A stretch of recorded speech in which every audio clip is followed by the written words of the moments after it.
Book the First. A Prisoner of Moro. Or, In the Hands of the Enemy. Said Henderson. Story's true, I guess.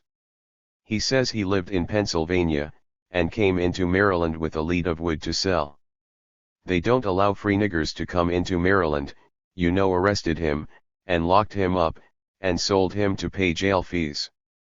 Oh, I see, said Allen. Is that the way they do? That's the way they serve 'em, sir. Wouldn't do to have free niggers moving round, you understand. And you bought him in Maryland. I didn't buy him at all. I wouldn't buy any sulky niggers. But when they come our way, we have to handle 'em, sir. Major Roberts bought this fellow from a dealer in Baton Rouge, paid $1,500 for him, too. He's a first-rate carpenter, when you can get him to work. Did Major Roberts know he claimed to have been free? Oh, yes, said the other, but the trader had a good title. He was kind of sorry, though, after the boy had tried to brain me. Wanted to sell him then, but my blood was up. I tell you, a man in my business can't afford to let a nigger down him, sir. He looks like a dangerous fellow, ventured Allen. I'll fix him, laughed Henderson, grimly. What are you going to do? Whip him. No, said the man, whipping don't do any good. Why, good God, I've whipped that nigger till his back looked like a skinned ox, but it didn't matter, couldn't even get a groan out of him. You see, he broods and fights. They say he left a family up in Pennsylvania, and that's what's the matter with him. Allen shrank involuntarily. Oh, he exclaimed. Yes, said Henderson, without noticing his change of tone. But I'm going to keep that chain on him, and put him out in the field and work him a couple of weeks. I'll stand over him myself, and chain him up at night, and feed him Kinder Slender, and I shouldn't wonder if I broke him in the end. 'Tain't in nature, for a nigger to stand everything. No, said Allen, I suppose not. And then he turned abruptly and strode away, leaving the man staring after him in perplexity. Allen was white about the lips. Chapter 3. They landed at Natchez and he forgot his pain for a time. There upon the wharf, amid a crowd of wagons and freight, rapturous with delight and welcome, was Taylor Tibbs, Jr., with the coach. Soon they were at a gallop down the familiar road, making the sand fly behind them. Snow and raw winds were gone, the balm of a southern springtime wrapped them, and a riot of blossoms strewed the way. As they sped on, faster and faster, every other thought was driven from Allen's mind by the thought of Valley Hall. The two gazed about them, become suddenly as eager and voluble as schoolboys. They had ridden about 2 hours. The landscape was growing homelike when there came from afar the sound of galloping hoofbeats, and ahead of them, far down the road, they saw two riders approaching in a cloud of dust. They were racing, bending over their horses' necks, and lashing them like mad. The coach passed down into a hollow, and then as it labored up the opposite slope, the riders burst suddenly over the brow of the hill. They came with the sweep of a tornado and a thunder of hoofs, the horses with nostrils distended and manes flying wildly. In another instant they would have been past, but one of them glanced up, and spying the coach, drew rein, with such force as to cause his horse to rear and slide along in a whirl of dust. An instant more, as it seemed, the coach having stopped also, the rider was leaning over and stretching out his hand, shouting, "By the great Jehoshaphat, but here they are." Allen stared. He saw before him a huge man about 6 feet in height, with coal-black hair and eyes, and a face ablaze with laughter.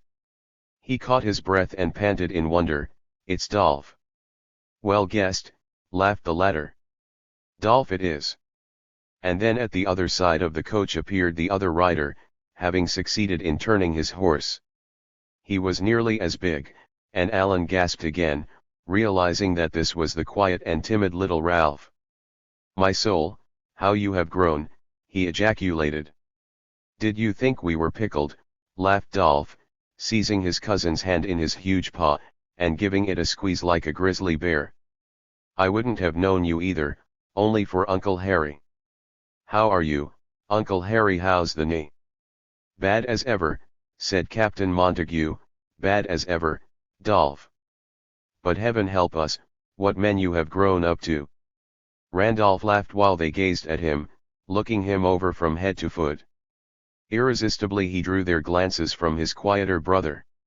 He was a giant, and his face was an inspiration, his black eyes snapping and sparkling, his white teeth gleaming, his whole countenance aglow. When the big, handsome fellow laughed, the woods rang. "Meant to meet you, Uncle Harry," said he. "Swear to God we did, but you know those boats are always late, except when you count on it. But, oh say, we're awfully glad to see you." "Glad to be home, Dolph," said the captain. "Glad, indeed, I tell you. How are the folks?" "Everybody flourishing," said Dolph, "and all out on the portico waiting for you." "And say, Alan, you talk about growing, wait until you see Ethel." "She's taller than you, I think," put in Ralph. "A regular stunner." Alan looked at Ralph. He was the image of his father, grave and silent, even at 18. "Dolph must be 21, now," Alan exclaimed. 21 last month," said Dolph. "Had a party, and raised Cain, and then came home at midnight and scared everyone to death, shouting there was a man in the house." "And hung your hat over the lamp," said Ralph, grimly. "You better not tell that story." The carriage had started up again, and the four rode on in silence for a few moments, gazing at one another, and trying to realize 6 years of change. "I suppose you've all come back abolitionists," said Dolph, suddenly. "Yes, indeed," said Captain Montague, and then went on hastily, "but look here, why aren't you boys in Kansas?" "Wanted to go," said Dolph. "Sam Mason's gone, for one, but the governor wouldn't let us." "Wouldn't let you?" exclaimed the other. "Governor's got the sulks," Randolph answered. "Won't have anything to do with it." "I don't understand you," said Captain Montague. "You mean he doesn't care if the North gets Kansas?" "Not a bit. He says you might as well try to send slaves to Greenland as to Kansas. Cuba and Mexico are the places for slaves, he says. But good Lord, Dolph, the North will own the country if we don't fight them. What do we care about the country? You see, Uncle Harry, Father's bent on getting out, and he's mad that our people bear so much. He says that for his part he's not going to do a thing but sit back and wait, and let them go on slapping our face until we do finally get mad." "Humph," said Captain Montague. "Instead of slapping our face, they will cut our throat." They rode on without speaking, for a moment. Randolph and his horse seemed to be one, the latter thrilling with the rider's good spirits. Suddenly Randolph turned, and with a gleam of fun shooting across his face, exclaimed, "By the Lord, I forgot. How about the nigger?" "What nigger?" asked Alan, in perplexity. "The one in Natchez. Didn't they send us any word?" "No," said Alan. "Don't know what you mean." "Oh, the devil," exclaimed Dolph. "Why, the last thing they said to me yesterday at the hotel was that they'd send a man to the dock to meet you and send us a message." "They didn't do it," said Captain Montague. "What's it about?" Randolph and his brother exchanged mischievous glances, and the former broke out with his pealing laugh. "It's a story," he said, "a whole story." "Out with it," said his uncle. Dolph's horse shied at a bunch of leaves in the road and received a cut which made him caper. "It's about Charlie Mason and Jim Powell," said the rider, without heeding the disturbance. "Do you remember Charlie, Alan? The little chap with golden curls?" "Yes, but he's grown up now and shed his curls, and gets drunk as a major and runs off to New Orleans and gambles his allowance away. We were having a celebration at the hotel last night. Jim Powell's going up into Tennessee to get married, and we gave him a send-off. They sent in a little yellow boy to hand the punch, and hang me, if we didn't wait an hour for it and then see the fellow drop it all and lay down on the floor and have a fit. By thunder! You never saw such a mess of punch and crockery and nigger since the Lord made you. It did beat all Harry, you know, and then in the midst of it there goes old Charlie Mason, half full already, bending over the boy and feeling his pulse and examining him. You'll soon know how Charlie is. There isn't a thing in the world he doesn't know, when you get him tight. I know about niggers, says he, with a hiccup, you can't fool me, that's a dead nigger, sure as you're born. And then up jumps Jim Powell. Bet you 100 you're mistaken, cries he. Make it 200, says Charlie. Make it 3, chimes in Ben Davis, and give me 1. And so I'm hanged if they didn't all set to work making bets on it, and in the midst of it here comes Williamson rushing in. Williamson runs the hotel now, yelling for some hot water and for somebody to go and get the doctor. Hold up there, says Charlie, mad in a moment. Don't you go touchin' that nigger. I've got $600 on that nigger. Let that damned nigger alone. And then such a time as there was you never saw. You can imagine what Williamson looked like. But, gentlemen, I can't let my boy die, can I? You can't expect me to let a valuable servant die, can you? What's your confounded servant worth? Cries Charlie. I paid $950 for him, Mr. Mason, says Williamson. $950 in New Orleans last year. $950, cries Charlie. And for that wizened up little leather-colored monkey, and has fits besides. Didn't know he had fits, sir, pon honor I didn't, Mr. Mason. Ought to have sued, sir, shouts Charlie. By the gods, you ought to have sued. You were swindled on him, I leave it to these gentlemen if you weren't. Don't you hear what they say? I'll give you 800 for that nigger, just as he lies, and he'll be dead in half an hour. 800 is all I've got, but I'm going to win those bets if I have to sell my horse. Well, Mr. Mason, says the man, I don't like to disappoint you. Done, cries Charlie. Done for 800. And now, boys, how's the nigger? All the while, of course, the nigger had been rolling and kicking and frothing. Gad, sir, he'd kick himself halfway round the room in one spasm. I never saw anything like it in my life.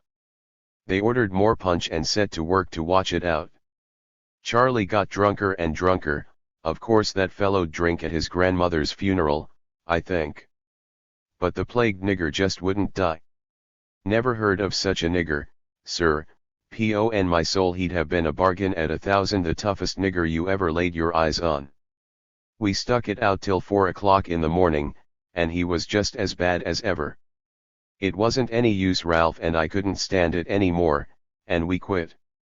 So we've no idea how it turned out, but we left Charlie Mason vowing he'd stay if the fit lasted a week. While Randolph told this story he was wilder than the story. He cantered alongside the coach, talking loud to make his words heard, and his glee was like a whirlwind. At every good point he would catch his brother's eye and the two would shout in unison, and the woods would echo. Alan had been trained at the North, and his imagination was more timid. He was staring, and he scarcely heard what else his cousins said, and came to with a sudden start as the carriage swung round a turn, and Dolph leaned over, shouting gaily, and gave the horses a cut with his whip that made them leap like mad. Then the two went tearing ahead, the elder waving his hat as they burst suddenly from the thicket and thundered across a bridge and swept into view of a long avenue, at the head of which gleamed the snow-white front of Valley Hall. Here they are, he yelled, already halfway to the house. Here they are. We got 'em, and Alan's turned abolitionist, I can see it in his face. Chapter 4. Besides the troops of Negroes who poured out of the house and from every building far and near, there stood 4 persons to welcome them. There was Hamilton Montague, his grave face lighted with welcome, coming down the steps with arms stretched out. There was Mrs. Montague, rounder and rosier than ever, crying out in wonder at the sight of Alan grown up, and flinging her arms around him and kissing him. There was Uncle Ben handy, gay as ever, and not a day older, only with a redder nose. And last of all, standing upon the portico, waiting serenely, was Ethel. She was but 16, and he imagined a girl whom he might hug and kiss. Instead he almost feared to take her hand, she was so very stately. Then there were the horses, and the dogs, and the troops of servants, crowding about, shouting, singing, crazy with delight over Moss Harry come back again. Here, also, were children grown up into men and women, and surprises and recognitions and perplexities without end. These Negroes had been all of Alan's boyhood world. Here were the playmates whom he had drilled and commanded, and all the tyrants he had dreaded, the latter now grown suddenly obsequious, and clamoring even for a touch of his hand. Here was Aunt Viney, who had nursed him, and Pericles, the butler, who had scolded him out of the pantry. And was this great, strapping black man Jeroboam Anaximenes, who had wept salt tears at his departure, pleading so hard to be taken along, and explaining that he might safely be trusted not to claim his freedom, being such a little chap. That evening they had an old-time dinner at Valley Hall. Rapture and excitement streamed from the very pores of the Negroes who cooked it. And after the turkey had been carved, there stood Aunt Jenny in the doorway, beaming and perspiring, and swathed in smiles. Did it not seem really like old times when Captain Montague, for perhaps the 1000th time in his life, tasted one of her beaten biscuits critically, and observed, "Jenny, I declare, I believe you've put gunpowder in these to blow them up so light," and Aunt Jenny, holding her fat sides with her fat hands to keep her merriment from exploding her, replied, "N.A. Sue, Massa Montague, Sue, N.A. sub, I wooks till day pops." Alan dreamed that night that he was a boy once more, and he wished that he might never waken to a morrow in which the world was not such a place of plenty and delight. In the morning there were 1,000 things crying out to Alan, a new pony to test and old friends and old scenes to revisit. Randolph wanting him to go hunting, and his father wanting him to stay and see the neighbors who would surely be coming in all the morning to welcome the prodigal sons of Mississippi. Alan himself would have preferred to stroll in the garden. But Ethel was already preoccupied. Their breakfast had scarcely been eaten before there appeared a cavalier, Billy Hines, a neighbor and one of Alan's old playmates. "It's a match, I reckon," said Ralph, slyly, nodding over his shoulder at them, as he dragged his cousin away, willy-nilly, to inspect a new colt. "A match," ejaculated Alan. "But he's no older than I am." "I know it," said Ralph. "But he's crazy about Ethel, all the same over here every day, and never takes his eyes off her. Did you notice how he greeted you? He didn't seem very cordial, I thought." "He's jealous," said Ralph. "Jealous of me," gasped Alan. "Jealous of you, jealous of everybody, jealous of Ethel's lapdog. If you'd gone to take a walk with her this morning, Billy'd have gone for his dueling pistols." The youngster chuckled over his cousin's perplexity, as the two made their way through the Negro quarters and to the stables. Everywhere on their way the servants rushed out to greet Alan once more, made happy if he gave them a glance. The little pickaninnies gathered around them in regiments, staring in awe at their new master. "See that little chap," volunteered Ralph, suddenly, pointing to a bright little curly-haired mulatto boy who grinned ecstatically and turned handsprings to attract their attention. "Ain't he pretty?" "Yes," said Alan. "Whose is he?" "He's Dolph's," said his cousin. "Where did he buy him?" Alan asked. And the other shot a quick glance at him, and then turned away, collapsing with laughter. "What's the matter?" asked Alan, wonderingly. And Ralph stared at him again. "Where did he buy him?" he gasped. "Oh, Lordy, what will Dolph say to that?" And then a sudden gleam shot across Alan's mind, and he started and caught the other's arm. "Ralph," he cried, "you don't mean that he's Dolph's child?" Ralph was gleeful at his cousin's face of horror. "Of course I do," said he. "You old granny, What did you suppose I meant? Alan could find no word for a moment. Who is his mother? He asked, at last. Molly, one of the housemaids, said Ralph. You saw her, that black girl that you noticed? Alan recollected a tall handsome woman whose graceful carriage he had remarked. There's another one somewheres, a little girl, Ralph added, and another coming. What's the matter? He continued wonderingly, seeing his cousin's look. They have to be somebody's children, don't they? And a boy like that's worth $100 more than an ordinary black baby the day he's born. He tossed a penny to the little fellow, who crowed with delight as he danced about with it. Who knows this? Asked his cousin, in a low voice. Most everybody, I reckon, answered Ralph, easily. Everybody that wants to know it. Does Ethel know it? Asked Alan. Ralph flushed. No, said he, I don't guess she does. I don't suppose she asks about such things. Does your father know it? I suppose so. I don't know. But good heavens, Alan, what's the matter with you? Don't you suppose there are children of his own on this place? Don't you know that Tibbs is your own half-brother? Alan started and turned white. Oh, he cried.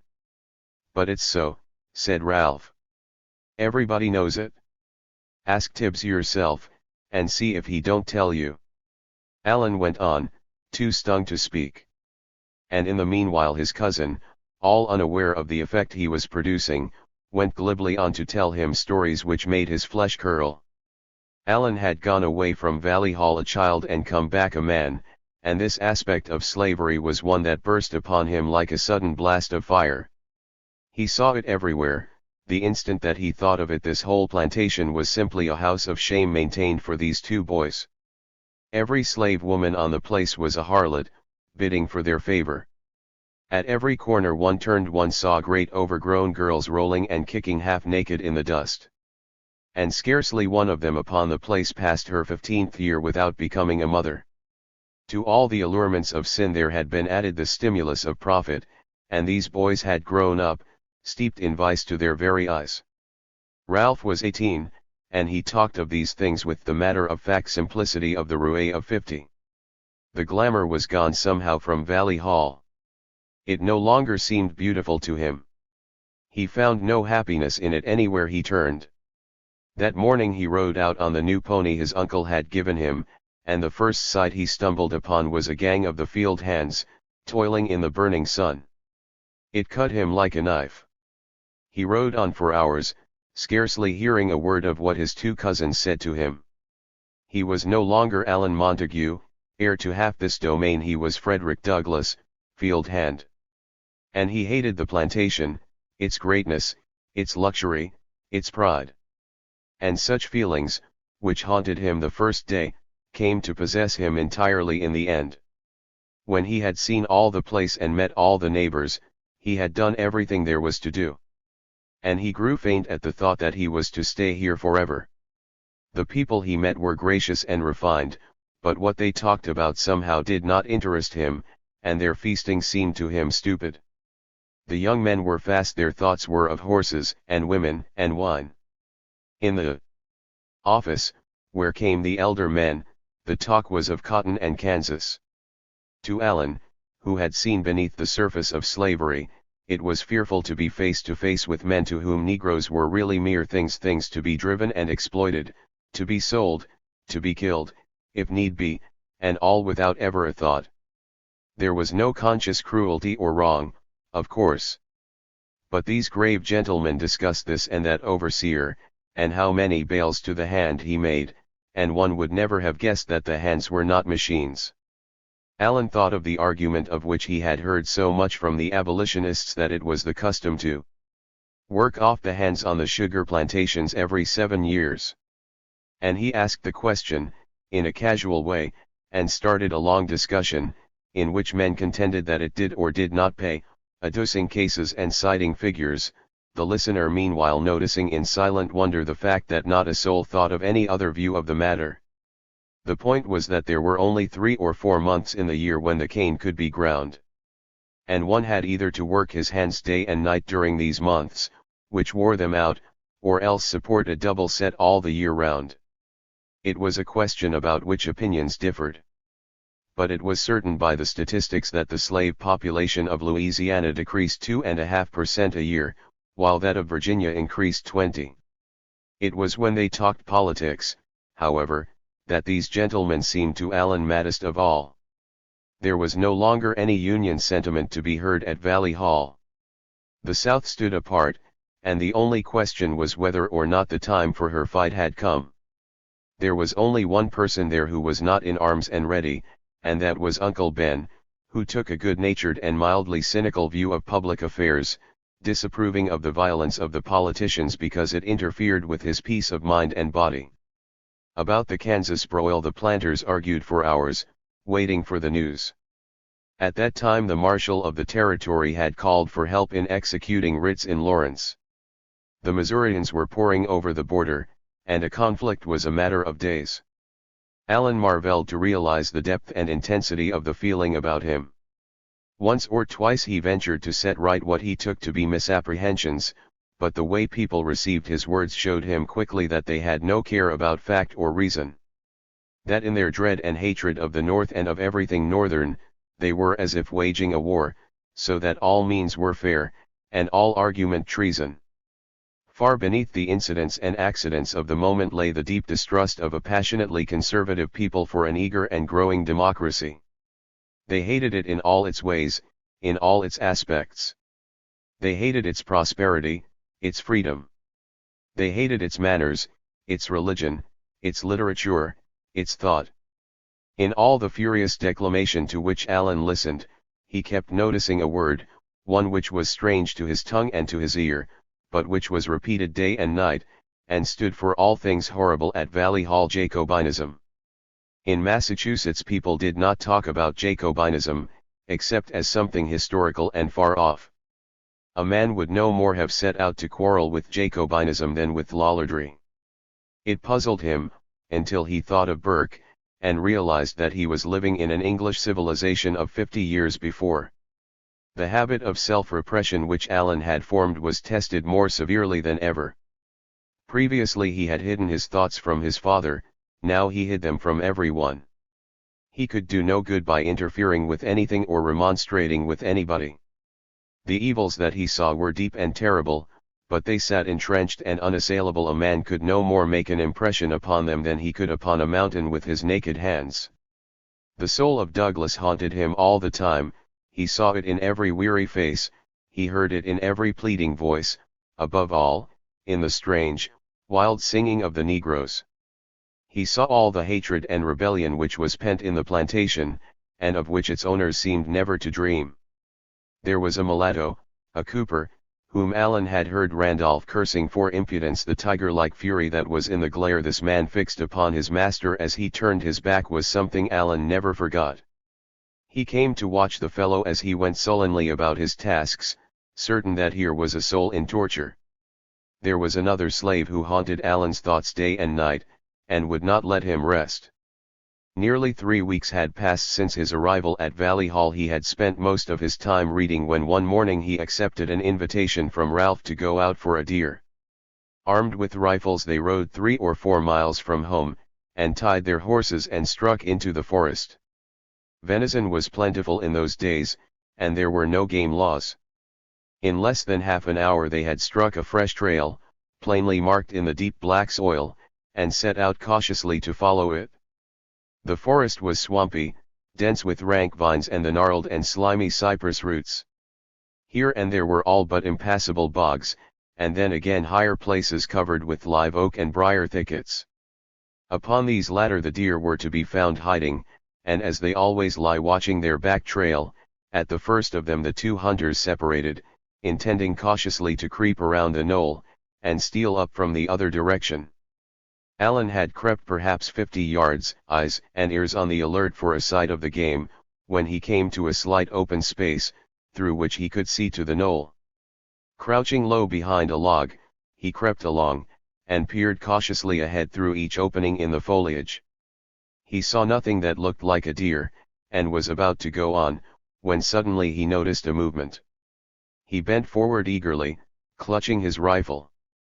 The next instant he started back, his heart giving a leap that hurt him. Major Roberts's mulatto slave, Dutch Joe, had stepped into view upon that knoll. He was at least 100 yards away, and his back was turned to Allen. But the latter knew him in an instant, nonetheless. That giant frame, that close-cropped bullet head, those great curving shoulders, had he not spent literally hours gazing at them? A trembling like an ague had seized upon him. He crouched as if turned to stone. What could it mean? Yet there was no need to ask the question, there was but one thing it could mean: the man had run away again. And now what was Allen to do?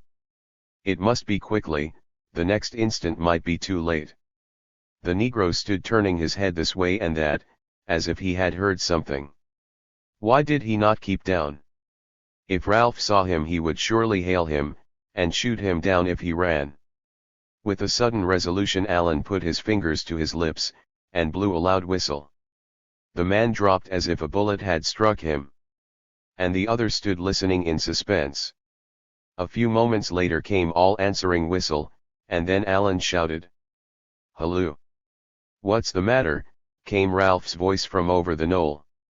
"I started the deer," Allen answered. "He's gone." "Why didn't you shoot?" "I was crawling under a log, and couldn't." "Stay where you are, and I'll join you." He set out on a run, making a wide circle about the place where he had seen the Negro. He had gone but a short distance before he came upon an unexpected sight. There lay the deer, with a bullet hole in his side, and with a piece cut out of him. He must be armed, Allen thought swiftly, as he dashed on. "What in the world did you yell like that for?" his cousin demanded, when he met him. "Why not?" asked the other, innocently. "The deer was gone." "But there might have been others, you can't tell. You never ought to go around bawling in the woods. We'd have met anyway, and now you've scared out everything for half a mile." "I'm sorry," said Allen, "I didn't think. I was only mad at losing my shot. Let's strike off, and try again." They started, to Allen's deep relief. A few minutes later they scared up a doe and fawn, and Ralph wounded the former, which gave him something to think about. Allen followed him mechanically. He had no more interest in hunting. His mind was in a whirl. How had the Negro come to that place? It was 40 miles to the Roberts plantation from where they were, and Allen had heard nothing of his escape. Surely the news ought to have spread, the newspapers ought to have been full of it by this time. For nearly a month the thought of Dutch Joe had stayed with Allen like the memory of a crime. He had seen him in his dreams, in chains, and at the mercy of his brutal captor. Now, meeting him thus in the woods, it had been like an apparition. Allen asked himself if he could not possibly have been mistaken. They finished their hunt without Ralph's finding the doe, and they were forced to content themselves with a pair of wild turkeys. As they rode home with these slung over their saddles, another surprise met Allen. They rounded a sudden turn and came in sight of a pedestrian, a familiar figure. He seemed to start when he saw them, Allen thought, but then came on the lanky Westerner he had seen upon the steamboat. He went by them without meeting their eyes. He was still chewing vigorously. "What do you suppose is the matter with that chap?" remarked Ralph. "Don't know," said the other. "Who is he?" "I saw him at the hotel in town," said Ralph. "His name is Carter. He's some sort of an agent." "Queer-looking duck." Allen assented and rode on. He did not mention that he had seen the man on the steamer. Allen kept his thoughts to himself these days. Reaching the hall and finding the family at dinner, the two hunters cleaned up and reported themselves. "Where's Uncle Ben?" asked Ralph. "Gone to town," answered Mrs. Montague. "He said he might be late." "There he is now." There came a sound of galloping hoofs, and then Uncle Ben's voice, "Hey, you there, come take my horse." They heard him leap up the veranda steps, and a moment later he entered the room. His face was flushed, and his tone eager. "Heard the news?" he cried. The diners turned. "What is it?" cried Randolph. "The whole country's up," was the reply. "Nigger most killed Jim Henderson, that yellow devil he brought back from Cincinnati. He's run away again." Chapter V. The three boys were on their feet at a bound. Even the women half rose. "How? When?" cried half a dozen voices at once. "Henderson tried to whip him yesterday afternoon," said Uncle Ben.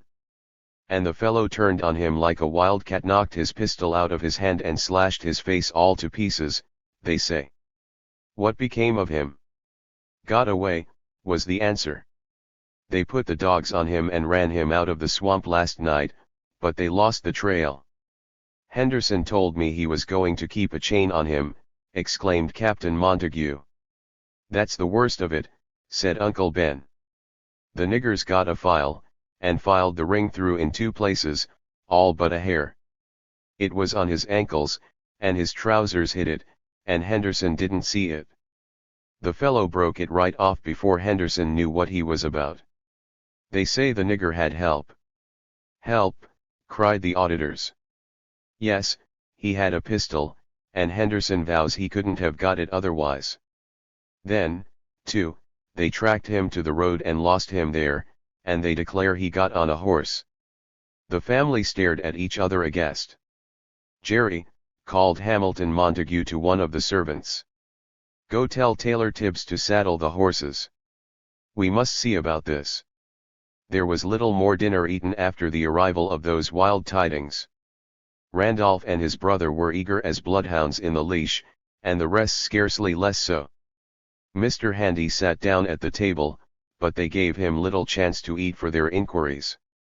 "One of Henderson's boys rode over to town this morning," he told them. "That's how I heard it. They been hunting along the roads with the dogs to see if they can find where the Negro dismounted.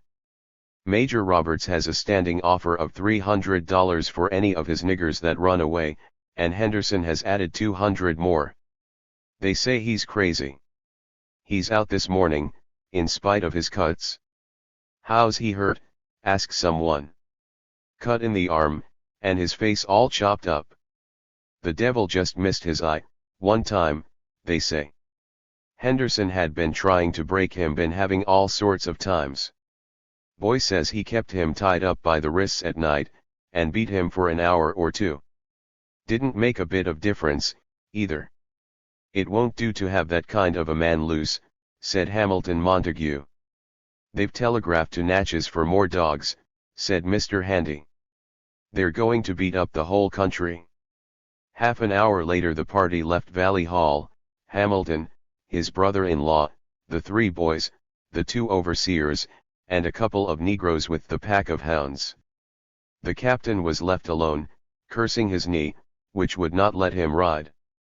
Allen went along, silent, but taking in all that was said. They found the town of Woodville almost deserted, everyone having turned out for the hunt. In the office of the hotel, stared at by the curious who remained, was a blanket which had been used by the Negro, and which was now supposed to give the hounds the scent. Since the morning had come a telegraph message from Baton Rouge that a traveler, riding past Woodville, had passed a galloping horseman whom he believed to be the runaway. It had been too dark for him to see his face, but the description of his form tallied. The result of this was to send the Montagues back toward home to hunt through their own woods. They separated into 2 parties and left the road. Allen, after waiting to make sure that they did not start in the direction where he knew the fugitive actually to be, left them and rode toward the hall. Allen was in a fever of anxiety. It is a rule of all games and battles that the advantages of one's opponent loom larger than one's own. The woods and swamps of Wilkinson County seemed to his imagination very small in comparison with the number of dogs and hunters. The thought of this scourged and tortured wretch being hounded about them was one that made the blood burn in his cheeks. But there was nothing he could do to help him. He could only go home and wait, and hide his impotent rage.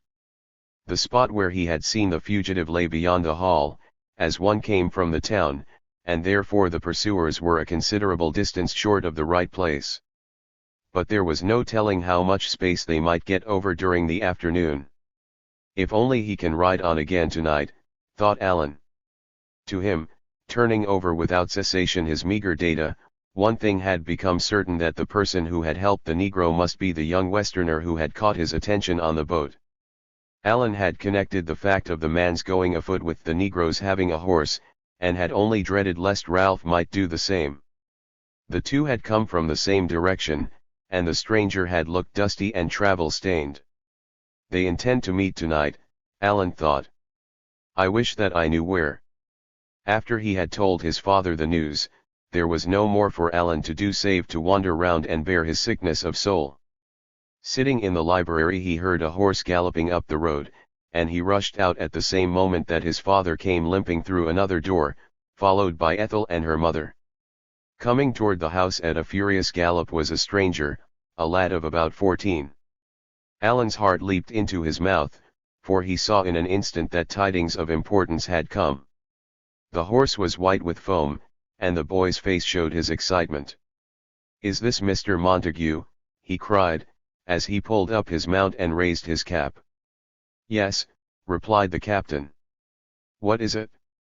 "Father wants to know, will you lend us your dogs, sir?" said he. "Dogs!" exclaimed Captain Montague. "They are out already." "What's the matter?" "We've got the nigger, sir, that is, at least, we've got his track, but we can't catch him." "What do you mean? Can't catch him?" "No, sir, we've only got 5 dogs, and they are all for trailing, they won't seize. And the nigger's got guns, sir, and he shot one. And the rest are shy, and don't worry him much. He's down in the swamp where we can't ride, and he gets along as fast as we do. We been after him 2 hours, and we're afraid he may get away yet." Captain Montague and his son, also, were fairly holding their breath. "Who are you?" asked the captain. "I'm Jim Henderson's oldest boy, sir." "Tom's my name." "And where is all this, Tom?" "Down in the bayou, sir, it ain't more 'n about 3 miles from here. We've gone about 10, sir, up and down, since we got the trail." "And you're sure it's the man?" "Yes, sir, sure, sir. We've got Tom Murray and his dogs from Natchez, and there's no better in the country. They wouldn't make any mistake. We found a place too, where he'd shot a deer and cut him up." Alan started and caught hold of a chair. "Who's with you?" asked the captain. "Father and Murray and a whole crowd from Woodville. They sent me to ask for your dogs. They said you had some good Caesars that could follow with the rest and tree the nigger." "Every one of our dogs is out," cried the captain, with an angry exclamation. "And I've no idea where they are, either. You'll have to go on to Mr. Hines's place, and ask him. He's got 2 boarhounds besides his other dogs, and they'll stop him in no time. Do you know how to get to Mr. Hines's?" "No, sir," said the boy. "I don't think I do." "Alan, will you ride and show him?" There was a moment's awkward pause. The question took Alan by surprise. But before he could say anything, the truth must have occurred to his father. He added, "Or no, I will send a man." He turned to one of the Negroes, of whom there was a crowd about, staring with wild eyes. "Tip," he called, "go and get a horse saddled, quickly, and ride with this boy to Mr. Hines's." The man darted off, and Captain Montague turned to the boy. "How is your father?" he asked. "Pretty badly hurt," the boy replied. "But he don't mind it, he's so mad. Got his face so tied up he can hardly see, but he's through the swamp ahead of them all." "How close are they to the nigger?" asked the captain. "Not more than half a mile," said the boy. "We can hear the dogs now and then. We've got one on a string to guide us, you know." "How did the man come to get such a start yesterday?" "He had a pistol hid in his clothes, sir. I was out in the field when it happened. It was just before dark. He wasn't working to suit, and father began to lay his whip over him. He bent down and jerked his chain right off and pulled a knife and went at father. His first cut ran clean across his forehead, and when father tried to pull his revolver, the fellow cut him again across the arm. He'd have killed him, I think, if I hadn't laid on with a club. Then he turned to run, and, of course, just as soon as I saw he had a gun I had to give up and let him go. We got the dogs and put them on, and followed him about 5 miles. The track stopped at the road, and we knew he'd got on a horse. Father says it's some of the abolitionists from up in Ohio, as sure as guns. In a few moments more the other horse had come, and the boy lifted his hat and galloped away. Alan turned and went back into the house without a word, leaving his father and the 2 ladies standing upon the piazza. The young fellow's blood was coursing through the veins in his forehead like molten fire. He paced the room, half wild, clenching his hands, muttering to himself. "Oh, my God, I can't stand this," he cried, again and again. "I can't stand it, I can't stand it. I won't let them kill the man, I won't. I've got to do something, I've got to help him. It's too horrible, it can't be." Never before had he seen the thing slavery as he saw it at that moment, as a demon creature with a grip closing about his very heart, with eyes that glared into his and turned him sick with horror. He flung up his hands into the air, and all his being was one scream of agony, "No, no. No, no. You shall not." And then he turned and dashed from the room. He would do something, he would do what he could. He would find the man. If he could do no better, he would fight his tormentors back himself, the whole mob of them. He sped out of the house and to the stables. There was no one about, but in the excitement the door had been left unlocked. Alan got out his own horse and put a saddle upon him, and leaped upon his back and away, down the lane, over fences and fields, and toward Buffalo Bayou. The sun had just gone down behind it. The heavy clouds hung low, black and sinister above, blood-red and glaring at the horizon. Beneath, down a long slope, lay the great hollow, somber and dark. Somewhere in its far-stretching wilds toiled an agonized wretch, sick and panting, stumbling through swamp and fen and thorny brake, battling with savage dogs and fleeing from yet more savage men. 10 miles they had hounded him, and even now he might be fainting, and the dogs tearing him, or the men shooting him down. Alan's soul cried out to God with the horror of this thing, that it should be upon earth, and no deliverance from it. A shuddering seized him, beads of perspiration stood out upon his forehead. The sullen landscape before him seemed to him the very pit of hell, with its flaming top. He rode on to the very edge of the swamp and there paused, listening. Within the great forest it was still as death. He struck his horse and dashed ahead, along the edge of the cotton fields. A fence and ditch loomed large in the shadows. He took them at a bound and went on. Then again he drew rein and listened. Hark! What was that? Alan's heart was pounding so that he could not be sure what he heard. He waited, straining his ears, sick with suspense. Surely that was not his imagination. No, it was the far-off haying of the hounds. Echoing over the wild waste of swampland, messenger of terror, the sound struck a chill to his heart. He got down from his horse. He could not sit still. He moved back and forth, clenching his hands. There it was again. There was no doubt about it, it was the dogs. They were at his heels still, they would stay there forever. Alan cried aloud with the pain of it, an incoherent, hysterical cry. He pressed his hands to his forehead, toiling like one in a nightmare. And then again he stood gripping his hands together, and whispering breathlessly, "Now don't be a fool. Don't be a fool. You are going to help that man, somehow. You are going to save him. How? How?" If he could only get to him, that was the first thing. He would give him his horse, and stay behind and face them. They might do what they pleased with him, he was not afraid. He mounted again and turned his horse toward the thicket. But the animal stood still, his 4 feet on the edge of the bog. No urging could move him. Alan saw then that the attempt would be madness. He could not ride through the swamp at night. He thought of walking. But he could not expect to catch the fugitive. He could travel no faster than the others. If he will only come out, Alan exclaimed. If they get more dogs, he will have to. But what if they treed him, and killed him there in the darkness? Again despair seized Alan.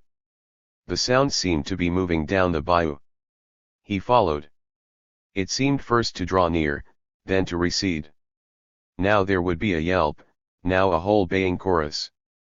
At times there would come a place in the forest into which he could force his horse a few rods, but each time he had to give up the attempt. And so for perhaps 2 nightmare hours he paced back and forth along the margin of the fields, helpless as if bound with chains. The hunt had moved back to the place of his first approach, opposite the hall. It seemed to come nearer, but never near enough.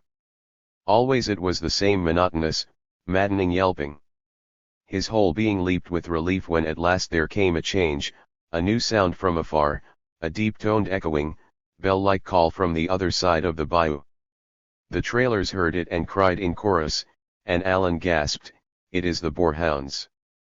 The hunt seemed at once to move more swiftly.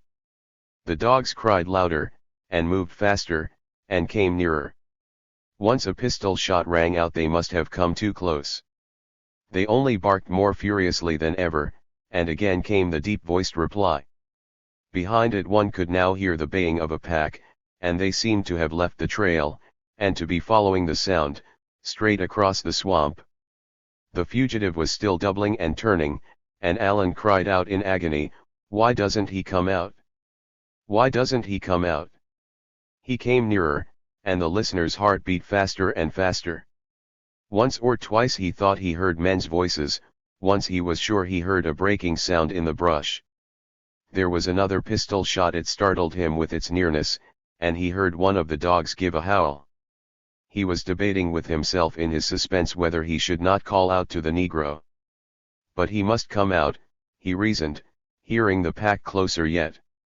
He must come out where he can see he won't face them in that black hole. And so it seemed. Yelp, yelp, went the trailers, and Alan stopped his horse in the shadow of a cotton tree, and sat motionless, save for his laboring heart. There was now a snapping of underbrush far in the thicket, steady, continuous.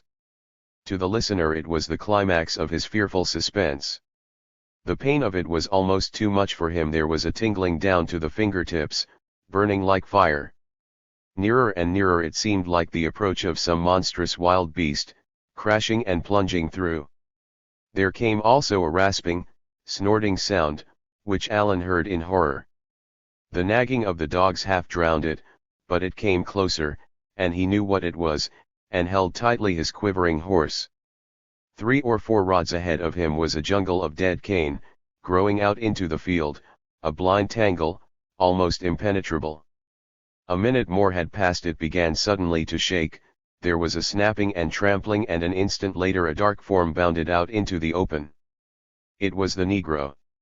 He stood, fighting for air, his huge frame heaving like a bellows. The rasping sound, his breathing, had become a roar, hoarse and savage, like the snarl of a wild beast, but swifter and louder. Convulsive and choking sobs shook him. He stared about him, dazed and reeling. He did not see Alan, but Alan could see him plainly, groping like a blind man, seeming not yet to know that he was out of the thicket. A log lay in front of him, and as he started again he stumbled, clutching before him with outstretched arms. He crawled over it, and went on, half dragging himself upon his knees. Allah's eyes had been riveted upon him. He had forgotten the sounds in the rear, and started when 3 forms stole out into the open. They were the dogs, small foxhounds. They came upon a trot, following him step by step, stopping when he stopped, never taking their eyes off him. He stumbled again, and one bounded forward with a growl.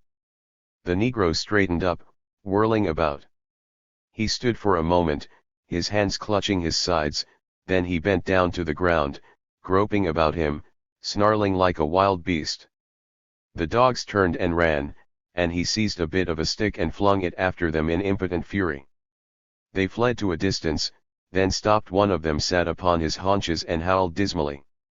The Negro turned and staggered on across the clearing again, and again the dogs closed in on his trail, yelping.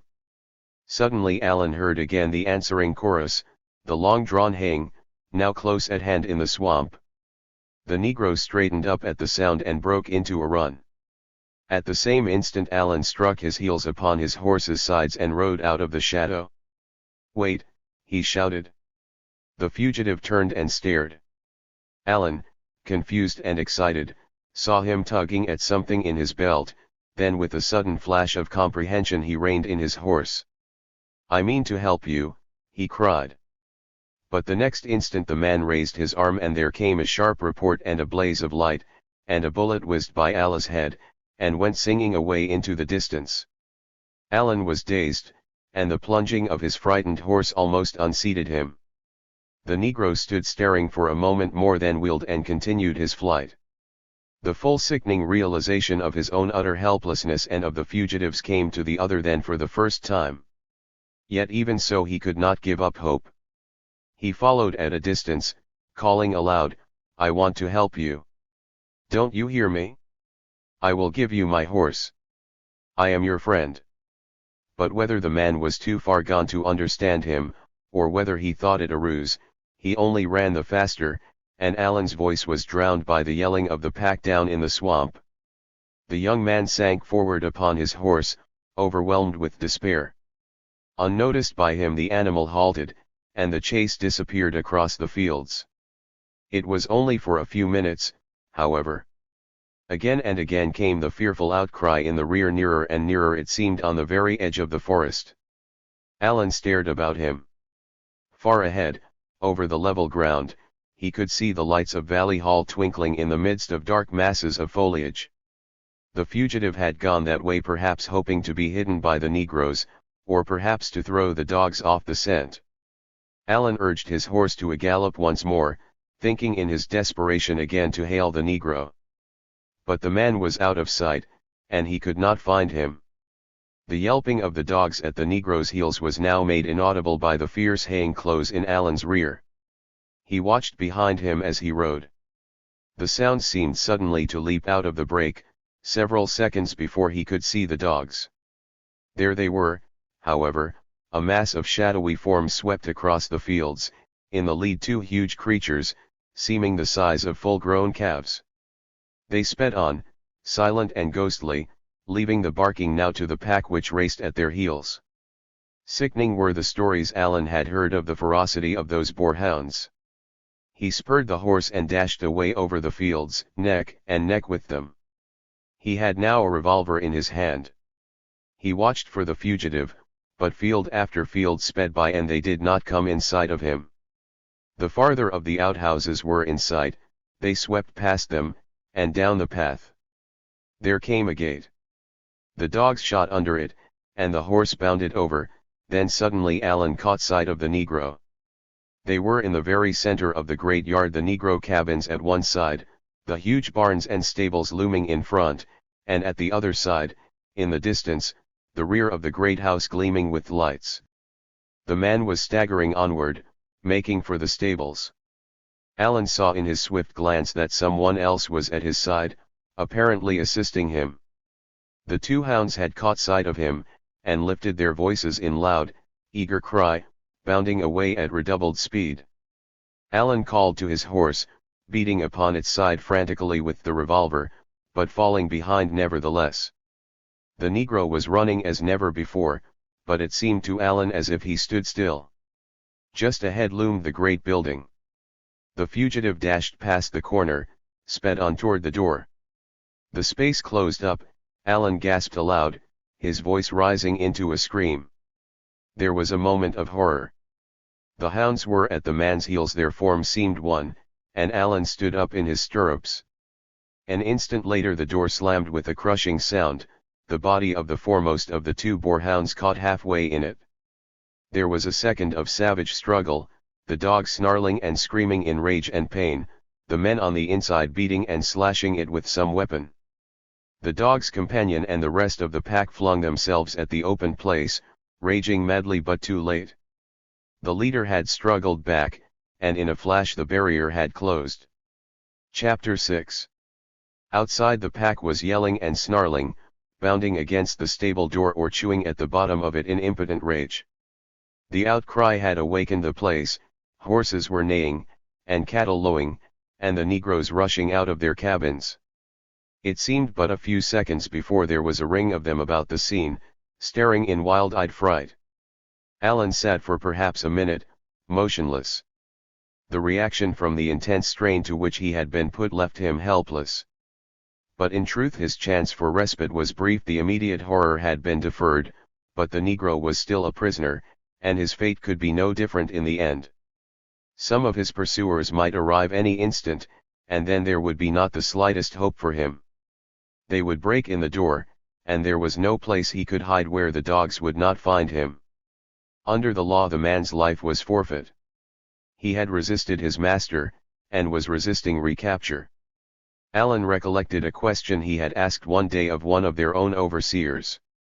"If he's quiet," the man had said, "we call the dogs off, but if he fights, we generally let them tear him." Alan looked up, and gazed around him once more. The scene was dark, but he saw people running from the house with lanterns, and waited in suspense, dreading lest his father should appear, or any of the rest, returned from their hunting. His thoughts were bent upon the hope of getting the man out of the barn. If he could do it, he might yet save him, for Alan would not have been in the least deterred from giving him his horse by the fear of its becoming known. Those who were running up were Negroes. He rode toward them, thinking swiftly. Whom should he trust? He could spare only an instant to decide. He saw one of the stable hands, a big, broad-faced, good-natured black boy, who had been wont to bring him his pony in the mornings. "Jerry," he called, "come here." The Negro approached and Alan sprang from his horse. "Listen to me, Jerry," he began in a low voice. "Those dogs have got that runaway, Dutch Joe, there in the barn. They've been chasing him about the woods for 4 hours, and he's nearly dead. The men will be here soon, and they intend to kill him. I want you to come with me. I mean to help him." The Negro's eyes were shining like saucers. "Help him," he gasped.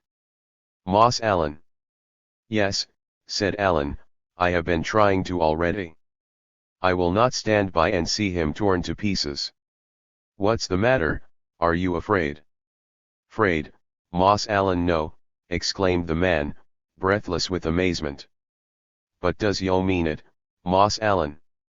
"I mean it," was the reply. "What will Moss Harry say?" cried the Negro. "I don't care what anyone says, we must do it before the rest come." "Where is father? Is he up at the house?" "No, Moss Allen," said Jerry. "He's gone, he done got de carriage to ride out and look fo de rest, Moss Allen." "Ah," exclaimed the other. "That gives us a few moments.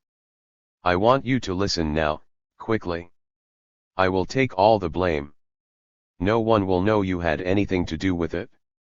"I'll help you, Moss Allen," exclaimed the man. "But what can we do?" "We must get him out and put him on a horse, that is the only chance. Someone must go in there and make him understand." "I would go, but it would do no good. He has shot at me once already. He would listen to a colored man." "Moss Allen," gasped the Negro. "You must manage it," Allen went on, swiftly. "There's no danger, there's one of our people in there with him now.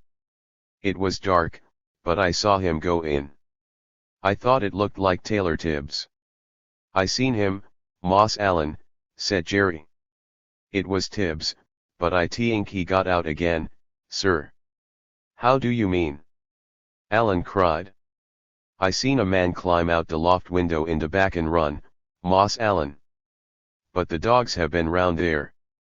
Some of them are back there now." "I know it, Moss Allen, but dey wouldn't pay no 'tention to nobody but the man dey was trackin'. Dey knows he's still da yo can't fool dem hounds, Moss Allen dey is de devil in dem hounds, Moss Allen. Where's Tibbs gone? Allen demanded. I dunno, sir, but I see him run. Him and me hear de dogs comin', Moss Allen. We load we'd try to heap de man and hide him. You won't tell nobody, Moss Allen.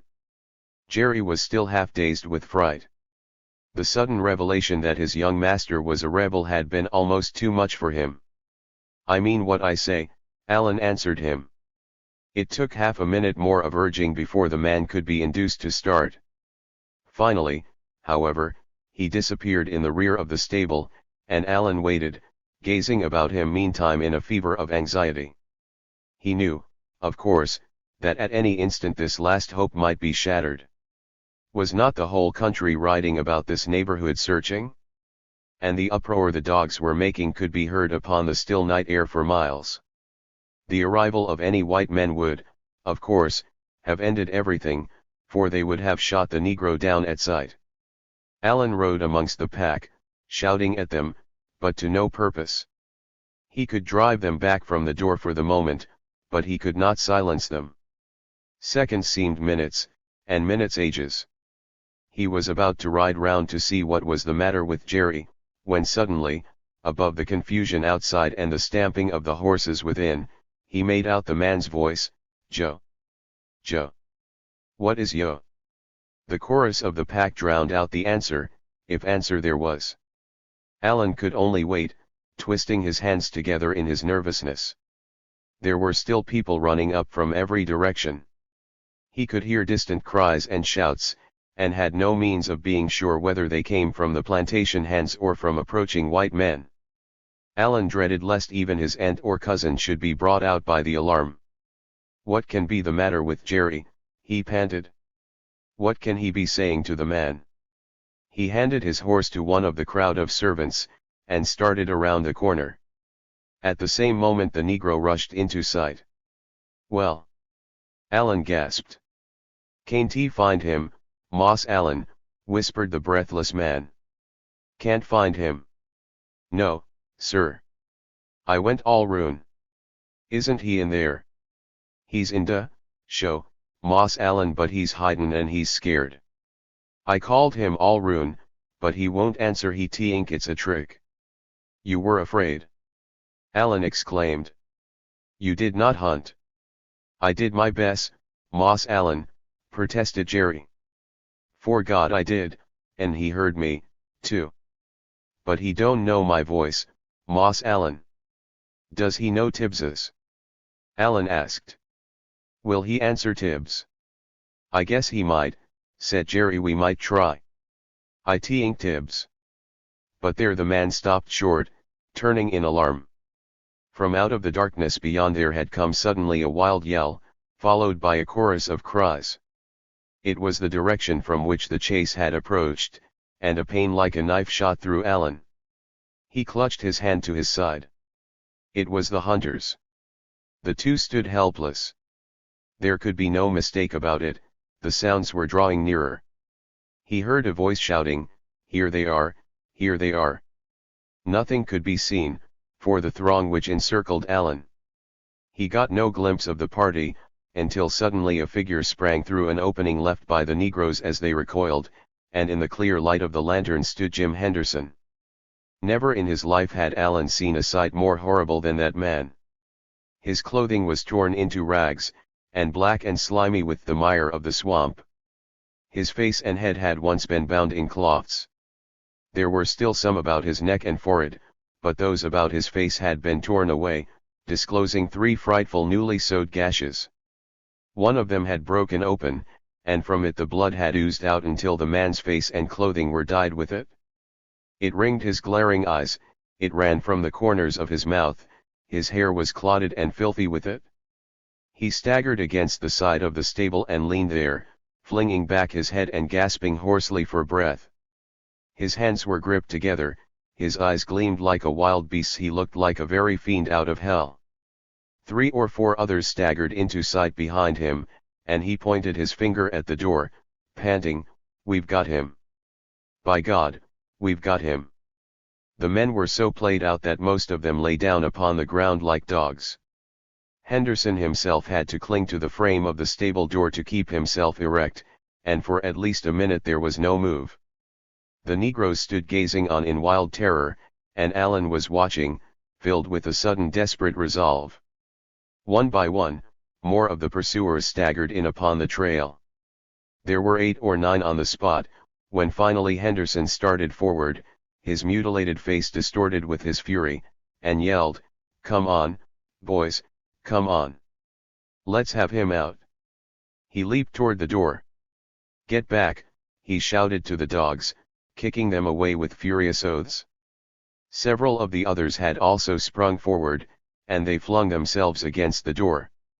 "He's locked it," exclaimed Henderson. "Get an axe there, somebody hand me that crowbar there, you nigger." He seized the bar and rushed toward the door again. An instant more quickly, however, a form had sprung in front of him. "Stop!" cried a voice. "Stop!" And Henderson started back, amazed. "What's this?" he cried. "What's the matter?" "You can't break in this door," said Allen. "That's an..." The other's face was convulsed with fury. With a sudden gesture he whipped a pistol from his belt, and then for a moment or so the two stared into each other's eyes. "I don't think you had best shoot me, Henderson," said Allen, quietly. The man seemed to realize for the first time with whom he was dealing. "Why, what's the matter?" he gasped. "What do you mean?" "I mean just what I say," said Allen. "I won't have you breaking into our stable." "But I want to get my nigger," shouted the man. "Your nigger isn't in there," Allen answered. "Isn't in there?" screamed Henderson. "No," was the reply, "he is not. I saw those dogs coming up from the woods. They chased one of our own stablemen in there, and I've been trying to get them away ever since." "What's that? What's that?" cried a shrill, excited voice. A little rat-faced Irishman pushed his way in front of Allen. A limb of a tree had cut his forehead in the darkness, and his face, too, was smeared with blood. "My name's Murray," he cried. "Them's my dogs. You trying to tell me my dogs is got the wrong nigger?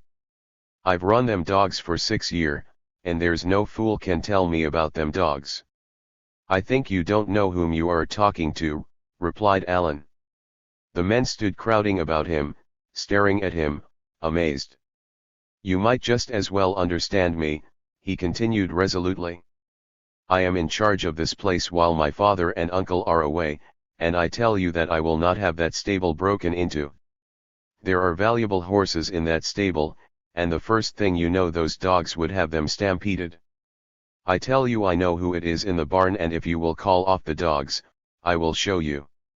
"I can't call off them boarhounds," cried Murray. "Them boarhounds ain't mine."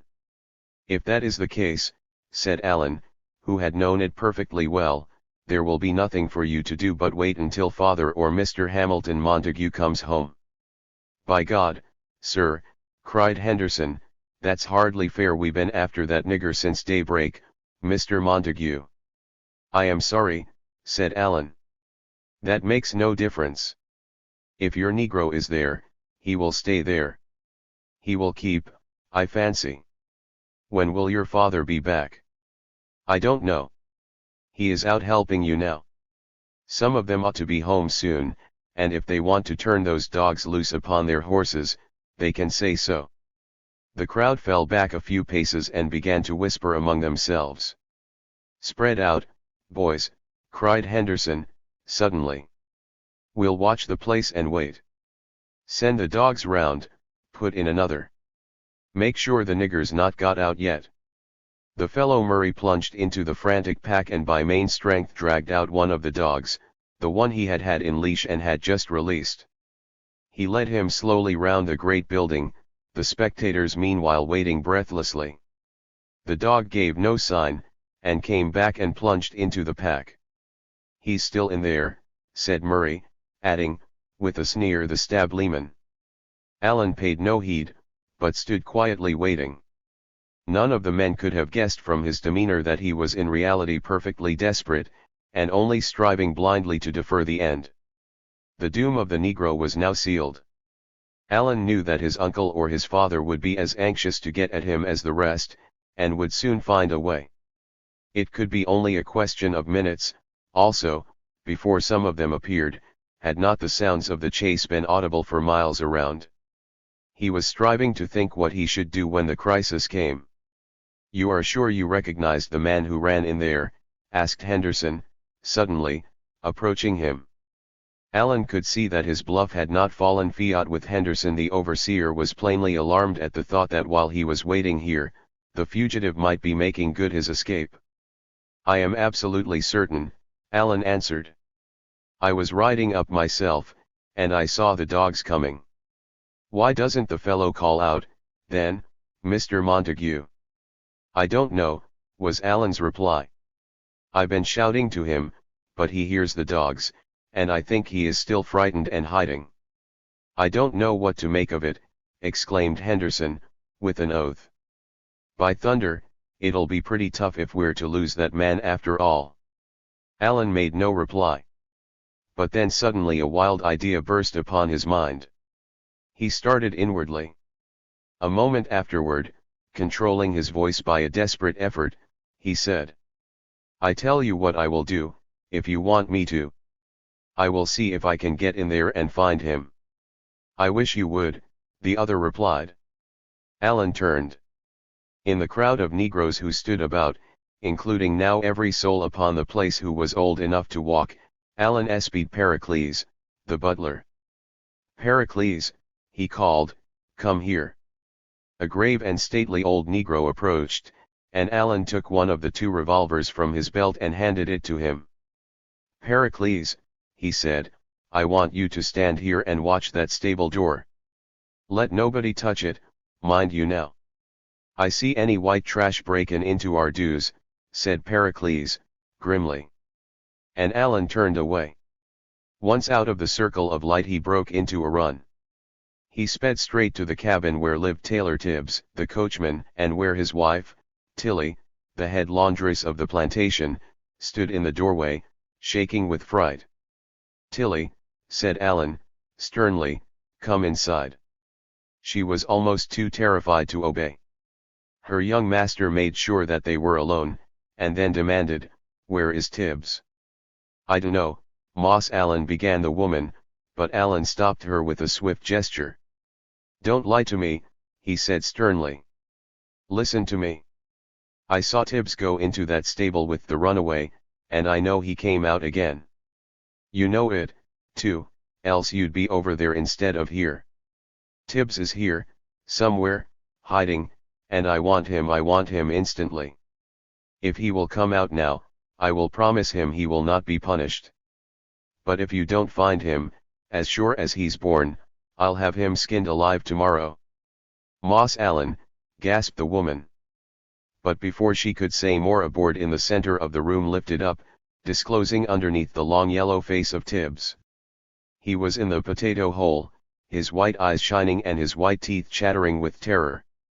"Moss Allen," he began. "Shut up," said Alan. "Get up quick. Listen to me now, and don't take too long to understand. I want to save that runaway." "Moss Allen," gasped Tibbs, again. "Do you know where he's hidden?" Alan rushed on. "Yes, Moss Allen." "Then come with me, and do what I tell you, quick." He turned and dashed away, the Negro at his heels. When he came within sight of the stables he slowed down, and walked into the midst of the group. "This way," he said to Tibbs, and added to Henderson, "Here's our coachman, we'll see what's the matter with that boy." They went around to the rear of the stables, followed by Henderson and several others, and by Murray, sneering. On the ground lay the ladder, which Jerry had used in climbing to the door in the loft. "Put it up, Tibbs," said Alan, "and go ahead." The frightened man led the way, and the two disappeared in the dark hole. "Now," whispered Alan. "Quick! Where is that man?" "He clum in de grain bin, Moss Allen," Tibbs responded. I told him to dig down and hide. Show the way quick, cried Alan. He may shoot, panted the other. No, it's too dark, was the reply. But we must chance it. Go on. He pushed the reluctant fellow before him, over the deep haymow, and down a ladder, and along a passage behind the stalls, where the horses were stamping and whinnying in terror. At last Tibbs stopped. He was he whispered, under his breath. Call him, said Alan. Make him understand. Joe, panted Tibbs. Joe, war is yo. Hire somebody to help yo, don't shoot. There came no reply. Try again. Louder. Whispered Alan, wild with the suspense. Joe, cried Tibbs. Hey, yo Joe. We want to help yo come out. There was a sudden creaking sound, and a hoarse voice panted, ha. Hire somebody to help yo, gasped Tibbs. Don't shoot, don't shoot. Tibbs's voice shook with fright as if he had an ague. Tell him to take off his shoes, Alan whispered swiftly. He had to repeat the message before the puzzled Tibbs could be induced to give it. Alan, in the meantime, was seated upon the floor, hastily removing his own. Hand them out, Alan commanded, and Tibbs groped his way in the black darkness, and at last brought to Alan a pair of heavy mud-soaked Negro shoes. He slipped them on with trembling fingers, giving his own to Tibbs, saying, Tell him to put them on, and hide again. In a moment they were groping their way back. At the foot of the ladder Alan halted. Swiftly, his voice quivering, he whispered his orders to Tibbs. Tibbs managed to understand at last. He was gasping, Glory, glory. Moss Alan, as the two ran up the ladder again. Alan gazed out. The crowd was staring up at him. Couldn't find him, he said. I think he must have got out before. He heard Murray's laugh of derision. Go on down, he said to Tibbs. Henderson had seized a lantern. He suspected some ruse. He held it up and made sure that Tibbs was Tibbs. The Negro descended, and as he neared the ground, pushed the ladder so that it fell. Look out, he cried, and sprang out of the way. Henderson dodged, and as he did so Alan swung out and dropped lightly. Thus no one saw the thick shoes he had on. I'm sorry, he said to Henderson. If the fellow's there, he was too scared to come out. You'll just have to wait until father comes back. He'll be here any minute now. The man turned away with an oath. The crowd of Negroes followed him around toward the front door again, and Alan lagged behind. Left in the darkness, he turned and slowly moved away. His heart was leaping madly. He could scarcely walk. He was frantic with suspense and dread. But he held himself together, until he had rounded one of the outhouses. Then suddenly he leaped forward and dashed blindly away. It was pitch dark. He sped past the Negro quarters, out through the gardens, over a wall, and then through a field of young corn. The huge shoes hurt his feet, and caught in the soft soil, but he plunged on like mad. Oh, God, what a relief it was to be doing something. And meanwhile Taylor Tibbs, repeating his lesson to himself in a frenzy of fright, had strolled around to where Murray, the slave catcher, stood with Henderson. You fool, the former was saying, and he added a string of oaths. How did I know, snarled Henderson. What does the fellow want to lie to me for? I don't know that no more and you do, replied Murray. But I know he lied. I know my dogs too well. How'd he tell, anyway, in the dark? He could tell. He could tell easy, suddenly cried a voice. The man turned. It was Taylor Tibbs. What do you know about it, you yellow monkey? Demanded Murray. No, cried Tibbs. Didn't I seen him myself? Don't yo suppose I knows who belong in my stable? Where were you? Demanded Henderson. Where was I? I stood right over da, exclaimed Tibbs, pointing. I seen dem dogs come in. I hearn the fellow shout dey was arter him. He no mo and got into do, either. But where is he then, roared Henderson, in a fury. He done clum out dat back window, cried Tibbs. What do you mean, cried Murray. I means what I says. I done tole Moss Allen, but he say he seen de dogs go runda, and dey'd smelled him. But I knows what I seen. I tell you I seen him jump out dat window and run, and I tell you dem old dogs ain't jest no good. You're lying, shouted Murray, shaking his fist in Tibbs' face. But Tibbs would not be silenced, and Henderson, more wild with uncertainty than ever, seized Murray suddenly by the arm. Take one of the other dogs, he cried. Do what I say. I tell you they've no reason for lying, do what I say. And Murray again dashed forward and seized one of his yelping curs by the back of the neck. With the negroes at his heels he strode around to the rear, underneath the opening, and set it down.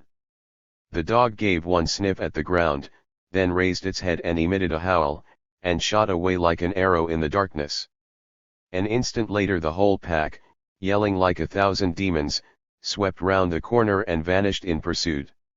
Chapter 7. For a moment the two men stood staring at each other in consternation. What does that mean? Gasped Henderson. It means we been fooled, shouted Murray, with a cry of rage. That nigger got out since we came. He did no such thing, put in one of the men, instantly, for I been watching here every minute of the time. There's not a soul come out of that place, except the two you saw yourself. Murray could only reply with profanity. I believe those dogs have led us wild the whole day, exclaimed Henderson. And without waiting to hear the other's reply, he turned and dashed after them. The rest followed, with the troop of excited negroes at their heels, shouting and hooping with glee at the sudden new turn of events. They left the stable yard black and silent, deserted save for one person, Taylor Tibbs. The instant the crowd was out of sight, Tibbs darted to where his master's horse was tied, and led him over to the door. Joe, Joe, he called, hoarse with excitement and anxiety. Quick, it's yo one chance. He crouched, and listened for a moment. There was a shuffling inside. Open to do, cried Tibbs. Hurry up, open to do. And a moment later the barrier swung back, and Dutch Joe peered out. Jump, cried Tibbs, and leaped upon the horse himself. The negro was behind him almost as soon, and Tibbs smote the animal a blow upon the neck that made him leap, and they went across the yard and out into the darkness beyond, as if shot from a catapult. In the meantime the men were tearing after the dogs out through the garden and the cornfield. We'll catch him yet, Murray was panting. They're close to him now, don't you hear them? The dogs were baying like mad. Short and sharp was this chase. The words were scarcely out of the slave catcher's mouth before a pistol shot rang out. They've got him, he screamed. Hi, hi. After him. Go for him.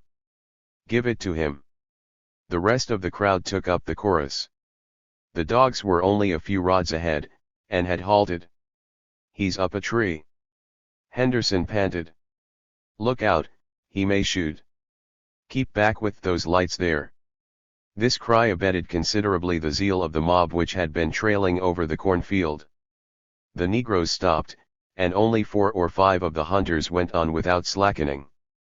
Beyond the field was a rough fence, and beyond that the great orchard of the plantation, at the edge of which the dogs were grouped, leaping up and down, barking frantically. Hi, ye, shouted Murray. Hold him, hold him. Spread round there, boys. We won't lose him. And then suddenly the man stopped, and his jaw fell. From out of the darkness had come a loud hail. Hello, there.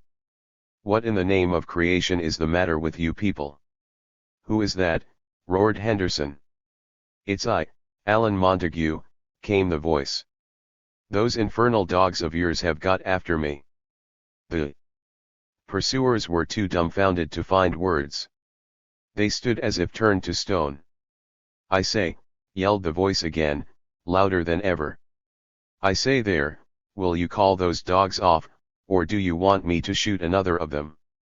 Speak up quick, for I won't stand much more of this business." Henderson sprang forward with a cry of fury, and having something at last to vent his disappointment upon, seized a stick and plunged into the midst of the pack, laying about him like a wild man. Even the boarhounds were daunted by his onset and gave way, though only for a short distance. They still stood watching warily, and snarling now and then. "By heaven, this is too much," the occupant of the tree was raging. "I tell you those dogs of yours have got to be taken away from here pretty soon. Why, nobody is safe within miles of them." The hunters gathered about underneath, staring up. "How did this happen?" cried the shrill voice of Murray. "Happen," echoed Allen. "It happened that I set out to hunt for the fellow they had run into the stable, and the first thing I knew I heard them after me." "Confound them, anyhow," growled Henderson. "Now look here," exclaimed Murray, suddenly, "there's some trick about this here." "What do you mean?" demanded Allen, sharply. "I mean what I say," shrilled the other. "You been with that nigger somehow, and I know it. I know them dogs o' mine, and I ain't the sort o' person you can fool. Bring a light here, some of you back there, bring a light." Allen dropped swiftly to the ground. He did not want his shoes to be seen. "What is it you are trying to say?" cried he. "You mean that I been stealing your runaway?" "Bring the light here," repeated Murray, insistently, and he seized it and clambered up into the tree, peering among the branches. "There's no nigger here," he said, still in his loud, angry tone. "But I know what I'm talking about, and I tell you there's dirty work been done here. And what's more—" He stopped. Suddenly out of the darkness had come a stern voice, "Here, here. What's all this about?" And Allen's heart leaped up. It was his uncle. The crowd suddenly noticed then, what it had failed to notice before, the approach of a party of horsemen. 5 or 6 rode into view, the expedition which had left the hall that afternoon. "What's all this about?" demanded Mr. Montague, again, and Allen sprang forward. "This fellow Murray's got his dogs here," he cried, "and they been running our servants all about the place. They chased one of the stable boys into the stable, and Henderson wanted to shoot me because I wouldn't let him break in the door. Then the first thing I knew the dogs had gotten after me, and I had to climb a tree to get away from them." "I'm sorry, Mr. Montague," began Henderson, deprecatingly, "but I don't want to hear from you," snapped the other. "I want to know what this talk meant that I heard just now, somebody accusing my nephew of stealing his niggers." "I didn't say that," cried Murray, in his high-pitched voice. "But I say that I know them dogs of mine, and that there's something wrong. That nigger was in that barn, and I know it, and I tell you." And suddenly a dark figure leaped past Allen and strode toward the man. "Shut up! Shut up!" cried a furious voice, which he knew for his cousin Dolph's. "What do you mean, you dog? Do you know who it is you're talking to? Don't you let me hear another word from you now, or by heaven, I'll pound you down into the ground so deep you won't get out in a week, you impudent, dried up, little Irish monkey, you. Hasn't our whole family been out all day chasing your infernal nigger for you, and you stand up there and talk at my cousin? Why, by God, sir, if you don't make tracks out of here, I'll shoot you as full of holes as a pepper box in a quarter of a minute more." The voice of Murray was not heard again that evening. It is pleasant to have a big cousin, Allen thought, but could not help feeling uncomfortable, knowing his unworthiness of the gallant defense. There was no longer anyone to deny the proposition that the dogs were worthless. A few cuts from Dolph's riding whip served to cure them of what lingering desire they had to trouble Allen, and then the party went back to the house, listening on the way to his account of the mischances of the evening.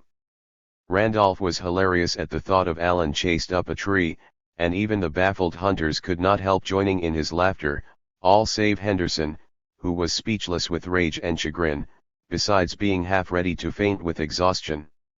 "You men haven't your horses with you," said Mr. Montague, whose anger was now abated.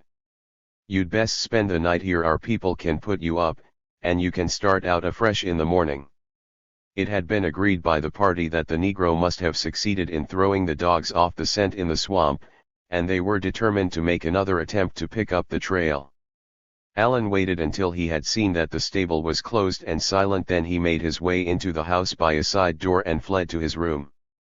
First he hid away his unusual and perilous footgear, and afterward he sank down upon the bed and lay, as it seemed, for an eternity, realizing what had happened to him in the last eventful hour, and letting his overstrained nerves calm down. Later in the evening he stole out and saw Taylor Tibbs in his cabin. "I've got him off all right, Moss Allen," said the gleeful Negro. "Dey neber find him, Moss Allen." "Where is he, Tibbs?" "He's hid in de quarter. He's so'n asleep, Moss Allen. Dey neber find him da." "You are sure no one will betray him?" "Hey," cried Tibbs. "Dey nobody'd tell, but dey ain't only two knows it, anyhow. He kin stay weeks whar he is, Moss Allen. Don't we all know Dad Henderson? And ain't we all got overseers ourselves?" And so Allen went back to his room. The burden of the runaway's future rested upon him with an overwhelming weight. He spent hours pacing back and forth silently in his room, devising schemes to save him. He knew that he should never rest until the man was in Canada. And between Canada and Valley Hall was a vast region full of perils innumerable, all of which he faced now, living in the soul of this hunted wretch, and tasting in all its bitterness the reality of slavery. What were arguments and distinctions to a man who was fleeing from cover to cover, with the whole world leagued against him, with all its power, its organization, and its intellect bent upon his destruction?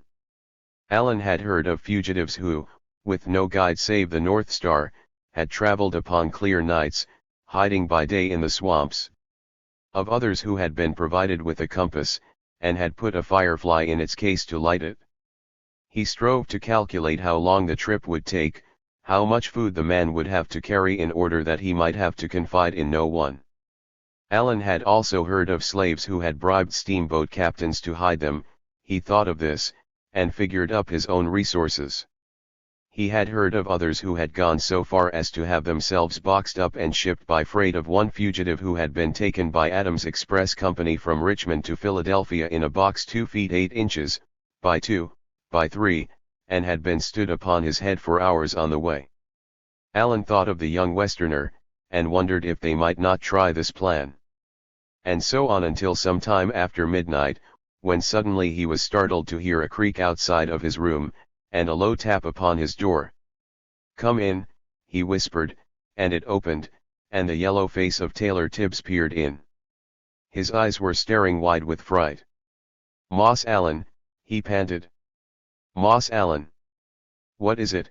the other whispered, springing toward him. "It's de man," gasped the Negro. "He's terribly bad, Moss Allen. I think he die." "What's the matter with him?" "I dunno, Moss Allen, but he's sick and he's got fever, and nobody can't manage him at all." Allen, who had been partially undressed, slipped on his clothing swiftly and followed the frightened man down the stairs and out of the house. There everything lay silent, now in full moonlight. A dog whimpered, but Allen spoke to him swiftly and sped on. They left the great house and ran down a long, tree-lined road, coming at last within sight of the scattered buildings of the quarters, where, through the chinks of one of the cabins, Allen could see a light. As he drew nearer he heard low voices within, and he cast an anxious glance in the direction of the house of Wilson, the overseer of the settlement, about 100 yards away. There, however, everything was still. Pushing aside the blanket which made up for the deficiencies of a half-broken door, they entered the hut, where a terrible sight met Allen's eyes. The place was low and small, with bare, earthen floor, and air stifling with the smoke which came from the blazing faggots in the fireplace. It was the custom of the Negroes to keep a fire upon the hottest nights. This gave also the only light in the cabin. The window was covered by a blanket. Against the wall half a dozen black men were crouching, gazing in fear and uncertainty at Alan. The runaway lay upon a pile of blankets and rags on the floor in one corner. It was Alan's first glimpse of him in the light, and he stopped short, catching his breath. The Negro was almost naked, what clothing was left upon him was in shreds. His skin had been cut by thorns until its color seemed changed. The blankets upon which he rested were soaked in blood. He lay flat upon his back, his mouth half open and his eyes closed. His chest was lifting up and down. He breathed still with the same hoarse sound, and about his lips there played a bluish-colored foam. "How long has he been like this?" Alan demanded. "Ever since he come, massa," answered one of the watchers. "He been like he crazy, we can't hardly hold him." Alan glanced round, noticing that the place was in confusion, the 2 or 3 pieces of furniture that were in it being upset. He went toward the fugitive, and as he did so a cry of horror escaped him. Dutch Joe bore the signs of all his ordeals. They turned Alan sick as he discovered them. The man was upon his back, but his arms and sides showed what was beneath. They had been plowed up with the lash until the flesh looked like the surface of a washboard. The Negro's wrists were purple, and swelled out as large as his hands. His thumbs, too, were bloated and horrible to look at. Alan thought of the matter-of-fact sentence of his uncles: he kept him tied up by the wrists at night. His feet were naked, and about one ankle was the mark of the ring, a terrible sore, worn to the bone, festering, and with flies buzzing in it. For fully a minute more there was not a sound save the fugitive's breathing. Alan knelt motionless, and the Negroes crouched and stared. The young man put his hand upon the forehead of the prostrate giant. It was hot as fire. He noticed his lips moving and bent low, listening. At first, however, he could not make out any sound. The Negro's voice was almost gone, and the rasping in his throat drowned out every murmur. The minutes passed by. Alan had turned to ask one of the men for some water to cool the patient's forehead, when he heard a movement, and turned to see the Negro struggling to raise his head. He put his hand on his arm, and the man seized it convulsively, in a grip like a vice. His eyes, now open wide, stared into vacancy. His voice had grown suddenly audible. "Let me go," he cried, "let me go." Frenzied as he was, it sounded to the listeners like a scream, though in reality it was the faintest of whispers. "I say I'm a free man," he rushed on.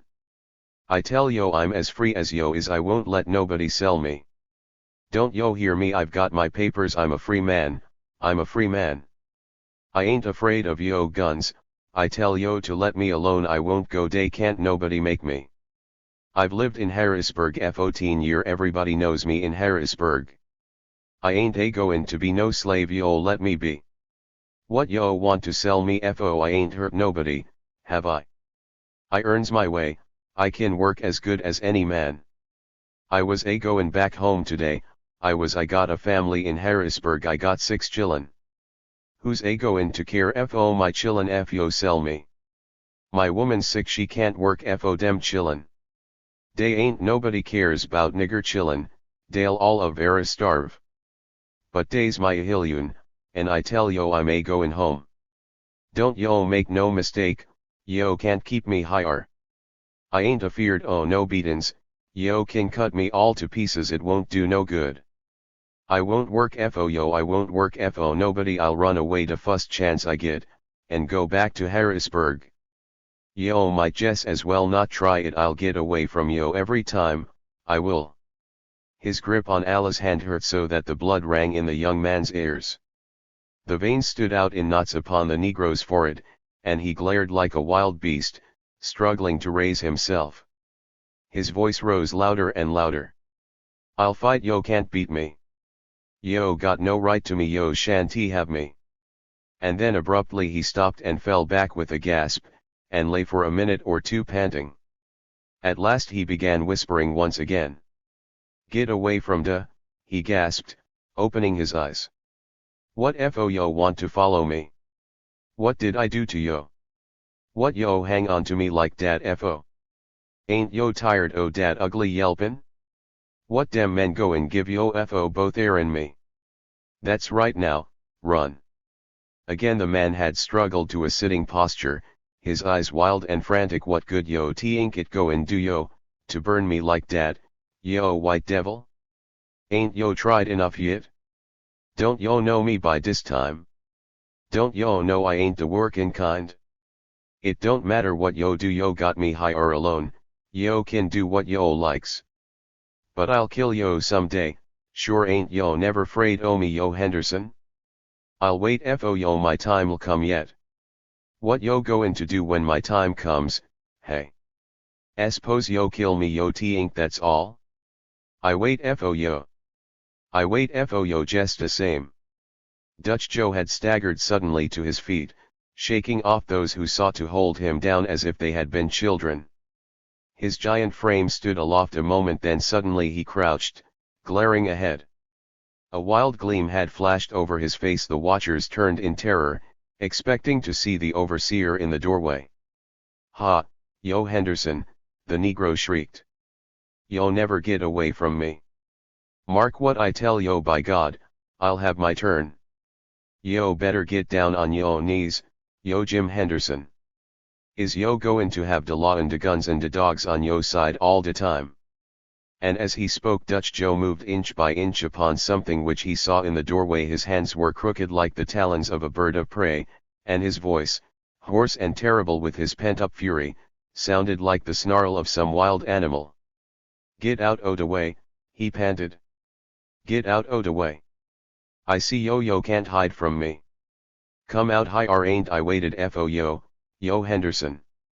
And then suddenly he lunged forward, clutching into space, his voice rising into a piercing, unearthly scream, "Ha, ha, I got yo." He took 2 steps before he stumbled and fell crashing to the ground.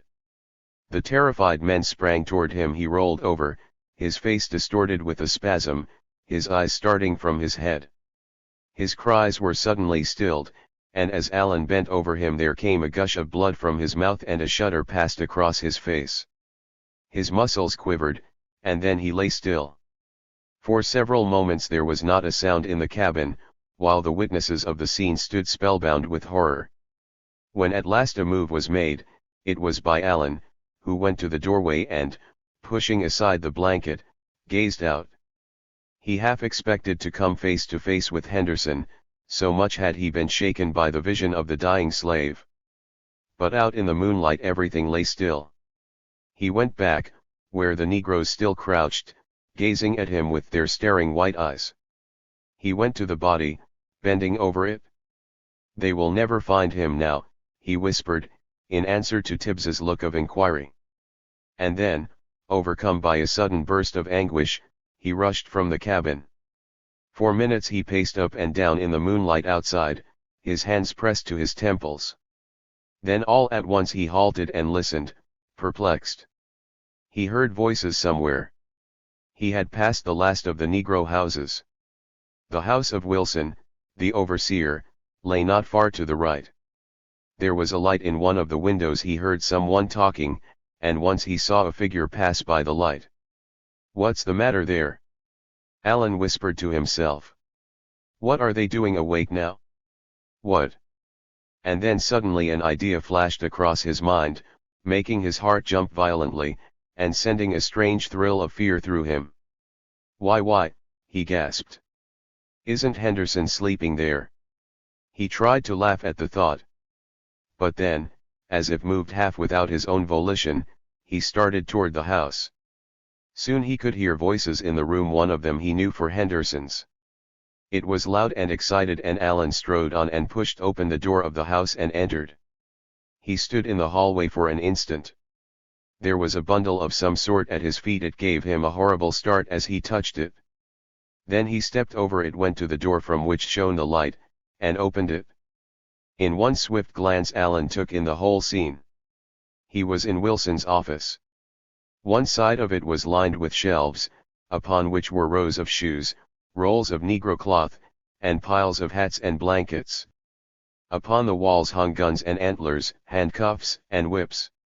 About the room cots had been put up for the night, where the strangers had been sleeping. Now, however, they were sitting up, and by the light of a candle Alan saw that their faces were ghastly white. They were all listening to Henderson, who was crouching on his bed in a corner of the room. The man's head had been swathed anew in bandages, and his voice had a muffled sound as he talked swiftly, excitedly. "I tell you, you're fools," he was crying. "Don't you suppose I've any sense? I tell you." And then suddenly his eyes turned toward the doorway. Alan's soul froze as he watched him. The man's every hair seemed to bristle out and crackle. His eyes dilated suddenly, as if they would burst. His body stiffened and he flung up his hands, and his voice rose into a scream that beat and rang against the walls of the room. "Oh, my good God, what's that? Look at that." The company turned, petrified, staring toward the doorway. For an instant there was not a sound. And then suddenly Wilson leaped up, yelling frantically, "I say, it's Mr. Allen." For the first time it flashed over Alan what was the matter, that it was he who was the cause of this. "Is it you? Is it you?" Henderson was shouting wildly. "Answer me! Answer me! Why, what in the world do you mean?" Alan cried, and Henderson, to his amazement, sank down and buried his head in the bedclothes, and burst into hysterical sobbing. "Oh, my soul!" Alan heard him moan, in the voice of a terrified child. "Oh, what a thing to do, what a thing to do! Oh, have mercy! I can't stand this." "What does he mean?" cried Alan again, seeing the men still staring at him. "What in heaven's name has happened to you people?" "You frightened him, Mr. Allen," said Wilson, hurriedly. "He took you for someone else." And Henderson sat up, the tears streaming down his cheeks. "How could you do it?" he shouted. "What in hell did you want to come sneaking into this room like that for? Why, it's enough to drive a man mad." "You see, Mr. Allen," put in Wilson again, "Henderson vows he's just seen a ghost." "What?" cried Allen. "He declares he saw that nigger, sir. We been trying to convince him it was a nightmare." "You are fools, you are fools," screamed Henderson, frantically. "I say, he stood right there. He stood right there, and I saw him just as plain as I see you now. Can't you understand a man, Wilson? I tell you, the nigger was in this room. He walked right out of that door." "But the door was locked," cried Wilson. "I don't care if it was locked 100 times. I tell you the nigger went through it, then. It was his ghost. He's dead, that's what's the matter. Do you hear what I say? The nigger's dead. I know it, I don't need to be told it, he's dead. And, oh, my God, I killed him too, and he's after me. That nigger's after me, I tell you, and he'll never let me be, as sure as I'm alive. He stood right there, and pointed his finger at me. His eyes shone like a tiger's. I tell you, I could feel my hair move when I saw him, Wilson. I can feel the chills running all over me still." The overseer's voice had sunk into a wail. "Look here, Jim Henderson," burst out one of the men, "you're sick, that what's the matter with you?" "I know I'm sick," moaned Henderson. "I ain't a-goin' to get well, either, I know it as well as anything. I've got my death, that's what I have. That nigger's after me, he won't ever let me alone. I saw that in his eyes just now when he stood there. What do you suppose he'd have done to me if I'd been by myself? Didn't any of you men hear anything?" "Not until you let out that yell," said Wilson. "It was a minute before I could make a sound," panted Henderson. "I sat here just as I am now, watching him, and all the time it seemed as if someone had me by the throat. I thought I was going to die right there. You tell me it was a dream? Why, I hadn't been asleep all night. I lay here, and all of a sudden I seemed to just feel him come in. I sat up. He was gray color. I could see his clothes all torn. I could see even his thumbs, too." And so the man went on, repeating the details of his story, over and over again. In his fright he was almost beside himself. Sometimes he would laugh hysterically, sometimes he would sob, and shudder, and wring his hands. All the time his eyes kept growing wilder, and the flush on his cheek more fevered until all at once, after listening to perhaps 5 minutes of incoherent protest, one of the men exclaimed, "By the Lord, I believe the fellow's raving." And so it proved.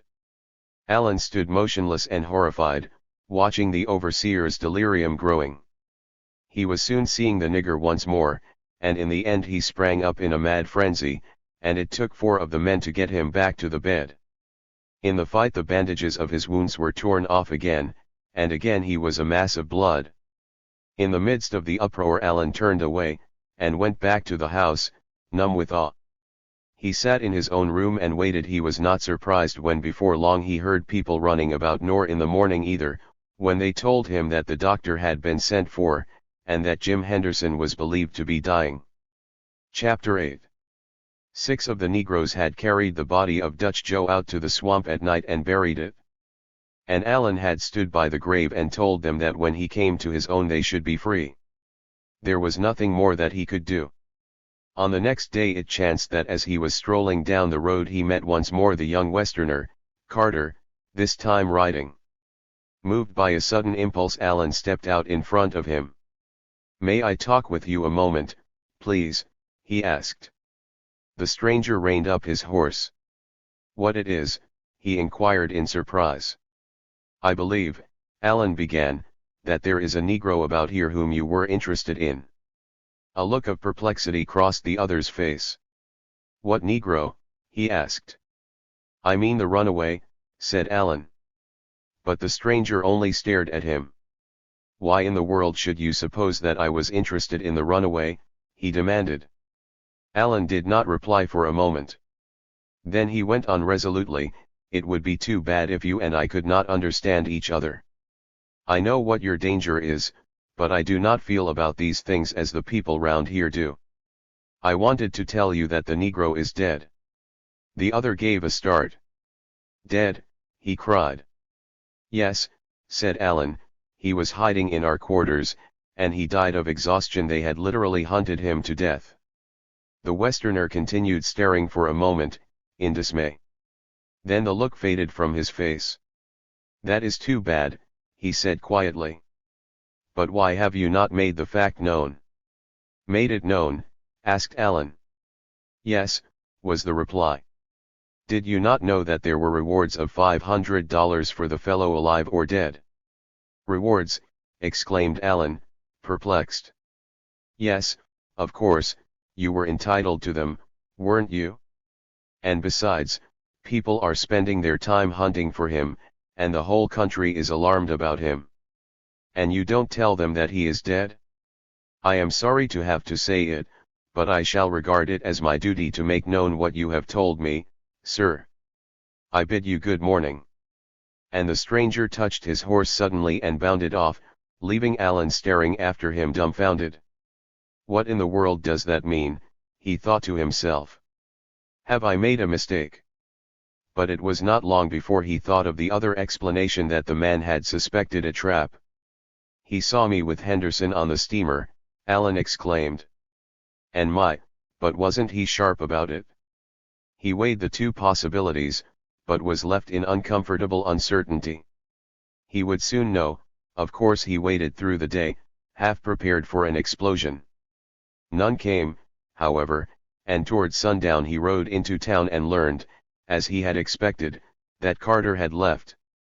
"I was right after all," he said to himself, regretting that he had not been bolder. "I lost my chance, and I shall never see him again." For 2 days more the neighborhood kept up its search for the runaway, then stopped, and little by little men ceased to think of him. It was not so with Alan, however. The memory of the murdered slave haunted him, day and night, and poisoned his life. The plantation was no longer a home to him. He had turned traitor. It was curious how what had happened had changed things for him there. The Negroes had come to know that he was their friend, and now they fled to him with all their wrongs, and the young man's every hour was embittered with new misery. There was no serving 2 masters at Valley Hall. You either sided with the owners or the slaves. And once your choice made, you went all the way. Allen was bound hand and foot. What could he accomplish by interceding save to bring them punishment? It was only the love he bore for his father that enabled him to endure these things from hour to hour. Of the future he dared not even think. It seemed as if every day some new burden was flung upon his shoulders, some new fuel was added to the fire of revolt that was blazing in his soul. Sometimes he would have to rush away to master himself. And there were hours when, shrink from it as he would, he caught glimpses of the crisis that was on the way. His powers of endurance were less than infinite and the horror about him was not. Yet he shut his eyes to the future, hoping against hope, and when the climax came it caught him all unaware. There came a new subject of conversation at the hall, taking the place of the runaway, a speech of Charles Sumner's in the Senate, reported in the Woodville paper the 20th of May. This historic oration, The Crime Against Kansas, was the protest of a passionate lover of justice against the outrage then being done the nation. At the moment of its delivery the latest news from the territory was of the closing of the hosts from Missouri about the devoted Free State town. And burning with the wrath of the prophets, the mighty senator hurled his denunciation of the deed into the faces of its doers. It was a crime without example in the history of the past, the rape of a virgin territory, compelling it to the hateful embrace of slavery. He denounced the invaders of Kansas, hirelings picked from the drunken spew and vomit of an uneasy civilization leashed together by secret signs and lodges, renewing the incredible atrocities of the assassins and the thugs. He denounced the lawmakers of Kansas, their attempt to fasten and rivet, by legislative bolt, spike, and screw, the whole usurpation upon the territory. Fronting the authors and the champions of these measures, undaunted by their furious threats, the senator poured out his scorn upon them. Butler and Douglas he pictured as Don Quixote and Sancho Panza. The senator from South Carolina has read many books of chivalry. He has chosen a mistress to whom he makes his vows, and who, though ugly to others, is always lovely to him. I mean the harlot, slavery. Let her be impeached in character, or any proposition be made to shut her out from the extension of her wantonness, and no extravagance of manner and hardihood of assertion is too great for the senator. Douglas he described as vindicating his labored report, piling one mass of elaborate error upon another mass, constraining himself to unfamiliar decencies of speech. His victim followed him with the cry of rage. Is it his object to provoke some of us to kick him as we would a dog in the street, that he may get sympathy upon the just chastisement? The sentiment of Valley Hall about this thing was voiced vigorously if not coherently by Mason of Virginia. I am constrained to hear depravity, exhibiting its loathsome deformities in accusation and vilification against the quarter of the country from which I come. And I must listen to it because it is a necessity of my position, under a common government, to recognize as an equal politically one whom to see elsewhere is to shun and despise. That was the thing which galled them, to be bound up with people who chose such a man to represent them. Might one not just as well have been fastened in the public stocks and set out for them to mock? Somebody ought to call the scoundrel out. Dolph had cried. He wouldn't fight, that's just the trouble, Captain Montague answered. There would be dozens of challenges if he would accept them. But is a man to get the privilege of pouring insults upon our heads merely by professing to despise dueling? By heaven, Uncle Harry, he ought to be shot down like a mad dog. And everyone who came to the hall took the same view of it. To each of them it was like a personal affront, a blow in the face. Allen felt as if he were living above the crater of a volcano. The very air was sulphurous with passion. We shall wait until the fall, he overheard his father saying. They will elect a Republican president, and that will be the end. Such was the program. And meanwhile there was Kansas, the new state which might yet be saved to the south. Men waited hour by hour, one might almost say minute by minute, for the final news from the territory. And a couple of days later, jubilant and breathless, the boys came in with the tidings. Allen had been in the library, and hearing them, came out upon the portico and stood listening. The first blow of civil war had been struck, and the hordes of abolitiondom were scattered. 750 heroes from Missouri had made up the party, with the supposed to be murdered Sheriff Jones among them. And Lawrence, cowed at last, had submitted while he served his warrants. Afterward, pandemonium had broken loose. There were 2 Free State papers in the town, and the grand jury of the territory having indicted them as nuisances, the mob wrecked their offices, and dumped their presses into the river. Next came the turn of the great hotel, the stone citadel of the Emigrant Aid Company. A few score of cannonballs were fired at it, and these failing, kegs of gunpowder were tried, and finally the place was burned to the ground. The house of Robinson, the Free State governor, was fired, and the liquor stores plundered. And so at last the victorious army marched away again, with banners flaunting their defiance upon the breeze. Let Yankees tremble, abolitionists fall. Our motto is, give Southern rights to all. So the black clouds gathered, and the thunder muttered, and the air grew dark. It was the South's first taste of victory in a long time. And the young men who came to the hall were like Iroquois savages dancing about a scalp. Randolph cursed the luck that had kept him at home while such things were doing. "Do you think it will be the end, Uncle Harry?" he would demand, again and again. Finding it difficult to credit the other's assurance that it would take more than that to crush the hopes of abolitiondom. This sack of Lawrence had, curiously enough, taken place at the very time that Sumner was delivering his harangue in the Senate. And Dolph laughed gleefully that it was their reply, little guessing what else was in store. The news came that same eventful afternoon. It burst upon them like a thunderclap from a cloudless sky. Randolph himself brought it, having gone to town to learn what more he could about Lawrence. He had been gone about 2 hours, and in the meantime company had come, and quite a party was seated upon the veranda, where the tea table was spread. They were waiting only for him and for Captain Montague, who had gone driving with his favorite trotter. Everything was still. The very hum of the bees seemed hushed.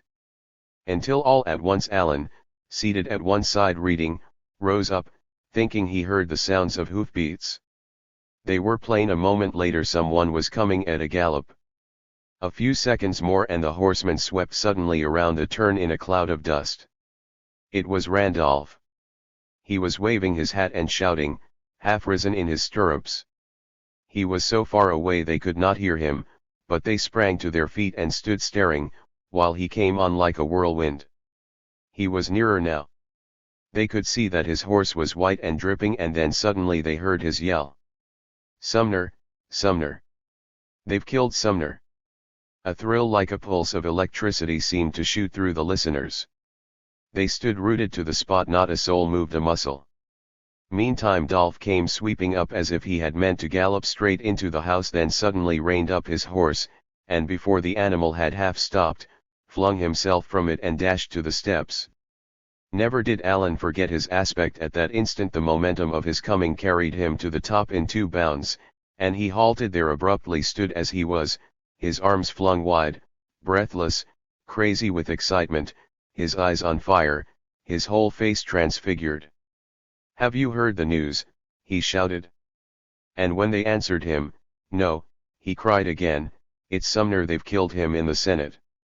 There could be no mistake about the words now. They had heard him aright. "What?" yelled a dozen voices. "I say they've killed him, or almost. Nobody knows yet, but they've given him a beating." Mr. Montague sprang toward his son with a cry. "It's true, it's true." Dolph rushed on.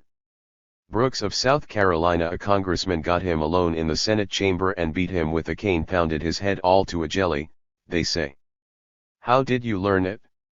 "I stood in the telegraph office while the news was read off." "It is a fact, there's no doubt of it." "He had a gutta-percha stick an inch thick, and he smashed it all to pieces over his head.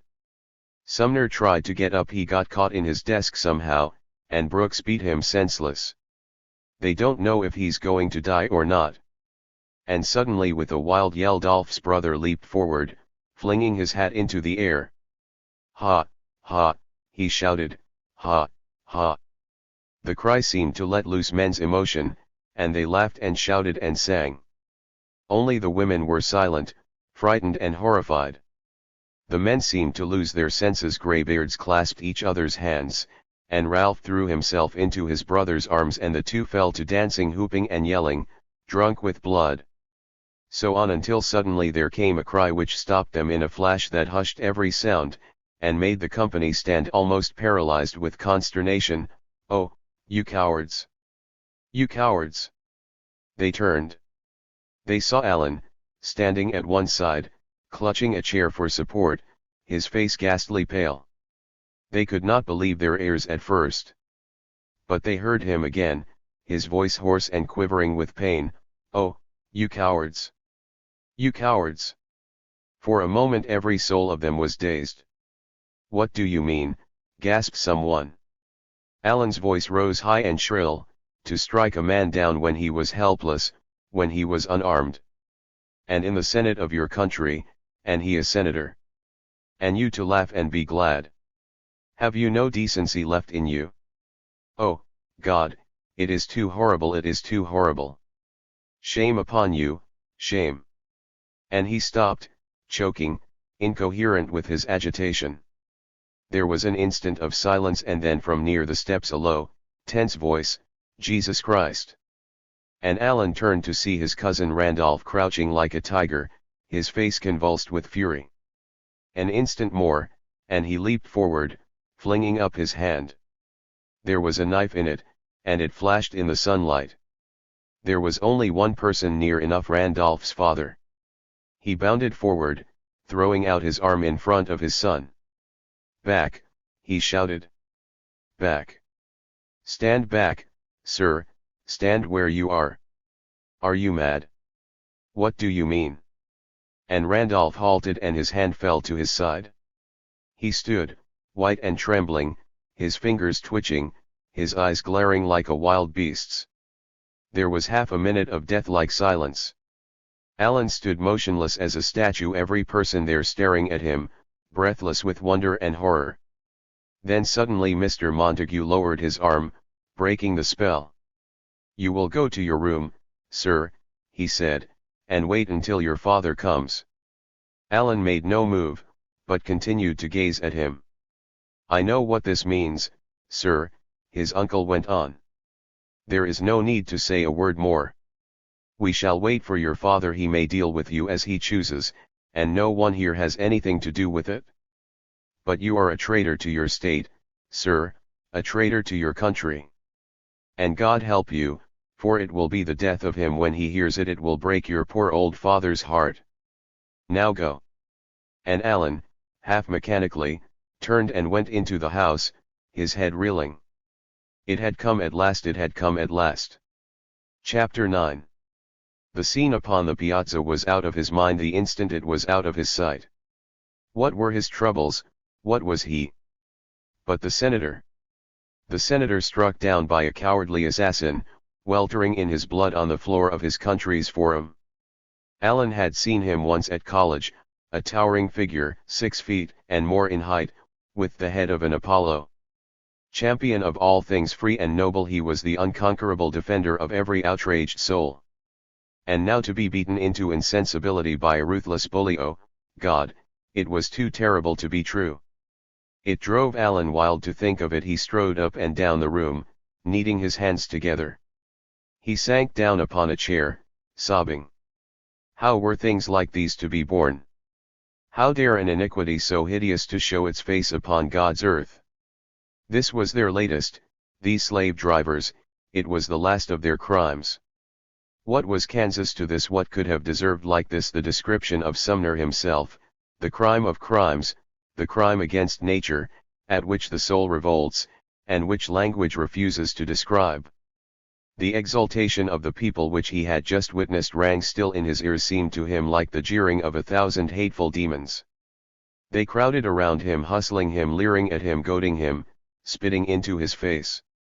Until suddenly he leaped to his feet and flung up his arms into the air, crying, "No, no. I cannot bear it. It is too much. It is too horrible. I will go out into the world and fight it. Down with it, I say, down with it." He stood in the center of the floor, his hands clenched in sudden passion, his arms grown stiff, his soul flaring white-hot in a frenzy of revolt. He saw the monster rearing its head before him, towering above him, menacing. He flung himself at the throat of it, the slavery. Down with it. Trample it. Let it no longer dare to show itself in this world. Mountainous, colossal as it was, entrenched and unassailable, graven in the law and sanctioned by the centuries, yet he would go out to meet it. He pledged his soul to battle with it. Either he or it must perish, for there was no longer room for both of them upon earth. He would travel to the ends of the earth to raise up foes against it. He would go out upon the highways and denounce it, and they should hear him, they should hear him. Such an emotion Alan had never known before. The depths of his being were upturned, and mountain billows of resolution surged through his soul. He was beside himself in his frenzy. He wrought with the whole nation. No longer was he a boy, helpless and perplexed. Standing there with his clenched hands, the power of the ages was in him. He was the everlasting soul of man, at bay and made desperate by oppression, vowing its defiance to wrong. He saw the truth then, as he had never seen it before. No longer was he to be bound by other duties, his love of home, or his love for the South. It was the South herself who cried out to him for deliverance, from this hag-like spectre which rode upon her back, the slavery. What else was it that had turned these fair lands into a wilderness, that had beaten down this noble people, blinded them, and made them like ravening beasts? Let the means be what they would, let it be war and desolation. Let these cities be razed, these fields drenched with blood, even that he would face, so only that this horror might be ended, and the spirit of the South set free. He saw her once again, as he had seen her in this place, but no longer radiant, no longer singing. She stretched out her arms to him, her aspect wild, her eyes full of weeping. For the star of her hope was fallen, and the pillars of her house were in ruins, and madness had smitten her sons. Who was there to deliver her? Who was there to point the way? Was he the first of her children to find it? He would not be the last. He vowed it as he knelt there, sunk down upon a chair, his face buried in his arms, and his frame shaken with his sobbing. He would not be the last. He would not be the last. The hours passed by. It grew dark, and Alan sat in the same room, motionless, silent, brooding. It was late at night before a sound came to disturb him. Then he heard a step in the hall, and looking up saw Ethel standing in the doorway. She had come from another room, and the light streamed in about her stately figure, shining upon her glossy black hair. She stood motionless, gazing at him. And with a sudden impulse Alan sprang to his feet. "Ethel," he cried, with swift intensity. "And you too?" He noticed that the girl started. "How do you mean?" she asked. "I can't believe it of you," he rushed on passionately. "I can't believe it. How can you, a woman, bear such a thing? How could you stand there and listen to them shouting with delight? Have you no mercy, no heart at all? I can understand the men, but you. Oh, Ethel." There was a moment's pause. Then the girl said in a low voice, "I have not come to talk to you about that, Alan." And she came quickly toward him. "It is something more terrible than that," she said swiftly. "I don't know how you are to bear it, Alan. We are afraid something has happened to your father." He started and stared at her. "What do you mean?" he cried. "There has been a runaway," said the girl. "The horse has come home with the buggy all smashed to pieces, and he not in it." Alan felt his heart give a throb. He caught at a chair. "The men have gone to hunt for him," the girl went on, breathlessly. "He must have been hurt, but we do not know yet." "How long ago was this?" he cried. "An hour ago." "And why have you not told me before?" "We did not know where you were, Alan. We thought you had gone out of the house." There was a silence. He put his hands to his forehead, and the girl, watching him with frightened face, ran toward him, thinking that he was going to fall. But suddenly he straightened up. "It is better so," he said, in a low voice. "It is better so." Ethel halted, and stared at him. "What do you mean?" she whispered. "I mean that it is better he should be dead," Alan answered. And the girl sprang back in horror, exclaiming, "Oh, Alan! Did you not see what happened this afternoon? He cried, wildly. Did you not hear your father say that it would break his heart? Why should he live to face such things? There was a long silence. Alan, she whispered at last, faintly, we had agreed to say nothing about it to him. Ah, yes, he exclaimed, his voice choking. But you forgot me. I could not agree to say nothing. Again there was a silence. Alan, gasped the girl, suddenly, your father may be dead. Dead, he cried. And may the senator not be dead? Is not that slave they murdered dead? Are they not dying by hundreds and thousands every day all around you? Dead, great God, what is there for anyone to do but to die? She was staring at him, motionless. Then suddenly came a sound outside. She turned with a low cry, and Alan followed. It was faint moonlight, and as they emerged they saw several horsemen riding toward the house, their figures looking black and ghostly as they came, slowly, noiselessly, in the sandy driveway. Neither Alan nor his cousin could make a sound. They stood transfixed with sudden terror. The horsemen rode up and halted, stepped from their horses all but one.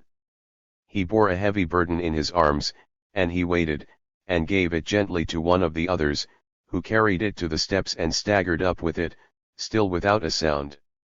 He laid it on the veranda, the form of a man wrapped in a cloak. And at the same instant Alan sprang forward with a cry, Father! Not a soul spoke. He bent down and raised the cloak.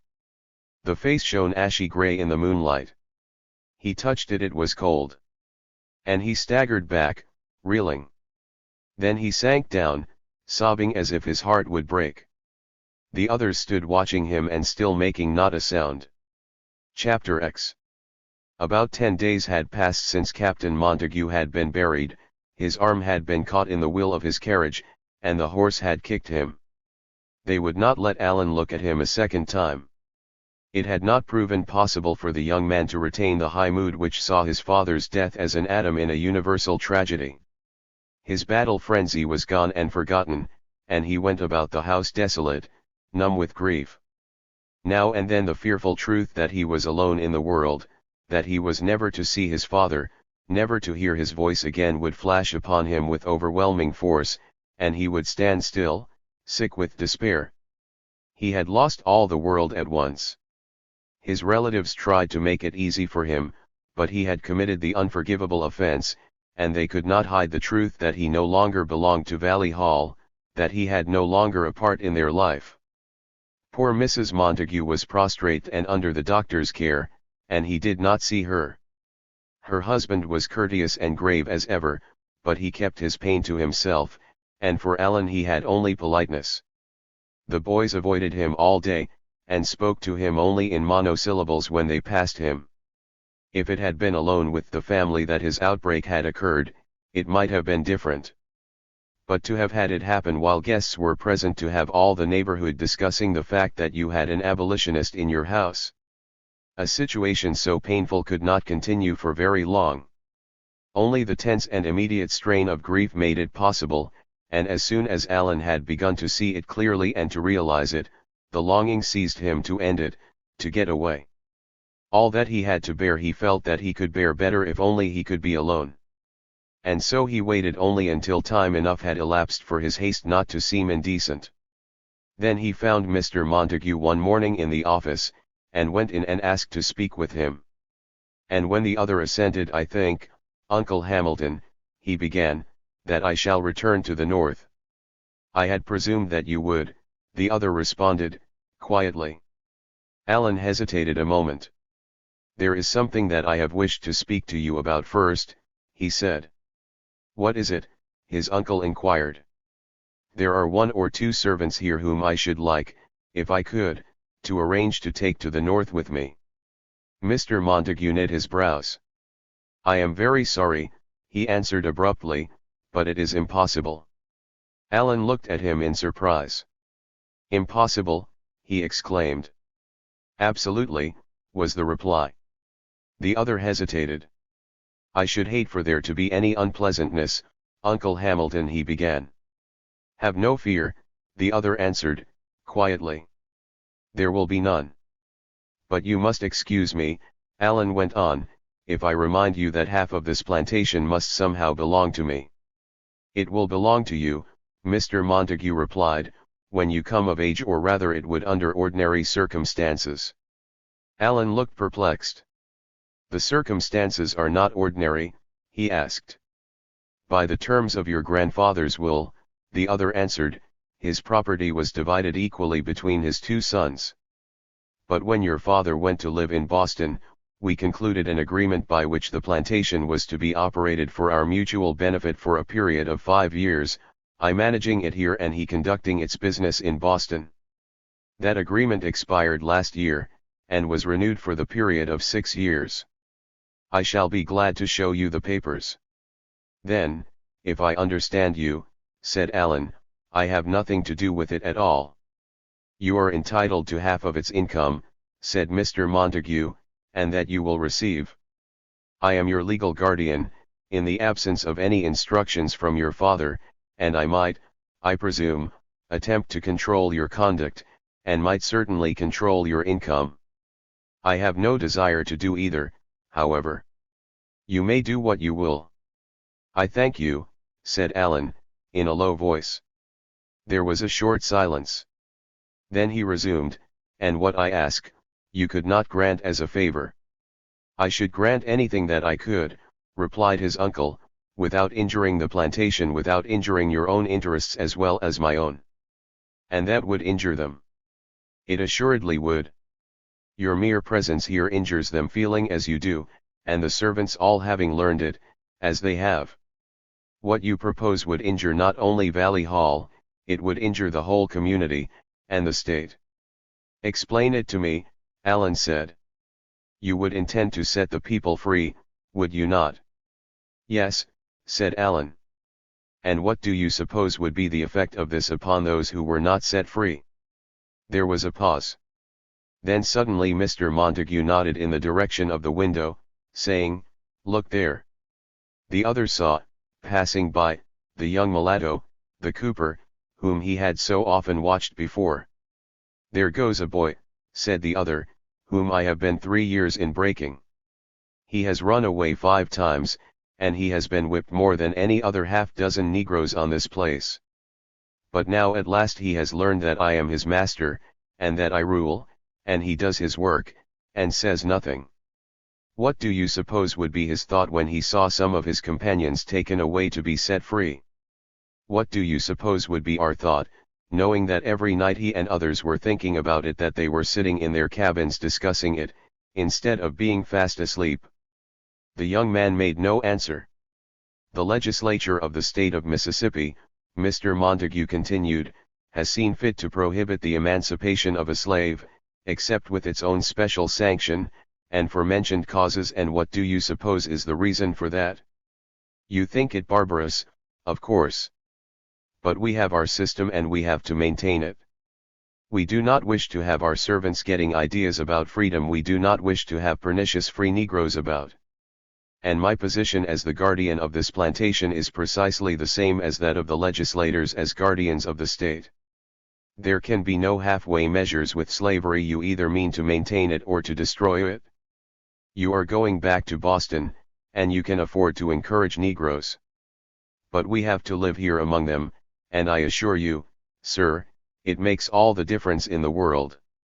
You mark me, if those people that you meet in Massachusetts could be made to come down here and live in Wilkinson County, where there are 3 Negroes for every white man, they would be turned into pro-slavery agitators in 6 months.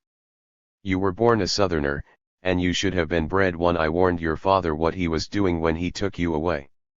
If you had stayed here you would know what is the burden we bear, and by what stern necessity we do what we do. We mean to keep this a civilized country, sir, or to perish in the attempt. We have been a century teaching the Negro that we are masters, and that when we speak we mean to be obeyed. And I assure you we do not intend that he shall unlearn his lesson now. There was nothing more for Allen to say. He was in no mood for arguing, and he waited only until he could do so without rudeness, and then he rose and left. How much of this conversation was reported to the family he never knew, for no one spoke to him save Uncle Ben. It was hard for old Mr. Handy to understand that a family was to be broken up by a disagreement about politics. It was Mr. Handy's habit to regard the slavery question as a froth stirred up by the politicians.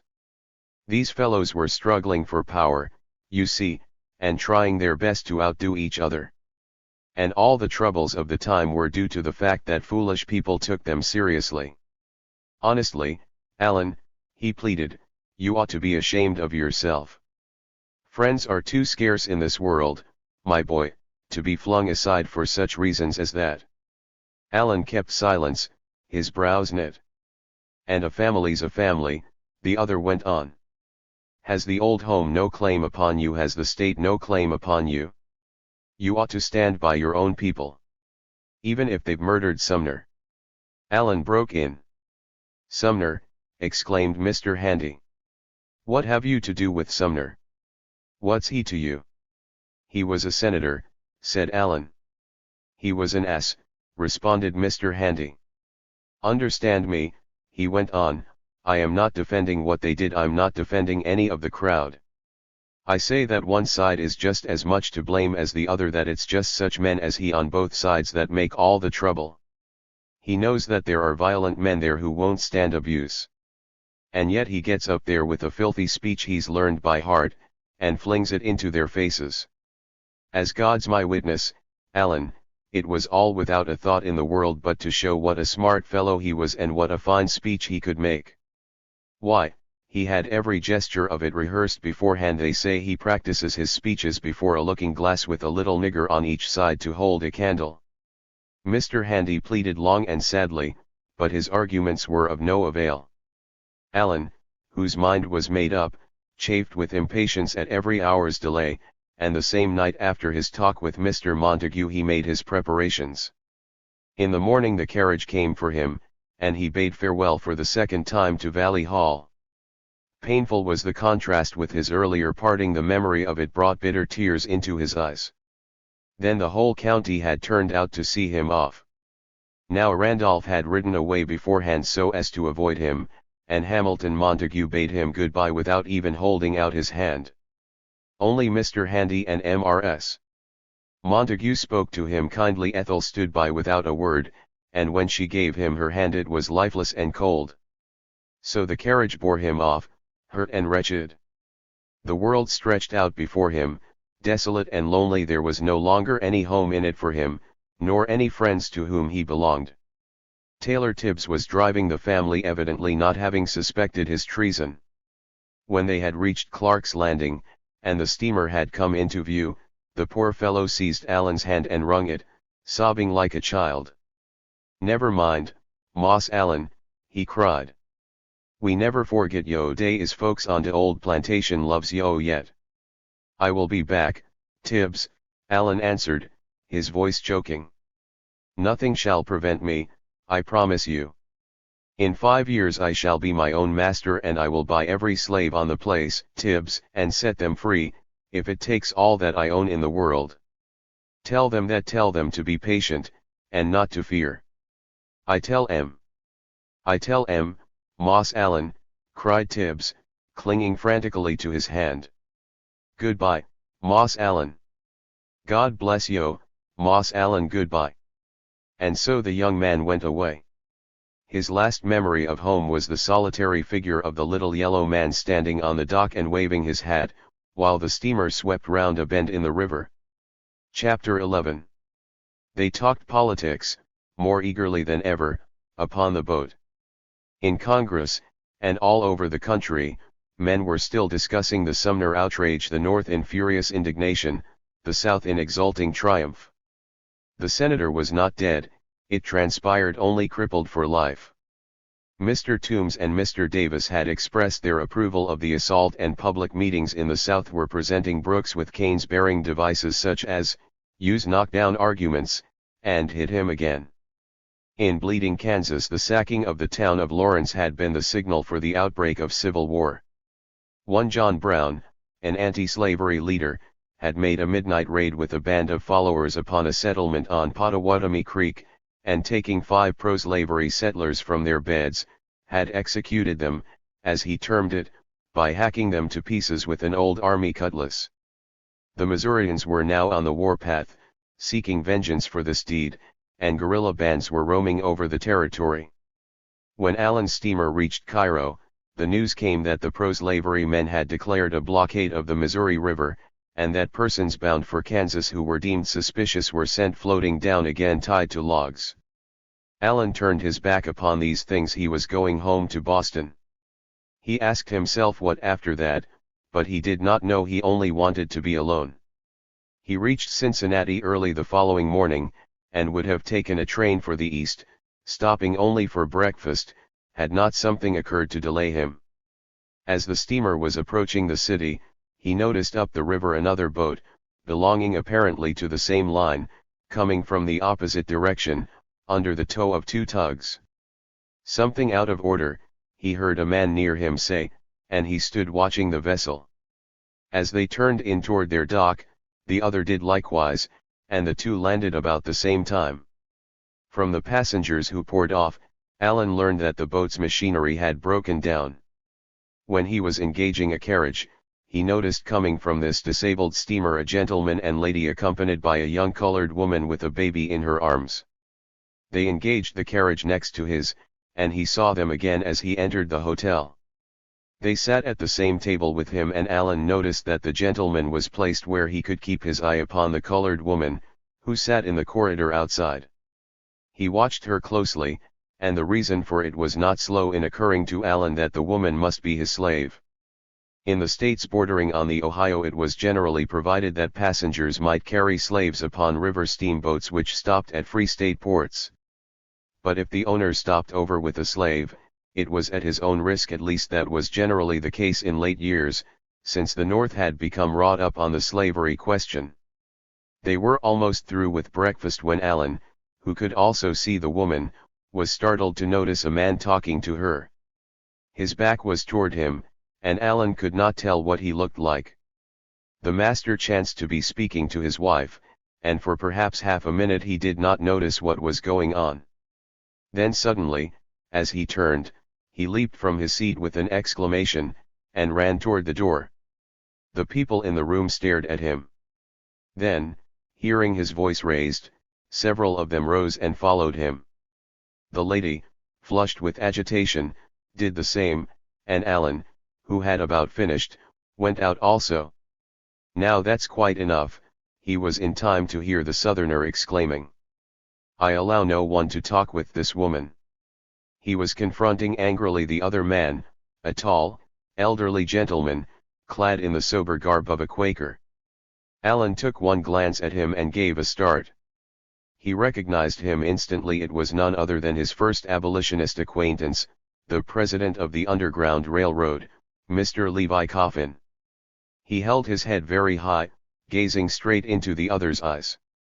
"I do not know," he said, quietly, "who gave thee the right to forbid me to speak to whom I please." "I'll show you about right," cried the other, passionately. "This woman is my servant, and I will not have her interfered with." "As to that," said Mr. Coffin, "'tis for the woman to say, not for thee. If I understand her rightly, thee claims this woman as thy slave." "I was telling her that she is free, and that she has a right to leave thee if she wishes. And I assure thee, sir, that if she does wish, no command of thine will be of the least effect." "By God!" cried the man, clenching his hands. Allen thought for a second he was going to strike the old gentleman. But people were running toward them from every direction, drawn by the excited colloquy, and this perhaps exercised a restraining influence. The Quaker turned suddenly to the negress. "I tell thee," he said, "that thy master has no longer any right to thee. The law—" "Maria," shouted the other, springing between them, "I forbid you to listen to this man. Stand up." The poor colored woman had sat staring from one to the other, evidently helpless with fright. She looked half dazed, and the child in her arms was crying violently.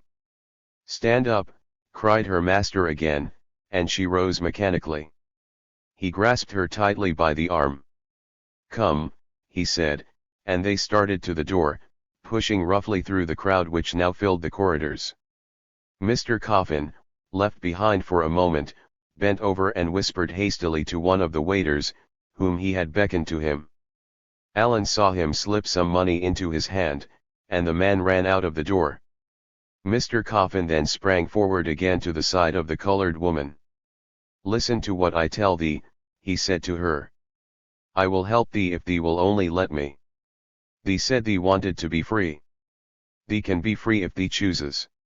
This man has no right to make thee go a step if thee refuses." "Stand back, sir," shouted the other, cursing wildly. "Stand back, I say. If thee refuses, he cannot make thee. Thee has only to stand still, to speak boldly.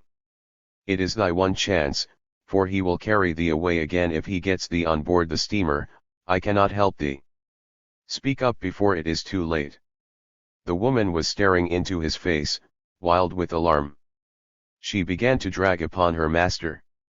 "I don't want to go," she began, but the other shook her furiously, crying, "Be still." They had come to the door of the hotel. In front Alan saw a carriage standing, the one in which the master had come. He was striding toward it, when suddenly around the corner dashed the waiter, a policeman at his heels. Mr. Coffin sprang toward the latter. "Officer," he cried, "this man is trying to kidnap this woman. I demand that thee stop him." The Southerner halted. "What's that?" demanded the policeman. "What's the matter here?" "This woman is my servant," said the other, indignantly. "This fellow has been trying to entice her away from me. She goes of her own accord." And he started again.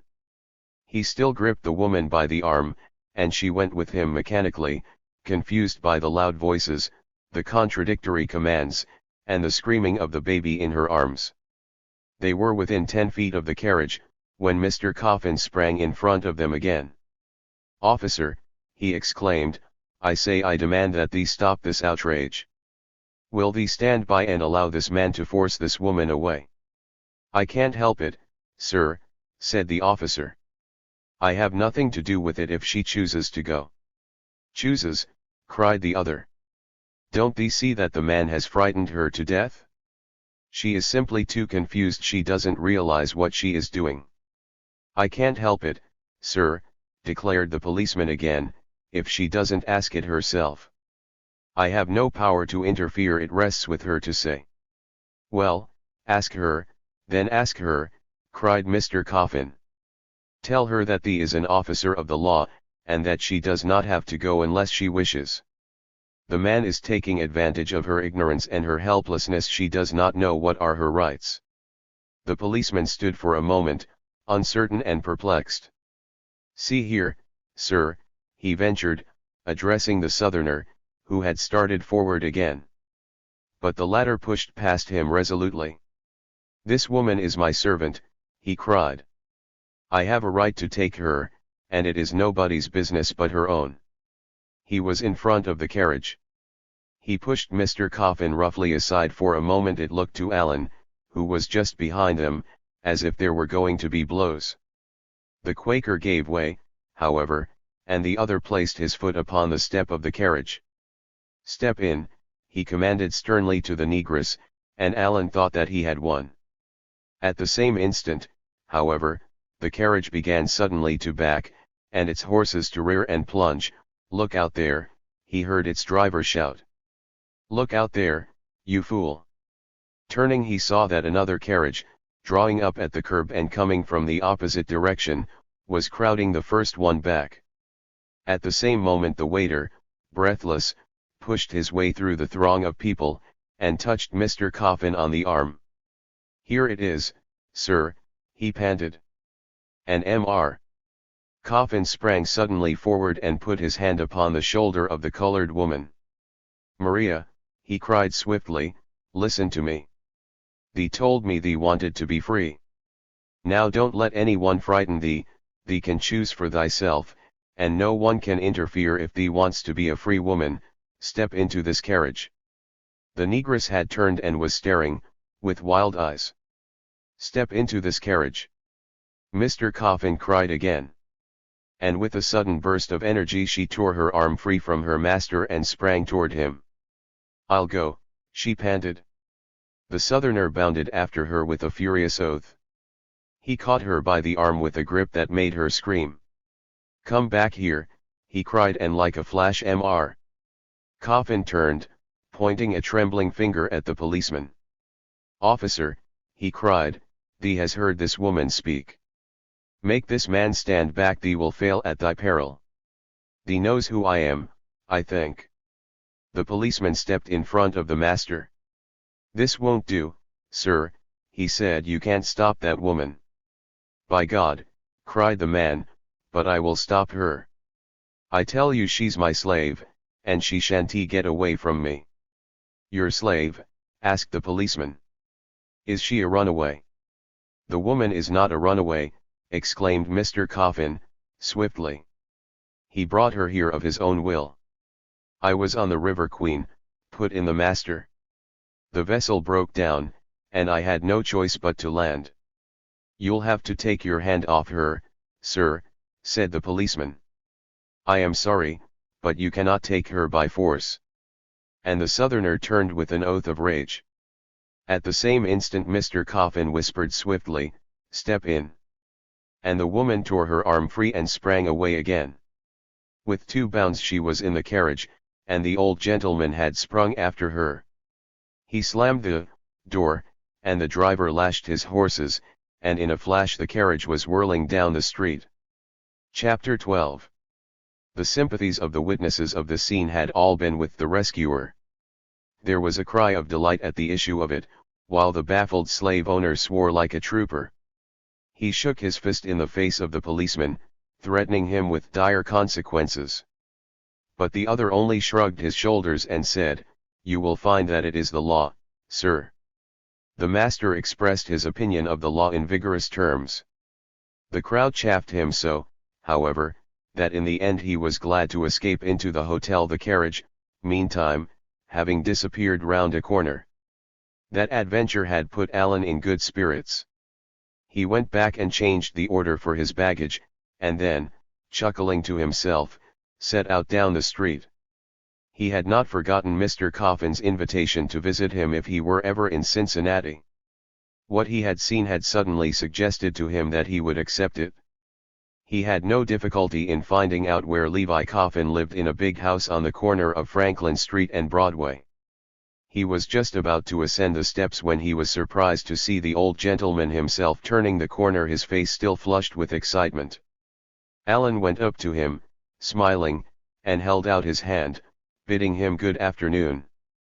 Seeing him perplexed, he added with a laugh, "You don't remember me?" "I am glad to see thee, friend," said Mr. Coffin.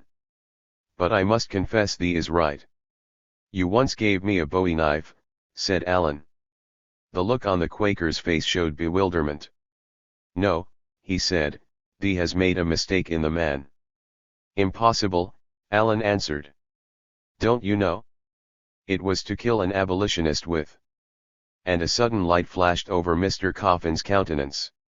He stretched out both his hands. "My boy," he cried, "who would have believed it?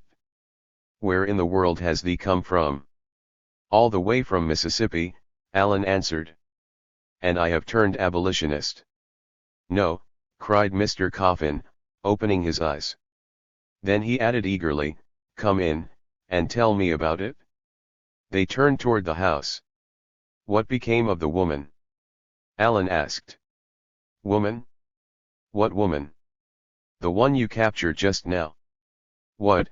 cried the other. "How did thee hear of that?" "I was within 10 feet of you all the time." "Thee does not mean it?" Mr. Coffin exclaimed. "But I was." "You were too busy to see me." "It was a busy moment," said he, laughing. "I was afraid that I was going to fail." "What have you done with her?" asked Alan. "Bought her a ticket, and put her on the train," was the reply. "The train? On the Underground Railroad? Since thee is an abolitionist, it is safe to tell thee." Alan laughed. They entered the house, and Mr. Coffin called Catherine, and the dearest old lady with the primmest of Quaker dresses and with the face of an angel came out. She had heard the story long ago, and so she and Alan were friends in a moment. Aunt Katy, as everyone called her, listened in mingled alarm and delight while they told of the late adventure, and while Alan pictured the look upon the face of Maria's master as the carriage disappeared. "Poor woman," said Mr. Coffin. "He had sold one of her children only last month. He was on his way to New Orleans, and she was afraid that he might sell her. She was frightened, almost speechless, and I had little time to question her. I wanted to get her out of the way, for I was afraid the man might be after me with some sort of a process." "Do you have such adventures often?" Alan asked. "I have had that sort twice before," was the reply. "Once there was a steamboat captain who tried to hold a woman he believed to be a fugitive. He had no evidence, and I stopped him with a warrant just as he was starting to take her across the river in a skiff." "But adventures? These should have been here last night. We passed 11 fugitives who had crossed the river on a ferry boat in broad daylight, hidden in a load of hay. 2 weeks ago we had 7 who had had a fight and driven back their pursuers and gotten across." So Mr. Coffin went on telling stories. He was a merry old gentleman. His eyes twinkled, and the muscles of his long Yankee face twitched as he told how he had gone into a merchant's office to ask help for a needy fugitive, and meeting there some Southerners furiously denouncing abolitionists, had induced each of them to contribute to the help of the poor and worthy person in whom he was interested. But then suddenly he stopped. "I have forgotten to ask about thee, Alan," he exclaimed. "Thee has grown up to be a man. Where has thee been all these years?" "In Boston most of the time," Alan answered. "At Harvard. I went south a month or 2 ago." "Thee is in mourning," said the other. "My father died 2 weeks ago," he replied. Mr. Coffin became grave. "Ah," he said, "and I have been telling thee jests." Alan told the long story of what had happened to him since he had returned to Valley Hall. The runaway, Dutch Joe, having been kidnapped from Cincinnati, he thought Mr. Coffin might have known of him. But this proved not to be the case. Afterward Alan told how the news of Sumner's fate had brought about the crisis. "Thee says thy home is near Woodville," remarked Mr. Coffin, later on. "I was in that town, I remember, 5 years ago. I recollect an argument I had with some merchants in the hotel concerning this very thing. I mean the ferocity of manners which slavery engenders. It was very queer." Alan had opened his eyes. "I can't just imagine anyone discussing such a subject in Woodville," he said. "It is always my habit to say what I think," Mr. Coffin answered, "no matter where I am. I have never found Southerners unwilling to discuss the question of slavery with me. They get excited, of course, but they know that I am a man of peace, and I always manage to win them over. I recollect that in Woodville there was a man who became very angry. He had read my card dealer in free labor cotton goods and groceries and had asked me to explain what that meant. After we had had a long discussion, he said, 'They tell me that if fugitive slaves reach Ohio, the abolitionists harbor them and help them on their way to Canada.' I answered that we had all sorts of people in Ohio. I told him a story I had just heard before I left home. A fugitive slave escaped from his master and made his way through the state. He generally traveled at night, and lay concealed during the day, but when near the northern boundary of the state, he concluded that it would be safe to travel in the day, not knowing that his master was on his trail and close behind him. That day his master had heard several times that his slave was a short distance ahead. The fugitive stopped at a house near the road to beg for something to eat. It happened that the people were good folks, who thought it right to feed the hungry, and invited him in. The lady of the house began to prepare some food, and her husband went out to chop some stove wood. While he was at the woodpile, the slave's master rode up, and inquired if he had seen a Negro pass along the road that day. The man quit chopping and asked, "What kind of a looking fellow is the Negro you are after?" When the master had given a full description of his slave, the man said, "Yes, I saw just such a Negro pass along here today." The master brightened up and said, "That is my slave. What time of day was it when he passed? How long ago did you see him? It has not been more than an hour, he can't be far ahead. Did you speak to him?" "Yes. I talked to him for some time." "What did he tell you?" "Well, he told me a good deal about himself." "Now, sir," said the master, "I wish you would tell me all you know about him. He is my property and I intend to capture him at any cost. I will pay you $50 if you will aid me to get hold of him." The man deliberated for some time, then said, "I don't know that would be just right, but I'll tell you what I will do. I'll go and counsel with Deacon Jones, who lives at that next house, about 100 yards off, and if he says it is right, I'll tell you all I know about your slave." He then dropped his axe and started to see Deacon Jones. The master rode by his side and stopped at the deacon's gate, while his companion went into the house. The man stayed so long counseling with the deacon that the master grew impatient, and when at last the man came out he asked him, hurriedly, what did the deacon say? The man, however, was in no haste. He scratched his head and hesitated a while, then replied.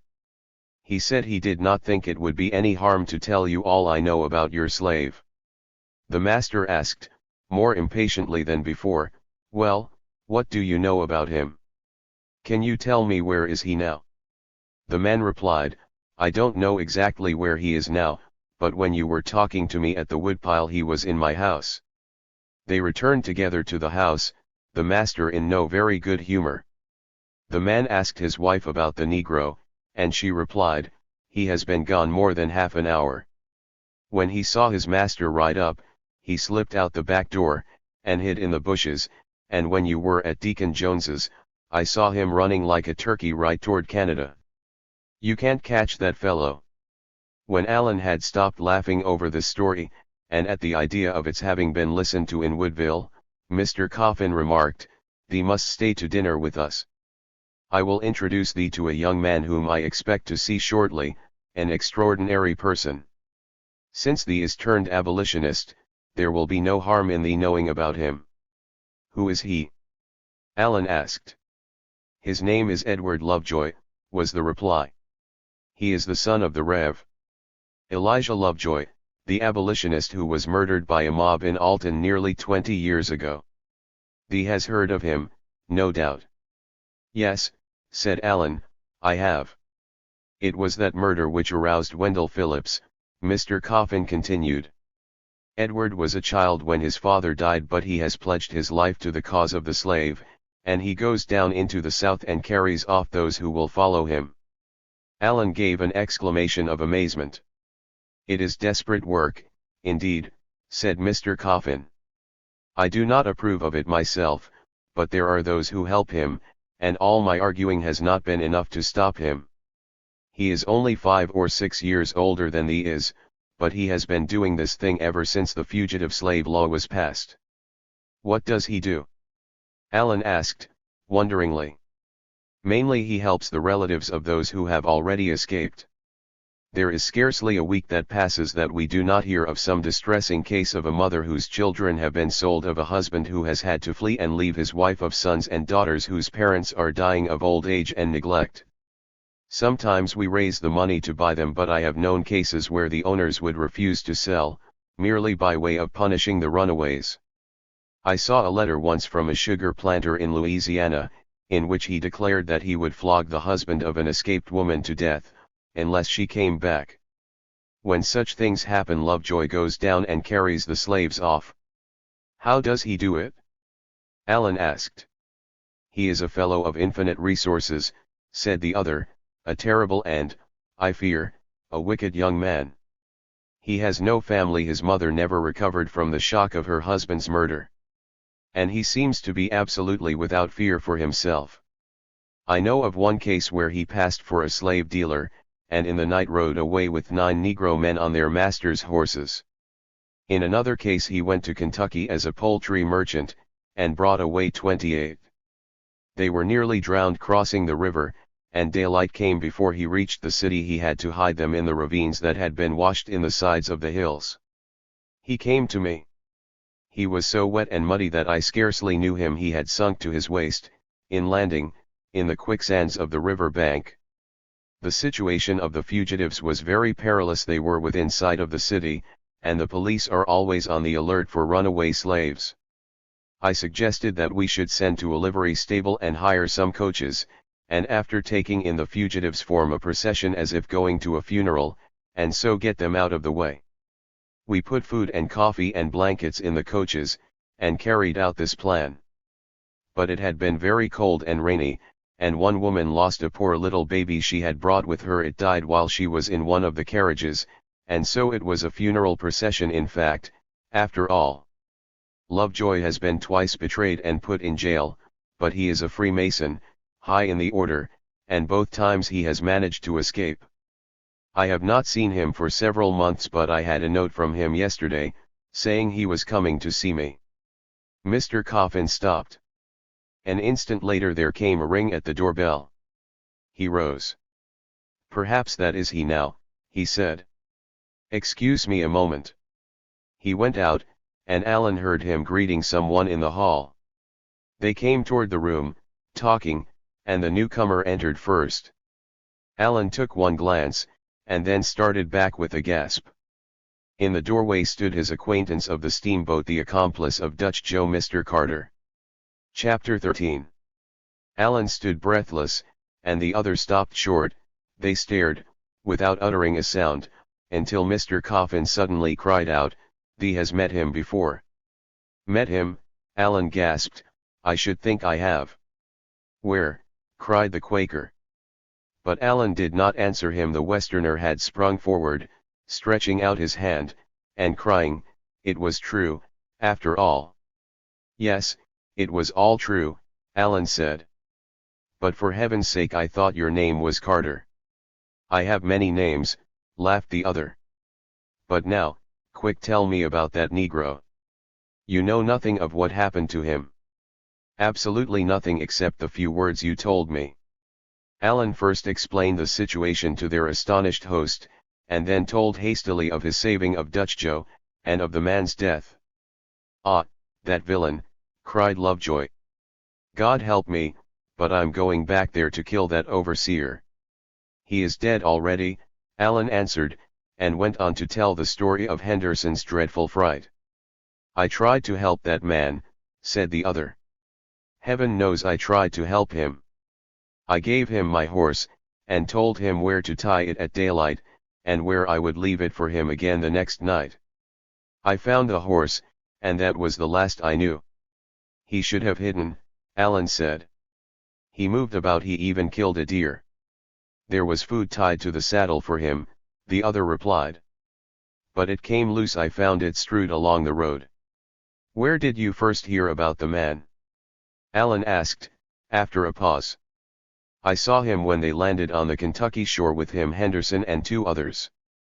I knew there was something wrong, and that night I talked with the Negro." "Why didn't you have them arrested then?" "Arrested? What evidence did I have to offer? I had seen no kidnapping. The men would have sworn the Negro came of his own free will." "But the man himself?" Alan exclaimed. "What?" replied Lovejoy. "A slave in a slave state." "Sure enough," said the other, recollecting. "A slave was in law not competent to testify." "When a kidnapper has gotten his victim across the line," the Westerner continued, "he is generally quite safe unless some other witness of his act has chosen to follow him. And even then, look at the story of that young girl who was carried off in broad daylight from a town in Pennsylvania 4 years ago, and of the man Miller who went down into Maryland to have her abductors punished, and was kidnapped from the platform of a railroad car and found a few nights later hanging to a tree." "I wonder you didn't try to free the man on the steamer," Alan said, after a moment's thought. "I did," was Lovejoy's reply, "but I had no file, or anything, and Henderson and you too, as I thought, watched him all the time. I did my best. Before I could get the man away at last, I thought that ruffian would have him cut all to pieces." "His body was a horrible sight," exclaimed the other. "A sight?" cried Lovejoy. "Why, Let me tell you what happened to that man before Henderson ever saw him. He was brought into Mississippi by a slave dealer, and he ran away from him and traveled over 100 miles northward. He was almost out of the state when he was stopped on suspicion, and put in jail. The law of Mississippi directs that a jailer shall require a fugitive to tell whom he belongs to, and shall write and inform his master. If no reply comes within a certain short time, 3 weeks, I think it is, he is to whip him, the idea being to compel him to give the right address. This man said he gave the right one the first time, knowing there was no use doing anything else.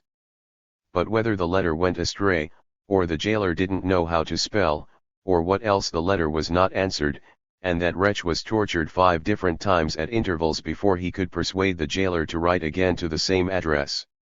They talked for a long time about these things. They each had a long tale to tell. Allen explained what had been his position at Valley Hall. I was suspicious of you from the first, he said to Lovejoy, and added, I almost had the truth out of you there on the road. You startled me so, said Lovejoy. Imagine my situation. You were very quick about it. I have to be, in my business, was the reply. I have had many people offer me their confidence, as you did, but yours was the only one in which I even suspected they might be sincere. And the reason was a queer one. I had seen you reading so many books on the steamboat. Allen laughed. He was studying his interlocutor carefully. The young fellow was changed much in appearance since Allen had seen him last, when he had been roughly dressed. He proved to be a person of more education than Allen had supposed. He learned before long that Lovejoy had been a student at Oberlin, the famous anti-slavery and co-educational college of Ohio. He was about 23, but seeming much older, spare, with lean face and prominent nose and mouth. He stood very erect and eyed one keenly as he talked with him. He had evidently made up his mind as to Allen at the outset, for he spoke without any reserve. I came to tell you, he began suddenly, turning to Mr. Coffin, that I have yielded to your entreaties. I am going to give up slave stealing. Ah, cried the old gentleman. Yes, said Lovejoy, I have made my last trip south. I am going to start tonight for the West for Kansas. Mr. Coffin's smile of delight faded. Alas, he exclaimed, that is worse yet. Thee is going to fight. Going to fight, echoed Lovejoy, and then suddenly clenched his hand. Going to do something at last. No longer to talk and pother with them, going to have a go at them. The man sat forward in his excitement. I am not fool enough, he went on, not to know how futile were the things I have been doing. I only did them because I was so built I had to do something. But out there in Kansas the trouble is really coming to a head. If you can only blow up the fire hot enough, there will come a war out of that Kansas mess yet. You want a war? Allen asked, in a low voice. And Lovejoy cried, I want a war. Are you one of those who expect to settle this thing by standing up and jabbering about it? He continued. Do you think that those people have the slightest idea of giving up, until we have gone in and walked over them, smashed them down so fiat that they never dare raise their heads in this country again? And Lovejoy shut his great jaw so tight that the muscles stood out in hard lumps. I understand you, said Allen, quietly. But then I was born a Southerner. Yes, said the other, I know, and doubtless you love the people, you only hate slavery, and all that sort of business. But I was born a Northerner, and they murdered my father, and I hate them like the very devil, if Mr. Coffin will excuse me. I hate their pride and their insolence, their blustering and their boasting. Haven't I been down there and sat and listened to them talk until I had to go out into the woods and bellow like a mad bull with rage? Why, good God! There have been times when I have seen myself picking up that whole everlasting nigger-stealing nation and shaking them until their teeth flew out. The speaker paused a moment. Then he cried suddenly, take this business of Sumner. Have you heard the opinion of the University of Virginia? Allen shook his head. And the other drew a newspaper from his pocket, and after looking through it for a moment, read this. From the Richmond Enquirer, May 30th. Another cane for Mr. Brooks. We understand that a very large meeting of the students of the University of Virginia was held on Tuesday evening, to take into consideration the recent attack of the Hon. Preston S. Brooks on Charles Sumner, in the United States Senate chamber. Several very eloquent speeches were delivered, all of which fully approved the course of Mr. Brooks, and the resolution was passed to purchase for Mr. Brooks a splendid cane. The cane is to have a heavy gold head, which will be suitably inscribed, and also bear upon it a device of the human head, badly cracked and broken. The chivalry of the South, it seems, has been thoroughly aroused. And Lovejoy crushed the paper in his hands with a sudden gesture, and hurled it to the ground. "Now tell me," he cried, "by the Lord God Almighty, is there any sort of an answer for that but bayonets and sabers and an everlasting mash?" Allen dined with Mr. Coffin, and afterward set out for the depot to take his train, the young Westerner walking with him. A strange and terrible man he seemed to Allen, who was still in his deepest heart half a Southerner. And guilty feelings haunted him in his presence. In everything but years Lovejoy was an old man. Allen wondered what his training must have been. Surely brooding upon one tragedy could not have made him as rabid as he was. As he walked along, talking about the things he had done, taking long swift strides, his brows knit and his gaze fixed straight in front of him, he seemed to lose himself entirely in the ecstasy of his one passion. Was it his long solitary expeditions that had caused this tense self-concentration, or on the other hand was it this trait which made the journeys pleasing to him? Or was the reason, as he said, because he must be doing something? The man's very presence radiated energy. He tossed his long arms about him with excess of it, he made swift gestures as he talked, he shook his head, he clenched his hands. The people on the street turned and stared at him. He had a way of shutting up his jaw like a trap when he was thinking of something that had opposed him. He carried weapons, Allen had been told, and he had fought like a wildcat when interfered with. He told of an adventure he had had in the mountains of western Virginia, up the Kanawha River. He had set free more than a score of slaves, at the solicitation of relatives in Canada. They had saved money, many hundreds of dollars, and Lovejoy had represented himself as an agent from a firm in Kentucky, intending to engage in the salt trade. He had contracted for the building of 2 boats, and for the salt to fill them. While waiting he made friends in the town. He had 2 Negroes who were called his slaves, and who sought out those who were to escape, and matured the plan with them. It was early spring, and the river was high and swift. On a Saturday night, after the first boat was finished, a company of the Negroes and one of Lovejoy's slaves boarded it, and set out at full speed for the Ohio. On Monday morning he discovered his loss, and wild with rage, fell to cursing his other servant, accusing him of knowing of the plot. He went in pursuit with horsemen, but only to find the boat tied up on the Ohio shore. Then Lovejoy returned, to wait for the completion of the other boat. On the second Saturday night it also disappeared, with his other servant, and another dozen slaves. Again he set out with pursuers, but when they reached the Ohio, became separated from them, and conducted the hidden fugitives by the Underground Railroad to Canada. And when Allen had recovered from his amazement over that story, Lovejoy laughed. "I'll tell you a better one yet. Maybe you won't believe it, but I've got a bill to prove this one, somewhere in my pockets for $80 worth of wigs. I bought them in Philadelphia, gave out that I was a theatrical agent. I brought out 43 slaves with them altogether. Most of them were friends of people living here in Ohio. They all had to be mulattoes, of course. The first were from Baltimore. I got them all together and powdered them up, and we took a train for Harrisburg in broad daylight. Then I went to Washington and brought out another company from there, without anyone's being the wiser.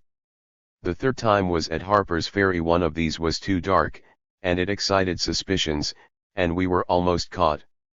We took the express for Pittsburgh, but the escape was discovered, and the pursuers engaged a special, and overtook us just as we were entering the city. Fortunately we were on the last car, and saw them, and when the train began to slow up we jumped and scattered. There was all sorts of a time after that. Nobody was caught, but several of us thought we were going to be. Maybe you read about it at the time. The whole city was crazy with excitement, and the search was kept up a week. But I know the abolitionists in every city, and we were safely hidden. I tell you, though, I still feel shaky when I go into Pittsburgh. They had come to the depot and stood by the cars. Then suddenly Lovejoy turned to Allen, gazing at him earnestly. "Why don't you change your mind?" he asked. "Why don't you come out to Kansas with me?" But Allen shook his head.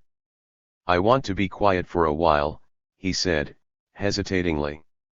"I want to think things over. I fear that I should prove a poor hand at fighting." Lovejoy made a gesture of impatience. "But the time will come," he cried fiercely. "It will be either win or lose. Are you going to prove a coward?" The other's voice was low. "I do not feel brave enough to say," he answered. "I shall try not to." And suddenly the other gripped his big hand on his shoulder. "Come, come," he said, "I like that. When it's time, I'll come for you. You will fight. Wait and see." Book 3. The Climax. Chapter I. When Allen had been on his way from Valley Hall to Boston, the political parties were making their nominations for the presidential battle. The fates were unkind to Douglas. The world was just thrilling with the Lawrence and Sumner episodes, and the Democratic politicians in their alarm were driven to Buchanan, who as minister to England had been out of the country, and could not be blamed for these things. Douglas failed because he was too far ahead for one section. And the next time he was destined to fail because he was too far behind for the other. So it is that the best laid schemes o' presidential candidates gang agley. The Republicans, seeking a hero, chose Fremont, the explorer. The campaign which followed surpassed in intensity anything which the country had ever known. The meetings were attended by enormous crowds, in some cases by as many as 100,000 persons. On the part of the Republicans it was a crusade. The educated classes, the men of letters, the clergymen, the professors and teachers, were all active in their support. At the South it was freely declared that the success of Fremont would result in the breaking up of the Union, and it was really this which elected his rival. James Buchanan had been congressman, Secretary of State, and minister to Russia and England, and he was now a very old man. He had risen to eminence by lifelong plodding, and by a diligent and pious reverence for the commonplace. Stately and formal in his manners, unemotional and reticent in temperament, it was his habit to wait until his party had made clear its precise attitude upon every issue, and then to declare his position, gravely. His party had found him a servant who shrunk from no task. And so the chiefs of the slave power had chosen him. They and not he are responsible for the things that were done in his name. For he was merely a muddled old gentleman who held it an apotheosis to be set up for 4 years to distribute for his party the patronage of the highest office of the land. Under his rule the corruption in the government attained to gigantic proportions, a thing which he himself confessed in one of his messages, in his own peculiar timid and helpless way.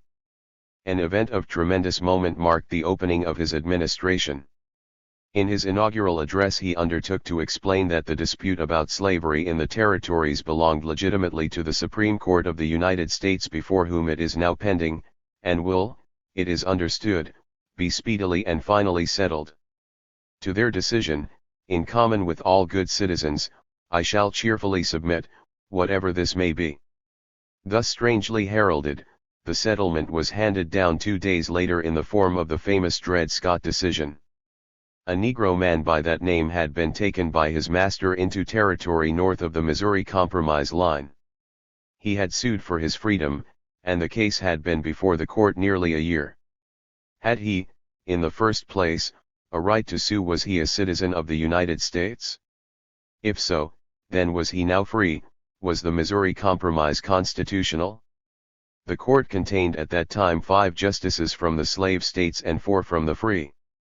The 5, and 2 of the 4, being Democrats. The opinion handed down was written by the Chief Justice himself, and agreed to by 5 of his associates. It took a singular course. It first decided that a Negro was not a citizen, and then, Disregarding the fact that in that case the court had no jurisdiction and there was nothing more to say, it went on to declare what its decision would otherwise have been, that the territory was acquired by the general government, as the representative and trustee of the people of the United States, and must therefore be held in that character for their common and equal benefit. That the right of property in a slave is distinctly and expressly affirmed in the Constitution. And that no word can be found in the Constitution which gives Congress greater power over slave property, or which entitles property of that kind to less protection, than property of any other description. The Missouri Compromise Act was, therefore, not warranted by the Constitution, and void. Thus was the mad dogma of Calhoun, forced upon the Democratic Party by the recklessness of Douglas. Now 3 years later declared the law of the land by the land's highest tribunal. The North read the decision with amazement.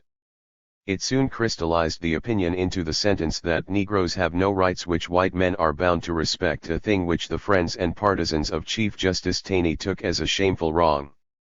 What he had actually said was that our forefathers had believed this, and that as they had embodied the doctrine in the Constitution, it was binding upon their descendants for all time.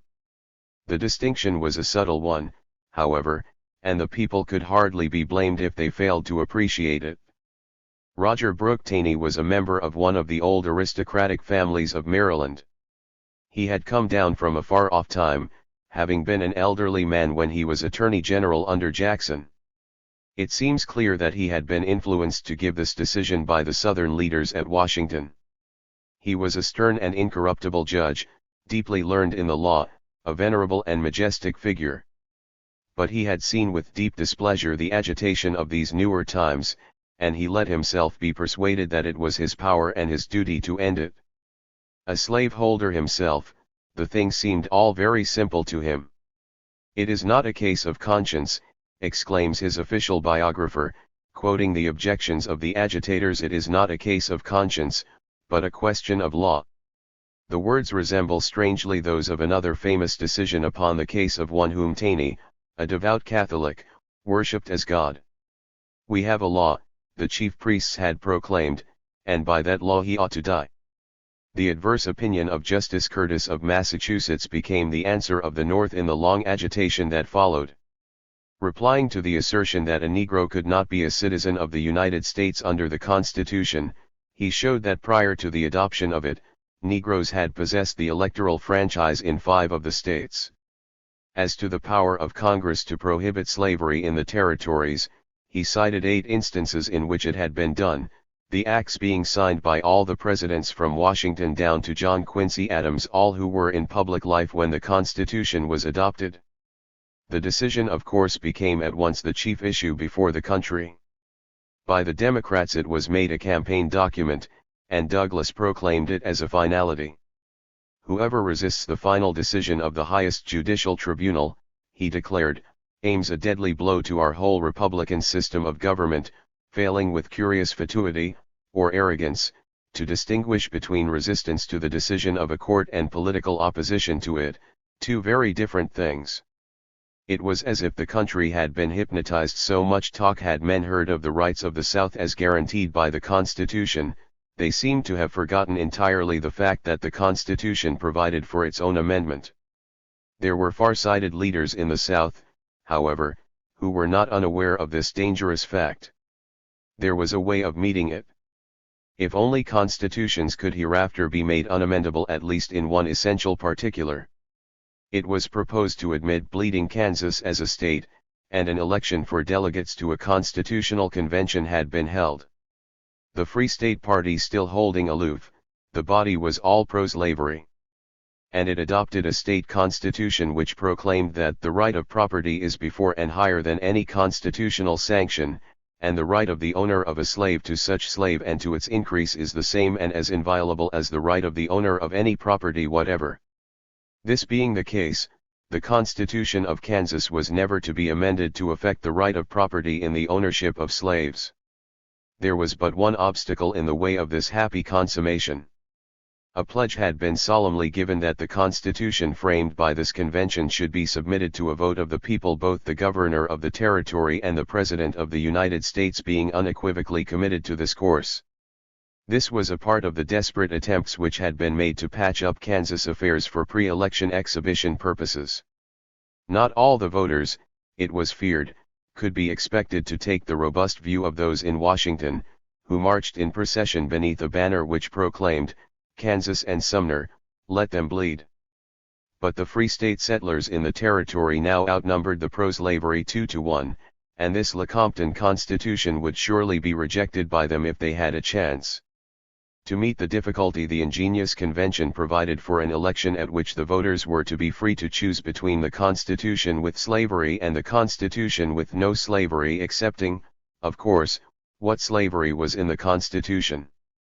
Congress assembled, and this plan was laid before it, with the endorsement of the administration. It was going desperately far too far, as it proved, for many, chief among them being Douglas. The senator was to come up for re-election in the following year, and he dared not have a thing such as this to answer for. He came to Washington, and in an interview with the president declared his opposition to the fraud. The result was a breach in the Democratic Party.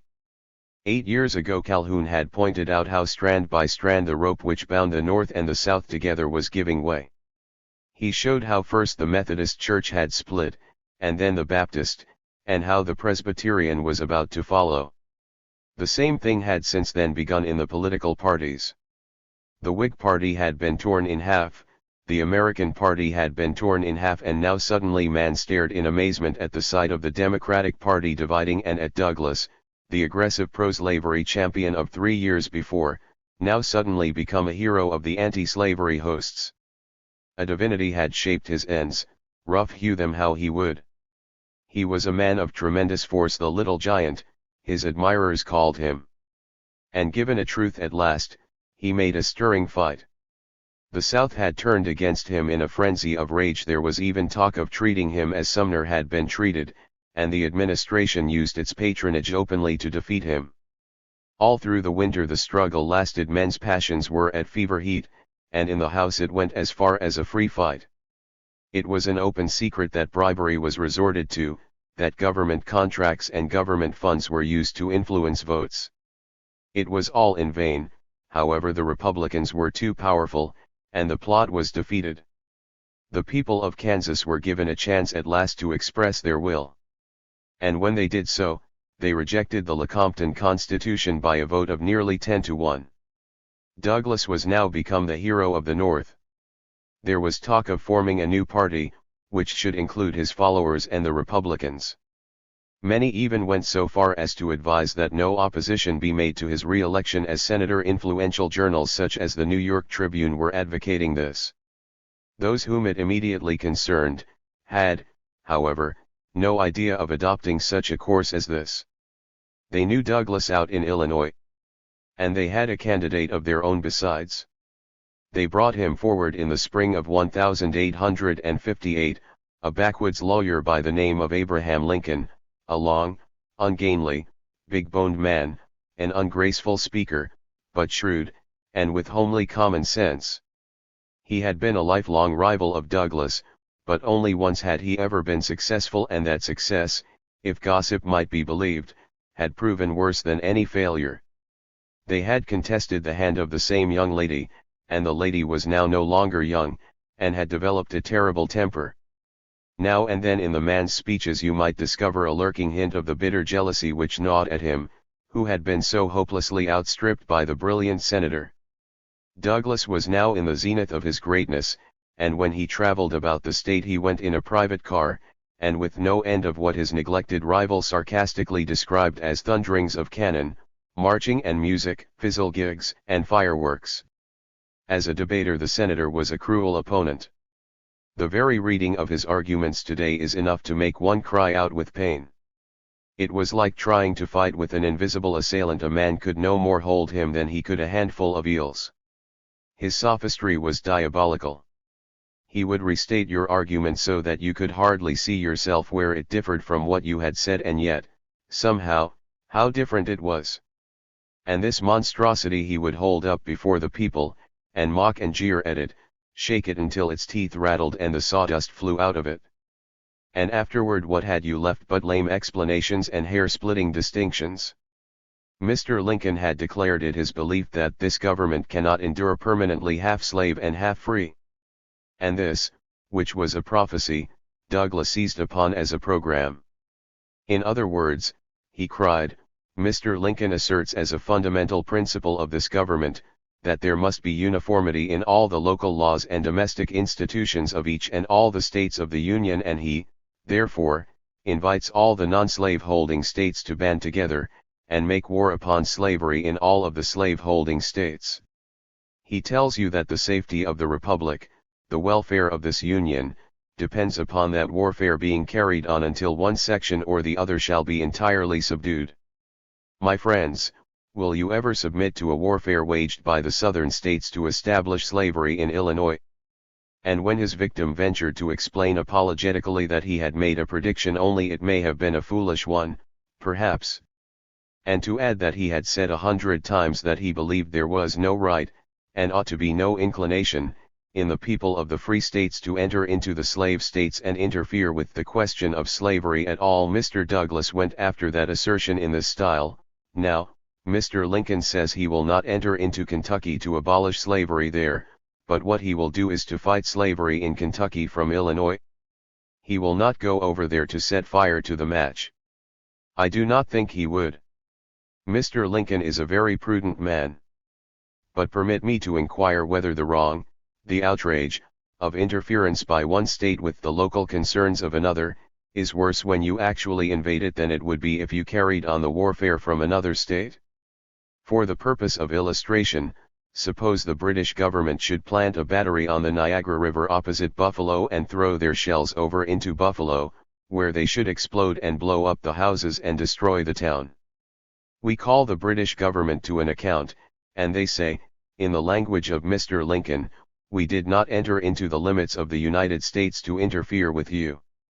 We planted the battery on our own soil, and had a right to shoot from our own soil, and if our shells and balls fell in Buffalo and killed your inhabitants, why, it is your lookout, not ours. Before long Mr. Lincoln, growing desperate, and hoping to pin this slippery adversary better if he got him face to face, ventured to challenge him in a series of joint debates. These occurred throughout the fall. And little by little they began to catch the attention of the whole country, and to force upon it the fact that a new champion had appeared. For this ungainly rail-splitter had a way of saying a thing and making it stick so tight that all his opponents wriggling could never get it loose.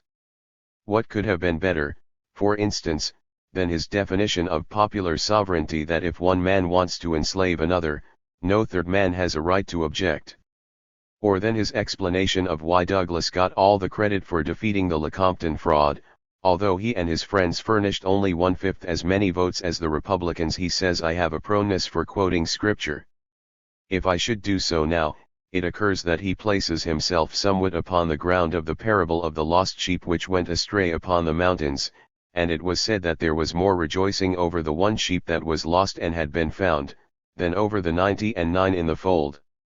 Or again than his retort, when Douglas kept repeating over and over a disproven slander about him as the fisherman's wife, whose drowned husband was brought home with his body full of eels, said, when she was asked, what is to be done with him? Take the eels out and set him again. But more important yet was another point which this wary gentleman made.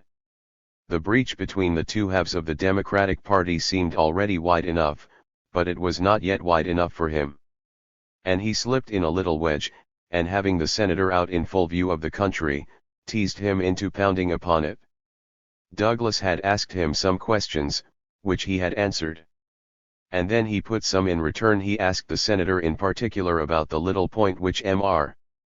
Yancey had agitated so long ago, whether or not the people of a territory had the lawful power to exclude slavery from it, prior to the adoption of a state constitution. It is said that when Mr. Lincoln discussed with his friends beforehand the putting of this question, they declared that if he did it he would lose the senatorship. It was the crucial point, and Douglas would find an answer that would satisfy the state. Mr. Lincoln replied that it might cost him the senatorship, but that it would cost Douglas the presidency. And so he asked the question. His way of meeting it Douglas had many times before put forth. But now was the psychological moment, and his reply arrested the attention of the country.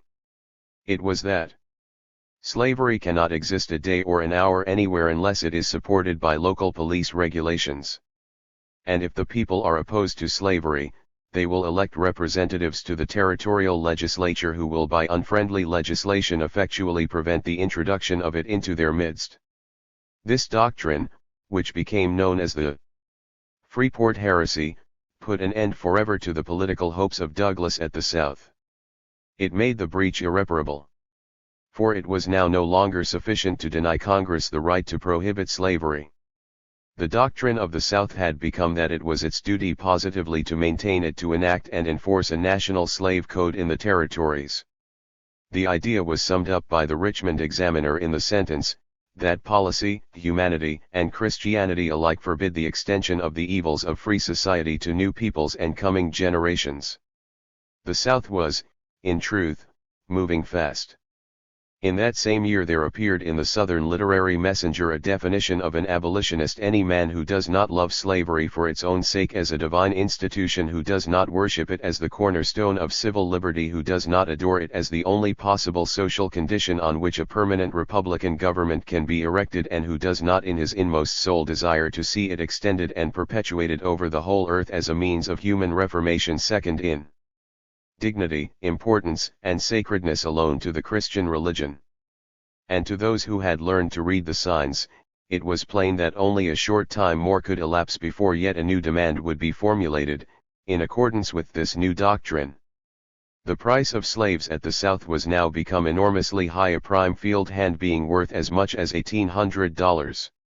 It was clear that if new territory was ever to be opened to slavery, new slaves must somehow be had. A few radicals had begun the agitation.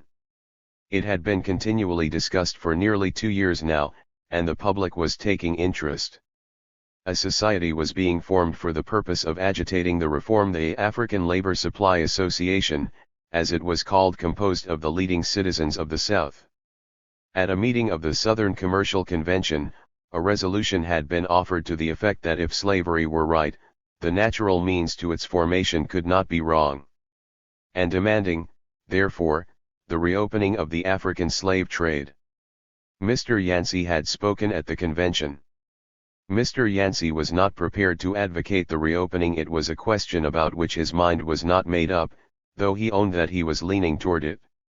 What he did demand, however, and that instantly, was the repeal of the laws which proclaimed the slave trade to be piracy.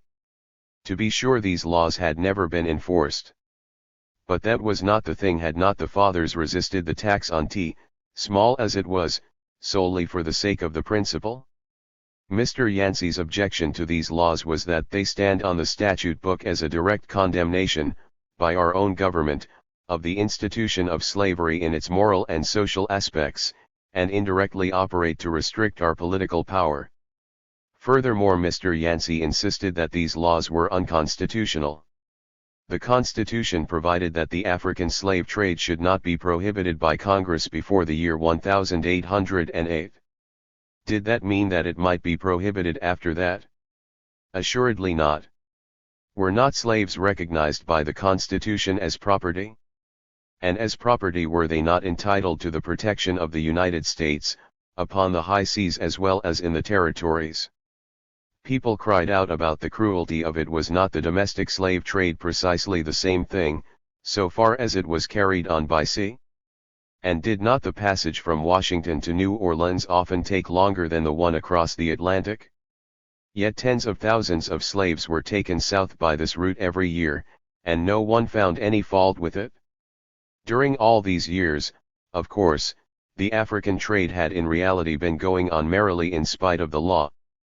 Senator Douglas had just been reported as declaring his belief that 15,000 native Africans had been brought into the country in the previous 12 months, and it was notorious that wild Guinea Negroes occasionally celebrated their dances in the public squares of New Orleans.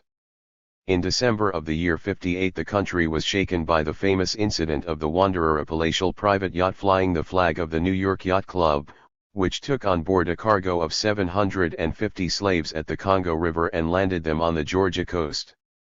The news leaked out, and there was tremendous excitement, and some arrests, but nothing came of it, of course. The yacht was condemned and sold at public auction, but so deep was the sympathy of the South with the owner that no one would bid against him, and he bought the vessel back for 1/4 of its value. The Negroes could be bought for $15 or $20 apiece, on the slave coast, and sold in the South for $500 or $600. There were, therefore, millions in one successful voyage, and it was no wonder the business flourished. Under the law it was death, and confiscation of the vessel. But even the latter penalty was seldom enforced, as one may gather from the record in the Senate documents of the 37th Congress, in which appears the quaint fact that the bark Cora and cargo were arrested and bonded in New York on June 23, 1860, and arrested again on the slave coast, December 10 of the very same year. It was declared by the New York leader that an average of 2 vessels each week clear out of our harbor, bound for Africa and a human cargo. The London Times called New York the greatest slave trading mart in the world. Most horrible are the stories recorded of this traffic. The slavers were built as a rule with decks 5 feet apart, and between these was a shelf, so that 2 layers of Negroes were laid within this space. Cases had been known, after the trade had been outlawed, in which the wretches were packed in a space only 18 inches high, and others where they were seated, each man with another crowded upon his lap, as on a toboggan. Thus they remained sealed up tight for days, if a storm chanced to arise. It is recorded that the naval vessels cruising on the slave coast could detect a vessel 5 miles up the wind by the odor. It was necessary, if the slaver were to be held, that she should be taken with the Negroes actually on board. And the captain of one, stopped in the night time, tied 600 slaves to his ship's cable, and sank them to the bottom of the sea. This was the new demand which was to be presented to the North. Little by little one might see the signs of it. The Democratic Review of New York published an article in which it denounced indignantly the British authorities for allowing their cruisers now and then to stop slavers which were under the sacred protection of the American flag. The article went on to discuss the whole matter gingerly, but with no uncertain purpose. The writer put the question, how much better off than slaves are vast numbers of the inhabitants of British territory? A question that Southerners in those days were very fond of putting, and which, curiously enough, some Englishmen are putting still. The writer of the article went on to give it as his weighty opinion that the signs of the times portend and foreshadow the importance of an examination into the warrant of authority from Congress to enact laws prohibiting the slave trade, a commerce justifiable and lawful under the Code of Nations. The article was patently a feeler.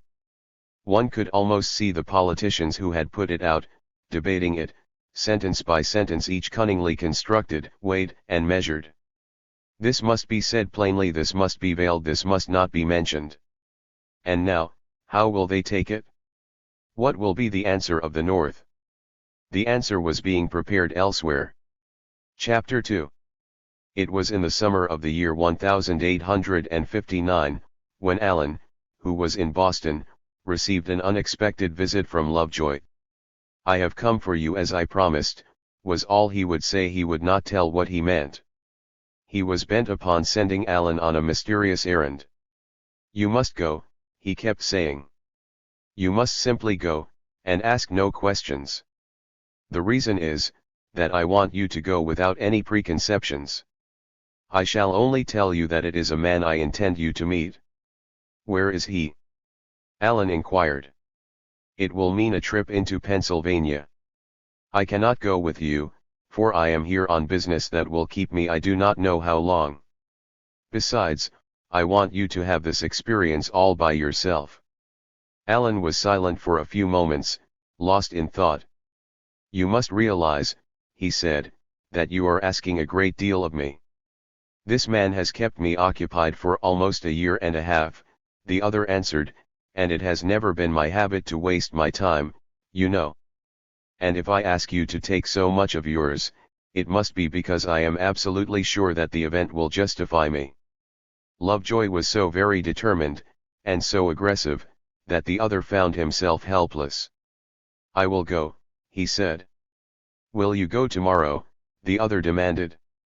I will go tomorrow, Alan said. I will go whenever you wish. So, early on the following morning, it was a day in August, Alan started for Chambersburg, Pennsylvania. His instructions were to go to the barber shop of Henry Watson, and there ask for Isaac Smith, the sheep dealer. He bore a line written by Lovejoy. The journey took him all day, and he spent a night at the hotel, and in the morning set out to seek his destination.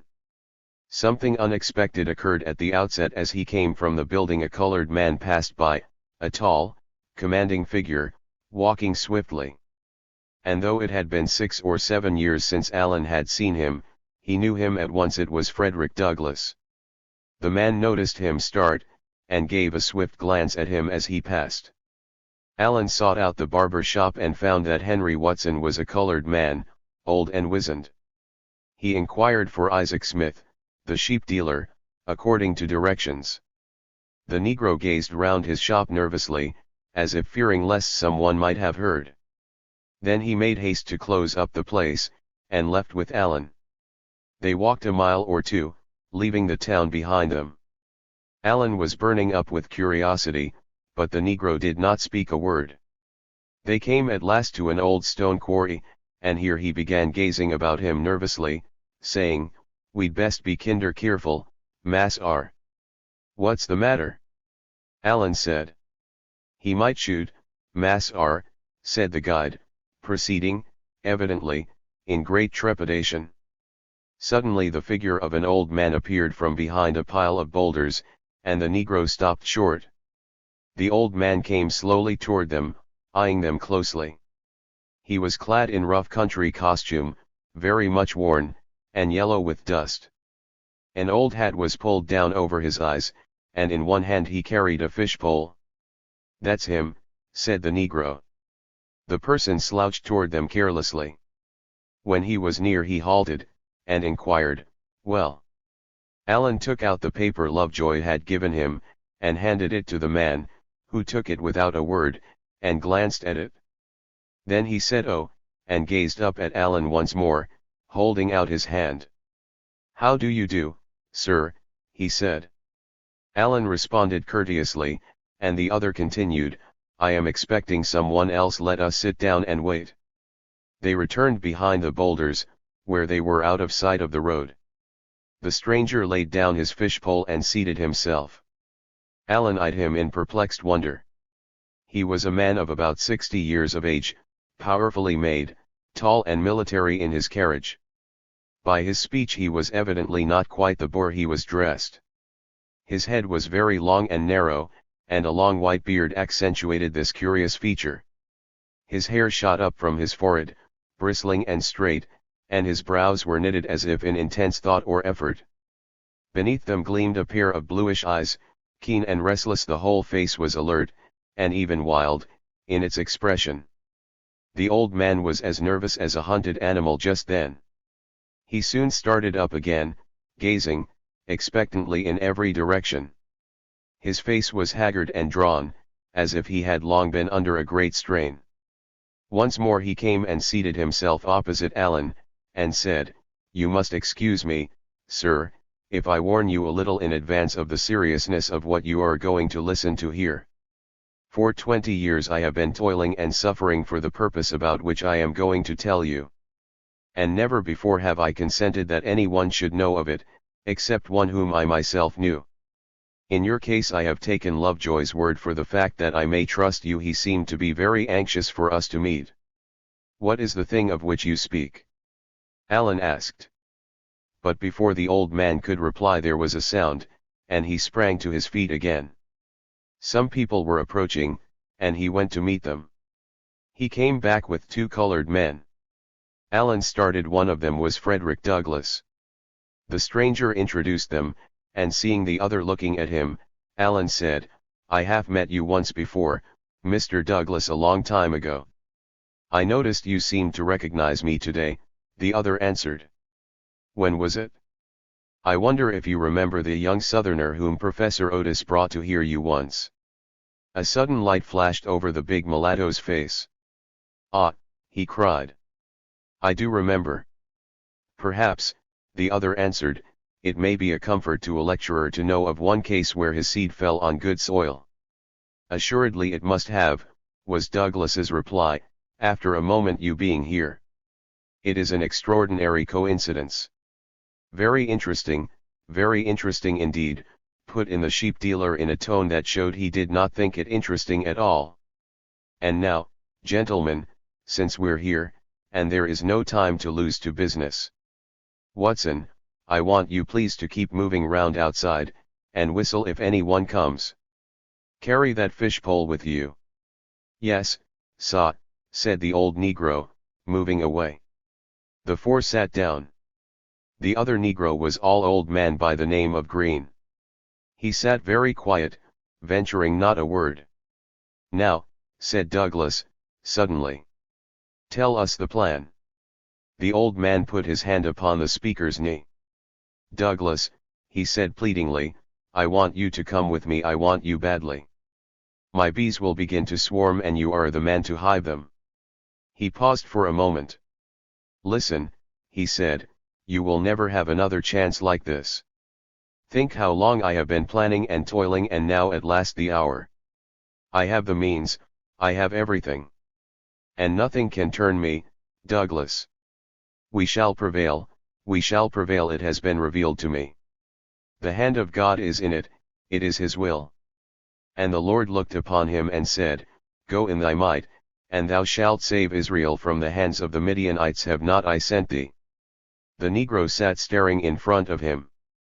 The old man halted and watched him eagerly for a moment, then went on. Do you never weary of this talk? He cried, with sudden vehemence. Does it never flash over you how futile is all this that you do? These people will never set you free, their hand is upon you, they laugh at all your efforts. How many years have you been at it, how many will you be at it before you see it as I see it? I tell you 100 slaves in Virginia can do more for freedom in one day than 100,000 abolitionists in Massachusetts in their whole lifetime. Why should not your people fight their own battle, as other peoples have done before them? And you, why should you not be their Moses, to lead them out of the house of bondage? You. What is this temper in you that dreads a blow so much? You shrink from bloodshed, consider the blood of your brothers in slavery. How many lives could be balanced against the continuance for one more year of the system, which makes every seventh woman of a whole race a harlot? It cannot be the price of a failure that you dread. I know it is not that, Douglas, you are no coward. The old man stopped again. Douglas answered him promptly, I wish to see a chance of success. I know, exclaimed the old man, excitedly. But there will be no chance of success until we have made it. We are 20 resolute men with arms in our hands, and we raise our banner, there is the chance. Why, didn't Nat Turner, with 50 men, hold at bay all Virginia for 5 weeks? That many men today, and I tell you I could shake the system out of the whole state. It is the start that is needed, Douglas, the rallying point, the call. Do you not think that these people have souls in them? Do you not think they will leap to arms when the arms are there? Give a slave a pike and you make him a man. And when he has shown himself a man, the nation will respect him never before, I tell you. You may lecture, preach, protest all day, all night, all your lifetime, and never set free one single man. But once make war on the system, once frighten it, and then see what happens. The man was speaking swiftly, his face alive with energy. The negro still sat gazing in front of him. I think they will overwhelm you before you get started, he said. The mountains, Douglas, the mountains, cried the other. Have not the mountains been the home of freedom from all time? I firmly believe that God has put that chain through these states for no purpose but to be used for the emancipation of the slave. And I know them, I could keep a body of men there, hiding and fighting. They are full of natural forts, where one man would be a match for 100. And do you not think that the slaves would flee to us there? Would not the news spread like wildfire? Would they not come trooping in day and night? And do you not see that we have accomplished our purpose when once we have rendered slavery insecure, when we have destroyed the money value of slaves? Again the old man halted. What arms have you? Asked the other. I have 200 Sharps rifles, the old Kansas rifles, 200 revolvers, and about 1,000 pikes. And where are you going to strike? My first move, he answered promptly, will be to capture the arsenal at Harper's Ferry. Douglas started back with a look of amazement in his face. What? He gasped. That is my plan, said the other. Allen, too, had given vent to a cry of amazement at this, the first sound he had made. Through it all he had sat, frozen into sudden attention, staring at the wildeed man before him, confounded with amazement, horror, scarcely able to realize the words he heard. Every nerve of his body was tingling. Surely, you cannot mean that, went on Douglas, aghast. Why, that will be to attack not the South, but the federal government. It will turn all the nation against you. It will serve as a notice to all the slaves, the other replied. They will rally to it as to a trumpet call, and the arms are there, you know. But you will be surrounded and cut off in 6 hours. Why? We will find means to cut our way out, said the old man. And besides, our first step will be to take the residents of the neighborhood prisoners, and we can hold them as hostages, and dictate terms of egress. Douglas clenched his hands in his excitement, and struck them on his knees. It is madness, he cried. Madness. Why, they would blow you and your hostages to the skies before they would let you escape them. Believe me, Captain Brown, believe me, I know them, I have lived among them. Listen to me, exclaimed Captain Brown, swiftly. A long and excited argument followed. The old man held to his contention. He was not to be shaken. He had evidently thought out his plan in all its details. He had maps and drawings of the neighborhood, and an answer for every argument. The dismay of Douglas as he realized it was complete. You will never succeed in it, he reiterated, again and again. You are going into a trap, a perfect trap, and once in, there will be no hope for you. Captain Brown Allen had by this time understood that Isaac Smith was not his name, sat with his piercing eyes fixed upon the Negro, waiting while he poured out his protests. Then, when he stopped, he began suddenly, in a low voice, Thou comest to me with a sword, and with a spear, and with a shield, but I come to thee in the name of the Lord of hosts, the God of the armies of Israel, whom thou hast defied. There was a pause. And then again the old man went on, his voice lower yet, and trembling with intense emotion. And suppose that you are right, suppose that it is the will of the Lord that this plan of mine should fail, do you think that he can find no way of turning it all to his profit, even then? Let them capture me, what then? Might it not very well turn out that I should prove to be worth more for hanging than for any other purpose? Do you think that it will be worth nothing that one man has risen up to testify to the crimes of this land, that must be purged away in blood? Do you think that if they were to hang me for it, that it would not send a shudder through every slave holder, that it would not show the way to every seeker of freedom, black or white? Verily would it be said once more, the dead which he slew at his death were more than they which he slew in his life. There was a long silence. You are prepared for that fate? asked the Negro at last. I am, the other replied. Then he leaned forward pleadingly. You won't come with me, Douglas, he exclaimed. The Negro shook his head. For such a purpose as that, he said, one will be as good as 20. And you? asked the old man, turning to Allen. Allen was too much dazed to find a word. But he also shook his head. Captain Brown turned away with a sigh, and then suddenly the other colored man sprang up. Massa, he cried. It was the first sound he had made, and the old man seemed to have forgotten his presence. Well, he demanded. I go wid yo, cried the Negro, in broken English. I go help. I been a slave all my days, I just get free now. But I go back with yo, I go help, even if I die. It was late in the afternoon before they parted, and Alan and Douglas walked back alone. Who is that man? Asked the former, in wonder. His name is John Brown, the other replied. Old Brown of Kansas, as people call him. Chapter 3.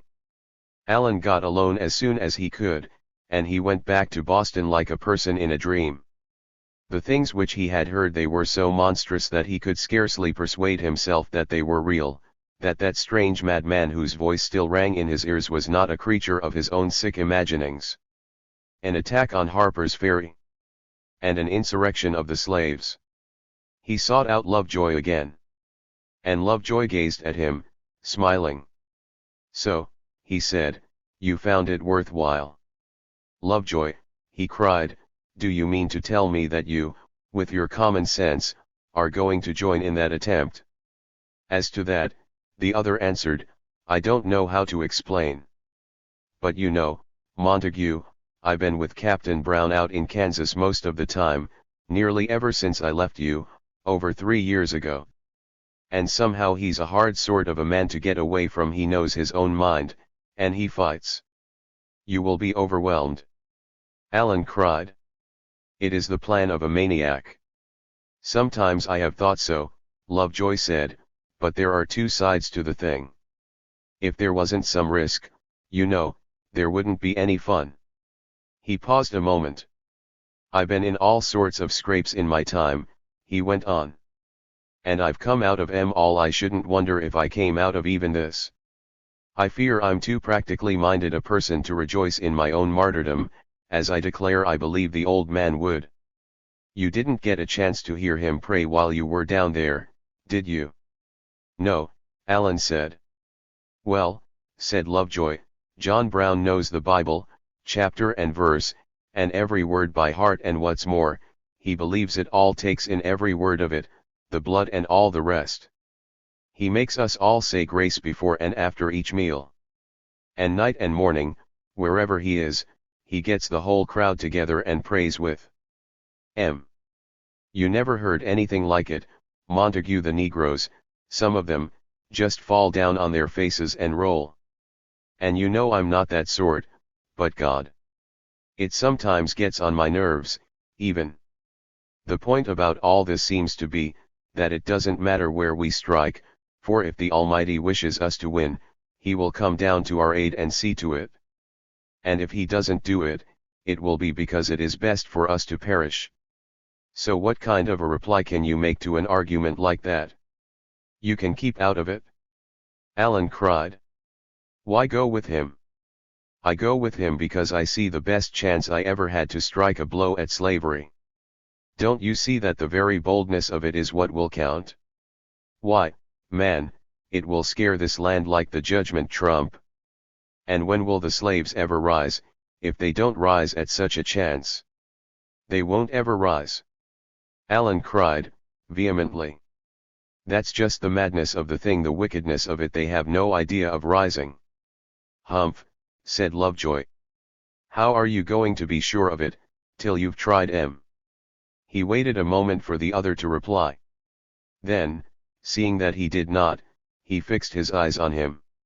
Surely, he said gravely, you don't mean to deny that a man has a right to strike for his freedom if he can? Alan hesitated. No, he said, not that. If it were a slaves' uprising, I could not blame it. But it's going down there and trying to incite them. Going down there and giving them a chance, broke in Lovejoy, excitedly. What chance have they otherwise, with no arms, no communications, bound hand and foot as they are? There was another pause. Then Lovejoy broke into a laugh. It's funny, he said, I think it's in the blood. You're a Southerner. And although you hate slavery, and call yourself an abolitionist, you're a Southerner still, and just as bad as the worst of 'em. If it were Poles or Italians who were going to rise up tomorrow, you'd be at the head of them. But it's niggers. So you come home, trembling with horror at what you've heard and looking as you'd seen a ghost. It's because I know the people, Allen answered. I know them, and you don't. I know they don't want to rise, and couldn't govern themselves if they did rise. Yes, put in the other, I've heard all that, but if that's all, you needn't worry yourself. I assure you that when I have once made up my mind that they won't rise, I shan't go on rising for them. But meanwhile you violate the law. And you. Oh, pshaw, laughed the Westerner. Why didn't you argue all that with the old man? He has it reasoned out, you know he's fond of the metaphysics of things. Slavery is a state of war, so he says. And any law which pretends to sanction it is simply a fraud. He has been sent by God especially to proclaim it. Every assassin says that. Allen cried. But it simply takes you back to the right of private vengeance. It denies the possibility of civilization. Just so, snapped Lovejoy, at least in conjunction with slavery. Give every man his rights, you see, he continued, after a pause. Set him up as a man and then you can require him to keep laws, and decide things by discussion. But until then, it's all just a battle. You've got him under, and he tries to change it if he sees a chance. Captain Brown can quote scripture to you to prove it. Therefore thus saith the Lord, ye have not hearkened unto me in proclaiming liberty every one to his brother, and every man to his neighbor. Behold, I proclaim a liberty for you, saith the Lord, to the sword, to the pestilence, and to the famine. There was a flaw in that argument somewhere, Allen felt. But he could not find it just then. Who knows about this? He asked, finally. All sorts of people, said Lovejoy. Some hundreds, I guess. Where does the money come from? Has Brown any? Lord, no. The old man's been out in Kansas campaigning. And of course others have had to furnish the funds. There is Gerrit Smith, the millionaire philanthropist, he's given him thousands of dollars. And there's a merchant in Boston by the name of Stearns, and a school teacher in Concord named Sanborn, and Higginson, the preacher, and Theodore Parker. Theodore Parker knows of this, cried Allen. Assuredly, said the other, has from the beginning.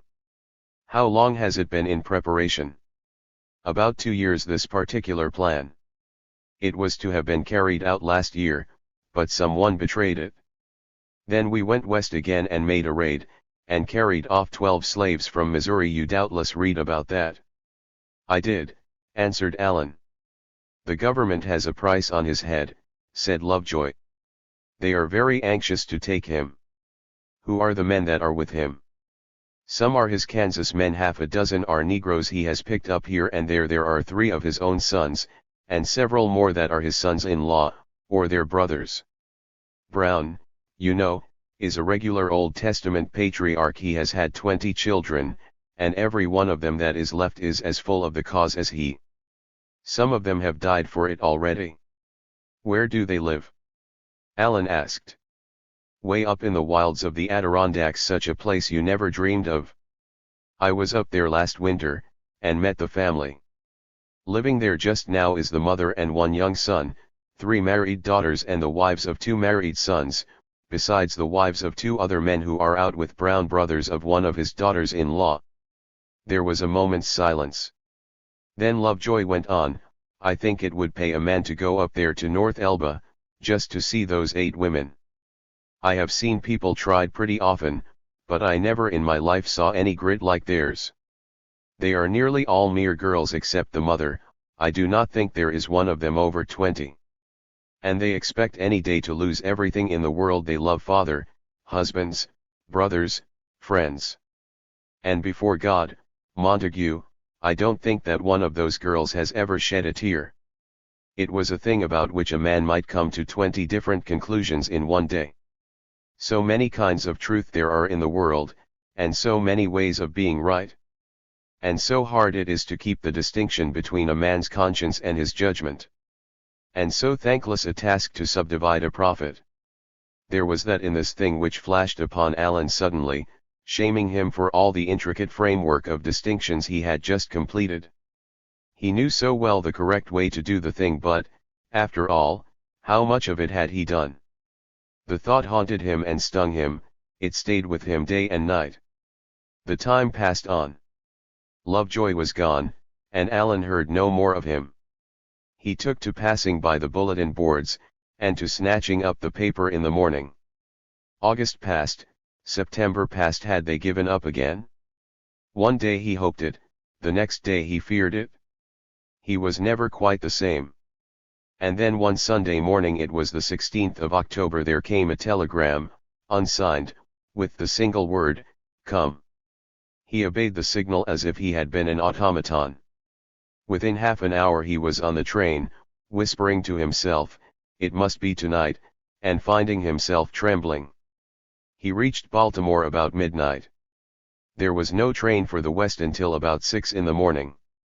He was obliged to wait, with such patience as he could command. He went to a hotel, but he could not sleep. He did not even lie down. Before train time he wandered up by the office of the American. There was nothing there to indicate any unusual excitement. He was on the train and nearly half an hour on his way, before at last the thunderbolt fell. At one of the stations he heard excited shouts, and saw people running this way and that. Alan sprang off, as did nearly everyone else, the trainmen included. Then they got the news there was an insurrection of the slaves at Harper's Ferry, and reports of uprisings throughout Virginia and Maryland. The government arsenal had been seized and the arms sent away to the mountains. The bridge was defended with cannon, the wires were down and the tracks were being destroyed. Trains had been fired into, the citizens of the town were being massacred, and an appeal for the militia of Baltimore and Washington was made. Such were the tidings. The alarm and confusion were indescribable. For some time it seemed uncertain whether or not the train would proceed, and when finally it did, it left a good number of its passengers behind. Their progress was slow. They stopped for news at every station, finding the depots more and more crowded, the excitement more and more intense. Midway they passed the eastbound train, which had been stopped by the insurrectionists the night before, and only just allowed to proceed. It was after 10 o'clock when they neared Harper's Ferry. The little town lies on a point of land made by the Shenandoah River as it runs into the Potomac. The railroad runs up the Maryland side of the river, crossing to the town by a long bridge. About a quarter of a mile this side of it the train stopped. Armed men could be seen ahead. It was in spite of the protests of the train hands that Alan started toward them. They shouted to him to surrender as he came within range, and he held up his hands, calling out that he was a friend. There were 3 men, one of them a Negro. They were wrapped in blankets. It was cold and rainy and armed with long Sharps rifles. They regarded him with suspicion, which changed only slightly when he said that he was a friend of Lovejoy's. "Take him to the captain," said one in command, a son of Brown's, though Alan did not then know it. He marched across the bridge, under the escort of the Negro. At the other side another armed man paced back and forth. A short way up the street was another. There were no other persons to be seen. A few rods on was the iron gate of the armory yard. As they turned the corner Alan saw more men here, and among them old Brown, rifle in hand. He recognized Alan, and shook hands with him. "It is all right," he said to the Negro. "Go back to your post." "Well, sir," he inquired, "have you concluded to help us after all? You see we have been successful." Alan stared at him. "Successful?" he cried. "How long do you expect to stay here? Don't you know that the whole country is on fire? Troops will be pouring in here in a few hours." Let them come," said the old man. "We are ready, we have hostages. But how long do you expect to hold the town? When are you going to start for the mountains?" "Not until nightfall," was the answer. "Until nightfall," gasped Alan. "Yes, we must wait for the slaves to come in." The young man stared in amazement. "I have thought it all over," Captain Brown went on hastily. "I must stay here, I cannot change my plan. The Lord's will must be done." Alan attempted no reply. "Where is Lovejoy?" he inquired, after a pause. "He is gone," the other answered. Gone. Gone where? He has deserted us, sir. He left about an hour ago as soon as he found that I was resolved to stay. I was very sorry, but there was no help for it. I must stay. The other was helpless with wonder. Old Brown seemed to act unaccountably as if exalted by the excitement of the occasion. His eyes were flashing as he turned here and there, giving his orders. He spoke swiftly, eagerly. He was the master of the place, and Alan noticed the almost childish delight which he took in his various achievements. He had secured from one of his prisoners a sword which Frederick the Great had presented to General Washington. And it pleased him that he was wielding this in the cause of the slave. He had freed half a dozen Negroes, and armed them. He stopped to talk with them, fondly, paternally, as also with some of the prisoners who were brought in. One pleaded for his wife and children. The old man sent him, with one of his men for an escort, to visit them and assure them that no harm was meant. "Do not shoot at that man," he would call to one of his followers. "Don't you see that he is unarmed?" Then again he would go over to where his hostages were cowering, and comfort them, and urge them to keep out of the way of a chance shot. "What is it that you wish to do, sir?" he said at last, turning to Alan again. "Will you take one of the rifles?" "I do not wish to fight," Alan answered. "Then," said the old man, "perhaps you had best go with the prisoners. You will be safer there."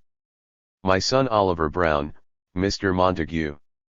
"My son Watson, Mr. Montague." "Watson, take this gentleman." The young fellow was in the act of coming toward Alan, holding out his hand. Suddenly from one of the windows down the street came a blaze of firearms, and he pitched forward with a cry. At the same instant another of the men fell dead with a bullet in his breast. "Fire! Drive them back there," shouted Brown, wildly, and sprang toward his son. The boy was ghastly white. "I'm done for," he gasped, as he strove to rise. The old man gathered him in his arms and carried him into the building, his lips set tightly, his face unmoved. The firing went on, in a desultory way. Alan, without waiting for more, made his way over to a corner of the grounds, where were gathered all of the prisoners, 40 or 50 persons, black and white, old and young, rich and poor. For the most part they were wild with terror, expecting that they would be put to death. Among them Alan noticed an elderly gentleman, tall and aristocratic in aspect, Colonel Lewis Washington, from whose plantation the precious sword had been taken. The liberators, as they called themselves, had taken nothing else. It was not long before there came the sound of rapid firing from the distance. It swelled to a volley, and then continued as an almost incessant rattle for several minutes. "They're after them now," exclaimed a man to Alan. "The soldiers are coming." Captain Brown had come out again, grave and impassive, directing his men, who were still keeping back the sharpshooters from the windows. The distant firing seemed to worry him, as well it might. Not long after it had died down, a Negro dashed into the place, breathless and gasping. "They've captured the rifle works," he panted. "Everyone's killed." "Killed?" cried Brown. "Who?" "Cajai Leary, all of them," exclaimed the man. "They drove them into the river and shot them there. They're killing Thompson, too." Thompson was Brown's son-in-law. The old man put his hand to his forehead. "They have no mercy." Alan heard him murmur. The time passed on, the firing still continuing here and there. Alan could make out from his position that troops were now surrounding the armory grounds. He caught sight of a uniform now and then, but the besieged did not seem to notice it. Toward mid-afternoon, however, the fighting redoubled in fury. 2 colored men were killed by shots from nearby windows, and though the little guard still stuck by the gate, they were able to maintain only an intermittent fire. Then there came sounds of a conflict in the rear. Several volleys were heard, and at the same time bodies of troops began to be seen deploying in front. Brown's other son, Oliver, was struck by a bullet, and staggered into the building to die. So at last it became plain, even to Brown, that the yard could not be held much longer. Within the enclosure was a compact little stone building, the engine house. To this the old man retreated now, with the remainder of his men, and about a dozen of his hostages, carefully selected. He nodded to Allen to make his escape with the others, who left the yard at his command. The troops outside were on the watch for them, and welcomed them with huzzas. The last glimpse that Allen ever had of old John Brown was as he stood in the engine house doorway, holding his dying son in his arms. The young man had seen only one side of it, so far. He had not realized the frightful panic of the town, or the temper of the besiegers. Fully 1,000 troops, besides numerous armed citizens, were now surrounding the place.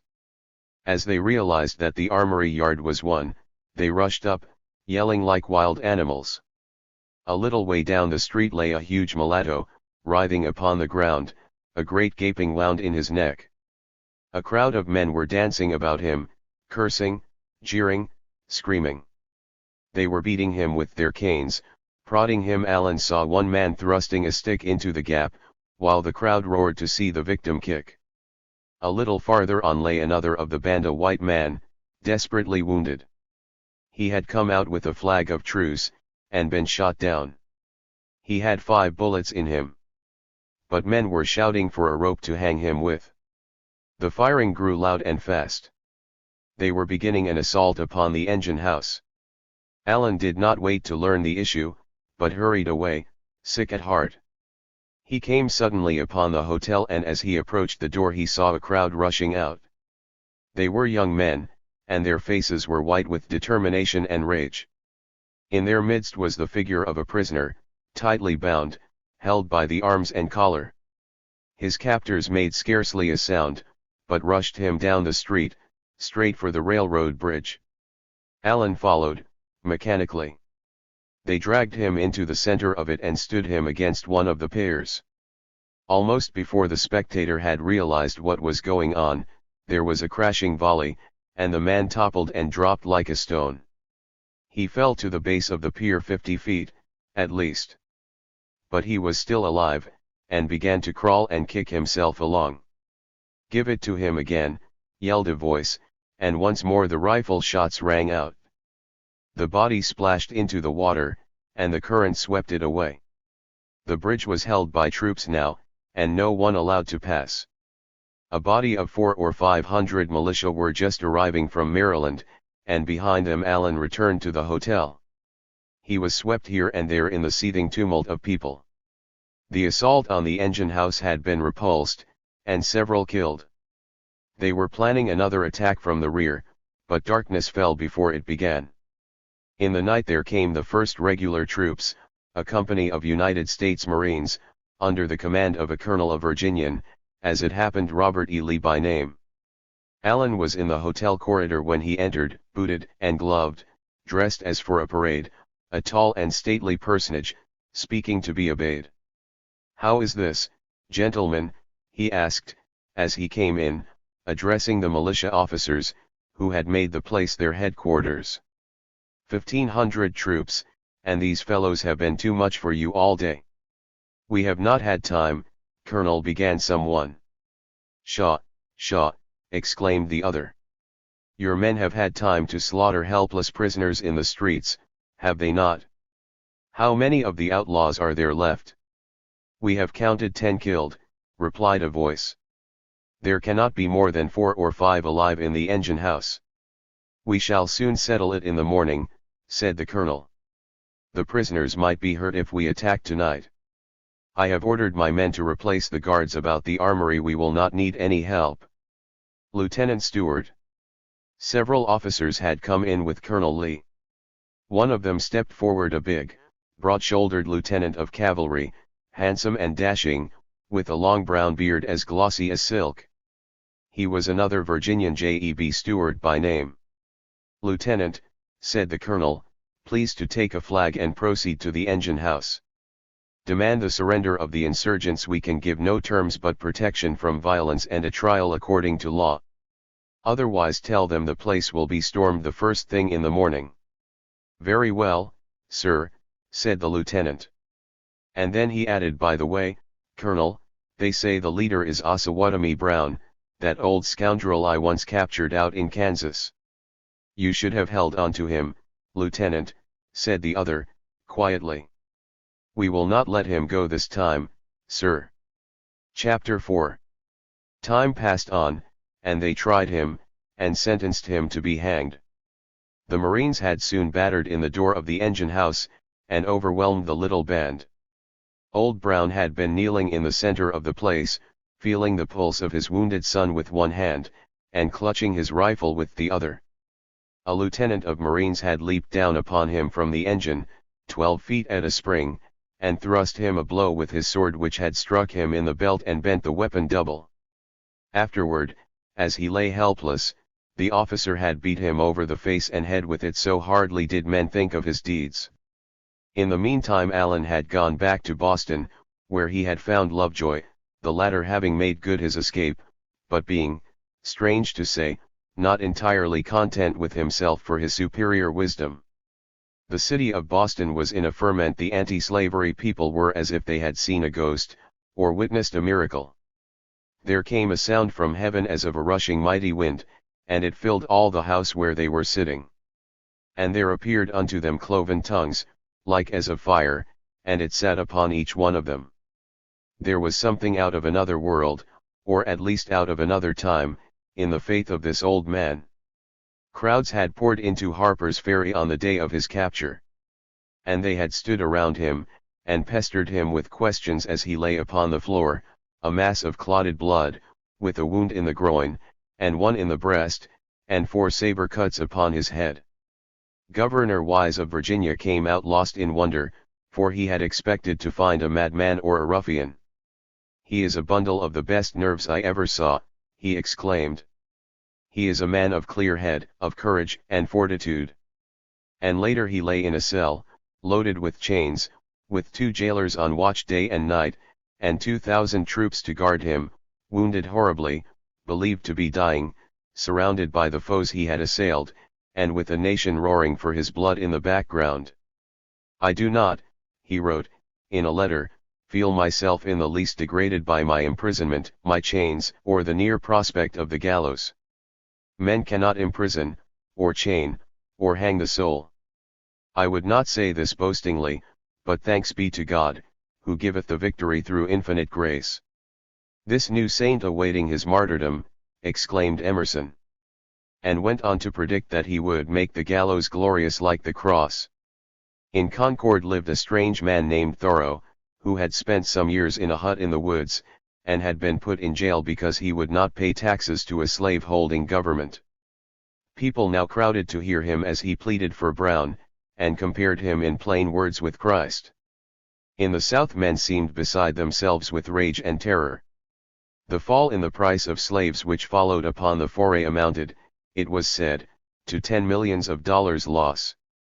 And planters were afraid to sleep on their estates. Within 1 week 5 barns were burned down near Harper's Ferry, and it was believed to be the beginning of a new insurrection. The guards who were watching Brown had orders to shoot him dead if there were any attempts at rescue. And one night the sentinels of the small army which surrounded the town slaughtered a stray cow which approached their lines in the darkness and refused to give the countersign. The legislators of South Carolina, Missouri, and Kentucky voted ropes which they prayed might be used in hanging the old horse thief. It was rumored that Governor Wise had been so impressed with Brown that he was thinking of pardoning him. He could never get him out of the town alive, it was said, not if he came at the head of a regiment. "A felon's death," wrote one Virginian. "Almighty Providence, is man indeed so weak that he can inflict no more?" There were those who warned the South that man could not inflict even this. A poet was not lacking to call their attention to the fact that Osawatomie Brown might trouble them more than ever when they'd nailed his coffin down. But they would not listen to this. "He came to incite slaves to murder helpless women and children," cried Senator Davis, and the Richmond Whig thundered, "though it convert the whole Northern people, without exception, into furious, armed, abolition invaders, yet old Brown will be hung."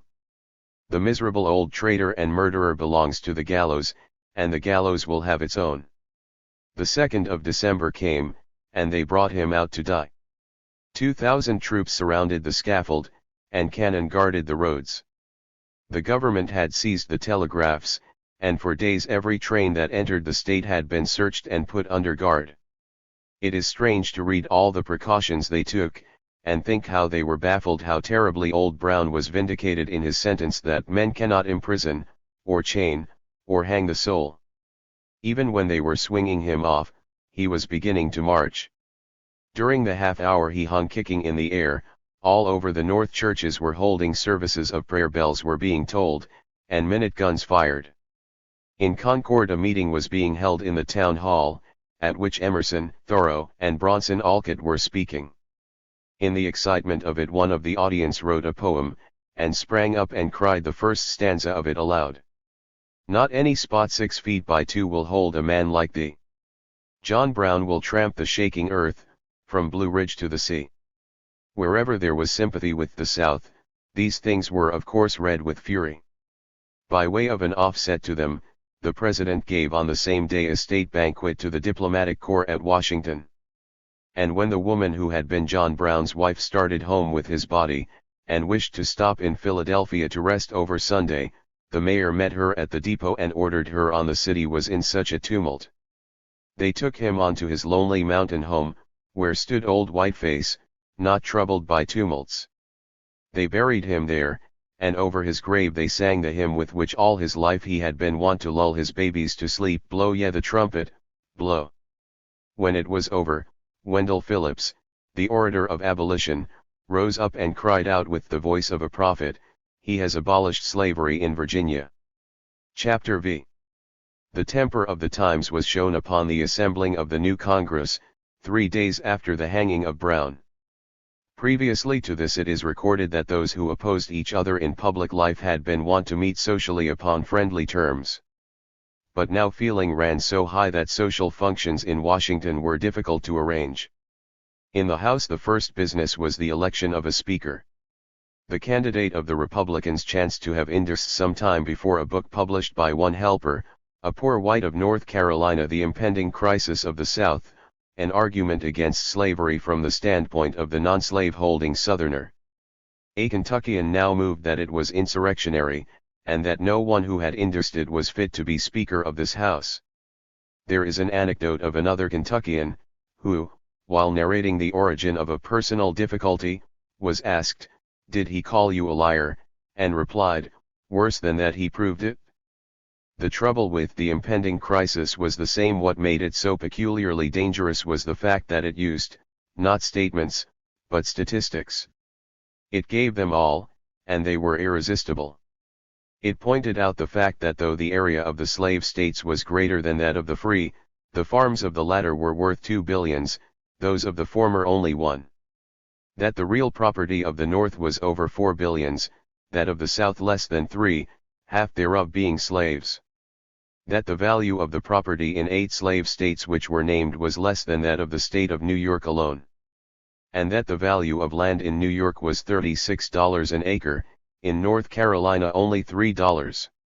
The taxed property of the 9 largest free cities of the North was $754 per capita, that for the 9 of the South only $477. The imports of the North were nearly 10 times those of the South. Inquiring for whose benefit the South suffered such things as these, he showed that out of a total white population of 6 millions there were but 350,000 slave holders, and but 250,000 who owned more than 5 Negroes apiece. For these the system was maintained and extended, and by them the nation was ruled. 12 presidents had been Southern slave holders, and only 6 Northern non-slave holders. Moreover, 5 of the former had served 2 terms, not one of the latter. They had always had a majority of the Supreme Court, had held the office of Secretary of State 40 years out of 67, and the speakership of the House 21 times out of 33. Inquiring how they did this, where their power came from, he quoted the vote of 5 points, a New York slum, at the last election, for Buchanan, 574. For Fremont, 16. Finally he quoted against slavery the testimony of Washington, Jefferson, Henry, Madison, Monroe, Randolph, Clay, and Benton.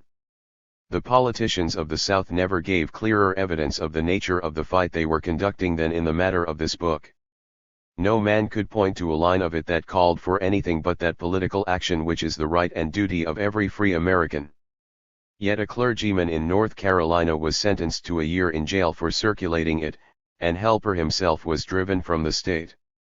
In the House a representative from Virginia declared that one who consciously, deliberately, and of purpose lent his name and influence to the propagation of such writings, is not only not fit to be speaker, but is not fit to live. It was interesting to know what was the result of such a course. It was set forth in an editorial in the New York Tribune early in January. The orders flow in for the book from all quarters, in all quantities, from 1 copy to 300 in a bunch. We do not know how many copies have been ordered, but we have reason to believe the number already exceeds 100,000. The price is now reduced to about $18 a hundred, in consequence of the extensive sale. The work goes everywhere, through all channels, to north, east, south, and west. Innocent bales, bags, boxes, and barrels bound south have each a copy of Helper tucked furtively away in the hidden center of their contents. If we go about the streets of this most conservative city, 10 to 1 we are delayed at the first crossing by a handcart or wheelbarrow load of Helper. It is Helper at the stand, Helper on the counter, Helper in the shop and out of the shop, Helper here, Helper there, Helper everywhere. Time and again there was almost a physical conflict in the House of Representatives.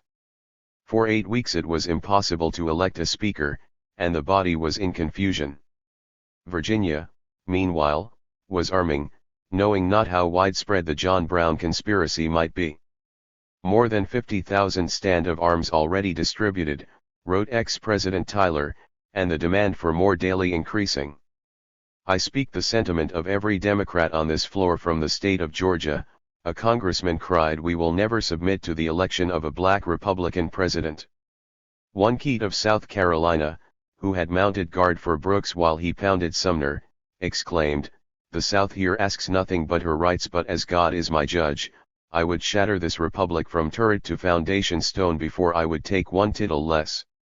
To this Congress had come Owen Lovejoy, Parson Lovejoy, of the Princeton district of Illinois, the brother of the abolition martyr, and an uncle to Edward. He, too, was soon in trouble.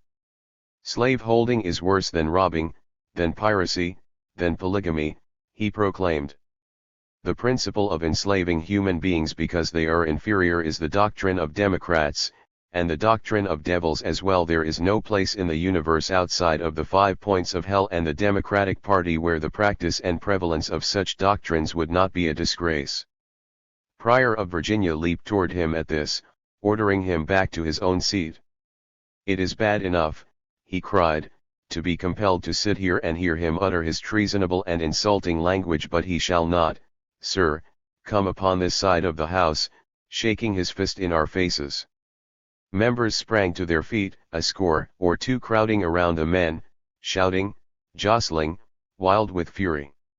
It seemed as if a fight must come at last. Not a man in the body was without a revolver or a bowie knife. The efforts of the speaker were futile. "Order that black-hearted scoundrel and nigger-stealing thief to take his seat," yelled Barksdale of Mississippi. "An infamous, perjured villain, a mean, despicable wretch," are other of the phrases the Congressional Globe reports in this quarrel. "Nobody can intimidate me," shouted Lovejoy. "You shed the blood of my brother on the banks of the Mississippi, 20 years ago, and I am here today, thank God, to vindicate the principles baptized in his blood. I cannot go into a slave state to open my lips in regard to the question of slavery." "No," cried a Virginia member, "we would hang you higher than Haman." Out of this particular dispute came a challenge to a duel from the Virginian, Pryor. A congressman named Potter was the victim, and he accepted. He had the privilege of naming weapons and he chose bowie knives. Needless to say, the fight did not come off.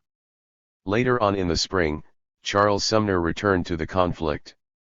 For 4 years he had borne his torture, and it would have been strange if he had not been bitter now. His first philippic had been the crime against Kansas. His second dealt with the motive for the crime, which was slavery. He quoted the Southern senators upon the institution, the cornerstone of our Republican edifice, a great moral, social, and political blessing, the normal condition of human society, ennobling to both races, the white and the black. And then he gave the title of his speech, The Barbarism of Slavery. Barbarous in origin, barbarous in law, barbarous in all its pretensions, barbarous in the instruments it employs, barbarous in consequences, barbarous in spirit, barbarous wherever it shows itself. Slavery must breed barbarians, while it develops everywhere, alike in the individual and in the society to which it belongs, the essential elements of barbarism. He analyzed the evils of it, one by one. That it made merchandise of the soul, that it abrogated marriage and the parental relation, that it closed the gates of knowledge to men and deprived them of their toil. He marshaled anew all the statistics of its havoc: population, value of property, manufactures, commerce, railroads, schools, colleges, and public libraries. Of these last the North had nearly 15,000, the South but 700. He cited emigration, the press, literature, patents. There were over 1,200 printers in Massachusetts, in South Carolina only 141. In 3 years Massachusetts had taken out over 1,300 patents, South Carolina only 39. The white illiterate in Massachusetts was 1 in 446. In South Carolina he was 1 in 8. In North Carolina 1 in 3. He pointed out, one by one, the barbarous features of Southern society. He quoted advertisements from Southern newspapers: "Run away, my man, Fountain has holes in his ears, a scar on the right side of his forehead has been shot in the hind part of his legs is marked on the back with the whip. Apply to Robert Beasley, Macon, Georgia. For sale, an accomplished and handsome lady's maid. She is just 16 years of age, was raised in a genteel family of Maryland, and is now proposed to be sold, not for any fault, but simply because the owner has no further use for her." The correspondent of the New York Herald wrote that he had no recollection in his experience, running through a period of 20 years, of anything like the ominous silence which prevailed during the delivery of this speech. And 4 gentlemen of Virginia, upon reading it, traveled to Washington and besieged Sumner's residence for days, declaring their intention to cut his damned throat. There were things in the signs of the times that were yet more ominous. In the South there was now a veritable reign of terror.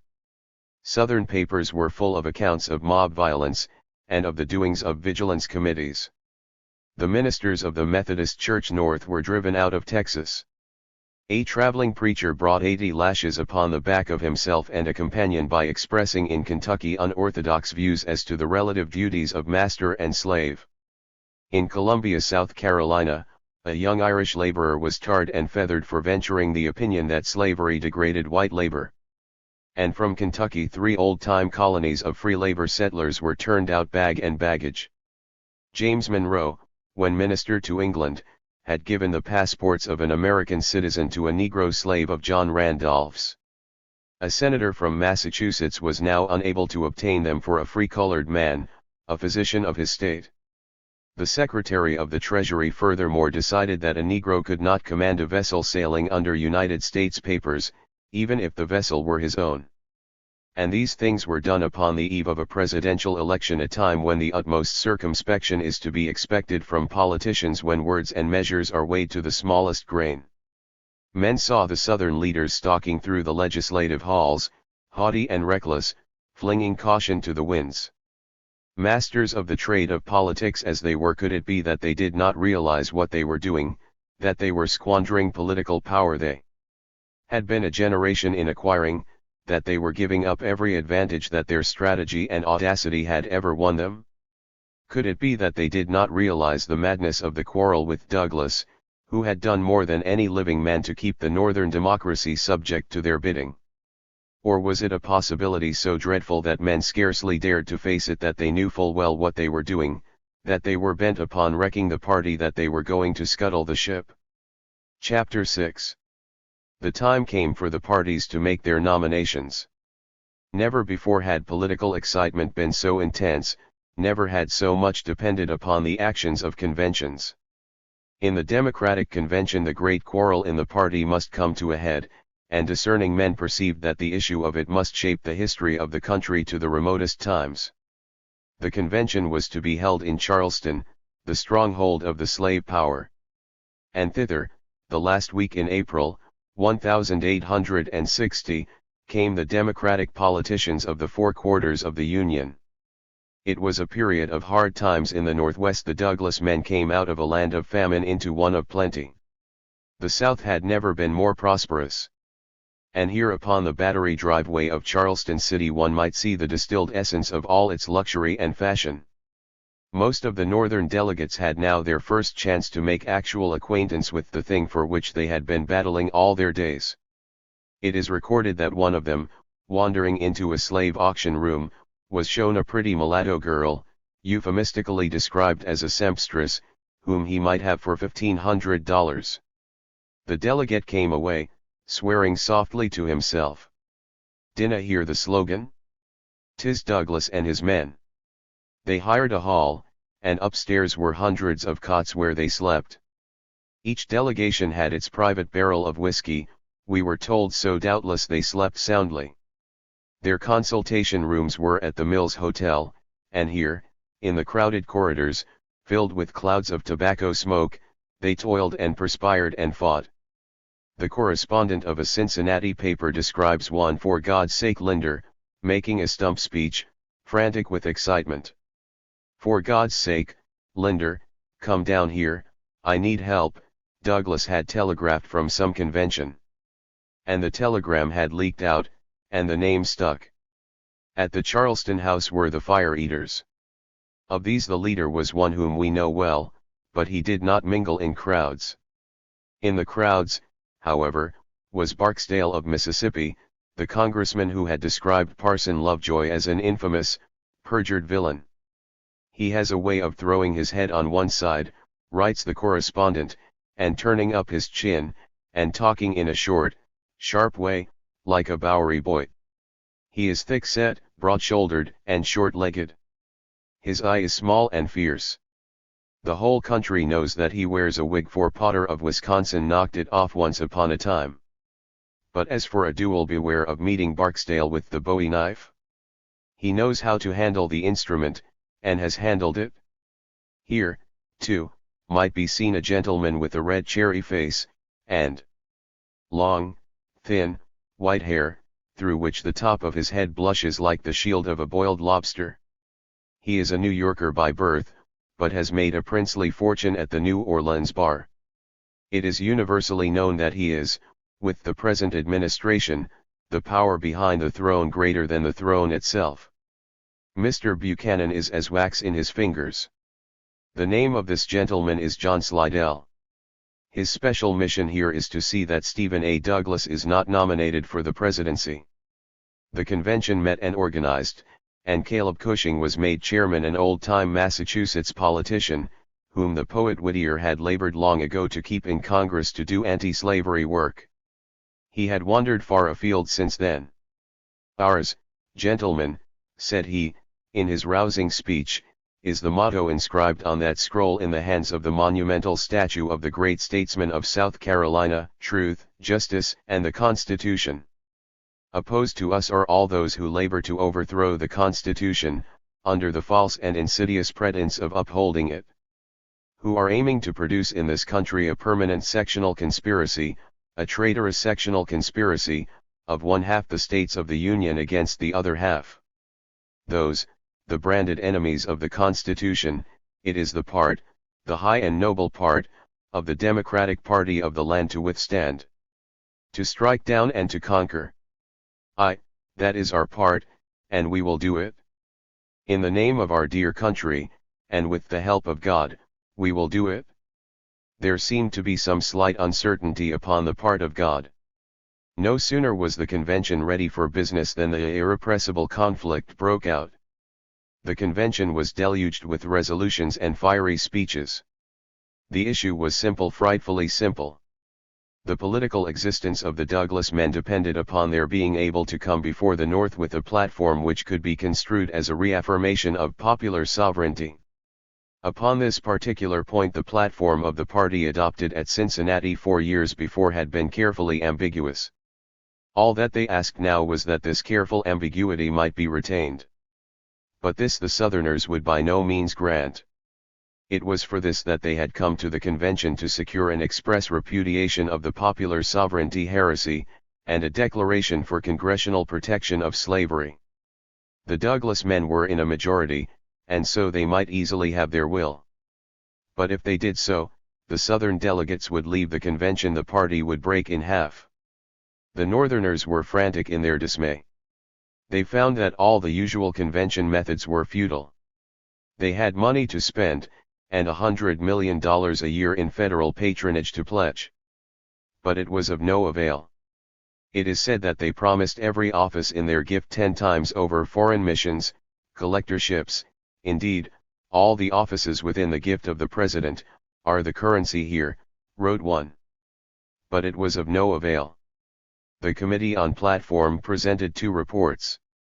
One referred the question to the Supreme Court, which was a way of being ambiguous. The other promised protection to property, not only in the territories, but upon the high seas, which meant recognition of the African slave trade. Several speeches, pro and con, were made, with bickering and bitter recrimination.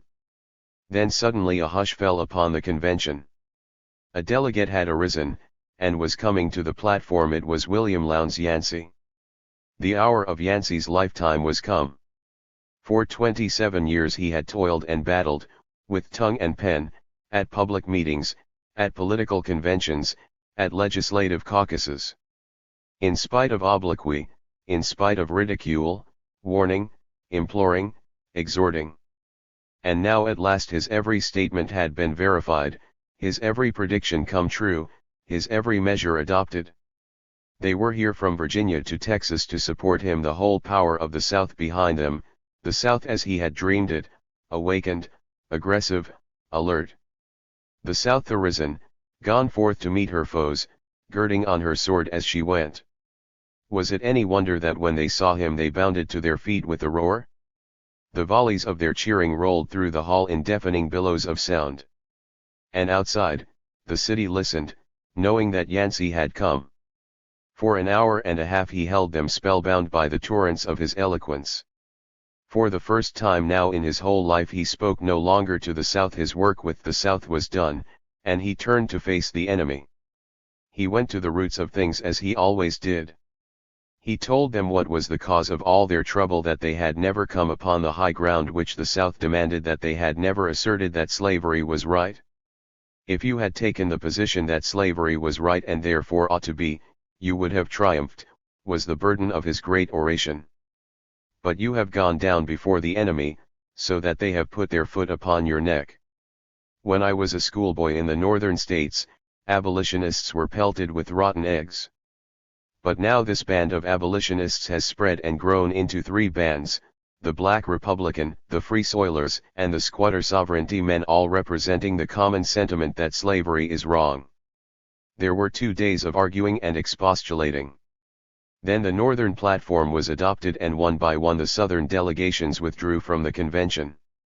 Glenn of Mississippi mounted a chair, his face ashen gray, his eyes glaring in a frenzy of passion.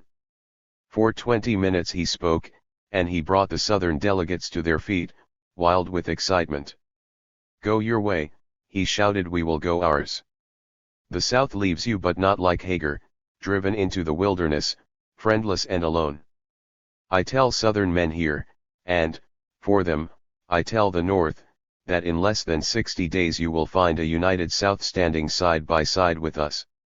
So they went out, 7 states in all. But there were some for whom even this was not enough, and one of them arose the next day and explained his point of view, which was that the doctrine of protection to slavery in the territories was a mere abstraction. "You have cut off the supply of slaves," he said. You have crippled the institution of slavery in the states by your unjust laws. I would ask our northern friends to give us all our rights, and take off the ruthless restrictions which cut off the supply of slaves from foreign lands. I tell you, fellow Democrats, that the African slave trader is the true Union man. Gentlemen, we are told upon high authority that there is a certain class of men who strain at a gnat and swallow a camel. Now Virginia, which authorizes the buying of Christian men, separating them from their wives and children, from the relations and associations amid which they have lived for years, rolls up her eyes in holy horror when I would go to Africa to buy a savage, and introduce him to the blessings of civilization and Christianity. If any of you Northern Democrats will go home with me to my plantation in Georgia, but a little way from here, I will show you some darkies I bought in Maryland, and some that I bought in Virginia, some in Delaware, some in North Carolina, some in Florida. And I will also show you the pure African, the noblest Roman of them all. With this in their ears, the delegates went home, having adjourned their convention to await the action of the Republicans at Chicago, where all men now saw clearly that the next president of the Republic must be named. For the Republican convention there had been constructed an enormous wigwam, a wooden building capable of seating 10,000 persons. The new city of Chicago had at that time 100,000 inhabitants, but during the convention it had a third as many again. Never before had such crowds been seen, never such an uproar. The Republican Party was no longer in the hands of enthusiasts, it was grown up, and on the way to power, and the office-seekers and wire-pullers were thronging to it in force. The Seward workers had come by the thousands, decorated with badges and led by a uniformed band. They had barrels of money to spend, it was said, and at their headquarters champagne was as free as water.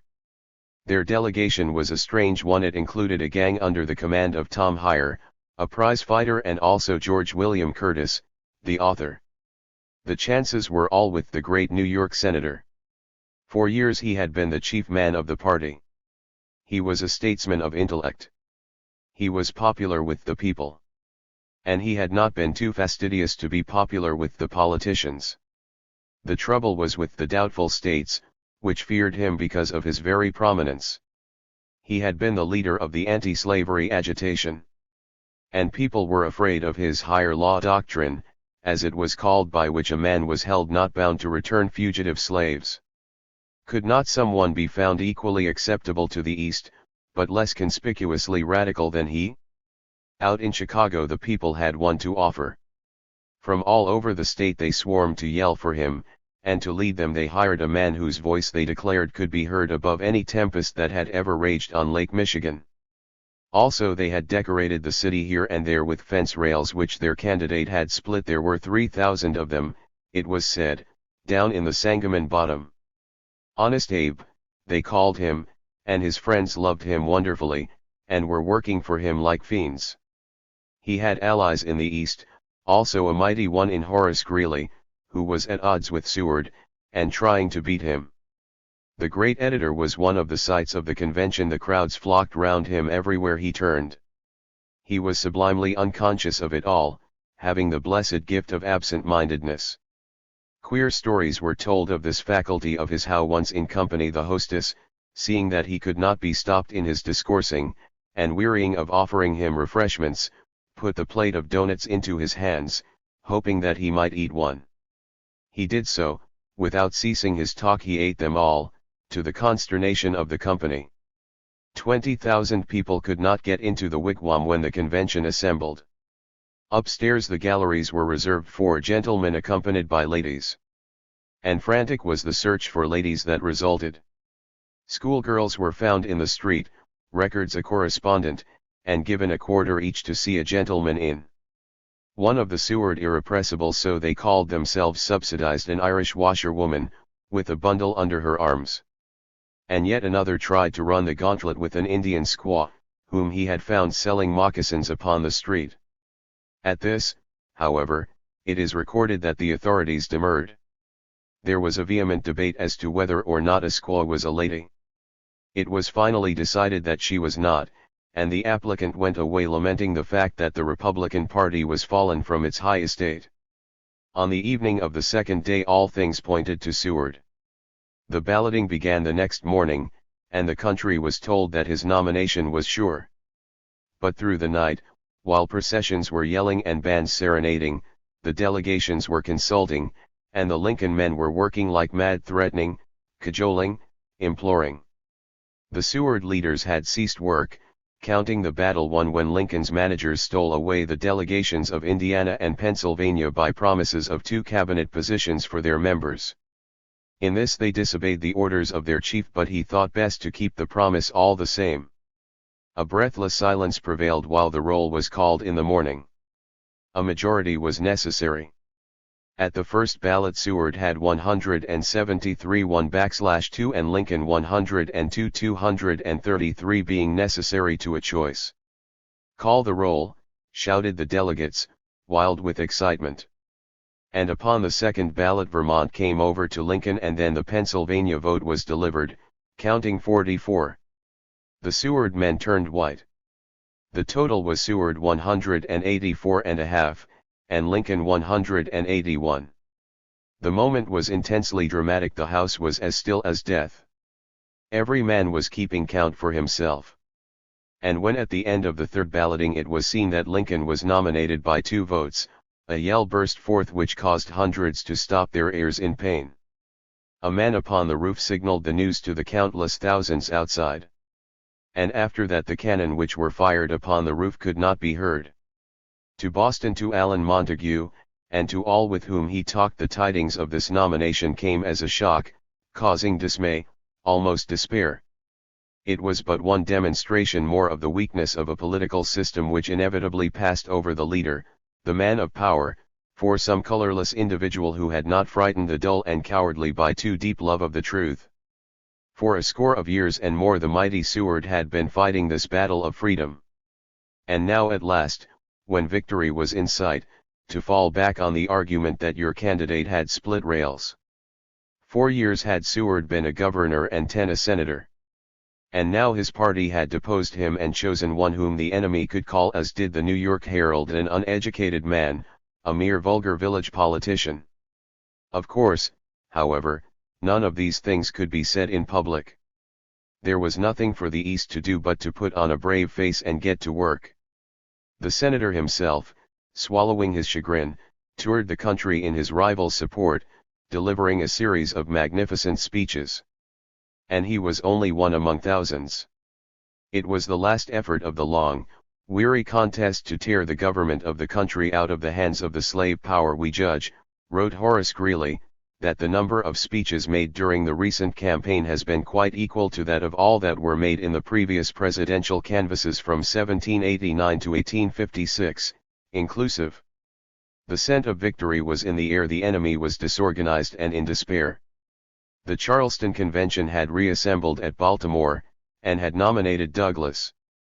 The seceding delegates had thereupon put forth a ticket of their own, with a declaration for congressional protection of slavery. The young Republicans organized themselves as wide awakes, and they marched in grand processions of 20 and 30,000, wearing caps and capes, carrying torches, singing songs, and shouting for Lincoln and Hamlin. In Boston there was formed a regiment of rail splitters, all 6 feet 2 in height. They bore transparencies upon which was exhibited the fact that their ticket had been providentially determined, Abraham Lincoln. At the South men read of these things with execration. The fanatical diabolical Republican Party, they called it in one campaign document. The head of the ticket, having been born in Kentucky, was known as the Southern Renegade. Also they called him the human baboon and the man-ape, which would seem to be the ne plus ultra of the rhetoric of disapprobation. The nominee for vice president, the governor of Maine, chanced to be a man of dark complexion, and on the stump it was freely asserted that he was a mulatto. "Lincoln will be elected," declared Mr. Stevens, in a newspaper interview, "and the result will undoubtedly be an attempt at secession and revolution." The governor of South Carolina had already sent letters to the governors of the other cotton states proposing cooperation. and on the day before Election Day he sent a message to his legislature advising secession and threatening war, recommending among other things the preparing of a force of 10,000 volunteers, and the arming of every white man in the state between the ages of 18 and 45. The North read of these proceedings, and could not believe what they meant. "Who's afraid?" cried Seward, laughing. And answered, "Nobody's afraid." So they talked also in Boston. Allen discussed it one night with his cousin Jack, chancing to meet him coming home from the armory. Jack Otis was now in his second year at the law school, and had just been chosen a lieutenant in the Massachusetts 5th. He was on his way home from drill, resplendent in a new uniform and with a silver-mounted sword presented by a college fraternity. "It's too old a story," he said. "Why, Allen, they have carried elections with it ever since you and I were children. How long do they suppose they can keep it up?" "But they mean it, Jack," Allen answered. "They always did mean it, and they mean it this time more than ever." "I've no doubt they think they do," was the reply. "Wait until we've called the bluff, and see." "You think they'll give in?" "I do," said Jack. "So does everyone. So long as it's only talk, the fire-eaters have it all their own way. But don't you suppose that when it comes to action, there'll be some men with common sense to be heard?" "I wish you knew the people as I do," Allen remarked. "You know one family of millionaire aristocrats," was his cousin's retort, "and you call that knowing the South?" Jack paused a moment, and then went on, "They may try to, I grant you, but what I say is they will be stopped very quickly." "Do you mean to tell me you think that any crowd of slave-holding politicians can wreck this government without anyone's lifting a hand?" "Will you help?" the other inquired. And Jack hesitated a moment, then broke into a laugh. "I promised the governor I'd see this law grind through," he said, "but, Lord, how I hate it. And just imagine me refusing to go south on a picnic party, at the pleasantest time of the year." "There might be fighting," suggested Allen. "There wouldn't be much, I fear, not enough for me. God knows I'd agree to let them tie me up and whip me, if they'd only hold out till after exams." There was no use trying to get Jack Otis to take anything seriously, and Allen made no reply. But he had a picture in his mind of his cousin Randolph and of the debonair Massachusetts lieutenant, with his silver-mounted sword, marching into Wilkinson County on a picnic party. All things in life had been of the picnic order to Jack and to most of his regiment, in fact. Theirs was one of the crack organizations of the state militia, and most of the officers were rich young society fellows, college boys, whose ideas of military duty were connected with dress parades and cotillons. Every one of its companies had its own uniform, and a gorgeous one. They owned their armory, and elected their officers, and had their own way in general. But their Saturday night drills were things to be seen. And when the files emerged triumphant from some impossible evolution, and the girls waved their flags and cheered, the officers' hearts beat high, and rebellion seemed a hazardous adventure. Gay and full of spirits, open-hearted, and affectionate, Allen's golden-haired and handsome cousin was the life of one of these companies. They had made him a lieutenant, and when it came to a dance or to private theatricals, he was a captain by brevet. It was very much to the detriment of his studies, as his father saw with dismay. But Jack, who was both a little dissipated and still more extravagant, was hopelessly cheerful and clever, and as impervious to rebuke as a duck to rain. Jack regarded with disapproval his cousin's serious views of life. And whenever Allen ventured his idea of what it would mean to put down the insubordination of the South, and his opinion that the doings of the Cambridge Tigers, so the company was called, was not at all adequate training for the work, Jack would merely inquire maliciously in what respect the other's preparations were better. And so came Election Day, and Abraham Lincoln received 180 out of 303 electoral votes, and carried every free state save New Jersey. And in the next morning's papers, along with the wonderful tidings, came a strange report of excitement in Charleston, of frantic crowds on the streets, of bonfires, cannon, processions, serenades, and stump speeches. A United States senator had stood in the window of a hotel and harangued a howling mob, bidding them unfurl the Palmetto flag. Fling it to the breeze, he had shouted, and ring the clarion notes of defiance in the ears of an insolent foe. Chapter 7. The victory was won. But wide-awake processions melted quickly, and Republican enthusiasm fell silent, in the face of this news. The excitement continued. The day after election business in Charleston was suspended, and everywhere to be seen were Lone Star flags and Palmetto cockades. Impossible of belief, the judge of the United States District Court and the United States District Attorney both formally resigned their offices. And on the following day the legislature of the state called a convention to declare its withdrawal from the Union. The North stood still, amazed. The thing went on, faster and faster. The senators of the state resigned next. There were meetings for the ratification of the legislature's action, fireworks and bonfires, bands and serenades, parades of Minutemen, raisings of Liberty poles. Day by day the newspapers of the city chronicled their doings, and similar doings all over the South. The March of the Revolution, as one of them termed it. Alabama and Mississippi had called conventions. The legislature of Georgia appropriated $1 million for the purpose of arming the state. To the latter Mr. Toombs had delivered a furious harangue. "I ask you to give me the sword," he had cried. "If you do not give it to me, as God lives, I will take it myself." They really meant to secede, then, these wild people, exclaimed the North. But what was the matter with them? Was it on account of Lincoln? Why, he was so little of an anti-slavery man that Wendell Phillips had called him a slave hound. And what harm could he do? Anyway, his party could not even command either branch of Congress. To break up the country upon such a pretext, why, it was preposterous. And yet they were in earnest. Day by day the thing was becoming more clear. The people turned to their leaders for counsel. But the leaders were as much at sea as the people. Some among the Republicans cried treason, and invoked the example of Jackson, who had vowed his by the Eternal to hang the South Carolina nullifiers nearly 30 years before. But, alas! Poor Mr. Buchanan was no Jackson. For 10 or 12 years the old gentleman had made his living by crying wolf, to the northern states. They had seen fit to laugh at him, and now it was not in human nature that he should be very much enraged at their finding his predictions coming true.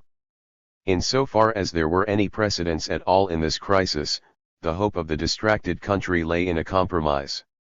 The South was violent for the third time. What did she want? The radicals and the agitators were frightened into silence, and the voices of the conservatives began now to be heard. There commenced a defection from the Republican ranks, the bankers and merchants leading. The stock market was in confusion. Banks were suspending, ruin stared the country in the face. All eyes were turned upon Congress, which met early in the following month. The first thing was the President's message. He had taken counsel with Senator Davis upon it, and it proved to be a long sermon, addressed to the free states, upon the wickedness and folly of their ways. For the troubles which had come upon it, the North had nothing to blame but its own long-continued and intemperate interference with the South. Self-preservation, the President explained, is the first law of nature. And no political union, however fraught with blessings and benefits in all other respects, can long continue, if the necessary consequence be to render the homes and the firesides of nearly half the parties to it habitually and hopelessly insecure.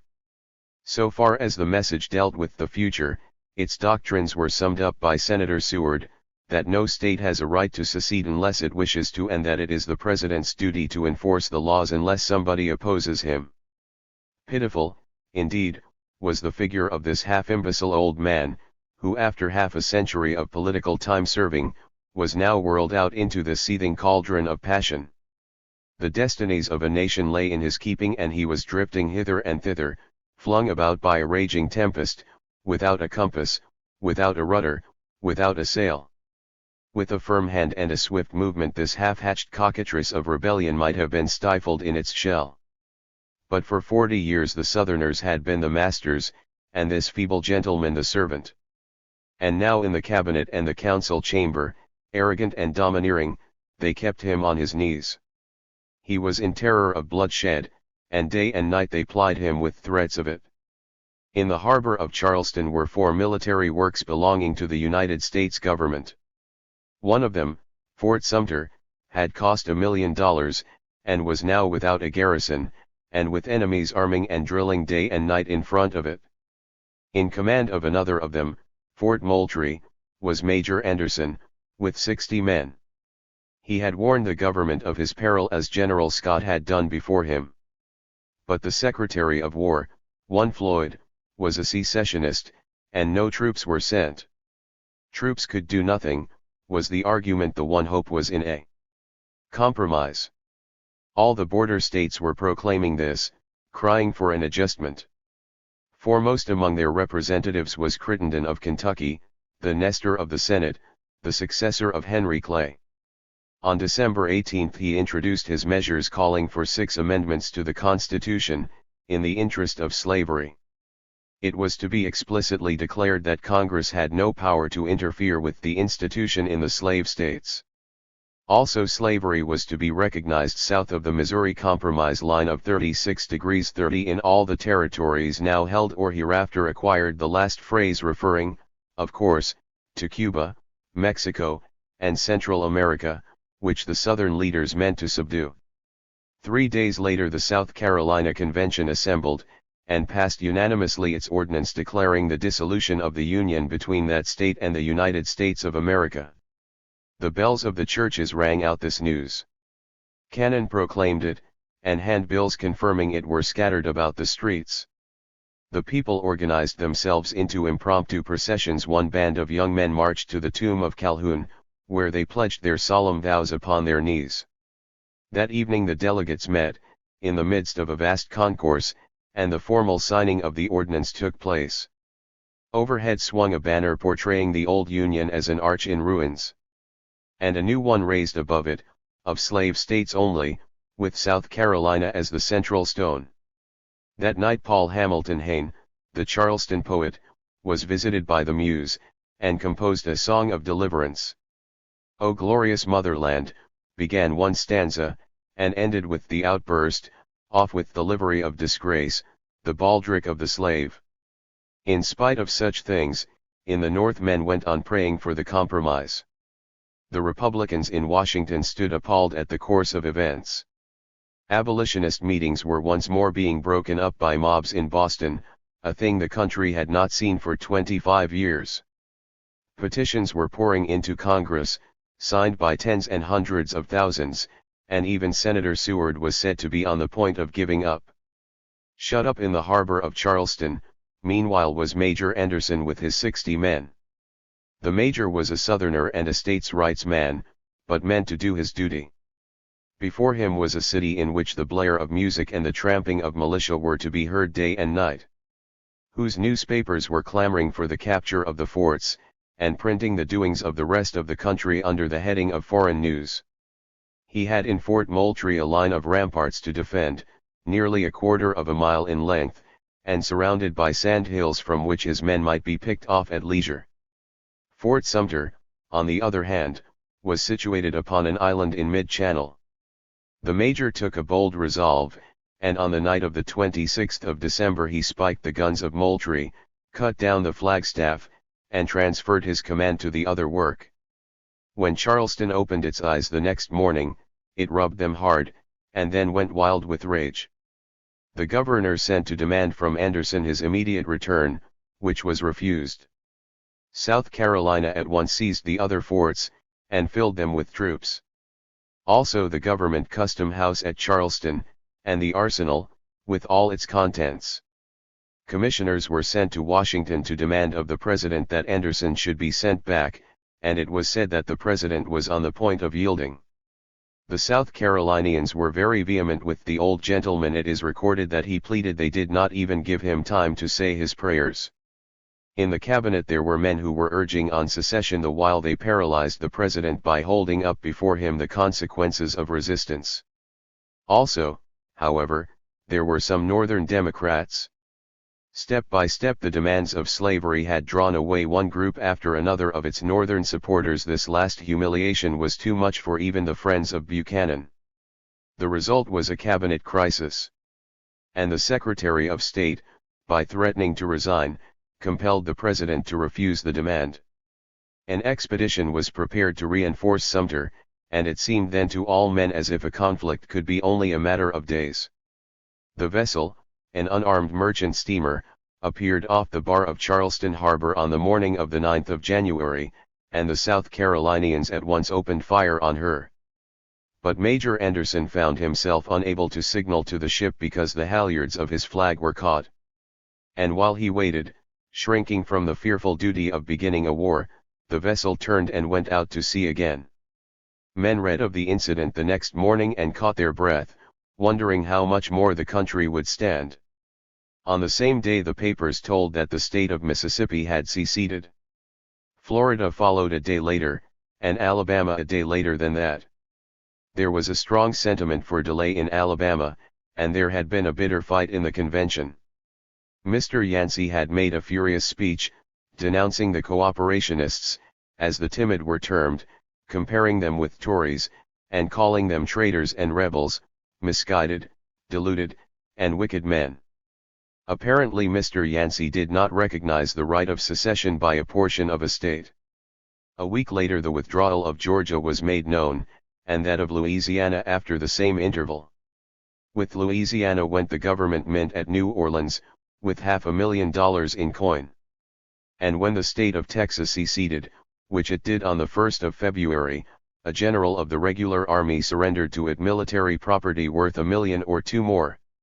Well had Mr. Davis calculated when he said, addressing the compromise man in the Senate, with every motion of that clock is passing away your opportunity. The swiftness of such blows stunned men. The country was falling to pieces before their very eyes, and not a hand raised to prevent it. The administration had sunk once more into inactivity. There was no more attempt to reinforce Sumter, and none to save the other forts. At the North everything was paralysis and confusion. At the South, aggression and success. One knew not what to expect next. Papers in Canada announced that England would recognize a Southern Confederacy, and the Richmond Enquirer declared that bands were organizing in Virginia to seize Washington. In Congress a bill had been offered to divide the country into 4 sections. And the mayor of New York now sent a message to the city council, in which he recommended the secession of that city. The metropolis sympathized with the slaveholders, and hated the rest of the state, a population which Debau's Review, the literary organ of the South, had described, in discussing the proposal, as the vile, sensual, animal, brutal, infidel, superstitious democracy. The whole beastly, puritanic, sauerkraut, free Negro, infidel, superstitious, licentious, democratic population. The immoral, infidel, agrarian, free-love democracy of Western New York. Here and there, to be sure, a gleam of light burst through the darkness. The Secretary of the Treasury electrified the country by sending a dispatch to the commander of a revenue cutter in Louisiana, if any man attempts to haul down the American flag, shoot him on the spot. But then, the secessionists did not even deliver the message, and the vessel went the way of everything else. In Washington all was in confusion. Employees of the government and officers of the army were proving disloyal in such numbers that no one knew whom he could trust. The one idea of President Buchanan had now become to bring his administration to its end without war. In this he was at one with the Southern leaders, who wished time to mature their plans. And behind the scenes there was now a struggle between them and the radicals of Charleston, to whom the presence of the Stars and Stripes over Sumter was a perpetual menace and insult. Charleston was wild with impatience. Secession had somehow not proven a universal panacea as promised. The value of slaves was now only half what it had been before Lincoln's election. Business was at a standstill, and the expenses of the military regime being $20,000 a day, it was no wonder that the city was hard to restrain. A commissioner had been sent to Washington to demand the surrender of Sumter. And receiving instead one of the interminable disquisitions of the placid president, he fell into a fury, and replied with a letter which must have made that old gentleman jump. "You next," the commissioner wrote, "attempt to ridicule the proposal as simply an offer on the part of South Carolina to buy Fort Sumter and contents as the property of the United States. It is difficult to consider this as other than an intentional misconstruction. You were told that South Carolina, as a separate, independent sovereignty, would not tolerate the occupation, by foreign troops, of a military post within her limits, and this your secretary calls a proposal to purchase." In Congress men were still laboring for a compromise. It was now seen that this must mean the giving up of the Cotton States.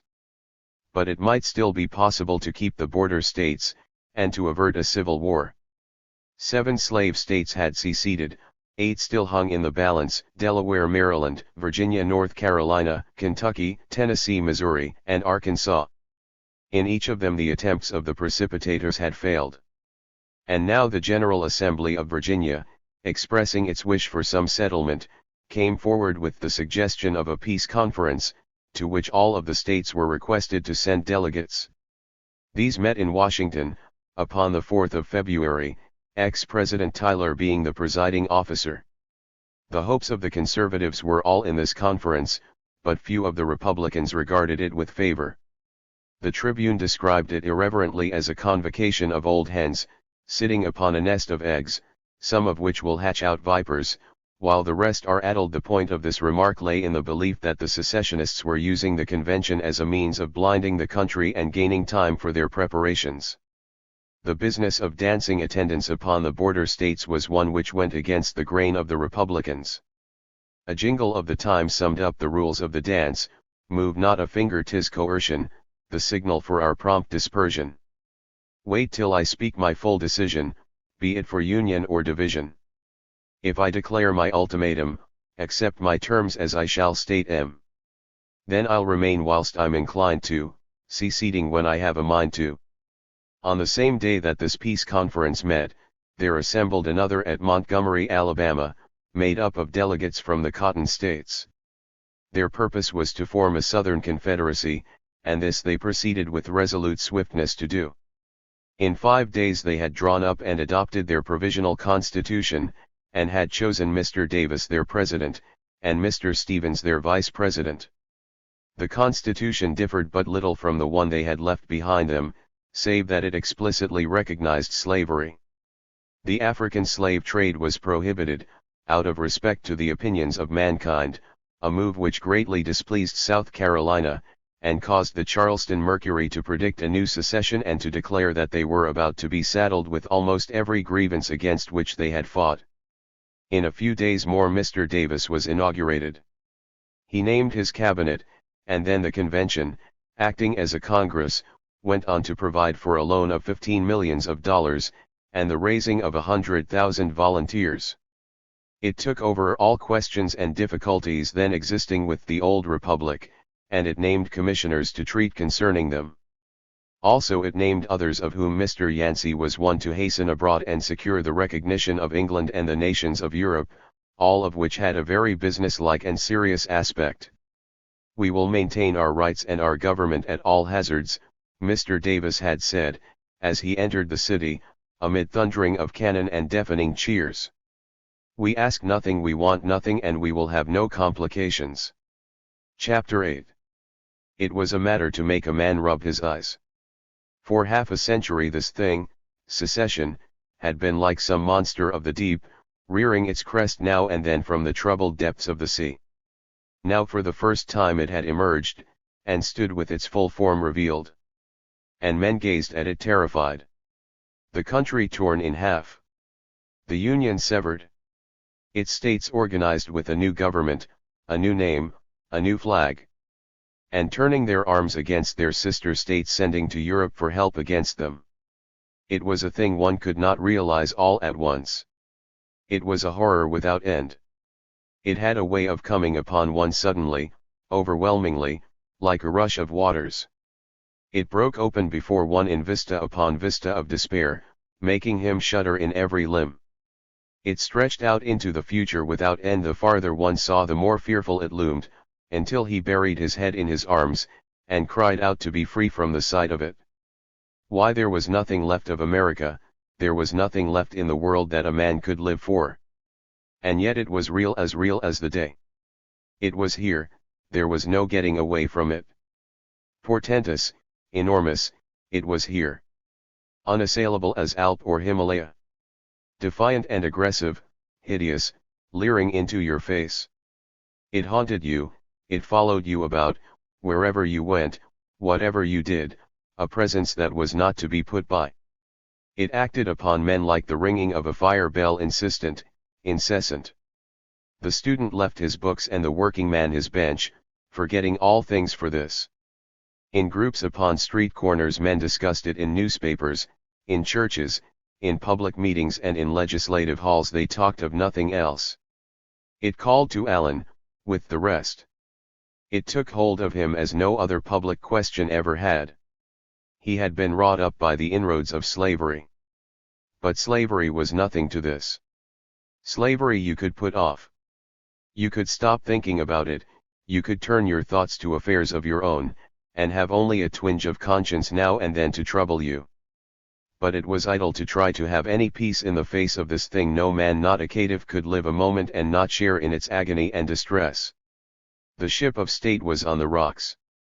Those on board cried out for help with the shrill insistence of despair. The agony of the thing was this, that no man knew what to do, but every man knew that to do nothing was ruin, and that the next instant it might be too late to do anything. To be drifting helplessly with the breakers in sight was more than human nerves could bear.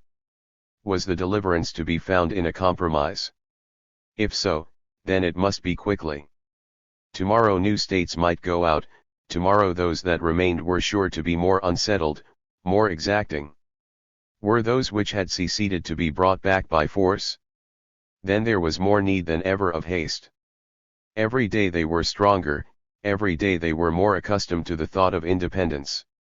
Was peaceable secession to be the course? Was the North to say, in the words of General Scott, "Wayward sisters, depart in peace"? In that case the urgency was greatest of all. Down in Charleston harbor lay Major Anderson, beleaguered, cut off from his government, walled in by hostile forts. And there it lay in the power of some rash hand at any instant to fire a shot that would drench a continent in human blood. Day by day one could see the fires of hatred, north and south, fanned higher by the wrangling over that wretched fort. Allen could feel that in his own person. He hated this rebellion which had struck at his country's flag, but most of all he hated it because it was the work of South Carolina. When one thought of South Carolina, he thought of Calhoun and the nullifiers, of Sumner and his assassin. It was hard to think of civil war in general, but easy to think of it with the constituents of Preston Brooks. The passion of it smouldered in him.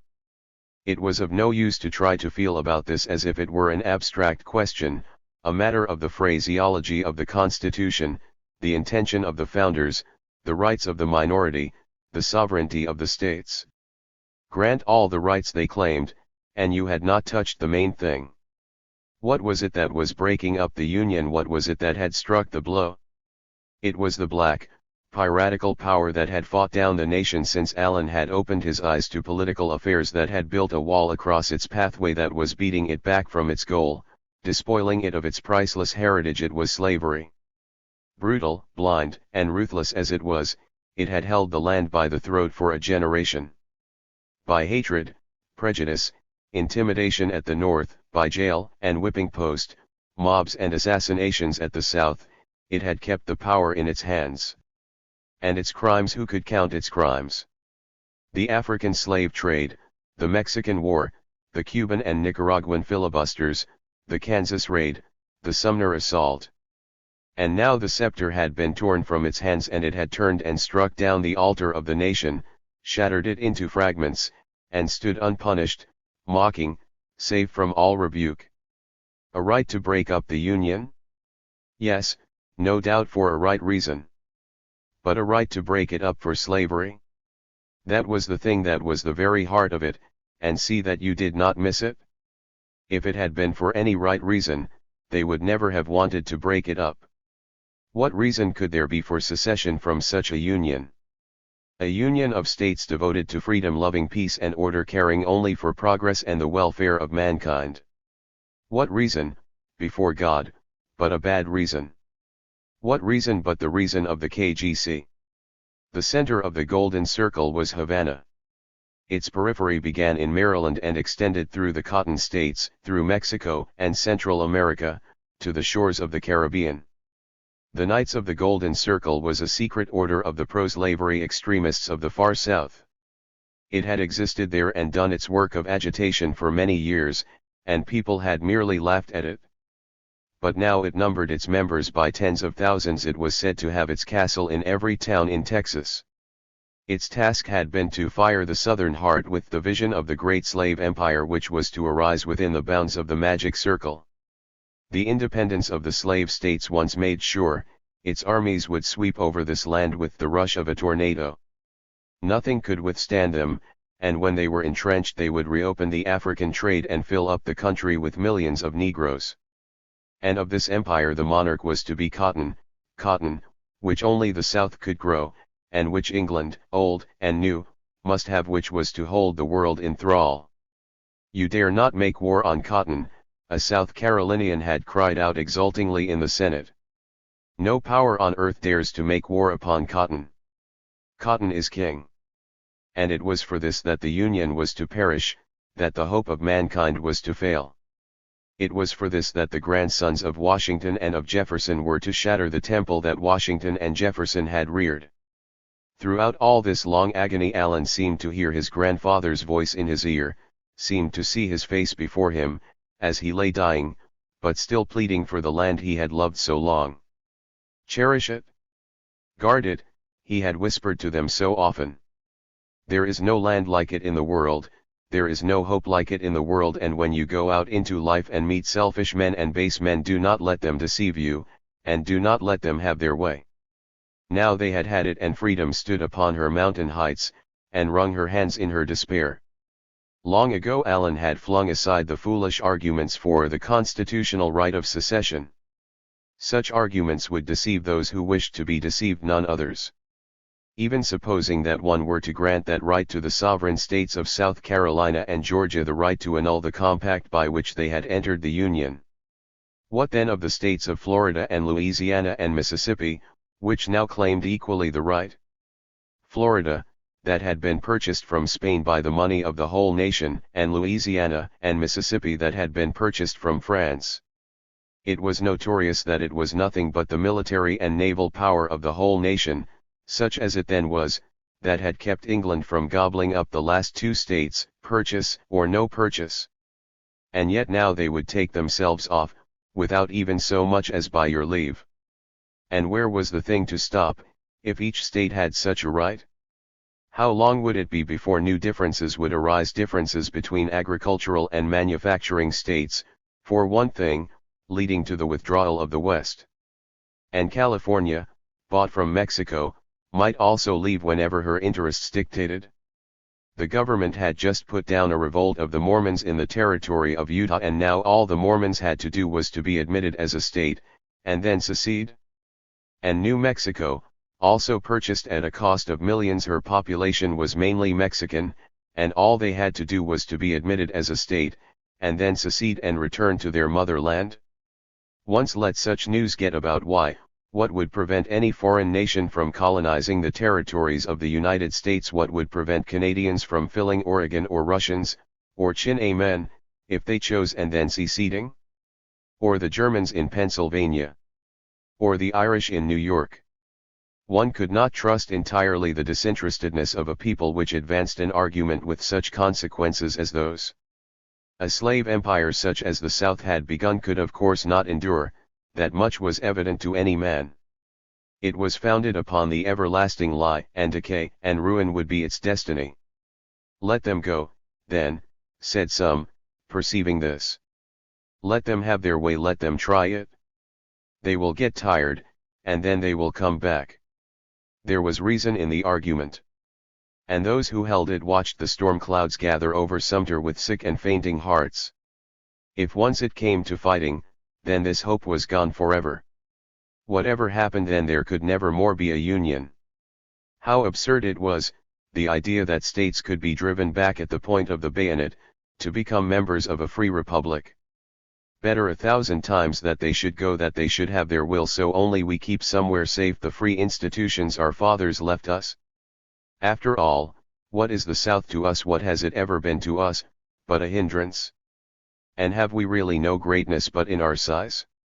Why, all Greece was not one half as large as the state of New York. Let us try to be as great as was Greece. May we not mind our own affairs, and save our sons from death and horror, and let the slave power run its own Satan's course? Surely this is noble, and not cowardly. And surely we may look forward to a happy time when mankind will know how to honor such a decision, to respect a nation which scorns to stand upon force. To these arguments came others, perplexing to the soul, destructive of sleep. No, a war would not make the Union impossible, nothing could make it impossible but the recognizing of secession. Every day that you left the South alone, you did something to make it impossible. If you had struck at the first move, the crisis would have been over by now. And you talk of their going to ruin, and you standing by. Do you think that you can live next to such neighbors, and not be dragged down with them, step by step? They spurn you as dogs already. What will they do when you cower once more before their threats? They are writing insulting notes to your poor old president. What will their ambassadors do when you meet them to arrange the 1,001 details of your submission? And you will give them everything and retire in dignity. Fools, they will be claiming something new before 6 months are by. You are going to give up the fort and surrender the arsenals, but what are you going to do about copyrights and patents, about the railroads and telegraphs you own there, about the $200 million their merchants owe to yours, and that they are going to sequester? What are you going to do about the tens of thousands of slaves who will come pouring into your borders, about the quarrels and raids that will take place there? Do you not see that if you never should fight, they would never stop until they had walked all over you? You prate of peace, of scorning force. Can you not understand these men are slave drivers? That they know nothing but force, that they respect nothing but force, that their whole political system is nothing but the incarnation and the apotheosis of force? No, let them go, and what you will do from the very start, as you are beginning to do right now, is to enter into a race with them in military preparation. And in 10 years you will be as Germany and France are now, and your people will have bent their heads to the yoke of standing armies and conscript ions. Do you not see the dreadful peril of the nation, that the only hope is in the fact that your non-recognition of this rebellion makes it impossible for Europe to recognize it, without committing an act of war? Once yield, and they follow, and then you have intrigues and alliances, and your place in the world is gone forever. Do you not think that the aristocracy of England and the despot of France will know where their interests lie in such a quarrel? You look for an era of peace and freedom, of peace with this pirate power at your side. Do you not see that the one chance of an era of peace for centuries to come lay in the experiment which we were trying here? How else could peace be brought to the world so quickly as by a power such as we were, to be too strong to be attacked, too strong to need to attack others? It was our dream to stand to mankind, for democratic institutions to be the hope of the struggling masses all over the world. And now we are to fall to pieces, and the monarchies of Europe will have centuries added to their lease of life. So talked the young men of Boston, the men of Harvard, with whom Allen argued. These people were quiet, and not given to blustering. It was a sign of the times now that all over the city drill clubs were organizing, that night after night these men were being made into soldiers. They said nothing about it until they were asked. But Allen was startled to learn that some of them were sleeping upon the floor by the open window on cold winter nights, wrapped only in a blanket. There was one slightly built gentleman who had been the poet of Allen's class, and who was now married and a father, but walked 20 miles every day, with his pockets filled with lead. He was wealthy, and had been tenderly reared, and he owned it was hard. But you see, he explained to Allen, you can't expect uneducated men to understand about this thing. Allen had private interests which might well have influenced his hopes in the matter. He had an inheritance worth, perhaps, $500,000, in Mississippi. And while the income of it still came to him regularly, and without trouble, He had no way of knowing how long this might continue. The agreement by which he was kept from disposing of the land and freeing the slaves as he had promised, expired early in the coming month of April. And it was his dearly cherished plan to bring them north and to establish them with Mr. Coffin's help. Meantime, however, the war talk had, perhaps, cut the value of the place in half, and an actual outbreak of hostilities might repeat that process, to say nothing of the tremendous difficulties it would throw in the way of his plans. Yet these considerations were not what influenced him. If, in the presence of the clear-cut resolve of his friends, he found himself cowardly and weak, he could at least be sure that this was not the reason. He would have given an arm, he felt, to be able to take their view of the prospect. He would not have feared the hardships, they would have given him an appetite again, and he was sick with uncertainty and despair. He cursed himself in the words of Hamlet, a dull and muddy-mettled rascal like John A. Dreams, unpregnant of my cause. Yet he knew that the truth was not this, it was that he saw farther, he saw that the thing these men meant to do was not possible. He knew the South, he knew the task. The first shot that was fired would send the border states out of the Union. There would be 15 states to conquer, 9 or 10 millions of white people, as brave, as alert, as determined as ever had lived upon earth. And upon their home ground, in the midst of their forest wildernesses, their mountain passes, their 800,000 or 900,000 square miles of territory, to conquer and subdue them would be a task the like of which history had never seen performed. The wealth of the nation would not be equal to it, the lives of the nation would not be equal to it.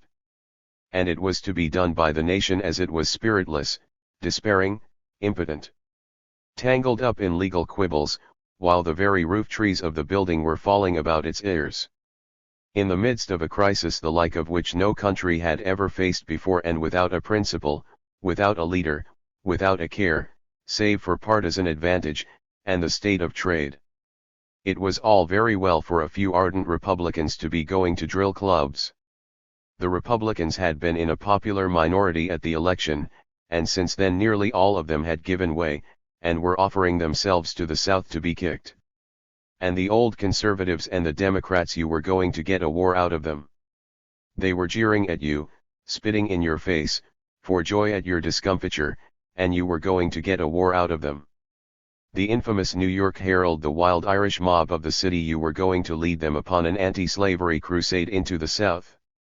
Far more likely would you find justified the prediction made continually by their leading politicians that if there was any fighting it would all be at the North, that no regiment for the subjugation of the South would ever get through that metropolis alive.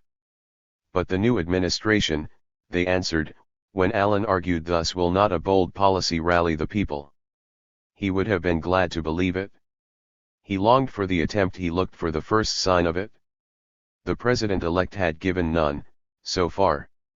But the time for his inauguration drew near, and he set out for Washington, and on the way he was of course compelled to make speeches.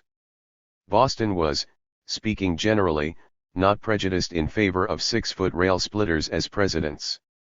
And these speeches were awaited with anxiety, and read with dismay.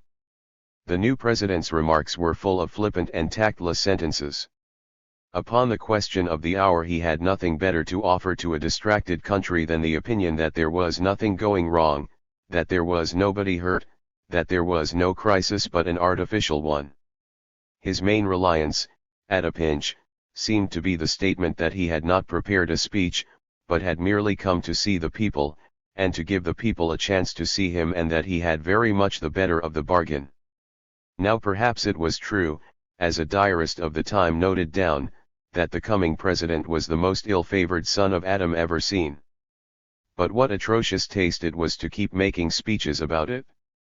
Also he developed a fondness for an amazing procedure which he called putting backs with people with the tall men of the communities he passed through to demonstrate that they were not as tall as he. And finally there was an unspeakable incident of a young girl who had written him that she thought he would be prettier if he let his whiskers grow. Now when she greeted him in the crowd he kissed her, calling her Grace, and remarking that he had done as she asked. The next morning the dignified New York Tribune came out with the headline, "Old Abe Kissed by a Pretty Girl," and the end of all things seemed near at hand.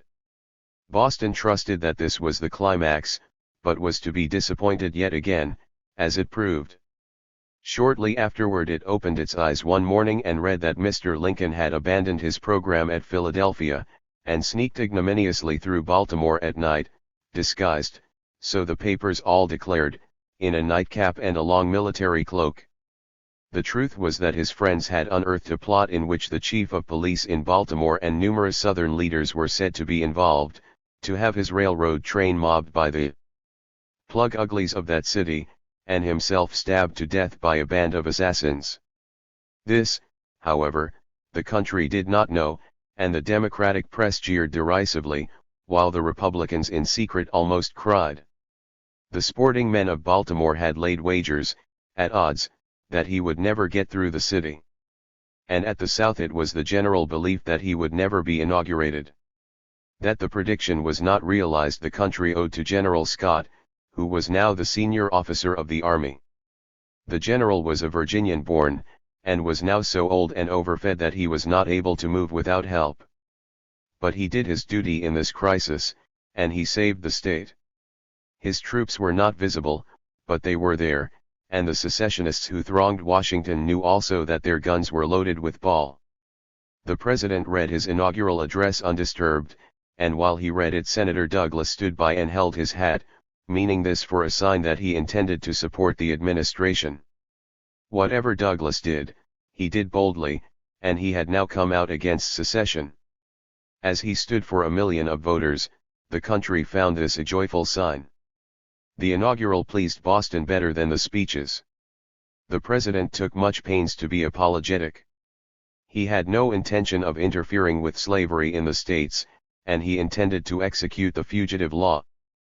But he denied in clear and unmistakable terms the right of secession. He said that he intended scrupulously to avoid bloodshed and violence, but that the power confided to him would be used to hold, occupy, and possess the property and places belonging to the government, and to collect the duties and imposts. Addressing the South, he concluded, "In your hands, my dissatisfied fellow countrymen, and not in mine, is the momentous issue of civil war. The government will not assail you. You can have no conflict without being yourselves the aggressors." And this was very promising for a start. But to stand still and wait for the enemy to act, while it sounded well upon paper, proved at once to be impossible in fact.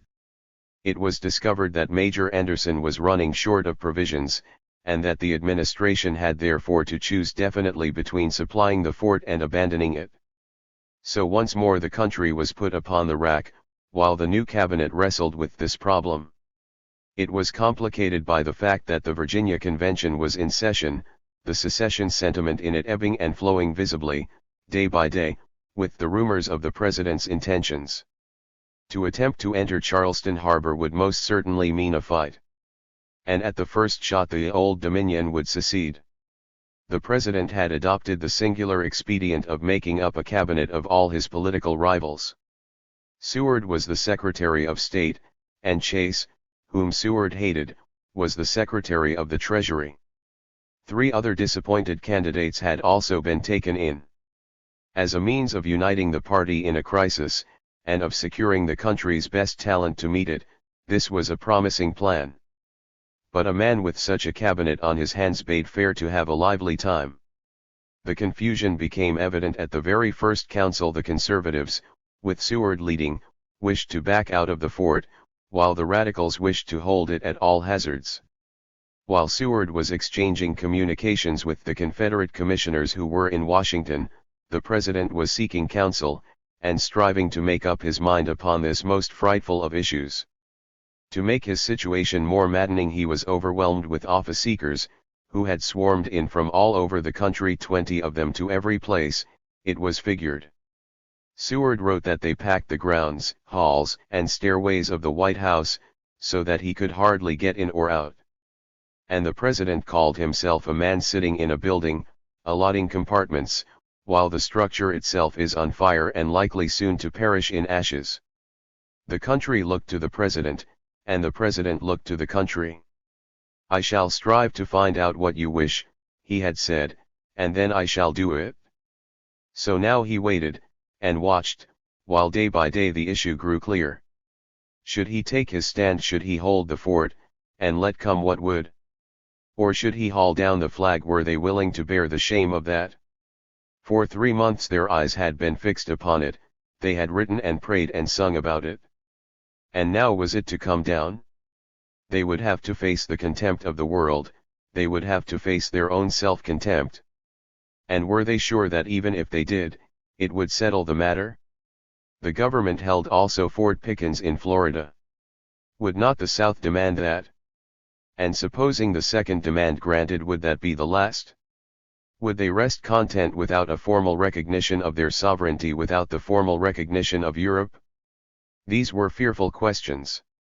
And there were men, earnest and patriotic and God-fearing men, who would not face them, who fought against them with the frenzy of despair, unable to believe that 30 millions of peace-loving people could be caught upon the horns of such a dilemma. There was one man at least who ought to have seen it clearly, Seward, who had long ago proclaimed the truth about this struggle. They who think that it is accidental, unnecessary, the work of interested or fanatical agitators, and therefore ephemeral, mistake the case altogether. It is an irrepressible conflict between opposing and enduring forces. A conflict between freedom and slavery. For half a century they had been closing in, cleaving their way toward each other. And now they stood face to face, sword point to sword point. First it had been the agitators, to be resisted by mobs and by postal exclusion. Then it had been slave rescues and underground railways. Then it had been Mexico, California, Cuba. Then squatter sovereignty, congressional protection, Dred Scott. And now all these were forgotten, and among 30 millions of people there was only a single question, one little fort. All of the past was now summed up in one little fort. All the dead issues, the whole conflict, were in it, the one infinitesimal spot in an infinity of space where the points of the two swords had come together. Book 4. The Storm. Chapter I. In the last days of March Allen set out once more for Valley Hall. Allen's home was still the South. It had been 4 years since he had left it forever, but it had never ceased to be his home. And now, as the ship moved, and the chilly mists of Boston vanished, and the breezes began to grow warm, the longing of it came over him. The old plantation, he was to see it once again. How plainly it all stood out in his memory. And the people, how were they? For 4 years he had not had a word. Some of them might be dead, for all he knew. They had been incensed when he left. But surely time had mellowed their feelings, it had mellowed his, and he yearned to see them again. He yearned to see the cotton fields, flooded with sunshine. To see the moonlight on the corn. To hear the mockingbird, to watch the fireflies, and drink in the odor of jasmine and sweetbriar at twilight. Gladly would Allen have escaped from all the stern realities of the hour. But there was no escaping them on the steamer.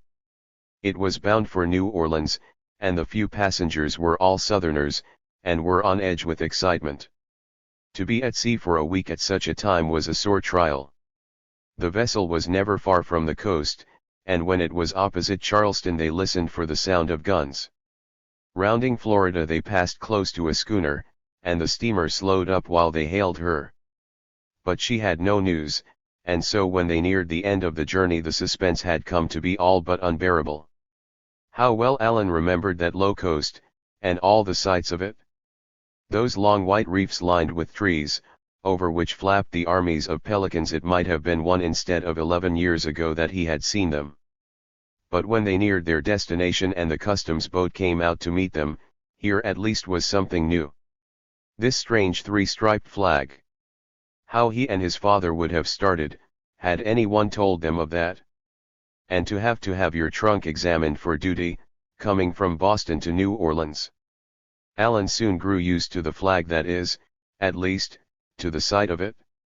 It floated from all the public buildings in New Orleans, and from perhaps half of the private ones. The queer old city seemed transformed into a military post. There were tents in all the public places, soldiers parading in the streets. Nearly every other man one passed was clad in uniform. Where you would have looked for advertisements and theater posters, you saw instead placards and announcements of the various volunteer companies, the Lafayette Guards, the Beauregard Rifles, the Pickwick Rifles, the Meagher Rifles, the German, the Spanish, the Italian volunteers. Many of the affiches were in French. The Creole population was even more wild with excitement than the rest. Without end and beyond belief was the variety of their uniforms. There were turcos and zouaves and chasseurs and other things without name. At all of it Allen stared in amazement. He had not dreamed of anything like it. To be sure, there had been talk of preparation in Massachusetts. The militia regiments had been ordered to hold themselves in readiness, and the governor of the state had brought a storm about his ears by venturing to order 2,000 overcoats for them to wear in case of emergency. But here the very look upon the faces of the people was different. The air was full of menace. The bits of conversation one caught upon the streets and in the hotels had all to do with war. The bulletin boards in front of the newspaper offices were crowded. There were rumors of war, and rumors of peace, but still no news. The Illinois baboon had been in office a month, and had not yet been able to choose a policy. The balance still trembled and swayed. Allen took the steamer for Clark's Landing. He was glad to be out of the turmoil, to see the land as he loved it, drunk with sunlight, clothed in wonder, endlessly peaceful and still. The river was high. He could look down upon it over the levees, at the corn in tassel, and 10 or 12 feet high. At the cane, dazzling in its greenness, there were oceans and oceans of it, without a break, without an undulation, far back to the distant forests. Here and there were the villas, white, with green painted blinds, bosomed in trees, orange and lemon trees, myrtles and magnolias, peach trees and huge moss-draped cypresses. Nowhere was there a sign of life. The gangs could not be seen for the height of the crops, and there was not a single boat upon the river or a horseman on the road. The land lay asleep. And Allen's soul cried out at the thought that it might ever awaken to the crash of war. He landed and mounted a horse. It was mid-afternoon, the field steaming with heat, but he put it to a gallop. He was going to see Valley Hall once more. To see the boys, to see Ethel and Uncle Ben. And Aunt Ginny, and Pericles, and Taylor Tibbs. And the horses and the dogs, and the quarters and the fields of cotton. The sandy road fled by beneath him, the flower-lined hedges on each side of him, and so for an hour or two, until the landscape began to grow familiar, and his heart to thump. This was Major Potter's place, and there was the road where you turned in. Allen's thoughts fled back a dozen years or more, to the time when his father had made a political speech there, at a 4th of July celebration. How vivid it all was! A thunderstorm had burst in the middle of it, and Allen had wondered at the bad taste of the powers that managed thunderstorms. And over in that grove was the Hines's house, and beyond the slope were the woods and the bayou, and at the other side the edge of the Valley Hall plantation, and the little bridge, and the turn where you saw the house. He put spurs to his horse, and dashed on, his eyes fixed ahead. A moment later he started, as out of the deeply shadowed archway of the road came 2 horsemen, riding rapidly. They were in uniform, blue, with red facings. One was tall and mounted upon a great coal-black horse. The other was smaller and rode a bay. Alice's pulses began to leap. He was near enough to see their swords shaking as they rode. Yes, there was no mistake, it was the boys. He gave a yell, and waved his hand, and galloped down upon them. They slowed up their horses, staring at him. Didn't they know him? A moment or two more, and he reined up his horse before them and stretched out a hand upon each side to them, crying, "Hello."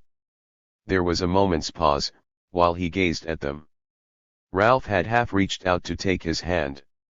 But Allen's eyes had been drawn toward Dolph, who sat erect, drawn back to his full height. His brows were knit, and suddenly he set his lips together, and gave his horse a cut that made it leap.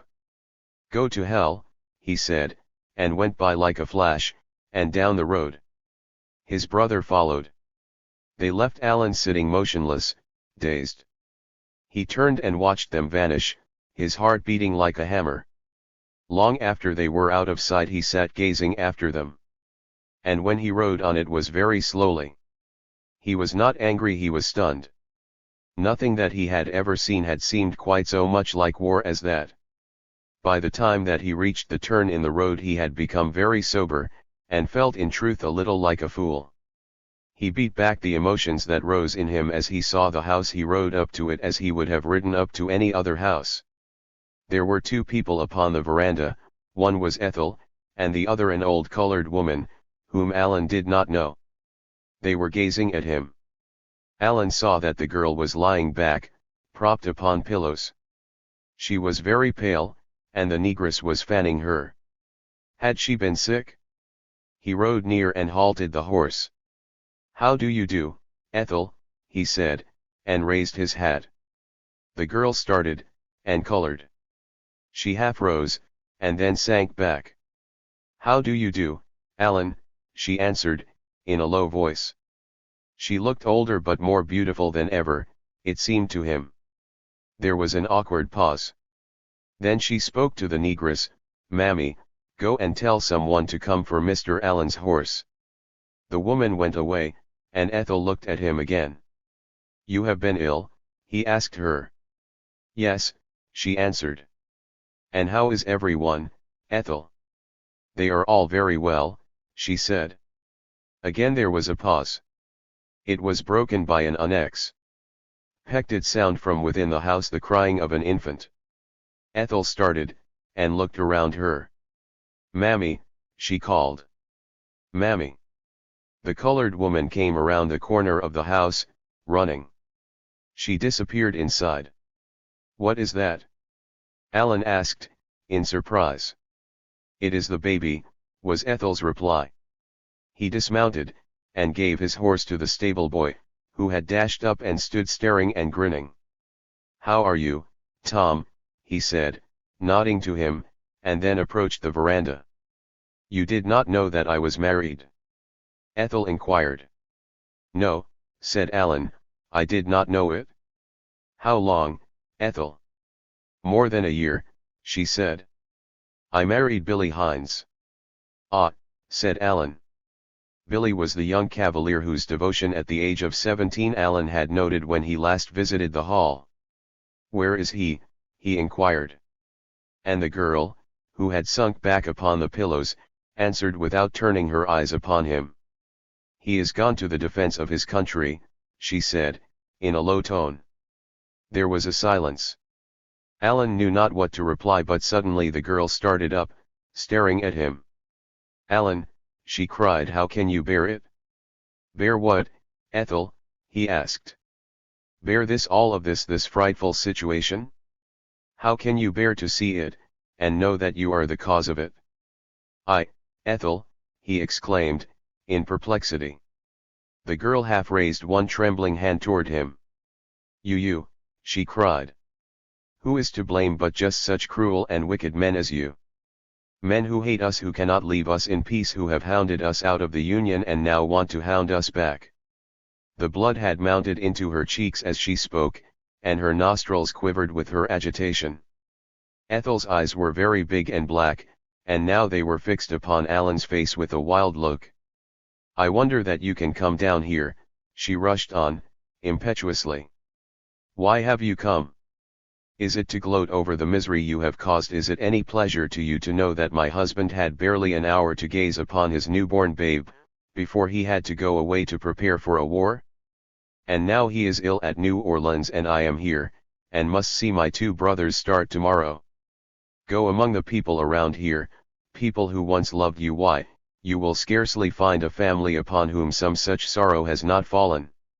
Alan stood, with his eyes lowered, silent before this unexpected outburst. There was bitter anguish in the girl's voice, and he did not know what to say to her. "I cannot help it, Ethel," he began at last. But she cut him short. You can," she cried. "You could have helped it all along, you and those who think like you, I mean who care more for a lot of miserable Negroes than about their own countrymen. You can help it now. You can take your soldiers out of our states, You can go your own way and let us go ours. We do not ask for anything else, we never have asked for it, we want you to leave us alone. And what right have you? Ethel, said a voice, suddenly, you were not to excite yourself. Alan turned. It was his uncle, standing in the doorway. The girl stopped and glanced round. She hesitated a moment, as if meaning to answer, then she sank back without another word. Her hands fell to her sides, limply. And she closed her eyes with a low moan. There was an uncomfortable pause. How do you do, Uncle Hamilton, said Alan, at last. Mr. Montague bowed gravely. I thank you, he said, and again there was a silence. I will see you in the office, Alan, if you like, he remarked, finally. Alan bowed, and turned without a word to follow him. As he did so he noticed that the negroes were thronged upon the lawn, staring with open mouths. They had come rushing up to greet him, and now stood amazed at what was taking place. The two entered the room, and Mr. Montague pointed to a chair. He seated himself by his desk, and fixed his eyes upon his nephew. I suppose, he began abruptly, that you have come to take possession of your property. Yes, Uncle Hamilton, Alan answered. Ah, said his uncle. And suddenly he clenched his hand upon the edge of the desk, and bent his gaze upon Alan. It is not a pleasant duty, he said, and the sooner it is over the better. I have to tell you that you have come to no purpose. Alan looked at him in surprise. To no purpose, he echoed. You cannot have the property, said Mr. Montague. The other gave a start and his face reddened. I do not understand you, he said. The property belongs to me. It would have belonged to you, the other replied, if you had not chosen to league yourself with the enemies of your country. Oh, responded Alan, and continued to stare for a moment or two. You must explain to me, Uncle Hamilton, he said at last. I really don't know quite what you mean. Mr. Montague gazed at him for a space.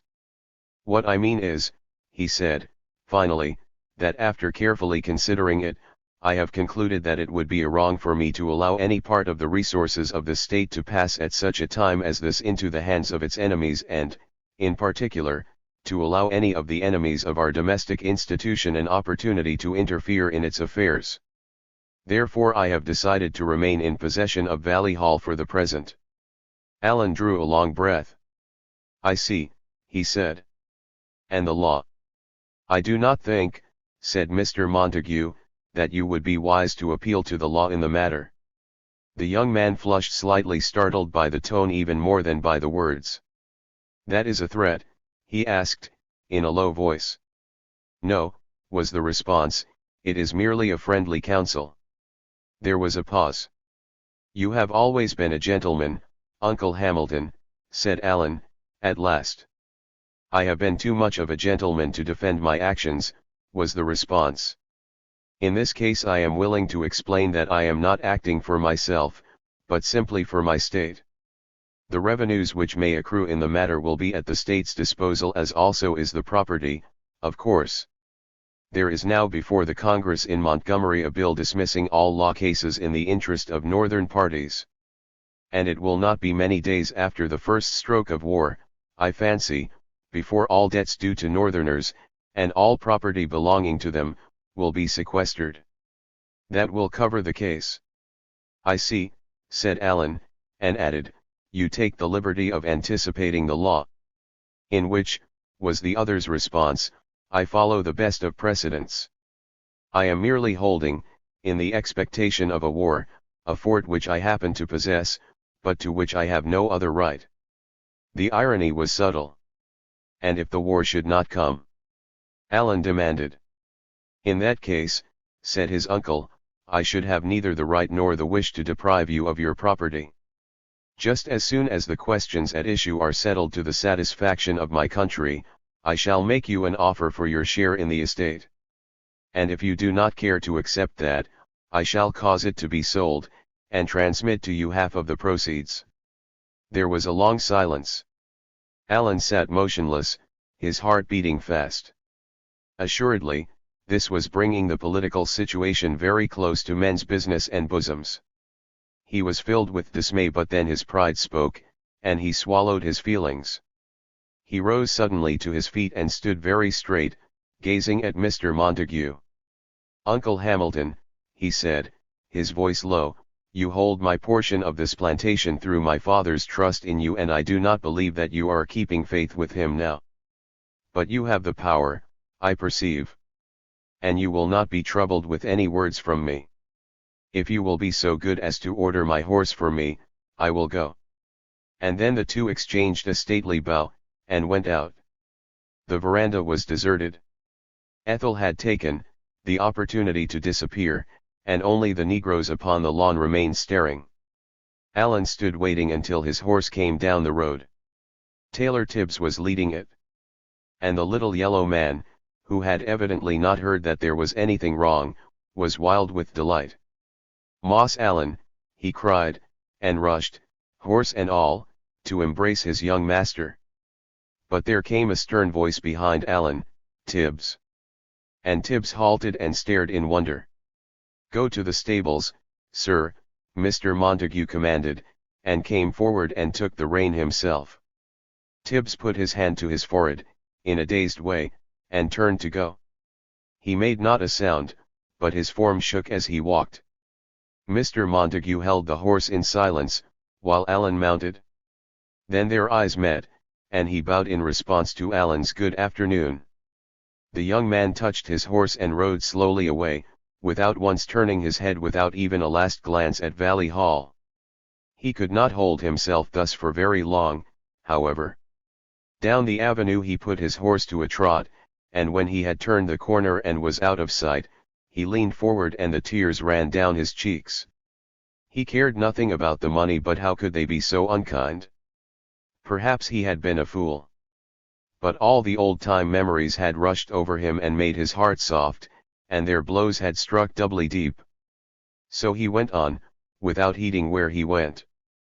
The road took a turn after you crossed the bridge, and passed near the hall, though you could not see it for the forest. Suddenly Alan was startled to hear a crashing in the thicket. And turning, he was just in time to see a negro rush out upon the road behind him. It was Taylor Tibbs. The man was breathless, and his face scratched by the briars. "Moss Allen," he panted. "Moss Allen." Alan wheeled his horse. "Tibbs," he cried, "go back. They will see you." "I don't care if they does, Moss Allen," gasped Tibbs. "I had to see yo, I couldn't let yo go away without seeing yo." "They will punish you," the other exclaimed. "They can only whip me," said Tibbs, stubbornly, and he caught Alan's hand. "They send you away," he cried wildly. "But Moss Allen, we loves you still." Alan was silent for a moment, deeply stirred. "Tibbs," he said, in a low voice, "I meant to free you, I honestly meant to free you. And now to have to leave you to be slaves forever." "But we's gwine to get free, Moss Allen," cried Tibbs, breathlessly. Alan looked at him in surprise. "I cannot free you," he said. "I don't mean yo, Moss Allen," exclaimed the other in excitement. "But we's gwine to get free. We's gwine to get free." "How do you mean, boy? Who will free you?" "Massa Linkum gwine free us, Moss Allen." Alan stared. "Hey," he cried, amazed. "Massa Lincoln he's a comin' to free de niggers," cried Tibbs, his eyes shining. "Who told you that?" demanded Alan. "Everybody say it, Moss Allen, de niggers all knows it, dey done find it out, Moss Allen." The other continued staring at him. "No, Tibbs," he said, shaking his head, "Lincoln is not coming to free you. God knows I wish he could, but he has no more way of freeing you than I have." But all that Alan said made no difference to the little yellow man, who kept on obstinately declaring, "Massa Lincoln gwine free us." The poor fellow had evidently made the strange belief into a religion. And the other had not the heart to reason with him. There was a choking in his throat as he pressed Tibbs's hand. "Goodbye," he whispered. "Goodbye. And now go, before they see you. And God bless you, Tibbs." He rode blindly, without once looking about him. What a strange idea was that, and how infinitely tragic. To fancy those wretched people, doomed to a life of murderous toil, hugging in their souls such a dream. The slave hound of Illinois coming down to set them free. Evidently the Negroes of Valley Hall had not yet read the inaugural. Allen's horse had taken the road toward Woodville. And he first came out of his reverie when he heard another horse approaching. Looking up, he saw the rider coming over a hill in front of him, and he recognized Mr. Handy. Allen bit his lips together, and fixed his eyes in front of him, preparing for another rebuff. But the old gentleman came up, crying out with delight, and holding out both his hands. "Why, Allen," he exclaimed. He was fatter and rounder than ever. His nose was redder, too, the young man thought, but his little eyes still twinkled as brightly as in the old days. Mr. Handy had never been a fire-eater, his nephew recollected with relief. "How are you, Uncle Ben?" he cried, reining up his horse. "You are leaving so soon?" asked Mr. Handy. "I was not invited to stay," the other answered dryly. I know," was the reply. "Hamilton told me what he was going to do. It's too bad I told him it was a shame." "You don't feel quite as stirred up, then?" Allen inquired. "I'm not one of the agitators, Allen," the other answered. "You ought to know me, it's you violent people on both sides who are making the trouble. God knows you'll do the fighting, if there is any, so far as I'm concerned." Allen could not forbear a smile. How many political quarrels he had heard the old gentleman pacify with his doctrines of common sense and mint juleps. "I'm sorry I didn't meet you first, Uncle Ben," he said, laughing suddenly so that I could have been forewarned. There was a moment's pause. "What are you going to do?" asked the other. "In what way?" "As to the property." "I don't know," said Allen. "I suppose I shall sue, as a matter of form." "From Boston, I hope," observed Mr. Handy. "Why?" asked the other. And the old gentleman gazed at him a moment, and then put his hand on his arm. "Listen, Allen," he said. "I don't believe you are even armed, are you?" "Armed?" echoed the other. "Of course not." "Why?" "You're probably the only white man in the state that is not, for one thing," was Mr. Handy's answer. "I don't mean to trouble anyone," said Allen. "That's not it," replied the other. "Listen to me, Sonny, I always liked you, and I'm only speaking for your good. Take my advice, and don't stay round here any great time, and don't do any talking, here or anywheres else, until you're north again." Allen was looking at him in surprise. "Why should anyone bother me?" he cried. "You don't know," said Uncle Ben, "the country's terribly stirred up. Holding abolition views has been made a penal offense now, and not only that, but the crowds are apt to be violent. I have heard of objectionable people being tarred and feathered and beaten and even hung, once or twice. So I beg of you, don't try to make any trouble about the business of the property around here." There was a pause. Then Mr. Handy went on, "I wouldn't even go through Woodville, if I were you, Allen. I met the boys in there, and they told me they'd seen you. And Dolph's excitable, you know, and he's been drinking today, besides, and he's probably talked some. You really have no idea of how the crowd about here is worked up." Allen had been eyeing his uncle steadily. "I really think, Uncle Ben," he said, at last, "that I have behaved myself very well, on the whole as well as anyone has a right to expect. And I don't believe now that I care to run away from Dolph." Mr. Handy went on to protest, but Allen only shook his head. Then suddenly he stopped and sat listening. There were hoofbeats down the road, approaching. 2 horsemen came round the turn. "Here they are now," said Mr. Handy, in a low voice. Instinctively he moved somewhat in front of Alan. Alan sat motionless, gazing at the approaching riders. They had slowed their horses, involuntarily, and were coming on at a walk. The situation was an awkward one, and Alan could see that Randolph's face was flushed. Not wishing to return his stare, he turned his eyes away. He brought them back again a moment later, however, for his cousin had touched his horse, and was bounding straight toward him. He halted at his side. "Did you get what you wanted?" he demanded. Alan looked at him, but did not answer. Ralph rode up quickly and placed his horse between the two. "Now, Dolph," he exclaimed. "Let me alone," cried the other, angrily. "Get out of my way. What does he want down here, anyway? Does he think we're going to let any damned abolitionist walk off with our niggers and not say a thing? What?" Mr. Handy, who had also driven his horse into the group, caught Dolph by the arm. "Now, see here," he cried. "Don't be a fool, you are forgetting yourself, Dolph." "Take your hand off me," the other exclaimed, and tore his arm loose with a fierce gesture. At the same time he gave his brother's horse a slash with his whip that made it leap back out of his way. Then he shook the whip in Alice's face. "What did you come down here for, confound you?" he shouted. "Why don't you stay where you belong, hey? You think we'll have any Yankee spies around us?"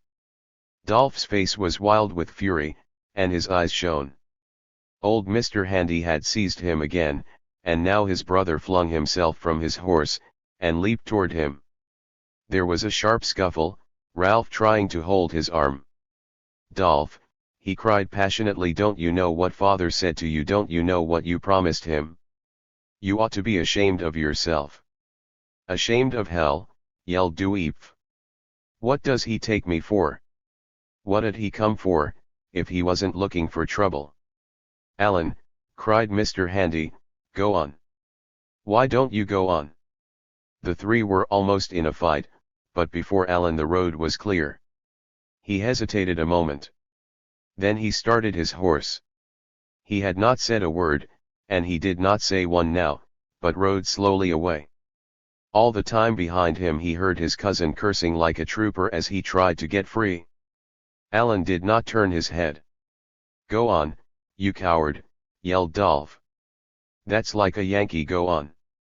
But don't you think you'll get away from us? We'll be up there after you, don't you make any mistake. Ask when you get in town there, and you'll find out the news. You can get ready for a fight. You've got to fight, God damn you, you've got to fight, whether you want to or not." And that was the last Alan heard as he rounded the turn. He sent his horse on at a gallop, and rode on, his heart beating fast. Ask when you get in town there, and you'll find out the news. What had Randolph meant, and what was it that had so excited him? Alan found himself thinking about that more than about all the rest. He came to the main street of Woodville. The courthouse bell was ringing, and he saw people hurrying in that direction, and put the spurs to his horse. It was just sunset. One would have expected to find the occupants of Woodville's aristocratic villas upon their verandas. But the houses seemed empty, the doors standing wide open. He galloped on and came in sight of the courthouse square.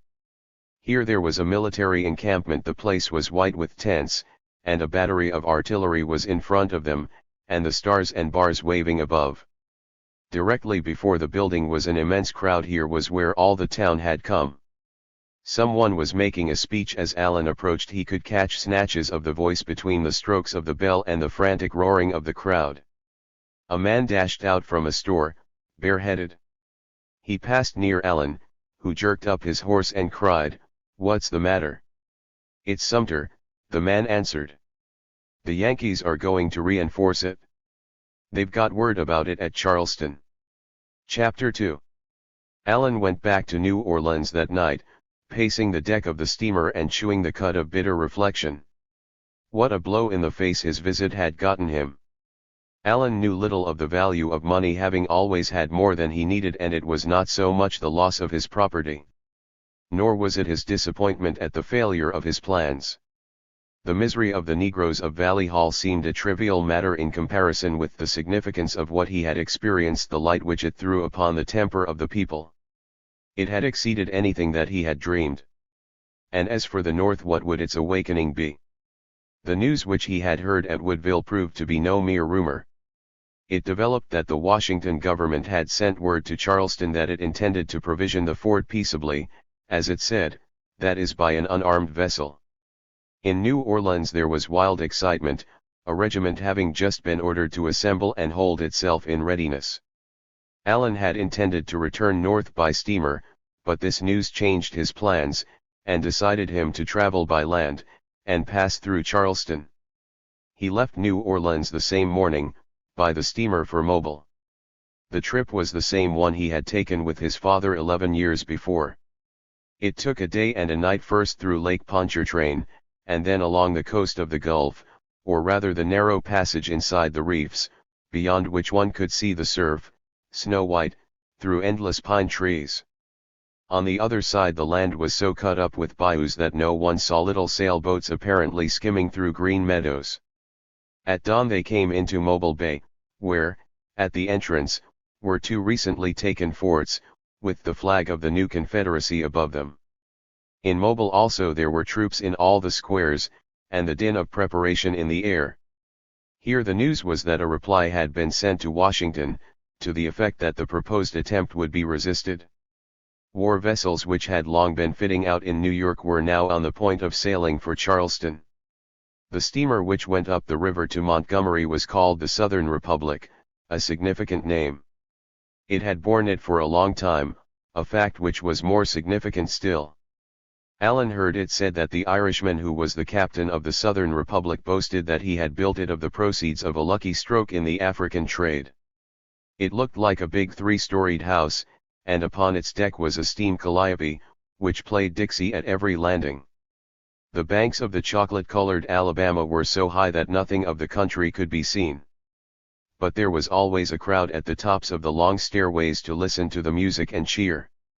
The trip took 2 days. Allen landed in Montgomery early in the morning, the 10th of April. He bought a paper and ran through it eagerly. Events were marching.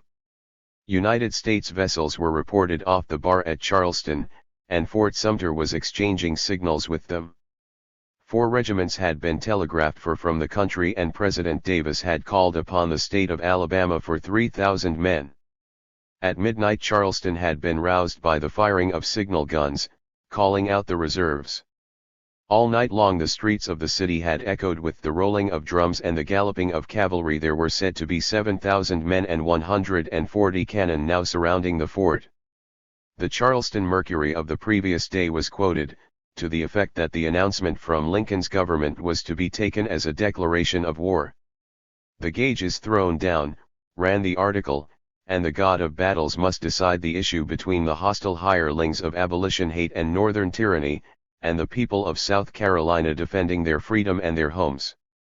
It was furthermore reported that President Davis and his cabinet were now in continuous session, discussing the final and irrevocable step of war. Allen started, realizing that it was here, where he stood, that this was being done. He gazed about him again, the hot and dusty little city becoming suddenly a place of romance. The streets of Montgomery were filled as they never had been in their history before, and tingling with excitement one drew it in with the very air he breathed. Allen went to the hotel, which he found so crowded that he could scarcely get inside the door. Here were the headquarters of all the politicians and office-seekers of 7 states, to say nothing of contractors, speculators, gamblers, sightseers, and military men. Already, before breakfast, they were up and doing. In the dining room the uproar was such that one scarcely heard a company of soldiers that passed outside, in spite of their screaming fife and rattling drum. After breakfast Allen strolled up to the Capitol, a white marble building in the usual Greco-American style, standing upon an elevation and towering high above all the city. Here, also, were military encampments and the blare of military music.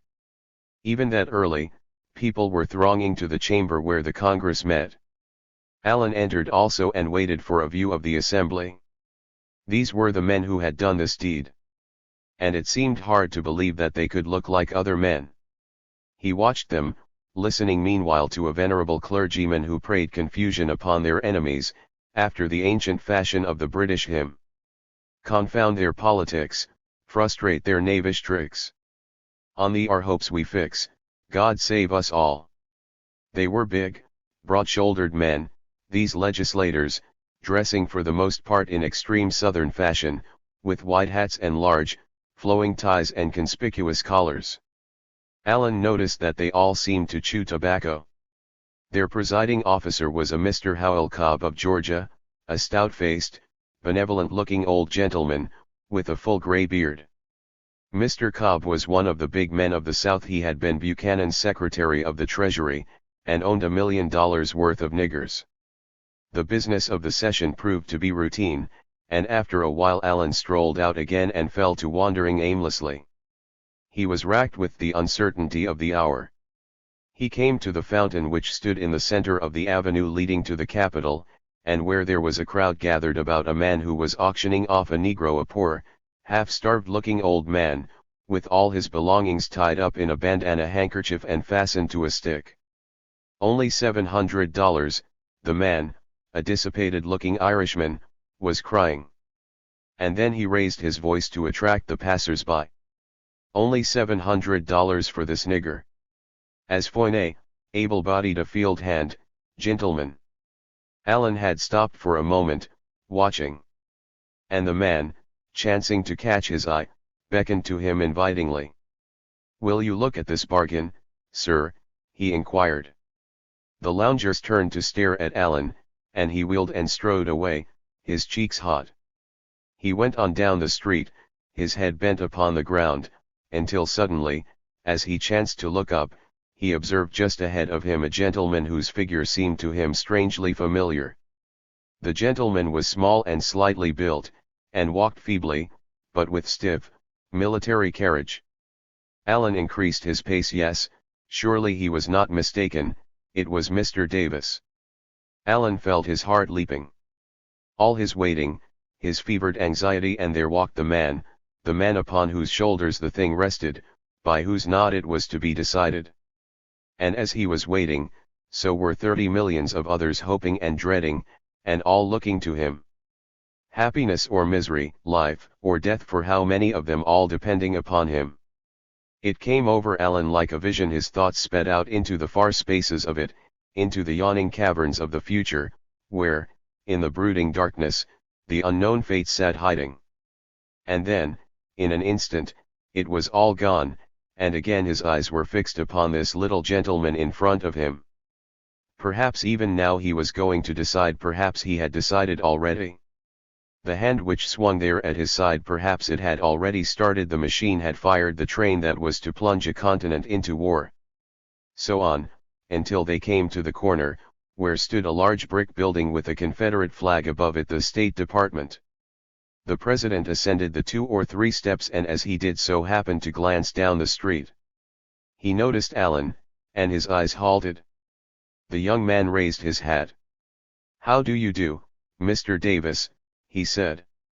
Mr. Davis returned his bow, studying him closely. "Your face is familiar," he began. "My name is Montague," Allen said. "I am Captain Montague's son." "Harry Montague's son," cried the other. "Why, sure enough." And he came down a step, and held out his hand. "How long it has been since I have seen you," he exclaimed. 11 years ago, Allen replied. "In Washington?" "Yes," said Mr. Davis, "I remember." "And then your father's death." "Where are you living, Allen?" "I live in Boston still," was the reply. The other looked surprised. "In Boston?" he exclaimed. "You have come home now, I suppose," he added. "No," Allen answered. "I still live in Boston." He was watching closely, and thought he saw a shadow cross Mr. Davis's face. Had he heard the story, and just recollected it?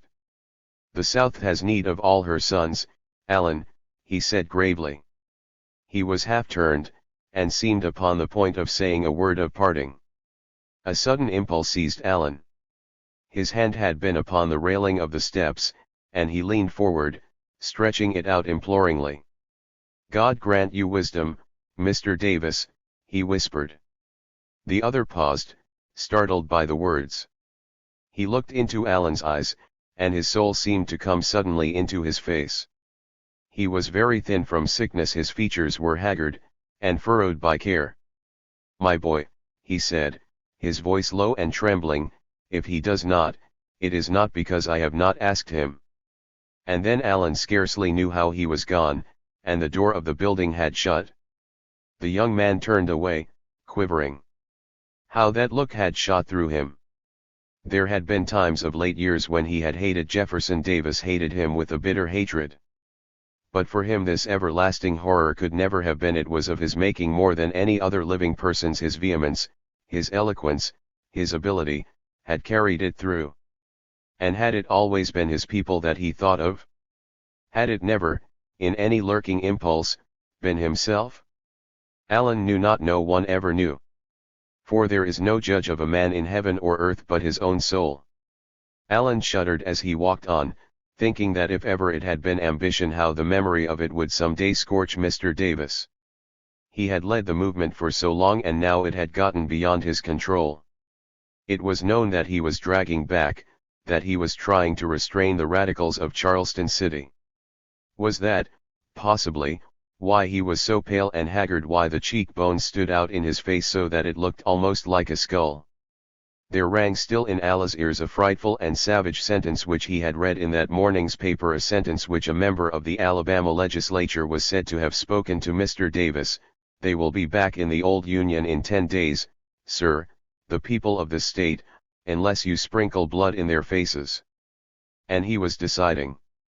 Alan walked on, in a kind of dream. He came to the fountain again, where the auctioneer's voice still rang out, harsh and insistent, "Only $820.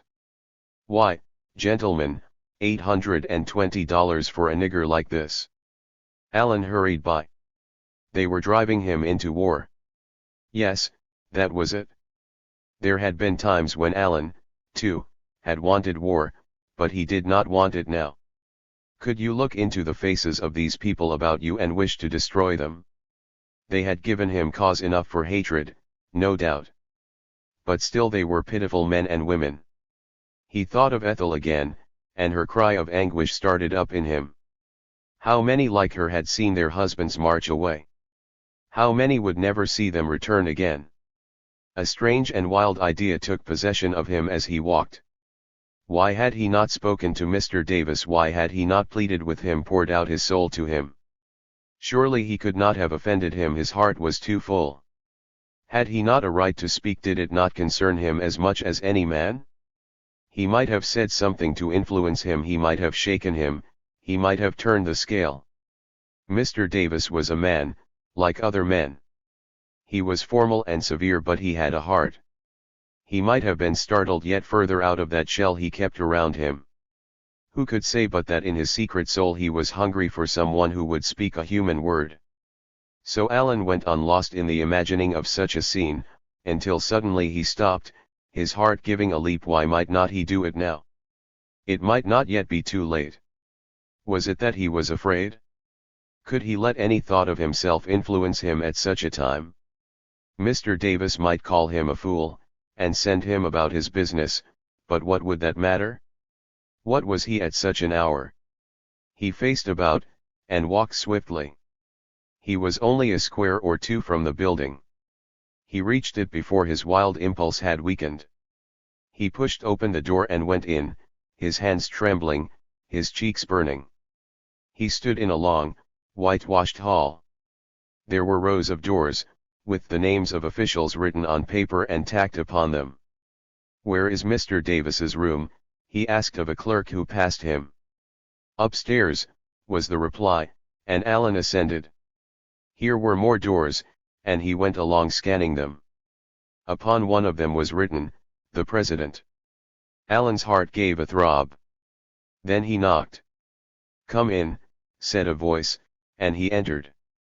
There was a large desk by the window, with a chair in front of it. but the chair was empty. In the center of the room stood a young man, a stranger to him. "Where is Mr. Davis?" he asked. "He is engaged," was the reply. "The cabinet is in session." Alan started. "When will he be disengaged?" he inquired. "I do not know," said the other. "The session will probably last all night. Is there anything I can do for you?" "No," said Alan, in a dazed way, "no," and turned, and went out again. He was too late. All the rest of the day he waited, lounging about the hotel and the Capitol grounds, listening for news, and getting only mad rumors. It was incredible, what these people seemed to believe. He heard two men discussing Lincoln, and one said that he had once been married to a negress, and the other that he was drunk all day. That night he left for Charleston. A very little contact with reality had dispelled his dream of swaying the destinies of the nation, and he was inclined to think that he had been a fool. Ordinarily, one took 2 days for the trip to Atlanta the first day, and to Charleston the second. But now the pressure was greater, and the trains ran day and night, and straight through. There were several companies of soldiers on the one that Alan took, and they made the trip lively. At every station, even in the small hours of the morning, there were people to cheer, and they turned out on the platforms and roared and shouted in reply. Each one of these volunteer organizations had its own music, and generally each struck up independently, so that the banging and blaring and confusion were indescribable. In these first companies was all the wild blood of the South. Both the officers and the enlisted men were young gentlemen of wealth and fashion out for a lark. It was said that in some companies you could not count the millionaires on all your fingers. There was no Southerner too good to be a private at such a time as this, though of course they were privates in their own way. They had their body servants and belongings with them. When the companies halted in a city, they often stopped at the hotel. And when they went into camp, they brought cases of champagne and boxes of truffles and pâtés. Now, all night, while the cars thumped along, they played cards, and told stories, and sang songs, and chewed tobacco and smoked it, and drank endless bottles of whiskey 40-rod, or 60-rod, as they called it, according to their estimate of its deadliness. The next morning, the 11th of April, they were in Atlanta. And here was more news and more excitement. Events had been moving the day before. The papers reported that everything in Charleston had been put in preparation for an attack upon the fort. The South Carolina Convention had adjourned and nearly all its members had enlisted as volunteers. The city was wild with excitement. On the previous night there had been more processions and serenades, and the speeches were quoted as usual. "I thank you, gentlemen," one of the orators had exclaimed, "that you have at last annihilated this accursed Union, reeking with corruption, and insolent with excess of tyranny." The train went on. The volunteers were disposed to sleep now, and there was less uproar through the afternoon. Alan sat and gazed out the window at the endless succession of half-cultivated fields and half-burned forests, of dreary stations with unpainted wooden shanties and grog shops in the background, and a ragged, uncouth population assembled, the children barefoot, and the men often likewise, but all cheering and excited. They were cheering for slavery. It seemed very strange. Towards evening, the train arrived at Augusta. Here there was a veritable Mardi Gras celebration. The soldiers turned out of the cars, dancing and singing, parading up and down the platform, with their arms about each other's necks. The news had come that General Beauregard had sent to demand the surrender of Fort Sumter. A bombardment was expected every hour. And all Charleston was gone out to watch it. Alan sat in the car, very still, the uproar sounding far away. His head was swimming. Mr. Davis and his cabinet had decided. The engine whistled, and the passengers piled aboard, and off they went amid deafening din. There was no sleeping that night. No one could even sit still. Long after midnight everyone kept watch, and at station after station crowded upon the platform, or leaned out of the windows, shouting for the news. There had been some delay. The fight had not come off as expected, and the city had gone to bed again. Could it be that the fort was going to surrender? Or might it not be that the report was untrue after all? Between stops the warriors sang through their repertoire of songs. These companies were from New Orleans, and their favorite was the Marseillaise. They had versions newly made for the emergency. There was a separate one for every crowd he met, as it seemed to Alan. They had also new words for all the familiar patriotic airs, for Dixie and the Star-Spangled Banner, and for countless other melodies, from the minstrel's lament to Sally in Our Alley, and all night they roared them out to the popping of champagne corks. So on, until at last through the open windows of the car a fresh, cool breeze began to blow. It smelled of the ocean, and meant Charleston. A hush seemed to fall upon the crowd. They sat listening, breathless with excitement. Their impatience grew every instant. The train had never seemed to creep along so slowly, its stops had never been so exasperating.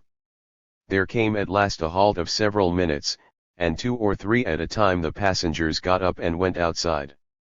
Alan joined them, glad to have a chance to move about and stretch his arms. The train stood upon the low marshy ground just outside of the city. The bay lay to their left, and one could hear the dull boom of the surf beyond it. The breeze was, however, the only messenger. It was still too dark for one to see. But the first pale flush of morning was even now spreading in the east, and men strained their eyes, striving to make out the outline of the shore and of the distant fort, which stood in mid-channel. Any minute it might come into view, and then they would know what had happened in the night time. Men clambered up on the tops of the cars in their eagerness to be the first to learn. And Alan stood trembling, half with nervousness, and half with the cold of the damp misty morning. Oh, say, can you see by the dawn's early light? How strange was the resemblance of the moment to the one which the poet had made immortal. All his life Alan had heard the words of that song, and never thought much what they meant. But now their emotion seized him, how poignantly, how vividly. The flag, the flag. He had been like a traveler in the midst of a desert. A sight of it would be to him like a gleam of verdure, a promise of water. So he stood with the words of the song racing through his mind. And then suddenly the crowd whirled about, startled into silence, transfixed. Across the harbor there had shone out a sudden far-off gleam of fire, instantaneous, like a flash of heat lightning close to the horizon. At the same moment a pale spark of light was seen to shoot up into the sky. It went up in a curving track, trembling, scintillating. Slowly and more slowly it moved, then seemed to stand still, hovering, hesitating, shaking like a star. And then it fell, faster and faster, and suddenly, like a meteor, disappeared. A moment later there came across the waters a dull and heavy boom, and from the throats of the startled crowd burst a roar that seemed to lift the very roofs off the cars. It was a shot. Chapter 3. The moment was one that Alan never forgot. The edges of the misty bay seemed to leap out in flashes of dull red light. But of sounds there were no more heard, because of the frantic uproar in the train. The passengers were like mad people. They danced, they sang, they yelled, they tossed their hats about, they waved their arms in the air, they fell upon each other's necks and laughed and wept. When the train started again, they swarmed upon the top of it, they clung to the steps, they sat outside holding to the window frames, they ran alongside of it, clasping each other's hands, capering about like maniacs. The din they made seemed fairly to lift it, to bear it along upon wings. Faster and faster it sped into the city, a living mass of noise. And then inside someone struck up the Marseillaise, and a few joined, and then all, and they sang it, verse by verse, in wild exultation, with passion such as surely it had never roused in men since the day when there marched into Paris those 600 Marseillais who knew how to die. To arms, ye brave! The avenging sword unsheathed. March on! March on! All hearts resolved on victory or death. Little by little, as they grew hoarse, and the train slackened its speed in the streets of the city, other sounds began to grow audible, the ringing of bells and the blowing of whistles, and over and above it all, dominating and outsounding everything, the thunder of an incessant cannonade. The reports came close upon each other. The air quivered with the shock of them, sharp and quick, driving the blood in leaps. The men about Alan went wilder with every instant of it, until all at once the train began to slow up at the depot, and they poured out of it, climbing out of windows, most of them, in their haste. Upon the deserted platform they fell into line. There were a few hasty commands from their officers, and then away they went, double quick, cheering like mad. It was now light enough to see plainly. The little city was wide awake, lights burning in all the windows, and people thronging into the streets. They were all running one way. By the time that Alan neared the seafront he was in the midst of a river of humanity, which poured out upon East Bay Battery, men, women, and children climbing over the railings, running over the grass, and singing, shouting, staring with wild eyes. The whole length of the drive was already lined with people, watching the display. It was a dull misty morning, but one could now make out the solitary fort in the midst of the bay, and the dim shoreline upon each side, whence came the swift bursts of flame and the thick puffs of lurid smoke. Some 50 guns were thundering forth from a circle of batteries. The shells from the mortars could be seen bursting in the air about the little fort, crowning it with flame-riven vapor. Above it, the twinkling bombs sped here and there across the sky, cutting tangled curves, and waking the pale grey dawn to a strange pyrotechnical show. Faster and faster, as the music of the cannon thundered, it beat up the blood of the thronging thousands, and one could see their cheeks aflame with passion. Alan felt their battle rage as a presence. He had no need to look about him at the men, with their hands clenched and their teeth set and all the furies in their faces.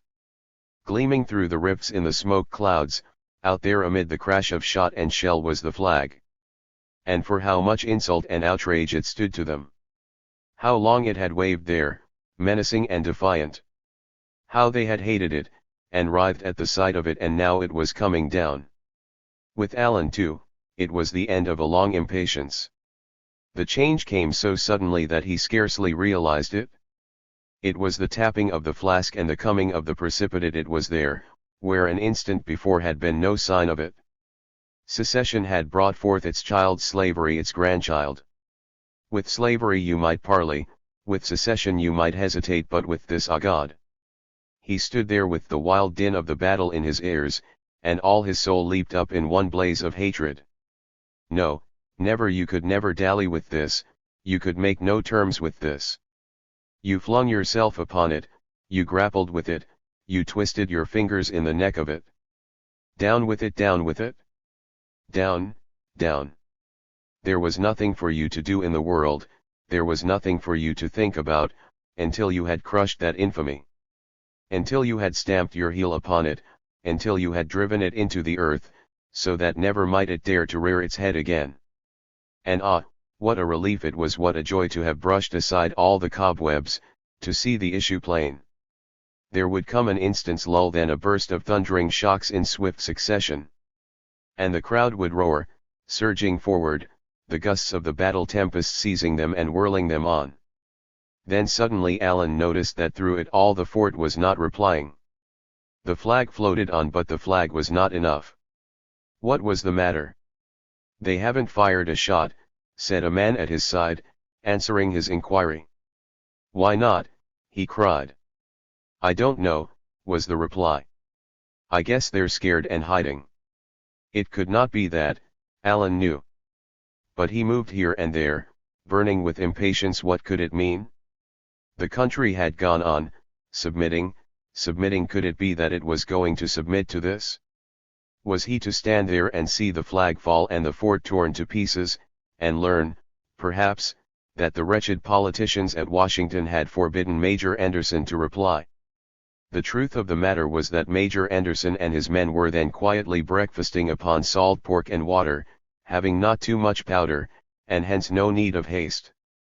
It was broad daylight before finally they fired their first gun.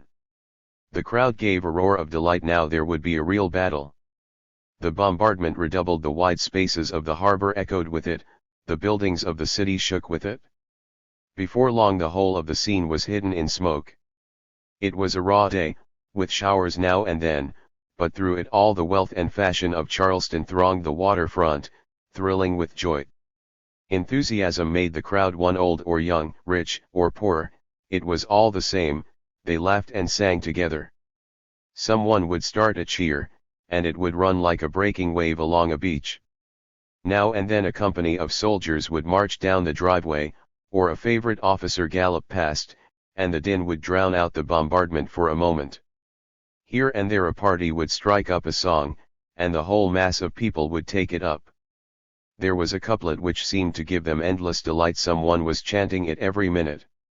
With mortar, pahan, and petard, we tender old Abe our Beauregard.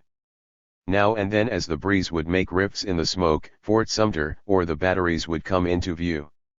Allen went back into the city to get a pair of field glasses.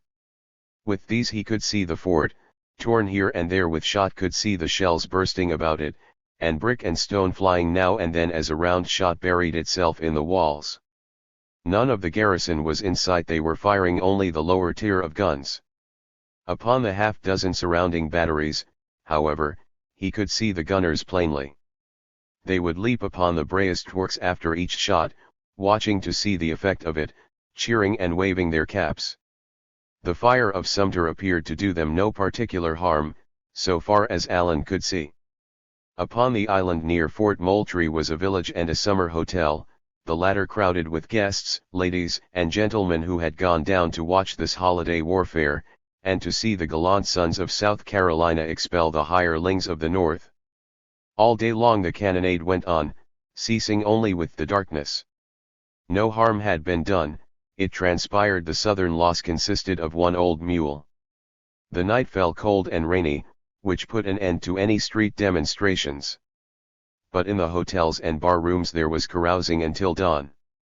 All night the guns of Moultrie kept up a slow bombardment, a promise for the morrow, and a warning to the fleet outside, which was prevented by the gale from making even an attempt to reinforce the fort. Promptly at dawn the next morning the fight began again. The day was fine, and the crowd upon the battery, and the wharves and the housetops of Charleston, was greater than ever. The besiegers now began firing red-hot shot. And in the course of the morning the barracks of the fort took fire. Soon the blaze could be seen, and the sky grew black with the smoke. The guns of Sumter slackened, for a time ceased altogether. The crowd cheered madly, and the surrounding batteries thundered as never before. Allen, who had spent a sleepless night, stood biting his lip in vexation. The fort was to fall, then. The long vigil of its garrison, the long vigil of the country, were to be all for nothing. It was more humiliation. Would there never come a time when the man who loved his country might hold up his head? Charleston cheered when Fort Sumter opened fire again, admiring the pluck of the garrison. Major Anderson was not personally unpopular in the city. It was known that he was a Kentuckian and a states' rights man, and that his heart was not in the fight, he was only doing his duty. Allen burned with indignation, hearing that. But in truth the garrison was doing its best. It was outnumbered 100 to 1, and in the midst of smoke and flame, the magazine in peril, the defenders of the fort were obliged to crawl about on the ground with wet cloths over their faces. Shortly after noon their flagstaff was carried away, and they nailed their flag to the fragment that was left. Not long afterward, however, their firing ceased altogether. And after some delay the besieging cannon also fell silent. A white flag had been raised upon the fort. There were complications and some delay. It transpired that an officious aide of General Beauregard had rode over, waving his handkerchief, and offering terms which he had had no authority to offer. Finally, however, it was decided to grant them. The garrison was to salute its flag and march out with the honors of war. The news was placarded about Charleston, and that night the city gave itself up to an orgy of rejoicing, the streets thronged, and every house blazing with lights, bonfires, torchlight, processions, military paradings everywhere, bands of music sounding, and generals and senators making speeches from doorsteps and the balconies of hotels.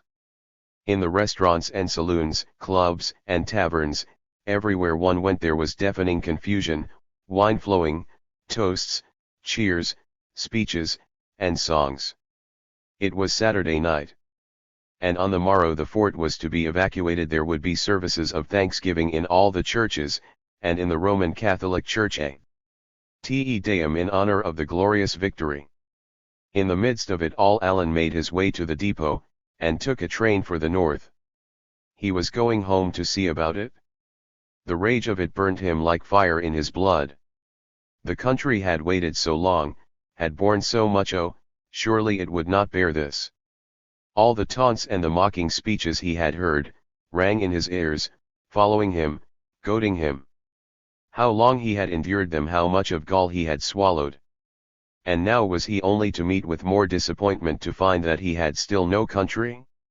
He was sick with the impatience and anxiety of it. Almost endless seemed the journey. The rivers were swollen with the spring floods and the trains delayed beyond endurance. The telegraph had sent on the news, however, and at every station, through all the day and the night, there were crowds and cheers and speeches. No one talked of anything but Sumter. The fact that the day was Sunday seemed only to have increased the throngs and the noise.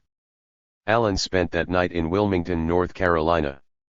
The quay where the ferry boat landed was piled high with cannon balls, and there was a military camp nearby. All through the evening the scenes of Charleston were repeated. And when he got up in the morning he was surprised to find that the uproar was worse than ever. He judged that something new must have happened, and he dressed in haste and ran out to the street. Then a thunderbolt struck him, in the shape of a newspaper announcement with flaring headlines. A proclamation by the President of the United States. Whereas the laws of the United States have been for some time past and are now opposed, and the execution thereof obstructed, in the states of South Carolina, Georgia, Alabama, Florida, Mississippi, Louisiana, and Texas, by combinations too powerful to be suppressed by the ordinary course of judicial proceedings, or by the powers vested in the marshals by law, now, therefore, I, Abraham Lincoln, President of the United States, in virtue of the power in me vested by the Constitution and the laws, have thought fit to call forth, and hereby do call forth, the militia of the several states of the Union to the aggregate number of 75,000, in order to suppress said combination and to cause the laws to be duly executed. It was to be war then war. The papers were full of it, and here on the streets was a hoarse, surging mob of men, armed all of them, some even with pikes, their eyes wild, their faces convulsed, screaming, yelling to split the ear. The abolition hordes were coming. And anyone who would climb upon a step and make a speech might have a dense throng around him in an instant, cheering, swearing, roaring for Jeff Davis and the new Confederacy. Allen was the more surprised, because North Carolina had not yet seceded, and was one of the states whose latent Union sentiment had been an endless topic at the North. But at every station it was the same. At every place where the train even crossed a road there was a crowd, and the blaring of the band at one depot was hardly out of one's ears, before that of the next was heard. At one stop there was a little church with a grove beside it, and a regiment tented beneath the trees. At another a troop of cavalry picketed in the main street of a town, so that one saw down a long lane of horses, lithe and eager, prancing in the midst of the wild confusion. At a third place they were raising a secession pole, draped with bunting, a ceremony which the train honored by waiting until it was over. At still a fourth, a little backwoods station, Allen saw an extraordinary sight. A company of volunteers was gathered there, clad in gray homespun shirts and butternut trousers, and armed for the most part with squirrel guns. And they were all singing like mad. The roar of it seemed enough to raise the frail roof of the depot shed. Standing upon an overturned barrel an old gentleman was leading them, a man with white hair and long white bristling mustaches. He had a sword in one hand for a baton, and he swung it 6 feet at a beat.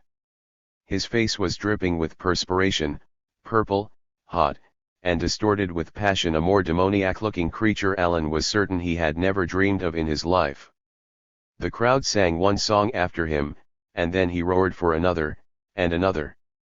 As the train rolled out of the depot they were in the midst of a strange composition altogether new to Allen's ears. Want a weapon? Gather a brick. Club or cudgel, or stone, or stick. Anything with a blade or butt. Anything that can cleave or cut. Anything heavy, or hard, or keen. Any sort of a slaying machine. On Monday evening he came to Weldon, where he learned that his way to Washington through Richmond was blocked by the floods. He would be obliged to wait until morning and go by way of Norfolk. In Weldon was a bulletin board with a crowd about it, watching for the latest bit of news. The governor of Kentucky had just telegraphed to the president refusing to comply with his demand for troops. It was said that the governors of Virginia and North Carolina were on the point of doing likewise. In Richmond, the Virginia Convention was then in session, and the day had been one of stormy debate, and of wild excitement in the city. The convention had adjourned until the following day, leaving the question still undecided. It was declared, nonetheless, that troops were already moving upon Washington, which a member of the cabinet in Montgomery had declared would fall by the 1st of May. Still more eagerly Allen looked for the news from the north. It was meager, but what came was of a startling sort. Senator Douglas had formally announced his intention to support Lincoln. And in New York, Philadelphia, Trenton, and other northern cities, immense crowds had paraded, compelling suspected persons to display Union flags, and wrecking the offices of pro-Southern journals. One read it twice before he could believe the news that the office of the New York Herald, the mob newspaper, had been mobbed. The scenes which Allen witnessed in Virginia were like those in North Carolina. He traveled again in a train that was full of soldiers, and arriving at evening in the decayed and sleepy little city of Norfolk, he found it more ablaze with excitement than any other place he had seen so far. Companies had been pouring into Norfolk from all over the state. For just across the river was the Gosport Navy Yard, one of the largest in the country, and lying there were about a dozen vessels of war, including 8 frigates, one of them a huge steam frigate, the Merrimac. Here also were some 2,000 cannon, an immense granite dry dock, and military stores to the value of $9 or $10 millions, all without a garrison to protect it. It was known that the government at Washington was alarmed about it, and that work was being rushed upon the Merrimac to get her out in safety. But most of the officers in the yard were Southerners, and hence there had been many delays. The very air of Norfolk seemed sultry with passion, as before a thunderclap. On the night of Allen's arrival 2 vessels were taken out by the secessionists, and sunk in the channel to block it. Allen found to his dismay that the steamer for Baltimore had been seized, and that his way was blocked. With the swiftness with which events were moving, the loss of a day or 2 now might mean that he would never reach the North at all. Already he had heard wild rumors that Washington had been seized. It had long been whispered that Ben McCulloch, the leader of a company of Rangers of Mexican war fame, was assembling 5,000 troopers in Virginia for that purpose. The young man knew hardly which way to turn. Merely to inquire about a method of escape was to render oneself an object of suspicion in Norfolk. There were bulletin boards in the city also, and cheering crowds about them. He read the dispatch which the governor of Missouri had sent to Old Abe, expressing himself with praiseworthy frankness: "Your requisition in my judgment is illegal, unconstitutional, and revolutionary in its object, inhuman and diabolical." On the other hand, it was stated that the militia of Massachusetts were that day mustering in Boston, and that 1 regiment would start for Washington on the morrow. These and other items from the North gave glimpses of a state of affairs in which Allen, sick with long waiting, scarcely dared to believe. In the morning there came a report that President Davis had issued a proclamation offering to commission privateers. Also, on that day, the convention in Richmond ordained the secession of the state, and though the step was supposed to be secret, it leaked out and was whispered in Norfolk. A fearful rumor was that for many, there and elsewhere throughout Virginia, hers had been the chief part in the making of this union, and hers the last agonized attempt to save it. And now came the word that all hope was gone, and that her soil was to be made the battleground of 2 empires. How many families it rent in half! There were officers in the military and naval service who had spent their lives in guarding the stars and stripes, and each man had now to choose, and either to make war upon the flag, or else to follow it and make war upon his home. Not all of them were young, and could say as did one Virginia captain, set to watch the bridge which led into Washington, "If any rebels come tonight, boys, we'll blow them to hell, but tomorrow be careful, for I shall be a rebel myself." In Washington was that Colonel Lee whom Allen had seen at Harper's Ferry on the fatal night of John Brown's insurrection. To him, the most trusted officer of the army, General Scott, also a Virginian, now offered the command of it, and he went away to his home across the river to wrestle with the dreadful problem. That day, also, in a little house in Norfolk, there sat two captains of the Navy who had given between them a century to the service. They were Virginians both, and they labored with each other, pleading, each of them, with tears in his eyes through the night, and until the break of day, but all in vain. One of them, the grandfather of the writer of these pages, went south to ruin and to death. And the other came north, his name was David Farragut. Before that day was gone, Allen's impatience had reached its climax. He found a boatman to ferry him over to Portsmouth, and thence he made his way to the Navy Yard. He judged it likely that at a critical time such as this there would be constant communication between the Yard and Washington. In the midst of the confusion of the place and the din of preparation, he found an officer to listen to his plea. He had letters in his pocket by which he could prove his story. And so, after a great deal of trouble, he obtained permission to travel on a dispatch boat which was to leave that night. It bore a young engineer of the Navy, whose errand it was, though Allen knew nothing of it, to carry to Washington the startling tidings that the commandant of the yard had refused to obey the orders sent him, that the Merrimac should put to sea. 3 days later the vessel, with all the others, and nearly everything else in the place, was in flames. It was the afternoon of the 18th of that momentous month of April that Allen found himself at last in Washington. It lacked but a few hours of a week from the time when he had seen the first shell burst over Sumter. And in all that time he had had no news from home, save the few facts which the Southern papers chose to give him. When he stepped out upon the dock he felt, in his joy, as if he could have clasped the whole city in his arms. He went on, half running, his eyes and ears upon the alert. Everything in Washington was aquiver with feverish excitement. Flags were fluttering from all the buildings, public and private. How suddenly beautiful the flag had come to be. Patrols of the district militia were marching through the streets, officers were galloping here and there, the people one passed were walking more swiftly than usual, talking more excitedly. Allen had not believed the tales he had heard, and he had hopes that his fears for the capital would vanish when he reached it. But he found now that Washington was a very whirlpool of rumors, shaken every hour with a new alarm. Virginia was moving on Harper's Ferry, and McCullough's raiders were to strike that night. Governor Wise was leaving Richmond with troops. Uprisings were occurring in Maryland. Mobs were sacking Baltimore. Bridges were burning, telegraph wires were down.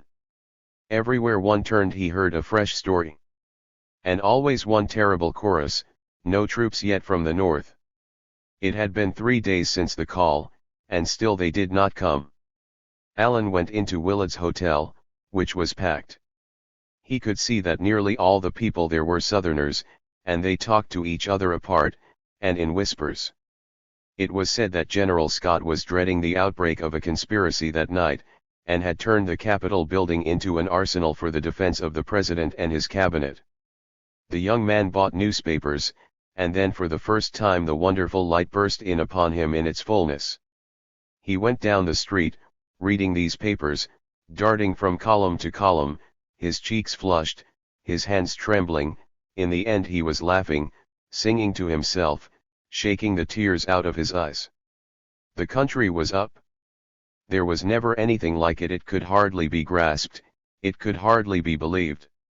There were public meetings in every city, flags from every house, a universal holiday throughout 16 states. Companies were offering from every town, banks lending funds, business houses and public councils subscribing for the support of soldiers. Accounts of such things filled columns of each day's paper, and also there were speeches and sermons, letters and poems and editorials. The fervor of the country was like a forest fire. It had seized upon everything, swept everything away. There was no longer a disloyal voice, scarcely a voice of hesitation. Douglas was out for the war, Buchanan was out for the war. Even the mayor of New York, who had wanted to secede himself, had issued an address blazing with patriotic ardor. There were no longer any parties, no longer any classes. Clergymen and college professors were enlisting by the side of day laborers and clerks. They were coming, the student from his desk and the workman from his bench, leaving all things to save the Republic. The very newspapers in which one read these reports were changed. The meanest reporter or correspondent was suddenly become a seer of visions, a man with a duty and a faith, speaking invocations and prophecies. The whole face of the land seemed altered. Allen stared at it, unable to realize that it was the same country he had left 2 weeks before. All the selfishness in it was gone, all the cowardice in it, the dullness, the blindness, the baseness. The very thugs and blacklegs of the Bowery were organizing a regiment, and being presented with Bibles. Allen recognized in it all the counterpart of his own experience as he stood upon the battery in Charleston. The shot that had so shaken him, it had shaken the country from Maine to Kansas, had roused it like a sleeping lion. It had sprung up, gigantic, terrible in its fury.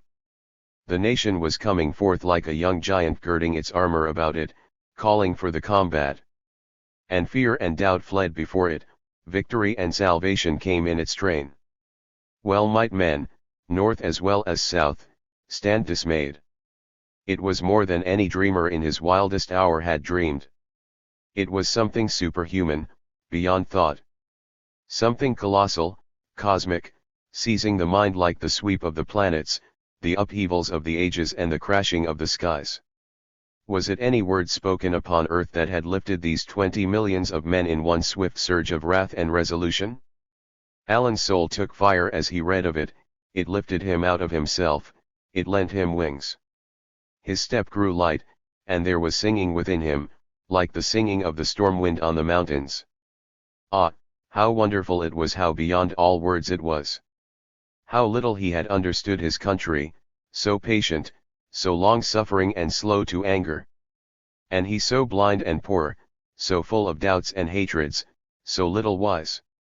He did penance upon his knees before his country, he pledged his vows anew.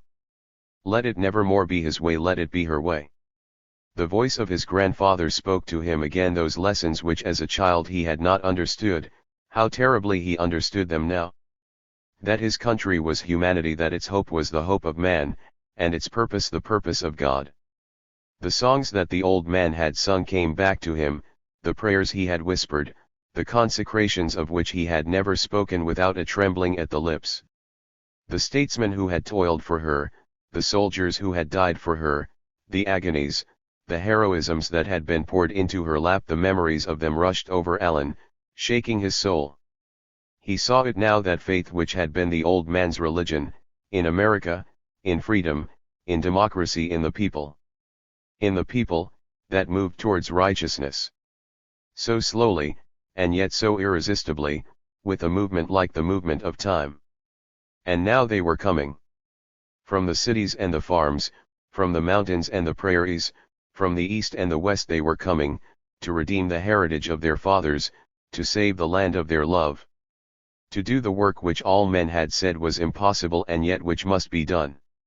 Allen, laughing aloud in his excitement, read the news of one state after another. It was like a sight of the floods in the springtime, turbulent, uproarious, all-compelling. And Massachusetts, glorious old Massachusetts, was leading them all. They had asked her for 2 regiments, she was sending 5. The banks of Boston had offered the money, and the same night that the call had come the troops began to gather. They were pouring into Boston from every county in the state, and their towns were voting them money, and flags, and clothing, and whatever else they could think of. They were quartered in Faneuil Hall, the cradle of liberty, where Hancock and Otis watched over their slumber. Allen looked for the 5th Regiment. It was in the 5th that he meant to enlist himself, With his cousin and his friends. He saw no mention of it. But the 6th had left the afternoon before, and was due in Washington the next morning. The 8th had left the same evening, and the rest were close behind. On the morrow would start the New York 7th, the dandy regiment of that city. The journalists of the metropolis had lost their sense of humor in this crisis, and one of them told of a fond mother who had taken her young militiaman into a store, and, after purchasing him a new uniform and rifle, with all accessories, had flung her arms about him, weeping, and said, while the spectators cheered, "Go, my son. I have done for you all that I can do." Allen sent a telegram home, inquiring about the regiment. And then he started up the street again, gazing about him. He was on Pennsylvania Avenue. Galloping along it he saw a group of officers, and some artillerymen with a small field gun. They were going toward the Capitol, and he watched them go by in a cloud of dust, and then set out to follow. Before long, however, he halted, seeing someone on the other side of the avenue. Surely he could not be mistaken, that long, lanky figure, striding swiftly, staring straight ahead. He darted across, calling out. And the man turned. Yes, he was right, it was Edward Lovejoy. Lovejoy, turning, rushed toward him, and seized his hand in a paralyzing grip. "You got my message," he cried. "Message?" exclaimed the other. "No, I got no message. I wired you 10 days ago," said Lovejoy, "telling you there'd be war, and to come." "I didn't get it," Allen answered. "But I'm here."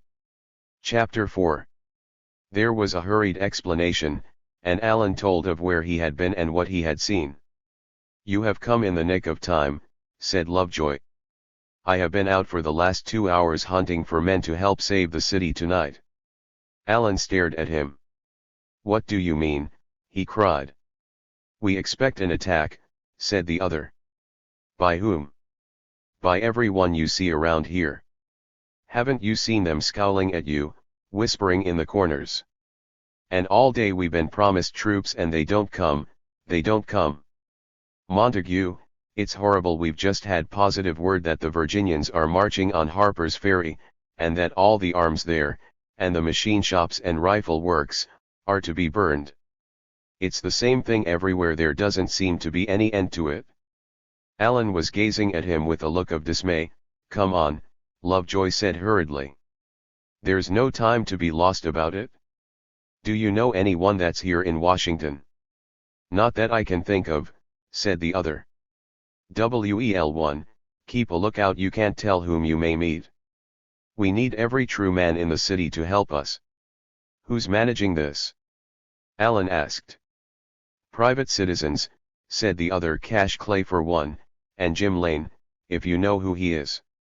"The Kansas leader, you mean?" "Yes. But talk lower. It mustn't be known about."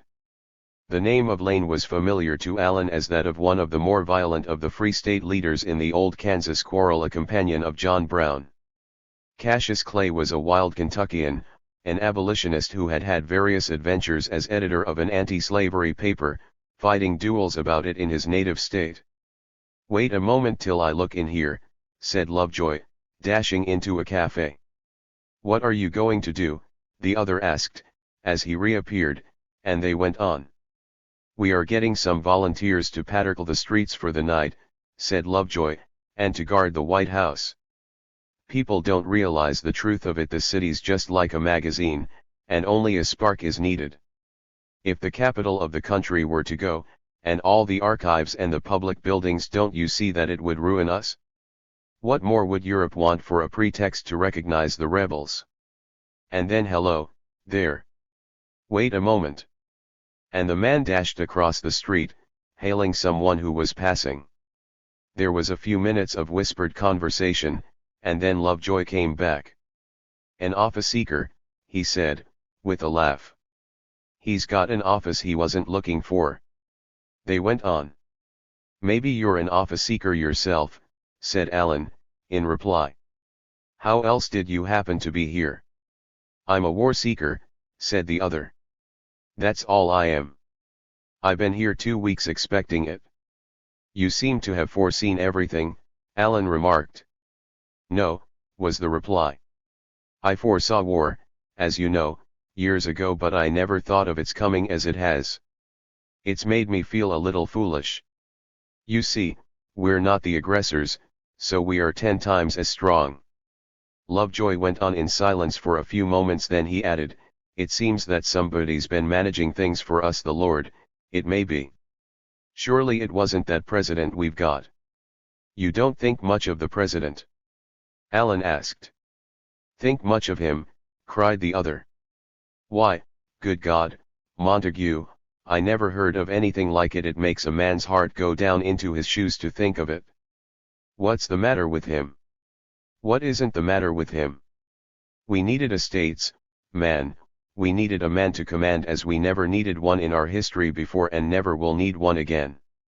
And we've got a simpleton of a backwoods lawyer. Don't ask me about it. He doesn't know anything about anything or anybody. He has no tact, no sense. Why, some of the stories that people tell of the things he's said and done fairly make your hair stand on end. I'm no cat. It doesn't make any difference to me if the man hasn't ever been into society, and wears black kid gloves at the opera and horrifies the swells of New York. There are men here who'd stand by him if he went to the opera in his shirt sleeves. But the man can't please anybody. Everyone's given him up, so far as I can find out. He is incompetence spelt in letters a foot high. They say it takes him a week to make up his mind about a country post office, and then he changes it overnight. Lovejoy strode on, his brows knit. And yet, he continued, suddenly, the man means well. He's kind-hearted, you can see that by just looking at him. I stood in front of him while he read his inaugural, and I don't think I ever saw anything so pathetic. The poor man was so nervous he could hardly hold the manuscript. And his spectacles seemed to get moist with his agitation. He couldn't see through them, and his hands shook so he couldn't manage to wipe them, and his voice kept breaking. I thought he was going all to pieces. It made you want to cry, he seemed so pitiful. You see, he's had no experience in office, and he isn't equal to it. He hardly knows where to turn. The speaker became silent. All that is fearfully discouraging, said Alan, in a low voice. No, the other cried, slapping his thigh. No, it needn't be discouraging, not with the temper of the country as it is. It will sweep everything before it, it will find out the way, depend upon it. It will find some man to take charge in the end. It simply means that we men who are to do the fighting have got to get in and fight so much the harder, Montague. And above all, that we've got to do it quickly. The troops have been called for 3 months before God. I tell you, I think we've got to have the war won by then, or else not win it at all. Why is that? The other asked. The country'll be bankrupt, that's why. Go about in these hotels in Washington and use your eyes. Last week they were jammed with office seekers, but already there's a bigger horde coming down of contractors. They've come like buzzards. There are droves of them on every train, and they're simply going to eat the bowels out of the country. The speaker shut his jaw with a snap. He strode on, his hands clenched. Do you know anything about Cameron? He demanded, suddenly. The Secretary of War, you mean? Nothing much. Cameron's a Pennsylvania politician whom Lincoln's managers bribed with a cabinet position to get his delegates at Chicago. Cameron's one of those gentlemen in politics who are honest, and have healers to do the dirty work. I suppose there's been more rottenness in Pennsylvania politics under his rule than there has been anywhere else in the country outside of New York. And now he's got charge of the pocketbook of the nation, and all the boys are out celebrating. Money will have to be spent hand over fist, you know the things must be had, and no time to haggle or ask questions. And of course no one will ever know about it, except that you and I who are to do the work will have shoddy blankets, and shoes that fall apart, and guns that won't shoot, and powder that won't burn. For every dollar that buys anything there'll be 2 stolen besides. But, Lovejoy, cried Alan, wildly, how can you hope to put down this thing in 3 months? It seems impossible, I know, was the response. The Montgomery government, you'd think, must prove a hard nut to crack, but you've only to hit it once, and you'll find out that it's only an eggshell. What do you mean by that? Alan demanded. I mean slavery, that's what I mean, cried Lovejoy. Do you mean to tell me that a nation can fight that has 4 million of black people, half as many as there are white, to be held down by force? You expect the slaves to rise? I don't know what I expect them to do. I expect them to rise or to run away. I expect them to do whatever I should do if I were there in their places. I only know that just as sure as an army marches into Virginia, and another down the Mississippi, you'll see a universal smash up and cave in that will make the South think the judgment day has struck it. Alan stood lost in wonder, saying nothing. Before he spoke again, his companion had espied another man that he knew, and darted away in chase. It's the same mistake he made with John Brown, Alan found himself thinking, and was on the point of beginning an argument, when the other returned. But their attention was suddenly drawn away by the sound of distant cheering, that seemed to grow louder as they listened. Everything upon the street stood suddenly still. And then a moment later came the faint strains of military music, and Lovejoy gave a yell. It's the troops, he cried. They've come. The two started down the avenue, most of the crowd following. Every moment the music came nearer, a prolonged and incessant shouting accompanying it. Suddenly the people on the avenue broke out into cheers. The head of a column had swept into sight. It was coming on, in a cloud of dust. It was just about sunset, and the street was thronged. The crowd grew denser every moment, and one could read the sentiments of each person, surprised out of their concealment by this unexpected apparition. Some cheered and sang, others kept silence. They were 5 companies of Pennsylvania troops. They had come on without waiting for arms. There were arms enough in Washington. They were spread out in open formation to disguise the paucity of their numbers, and they came with banners waving and music sounding, and volley after volley of cheers along their way. The two friends turned and went back to the Capitol with them, ready to dance for joy. They enrolled themselves for the night in Lane's Frontier Guards, which were then assembling upon the Capitol grounds. There were strange sights to see here. The doors and windows of the building were boarded up and barricaded, a breastwork of cement barrels was piled along the front of the portico, and cannon and sentries were guarding every approach. The temporary volunteers were receiving their arms, a motley assemblage of perhaps 100 men, down East Yankees and Kansas frontiersmen, would-be postmasters, surveyors, collectors and Indian agents, politicians and farmers, clergymen, traveling salesmen, and sightseers. There was Jim Lane himself, talking always as if he were on the stump, brandishing a shiny new sword, a wild personage clad in a calfskin vest and sealskin coat. He had been a lifelong and vociferous politician, and was soon to be a general of armies. And by him the weird command was marched to the White House, and into the East Room, one of the halls of state of the presidential mansion.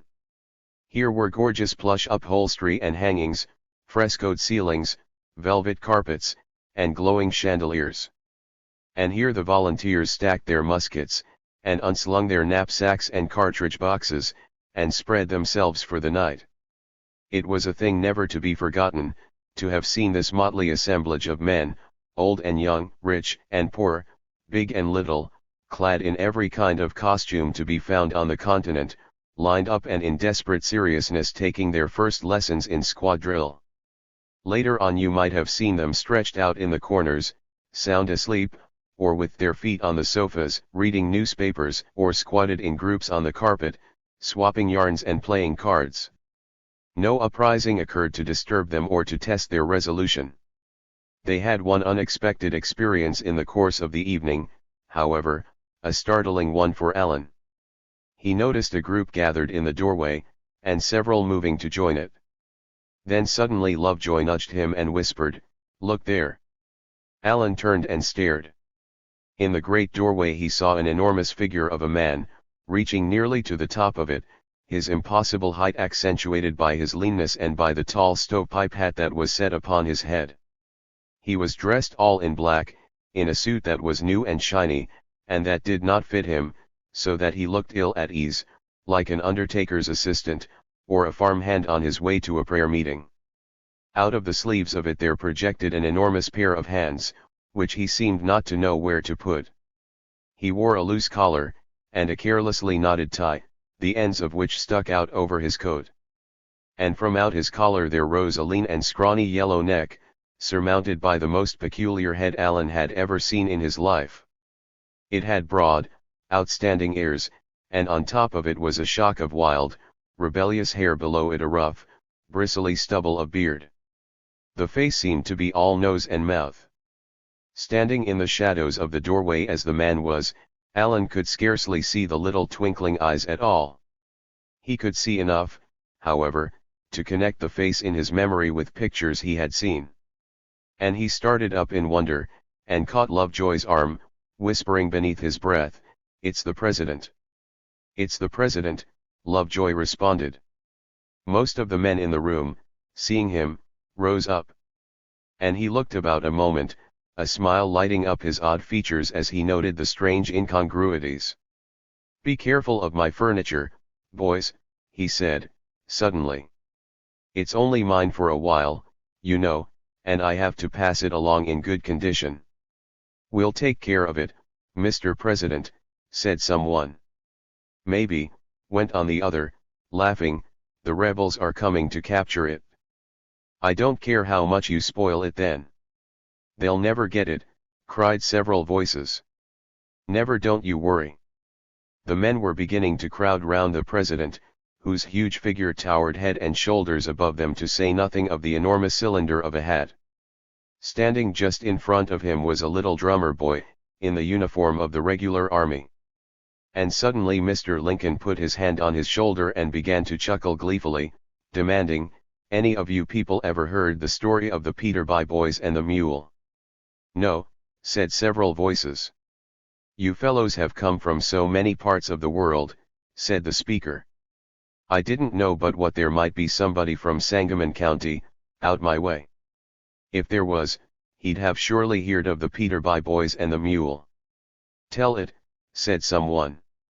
"That's what I'm going to do," was the reply. And when the crowd had stopped laughing and applauding, the President went on as he spoke, laughter taking more and more possession of his face, until it was wrinkled up and drawn out of shape beyond description. "There were 6 of the Peterby boys ill the Sangamon bottom," he began, "and the biggest of them was about 20, and the youngest of them about 11, and there never had been any one of them known to do any work. Naturally, they were not good neighbors. And they lived next to an old fellow named Harper, Captain Harper, we used to call him, though I never knew why, who was the crossest old reprobate a man ever laid eyes on, and was always quarreling with the Peterby boys. They used to rob his cornfield, and he'd watch for them moonlight nights with a shotgun. They never let on to him, but many and many a time they've had to pick some of Captain Harper's birdshot out of each other's backs with their jackknives. Well, it seems that Captain Harper had a mule that was a fearful mule, and would kick a wagon into matchwood whenever he got excited. He hitched it in the town one day while he went into the store to do his trading, and while he was gone the Peterby boys got a bunch of firecrackers and set it under the mule. They just had them underneath, and everything ready, and Nick Peterby about to touch a match to them, when all of a sudden here comes old Harper strolling out of the store. Of course they got up and lit out for dear life, expecting to be chased. But instead, the old cuss stood in the door without even swearing, so they turned around and stared at him. "Go ahead, consarn ya," says he, "blow him to hell, if you like, I don't care what you do to him." At that naturally they stared all the harder. "What do you mean?" cries one of them. "Mean?" yells Harper, "I mean you can put a barrel of firecrackers under him if you want to. I've just sold the wagon to your dad." And then, while the crowd roared, the President bent over and doubled up with laughter, shaking as if in a fit. When finally he turned and went away, they could hear the sounds of his mirth all the way down the hall, and up the stairway. Chapter V. "You know," said Lovejoy, When the two had gone apart after this incident and sat down to stare at each other, you know there's something great about a man who can come out of the backwoods into the White House and do as that man does.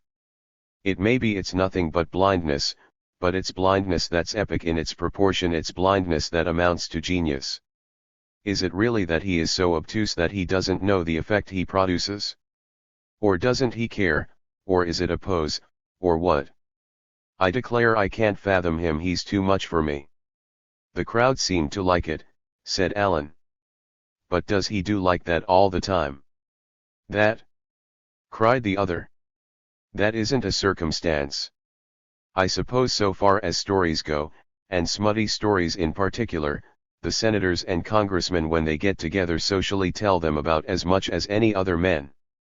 But this man tells them all the time he doesn't care who it is, a diplomat or a duke or a bishop. And he doesn't care where it is, at some formality, some reception. And he sends them away, you know, with their heads reeling, and he doesn't seem to have the slightest idea of it all. They say, though, that sometimes he uses them to get rid of the office seekers, that he positively scares them out of the place. After midnight the poker playing and storytelling ceased, and the frontier guards wrapped themselves in slumber on the floor of their palatial quarters. Toward morning Alan received an answer to his dispatch, informing him that the 5th had not yet been called. This decided him to continue on to Boston, as he had originally intended. He wished to bid farewell to his home before the fighting came on, and the news in the papers was that the Massachusetts 6th had left Philadelphia the night before and would surely reach Washington that morning, as also probably the 8th. That meant, Alan judged, that there was no longer need of fear for the capital. And so, soon after dawn, while the company was still fast asleep, he said goodbye to his friend and took the train for the north. The rumors concerning Harper's Ferry had proven true, and one more calamity had fallen upon the startled nation. The cars were crowded with fugitives, mostly women and children, the families of diplomats and correspondents and other residents of Washington, who were taking flight from the scene of the impending conflict. Everywhere one saw frightened faces, and heard whispered rumors of fresh disasters. Alan kept an anxious lookout, for he expected every minute to pass the train bringing south the troops upon which so much depended. It did not appear, however, and he began to feel alarmed once more, and to wish that he had waited another day. In a couple of hours they were in Baltimore. The trains from Washington in those days came into Camden Station, and thence each car was drawn separately through Pratt Street by horses, to the President Street Station, about a mile and a half away, where they were again made into a train for Philadelphia. There was some delay upon reaching the city, and Alan left the cars and started to walk. All that he had read had led him to expect that he would find disorder in Baltimore. But he was not prepared for what he found. The depot and the street for a block around were thronged with excited people, and when he got clear of them and went on he found men running up the street and calling to each other, as if something alarming were then just transpiring. He saw several pointing up Pratt Street, and hearing distant shouting from that direction, started to run himself. Turning the corner he saw a throng in the distance. "It's the soldiers coming," shouted a man, in answer to his inquiry. From all the side streets people were hurrying up, and every moment the throng about Alan grew denser and the uproar greater. They were in a tough part of the city, near the waterfront, and most of the people were of the rowdy sort. Alan noticed that many of them carried sticks, and a few of them more dangerous weapons. He ran on, his heart thumping fast. The black mass of people up Pratt Street was coming his way. They were shouting, jeering. The noise was like the roaring of a sea, and it grew each moment louder, harsher, more ominous. At first Alan could only see the crowd, but, coming nearer, he made out that in their midst was one of the railroad cars. They were running before it and beside it, shaking their fists at it, throwing stones at it, cursing and yelling. The young man halted, waiting, thunderstruck. Surely no one could have been such a fool as to try to send troops through the city shut up in cars. Why in heaven's name not let them march through? Had there not been warnings enough, secession meetings and speeches, threats in the newspapers, predictions from the South. The Plug Ugly of Baltimore, a ferocious rowdy, bred out of slavery for political purposes, was known by reputation all over the country, and to send the soldiers through the haunts of such a creature, shut up in cars like sheep. Allen's indignation was all the greater, for these, he knew, must be the Massachusetts troops. The mob knew it also. He caught snatches of their cries here and there. They were close enough now for him to see them plainly. They came on at a run, for the horses of the car were trotting a throng of howling ruffians, old and young, some of them in their shirt sleeves, some of them drunk, all with paving stones or clubs in their hands. The windows of the car were closed, and the curtains drawn, and the inmates gave no sign. The crowd beat upon it, and now and then they would try to stop the horses. The windows of all the houses along the way were open, and from them people yelled imprecations. Bean-eaters, they called these unfortunate Bostonians, also mama's darlings, kidge-loved soldier boys, counter-jumpers, and innumerable other descriptive epithets not to be transcribed. Allen stepped into a doorway while the storm swept by, trailing out behind for a block or two. He thought of following, but instead went on, knowing that there would be other cars to come. The result of the criminal folly of those in charge would of course be that the regiment would be split up into 2 or 3 dozen sections, instead of marching as a unit. He was not mistaken. Soon he heard the roar of the mob again, and saw another car sweep round the corner far down the street. It came on as before, only this time the crowd seemed even denser and more violent. It went by, and again the same thing happened, while every instant the excitement grew fiercer. The young man, staring about him, could not but conclude that this outbreak had been premeditated, for the rowdies were pouring in from every direction, sometimes whole gangs of them flying down the side streets together, and each man of them with a weapon ready to hand. Guns and pistols were becoming frequent also, and Allen noticed too that for some reason several loads of paving stones had been dumped on Pratt Street, of which the mob was not failing to take advantage. He was in the very center of the whirlpool, and never had he seen such rage upon the faces of men as he saw here, never had he heard such furious imprecations. Every time a car came by the yelling would swell into a deafening roar. The rush of the crowd was like a charge of cavalry, sweeping everything before it, and there would be no way for him to escape save by running into a side street or an open doorway. Several times he heard shots fired. And once as the car was directly opposite him a man dashed out and with terrific force hurled a cobblestone clean through the side of it. At the same time others were trying to drag the driver from his place. Allen sprang out and followed, feeling sure that the climax was coming here, that the troops would be compelled to come out. Before long, however, he halted and turned back, for up the street he heard men yelling and saw that they were trying to tear up the track. For lack of better tools they had taken an anchor off a schooner which lay in the basin, and whose bowsprit projected out over the sidewalk. When he reached the place, they had dug a hole with a pickaxe and had gotten one prong of the anchor under the track, and were ripping it up. At the same time down a side street came a drunken Irishman, roaring and singing, driving a mule and a cart full of gravel. This he upset on the track, to the delight of the howling mob that surrounded him. The press was now so great that it was not easy to move on the street. Those who had escorted the first cars to the depot had no doubt returned by this time. A little way farther down, a creek which runs through Baltimore Jones's Falls crossed the street, and here they were breaking up the planks of the bridge to bar the way. Standing upon an empty barrel was a black-whiskered desperado with a bowie knife in his hand, making a speech, principally of oaths. "Don't let another one of them get by," was the burden of his remarks. "Kill the damned nigger thieves. Send them to hell where they came from." The next car came into sight, and the crowd surged on to meet it. Every pane of glass in it was shattered already, and one of the horses which hauled it had been shot in the leg and could hardly move. The car had been derailed somehow, and was bumping along on the rough cobblestones. Leaping at the windows of it were men with knives and revolvers, and as it came near Allen there were several shots. A moment or two later there came a blaze of light from the windows of one side, and the mob fell back, screaming with rage. 2 men lay rolling on the ground, and a third was dragging himself away from off the track in front.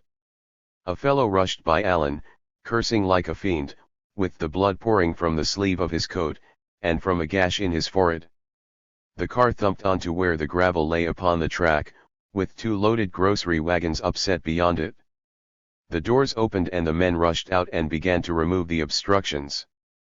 They had not proceeded very far, however, before a man ran up to them from out of the crowd. He seemed to be expostulating with the officers in command, and Alan heard someone near him say that it was the mayor of the city.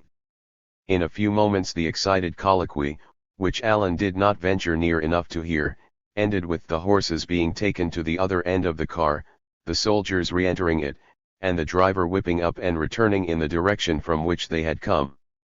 At this sign of the victory the crowd surged forward again, roaring with delight.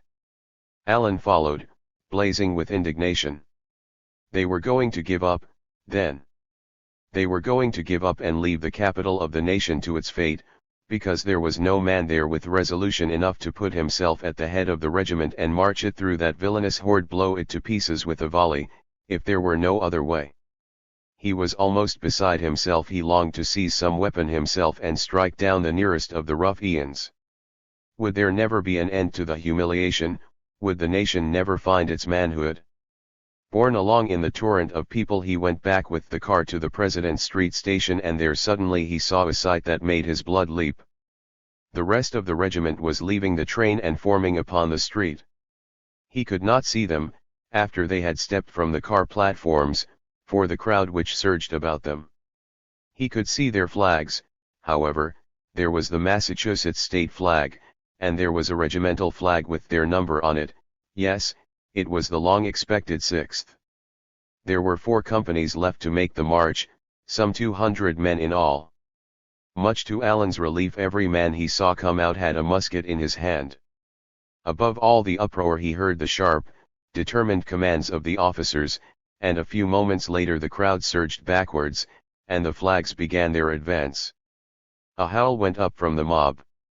A man pushed past Alan, a butcher, by his costume, a huge brute with the voice of a stentor, and a secession flag nailed upon a pole in his hands.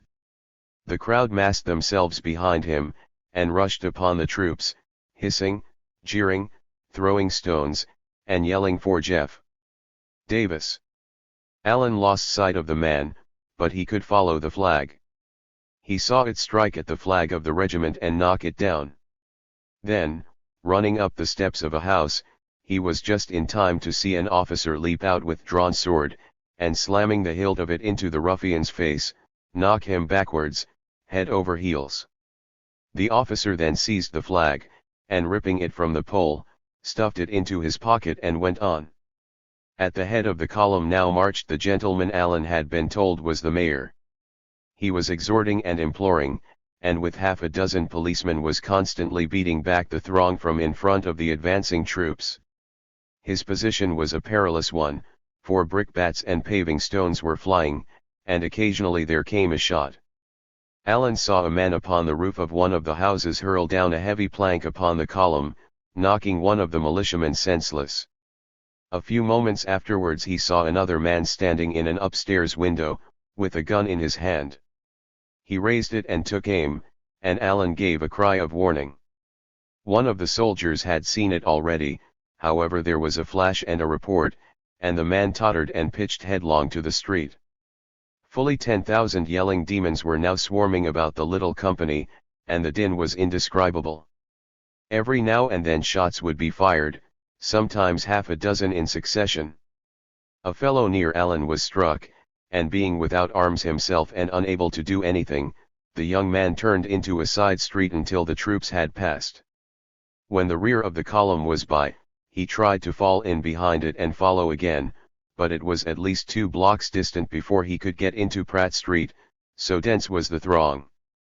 The frenzy of the mob was demoniac. There were women among them, too, ragged creatures with streaming hair and wild eyes, screaming for vengeance upon the nigger thieves.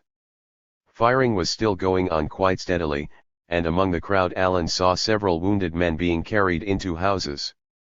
He saw also 3 dead militiamen, one with a bullet hole in his breast. The mob had stripped him of his weapons, and they had beaten him in the head and face with cudgels and paving stones until he was scarcely to be known for a human being. Drunken ruffians were still dancing about the body, and Allen turned away, shuddering and sick. Only once before had he ever seen anything like this at Harper's Ferry, after the John Brown raid. Now, as then, the monster slavery was sating its lust for blood. The thing cried out to heaven, how much oftener would the monster slavery be allowed to sate its lust for blood? He was consumed by anxiety, for there was every reason to think that the little command would be torn to pieces before the dreadful march was over. Before long the crowd before him came to a halt, and from the deafening roar in front he became convinced that the column had been blocked and a massacre begun. There was no way for him to get forward, and so he passed an agonized quarter of an hour before he finally learned the cause of the stoppage, that the mob had succeeded in blocking itself instead of the troops, at the bridge. The latter had skipped across upon the rafters, a process which naturally took the thousands who followed it a much longer time. By the time that Allen got to the bridge the pressure had ceased, and he heard it said that the nigger thieves were on the cars and out of the city. He drew a breath of relief, having no means of knowing the true state of the case, that the tracks had been torn up in front, and that the train was surrounded with a greater crowd than ever. Of what happened there he heard nothing until the next day.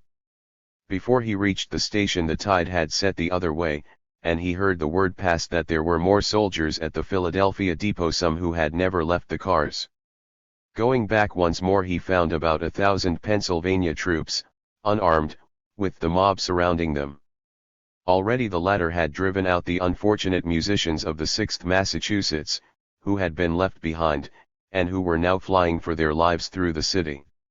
The unarmed men in the cars were in a desperate plight, for they could not go forward, and there was no engine to be had to take them back.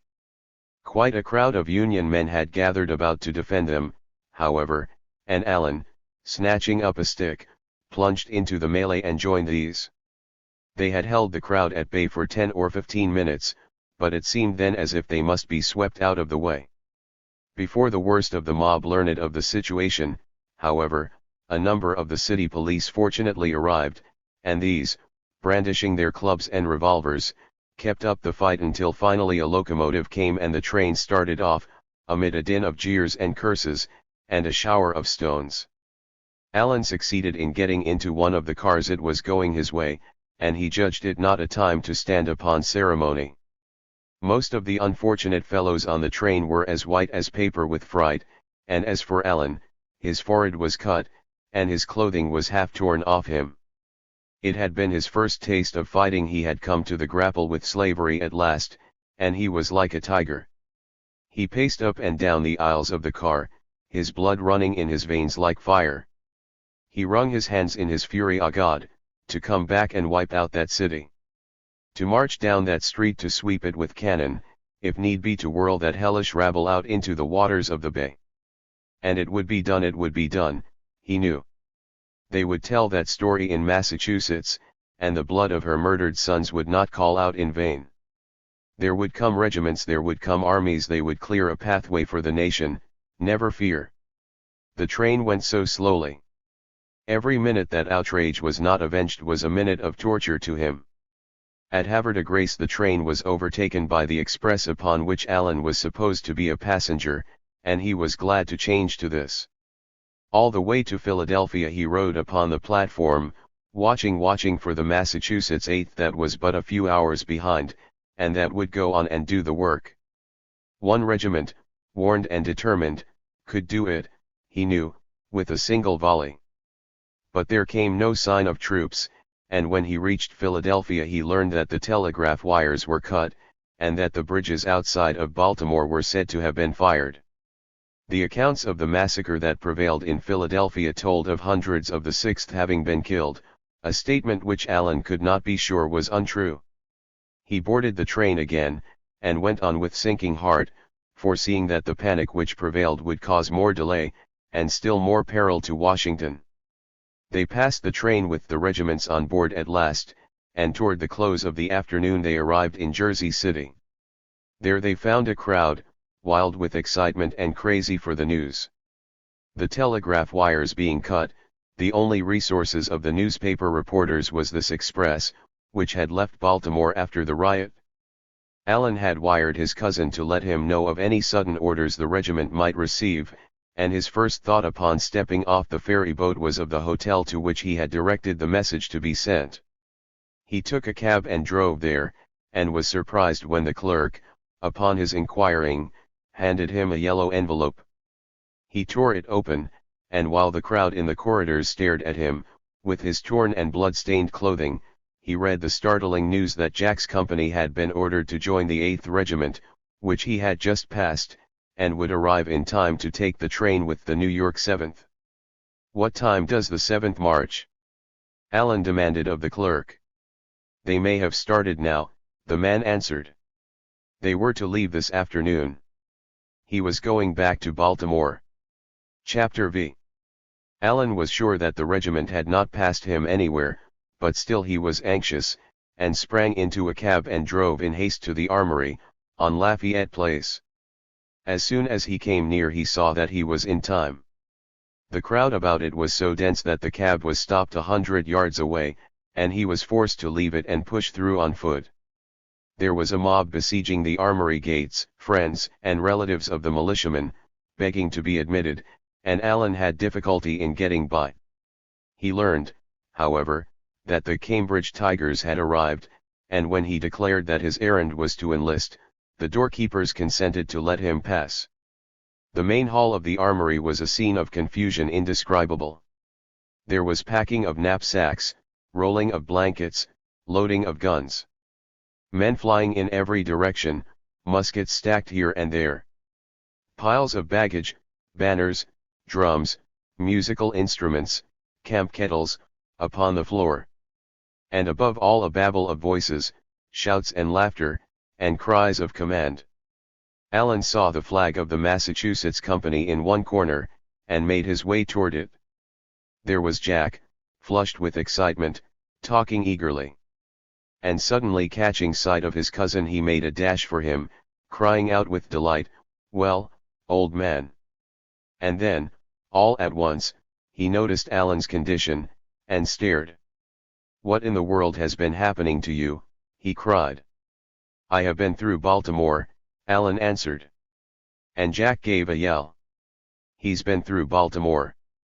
A crowd surrounded them in an instant. The cry went through the place, "A man from Baltimore," and every instant the press about them grew greater.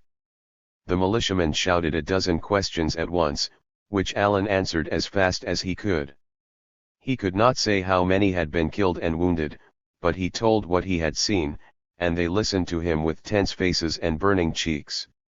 All day they had talked and thought of nothing but this news, and to a man they were ablaze with indignation. Ah, if only they had been there, how different it would have been. But there was little time just then for questions. The crowd melted away as soon as it had gathered, leaving only Jack and a few of his friends. The regiment had been on the point of departure for a couple of hours. And now you could hear the orderlies calling the rolls in the company rooms, the last preliminary to the start. A whirlwind of preparation had seized the place. To Allen it was like the living presence of the fervor of which he had been reading, and his heart leaped within him. It was what he had been waiting so long for, what he had prayed so long for. How glorious it was to be in the midst of this throng of young men, the flower of the city's life, to hear their eager cries, to see the grim resolution on their faces. And they were only a few among many all over the land. The same thing was going on. "I'm glad you've come, old fellow," said Jack, again and again.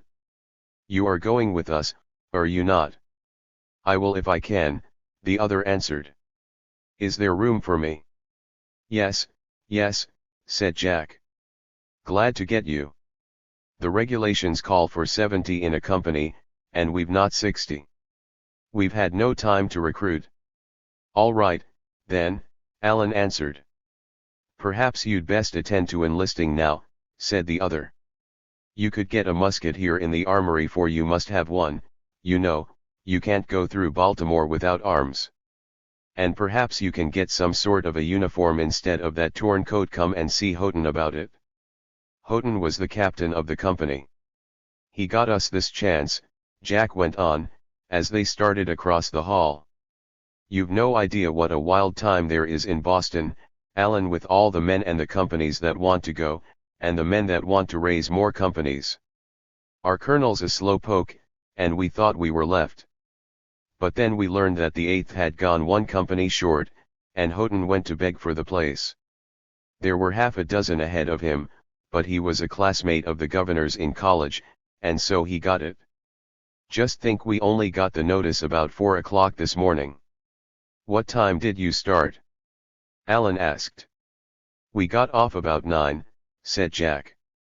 "But, Lord, what a flying around, and half a dozen of the fellows got left. I tell you, things are moving up there. We heard just before we left that our regiment had been called, and starts tomorrow. They were to get the 3rd off for Fortress Monroe today, and the 4th has gone already. That makes 5 regiments out of Boston in 5 days, and there are new companies drilling already in every town in the state." The formalities of Alan's enlistment were brief and to the point. There was no uniform for him, but they were able to give him what would serve for the time, one of those long grey coats which Governor Andrew had gotten himself into hot water by buying 3 months before. Also they gave him a musket. The touch of it sent a thrill through him. How his fingers had itched for a musket that morning.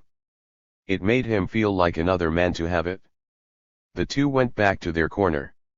"How is everyone at home?" Alan inquired. "Everyone is well," said the young lieutenant. "Father says he's coming down to Washington to see us, if we don't get the rebels cleared out too soon.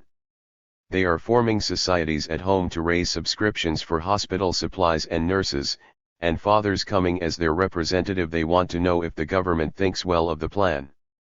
He's going to interview the president, and he says he'll take us along, if he can." "I've seen him once already," said Alan, and Jack listened with wondering interest while the other told of the experience of the frontier guards. The men of the company now came crowding around Alan to welcome him, hearing that he had become one of them. They were an unusual aggregation of soldiers, the Cambridge Tigers. There were a few mechanics and clerks among them, of course, but for the most part they represented the wealth and culture, the bankers and businessmen and professors, of the college town. There were a score or so of the older Harvard men among them, and men from other colleges besides. Also there were half a dozen or more of the undergraduates, heartbroken at having been torn away out of the very jaws of examinations. Besides these, Alan found to his amusement a number of old acquaintances, men who had joined upon the instant, had literally been taken up by the company on the run. There was, still in his uniform, the postman who in Alan's student days had brought him his mail. Likewise the waiter who had served him at table, and the clerk who had sold him his collars and neckties in one of the haberdashery shops on Harvard Square, to say nothing of the black-eyed Italian youth who had kept the fruit stand on the corner. Alan's blithesome cousin looked very handsome in his brand-new uniform, with his silver-mounted sword at his side. He was altogether beside himself with eagerness and excitement, and he gave his commands with the air of a veteran of the peninsula. There had been no time to ask questions. The companies and regiments had to be accepted with such officers as they had. And so Jack was to be a lieutenant, with a commission from Washington. Now and then his enthusiasm would bubble over, and he would cut capers and sing a snatch of a song. "Oh, will ye go to Flanders, my Mally, oh! You shall see the bullets fly, and the soldiers how they die." And then suddenly he would bring his heels together with a thump and stand still, recollecting the proprieties of his position. They soon heard the words of command, and the companies began to form and to file out. The Massachusetts men were to bring up the rear, and so they waited, watching the others donning their overcoats and slinging their knapsacks, and lowering the 2 howitzers of the regiment by the rear stairway. As the first of the troops appeared outside, there came a roar from the crowd, rolling in like a mighty wave. The listeners gazed at each other, and their eyes danced. The armory emptied itself rapidly. Alan's overcoat was hot and heavy, and it flapped strangely about his ankles, and the load they put on his back made him feel as if each moment he must be pulled over backwards. But then suddenly he forgot all such things, as they started and passed through the gateway arch. It was like coming all at once into sight and sound of a tempest-beaten ocean. The roar of this mighty throng smote into one's face like a blinding gale of wind. You caught one swift glance from the steps as far as the eye could reach. There were black masses of people, waving handkerchiefs and hats and flags, cheering and yelling like mad. Where the troops were forming on the street, the police had tried to hold the crowd back. But mothers and sisters and sweethearts had broken through in spite of all, and every other man had a pair of arms about his neck, and a sobbing face upon his shoulder. Most of the volunteers were white about the lips, but they pressed them together tightly, trying hard to do the thing properly, and without a fuss. Here and there officers were running about, commanding, exhorting. Through a scene of confusion like this Allen and his company struggled all the way to the rear of the march. There were but few friends to see the Bostonians off, but the crowd did its best to play the part. Men slapped them on the back as they passed and shouted encouragements, women waved handkerchiefs to them, and threw them flowers. The 7th was the corps d'élite of New York, and even of the country. Its members came from the wealth and fashion of the metropolis, and their friends were here to see them go. Flowers and fruit and sandwiches, bonbons and boxes of candy, cigars and pipes were pressed into their hands. A fellow from the Bowery offered his bulldog, all he had, and there was a soldier who had a purse thrust upon him and afterwards found 10 $5 gold pieces in it. Then suddenly past the long line there struggled a group of policemen, driving back the throng. And far down the street they heard the strains of the band, and the quick commands of the officers. The men tore themselves free. There were last frantic partings, tears and sobbing, and the crowd scattered here and there, and line by line the regiment swung into column, slowly at first, then faster and faster, then in full swing. They were off. And again the roar of the throng surged up. It fairly lifted them in its arms, and swept them on. Louder and louder it rose, continuous, heaven ascending. It rolled on ahead, it turned and came back again, it ran like the thunder upon the mountain tops. They strained their eyes ahead. There seemed no end to the crowd. When they turned at Jones Street it was there, and when they swung into Broadway, ah God, what a sight was Broadway! Flags, flags, flags. There were flags upon the housetops, flags in the steeples, flags in the windows, flags in people's hands. Like the leaves in the forest were the flags. There were streamers across the street, bunting in the windows. The mighty thoroughfare was a canyon whose walls were flags. And the people? They packed the sidewalks to the gutters and beyond. They filled the doorways, they swarmed at every window in tiers upon tiers, they peered down from the roofs. At every side street they filled the block, standing upon boxes, upon ladders, upon wagons. They clung to cornices, to the tops of doorways, balconies, lamp-posts, awnings, fences. Wherever a man could cling, there was a man. They fell in with the march, crowding between the ranks, laughing, shouting, singing. They slapped the soldiers on the back as they passed, they surged in behind the procession, sweeping on with it like an avalanche. They showered presents upon it, they flung down all that they owned, all that they could lay their hands upon: money and pocket-books, combs, slippers, gloves. The eye ran on ahead, down a mighty river of human hands and faces, tossing and quivering, leaping like the waves of the sea. You looked nearer, it was swirling, seething, swaying before you. Faces started out of it, faces mad with excitement.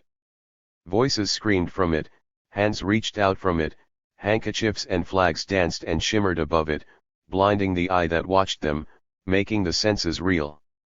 Deafening, thunderous, paralyzing was the din of it. At the corners of the streets firemen had dragged up their engines and were jangling the bells. One saw them leaping back and forth, but one heard not a sound of them. In the church steeples also the bells were tolling, whistles and horns were blowing. One heard nothing at all save this roar from 10,000 human throats, beating in the ears, a living, leaping sound, dazzling, burning like a blast of fire. Men had never heard anything like it, men had never dreamed anything like it. The crash of the thunder was not like it, the howling of the tempest, the raging of the sea was not like it. They walked through it, they knew not how, transported, lifted away by it, staggering, and dazed. So much had they seen of the task to be done, but now for the first time they saw the power that was to do it. Now for the first time they saw the nation, understood what the nation was. Here was the heart of it throbbing. Here was the voice of it calling, here was the power of it flung forth at last. A land of mighty rivers and towering hills, of teeming cities, a land of free men. Somewhere in the countless thousands people were singing of it. Land where my fathers died, land of the pilgrim's pride, from every mountainside let freedom ring. In the darkest hour, when all men despaired for it, it had arisen, it had rent its bonds. It was striding forth in all its majesty, colossal, cloud-compelling. And now was the hour of victory, the hour of salvation. The mists were scattered, the sun had broken through. And the phantoms of the night that had frozen men with fear, how they fled from the glory of this dawn. There was no man there so dull but felt his heart leaping, but was startled out of himself, shaken with emotions of which he had never dreamed. They were going to war. No holiday parade was this, they were going to war.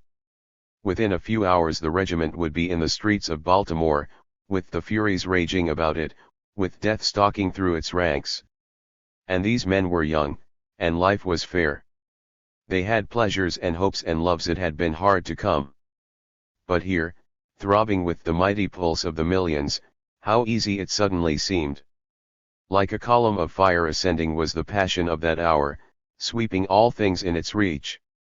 With what fervor they rushed to lay their hearts upon her altar, to pledge their vows to her, their country. What consecrations shook them, what visions thrilled them. Out of the deeps, upheaved and shaking, trembling, burning with rapture, they saw her coming in the storm. Through the misty portals of the spirit she broke, radiant, shimmering, terribly fair. All their lives she had haunted them, she had whispered to them in the twilight, she had sung to them in the morning, and now in full glory she came revealed. She sped above them on rushing pinions, she touched them with her robes of fire. She cried aloud in trumpet tones. She stretched out her arms and the multitude quivered, she waved her sword and the lightnings flew. The ground rocked and thundered as she went, the sky bent and cracked above her, and down the tempest-trodden pathway she whirled them on to war. There was no end to it, no end to it. There was a mile, 2 miles, and no end. The houses reeled and danced before their eyes, and they walked upon the air, they had lost all sense of walking. Their hands were numb, and strange tinglings shot down their arms. There was a fire within them, the pounding of a hammer in their brains. They talked aloud as they went on, some of them sobbed. Strange gasps rose in them like bubbles of water, breaking in nervous laughter. They marched with heads thrown back, breathing hard. It was too much for men to bear, they were not made for this. It was as if a mighty hand had seized them. It shook them, careless of the consequences, like a musician breaking his instrument in his fervor. And yet they clung to it. For men have pined to die in the arms of that ecstasy, which comes so hardly. This is the curse that has been laid upon us, who can be happy only in the midst of pain. At last they turned a corner. Here again was a mist of banners, a blur of faces, a whirlwind of cheers to sweep them on. The street was arched like a forest aisle with bunting, and far down it was a ferry boat, and docks, sheds, wagons, black with humanity. Whistles were blowing in the harbor, bells were ringing, the end was here. And the men staggered on, the mob surging in, overwhelming them. The regiment was swallowed up, the ranks broken, the march lost. Each one fought his way through as he could, the crowd roaring about them, shouting, singing, catching them by the waists and rushing them along, lifting them upon their shoulders and carrying them. And when at last they were all on board and the crowd forced back and the ferry boat had swung out into the river, the silence was a kind of pain. Some of them, having been frightened, sat apart. Allen's forehead was clutched in his hands, and his face was hot. He sat very still, while the thing died away, leaving him weak. Then suddenly he heard a voice beside him, saying, "You have a lot of work to do, comrade, before the end." He looked up, startled, a little dazed. "Who are you?" he asked. "I am the sergeant of your company," said the man, quietly. "When you have had some experience, you know, you will not let yourself go like that. One needs all his strength for the fighting." "What do you know about it?" asked Allen, in a low voice. "I have been through a war," said the sergeant. Book V. The Battle. Chapter I. In Jersey City there were 20,000 people to greet them. The depot was packed solid, and a platoon of police had to clear the way with clubs. And when at last they had started, they found a throng all along the track, continuing even after they left the town. There was nowhere a car's length without a person, and this was true all the way to Philadelphia. There were thousands of people at every stop, and enough refreshments offered them for a supper once an hour. The cheering seemed never to cease. Even after midnight they could not have slept had they wanted to. At a station they passed at 2 o'clock in the morning they found a group of old ladies waiting for them with pails of ice water. And when they came into Philadelphia toward morning, there was a crowd there, and a banquet, disguised as a breakfast, prepared for them at all the hotels. Here it transpired that their desire to march through Baltimore was not to be gratified. Bridges were down and the telegraph wires cut, and, moreover, the spineless administration had given way before the frantic demands of the authorities of the city, and had promised that no more troops should come through it. At that hour Baltimore was in the hands of a mob, which had sacked the gun shops and the liquor stores. The streets were barricaded and guarded by artillery and cavalry, and companies of secessionists were hurrying in from the neighborhood. The wildest rumors as to the fate of Washington prevailed. Here the Massachusetts Company joined the regiment to which it was ordered, and came under the command of its officer, one Benjamin Butler, destined to fame. General Butler had been a criminal lawyer not of the highest reputability, and a pro-slavery Democratic politician whose boast it was that he had voted 57 times for Jefferson Davis in the Charleston Convention the year before. But he had disapproved of secession, and when the call came for 4 regiments from his state, as a general of militia he had been first to apply and get command of them. He was cross-eyed and coarse in appearance, but aggressive and determined, and with a kind of humor of his own.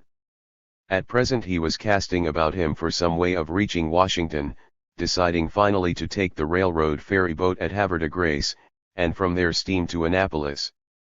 The colonel of the 7th preferring to sail directly from Philadelphia to Washington, the 2 regiments now parted, the 8th Massachusetts leaving the city at 11 in the morning.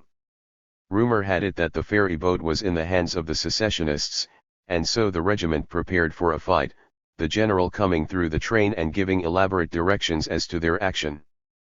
The fight did not come off, but the directions were enough to frighten one man so that he leaped from the moving train and dashed into the woods, to the intense amusement of his comrades. Late in the afternoon they boarded the huge ferry boat Maryland, and steamed down the Susquehanna. While they were making the trip, in New York all business was at a standstill, and a mob of 500,000 people were thronged in Union Square, listening to patriotic speeches from men of all parties. They reached Annapolis at midnight, finding the town awake, with lights flashing here and there, and signal rockets in the sky. This checked the ardent general's determination to land, and he cast anchor. Before long an officer of the Naval Academy came on board to say that the governor of the state forbade the troops to land. It transpired that the commandant of the place was a loyal man, and was in immediate fear of an attack. The frigate Constitution, Old Ironsides, now a school ship, was moored in front of the town, and the militia of the country had been drilling in full sight of her daily. The naval officer furthermore declared that the railroad to Washington had been destroyed, and the cars removed, and that large parties of the secessionists were gathered in the interior.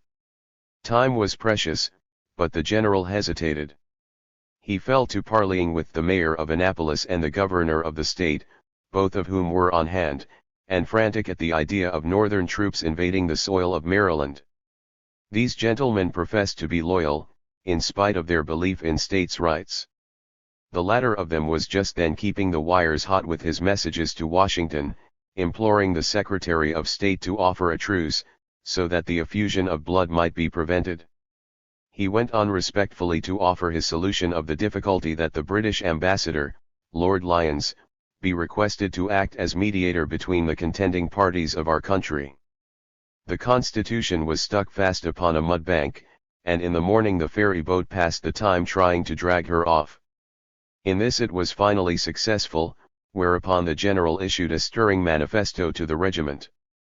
"This is a sufficient triumph of right," he declared, "a sufficient triumph for us," and went on to add that by this the blood of their friends shed by the Baltimore mob was avenged.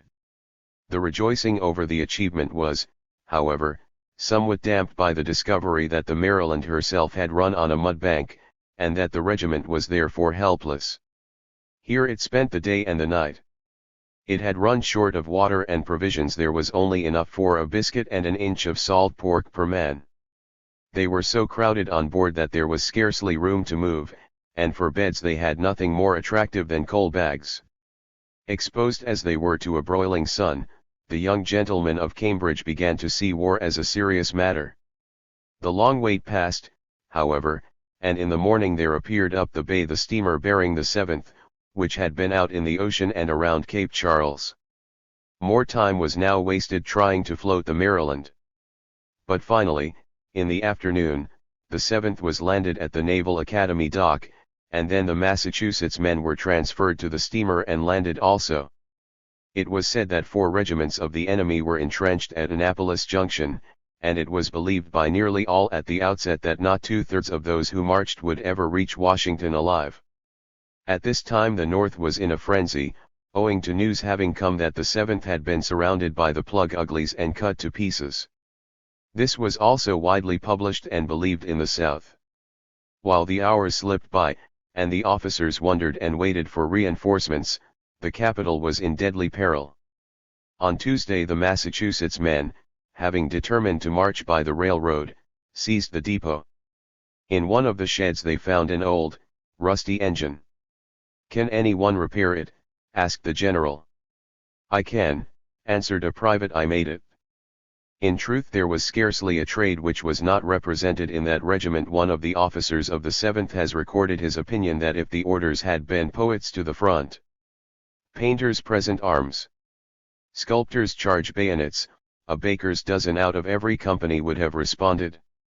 The rails of the road, which had been dragged here and there and hidden, were hunted out and the track laid.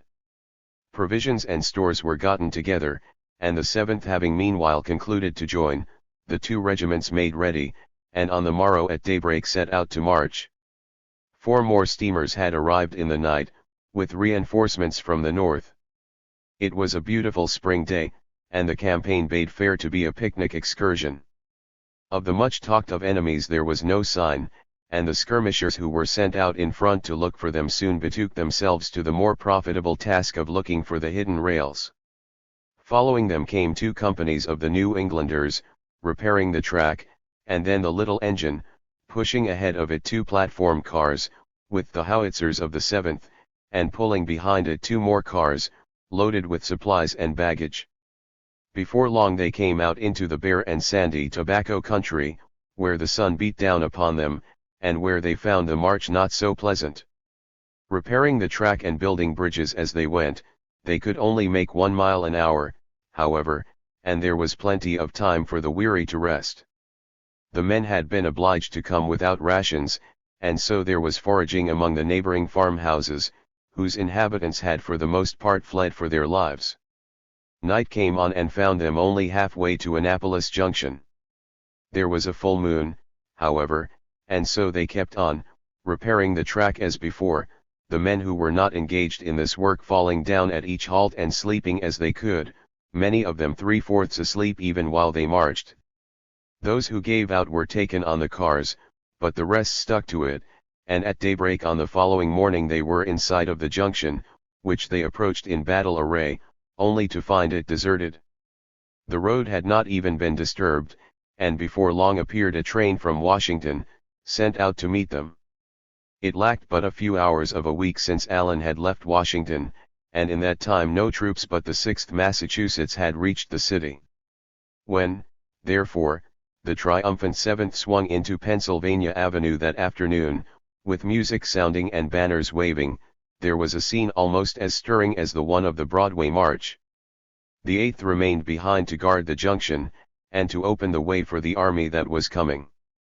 That night they slept beneath the stars, and in the early evening when the men were lounging about the campfires, singing, Allen made the acquaintance of the German sergeant who had spoken to him on the way from Jersey City.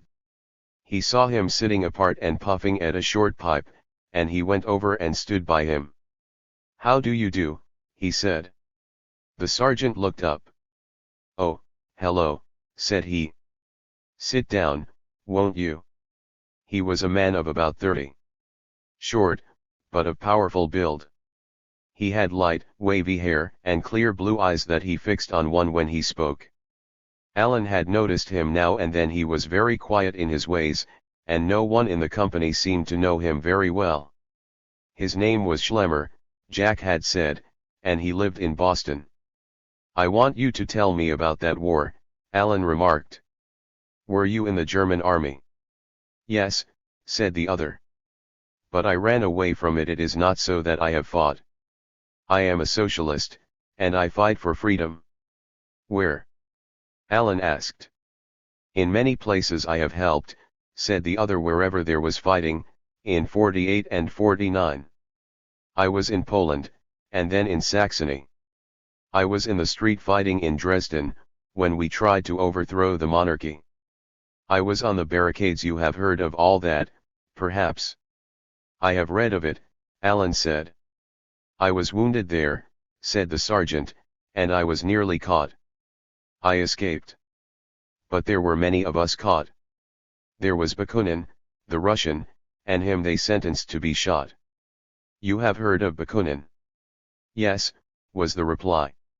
"And there was Klingel and me, and Wagner. You have, perhaps, heard of Wagner, Richard Wagner?" "No," said Allen. "He is a musician," said Sergeant Schlemmer.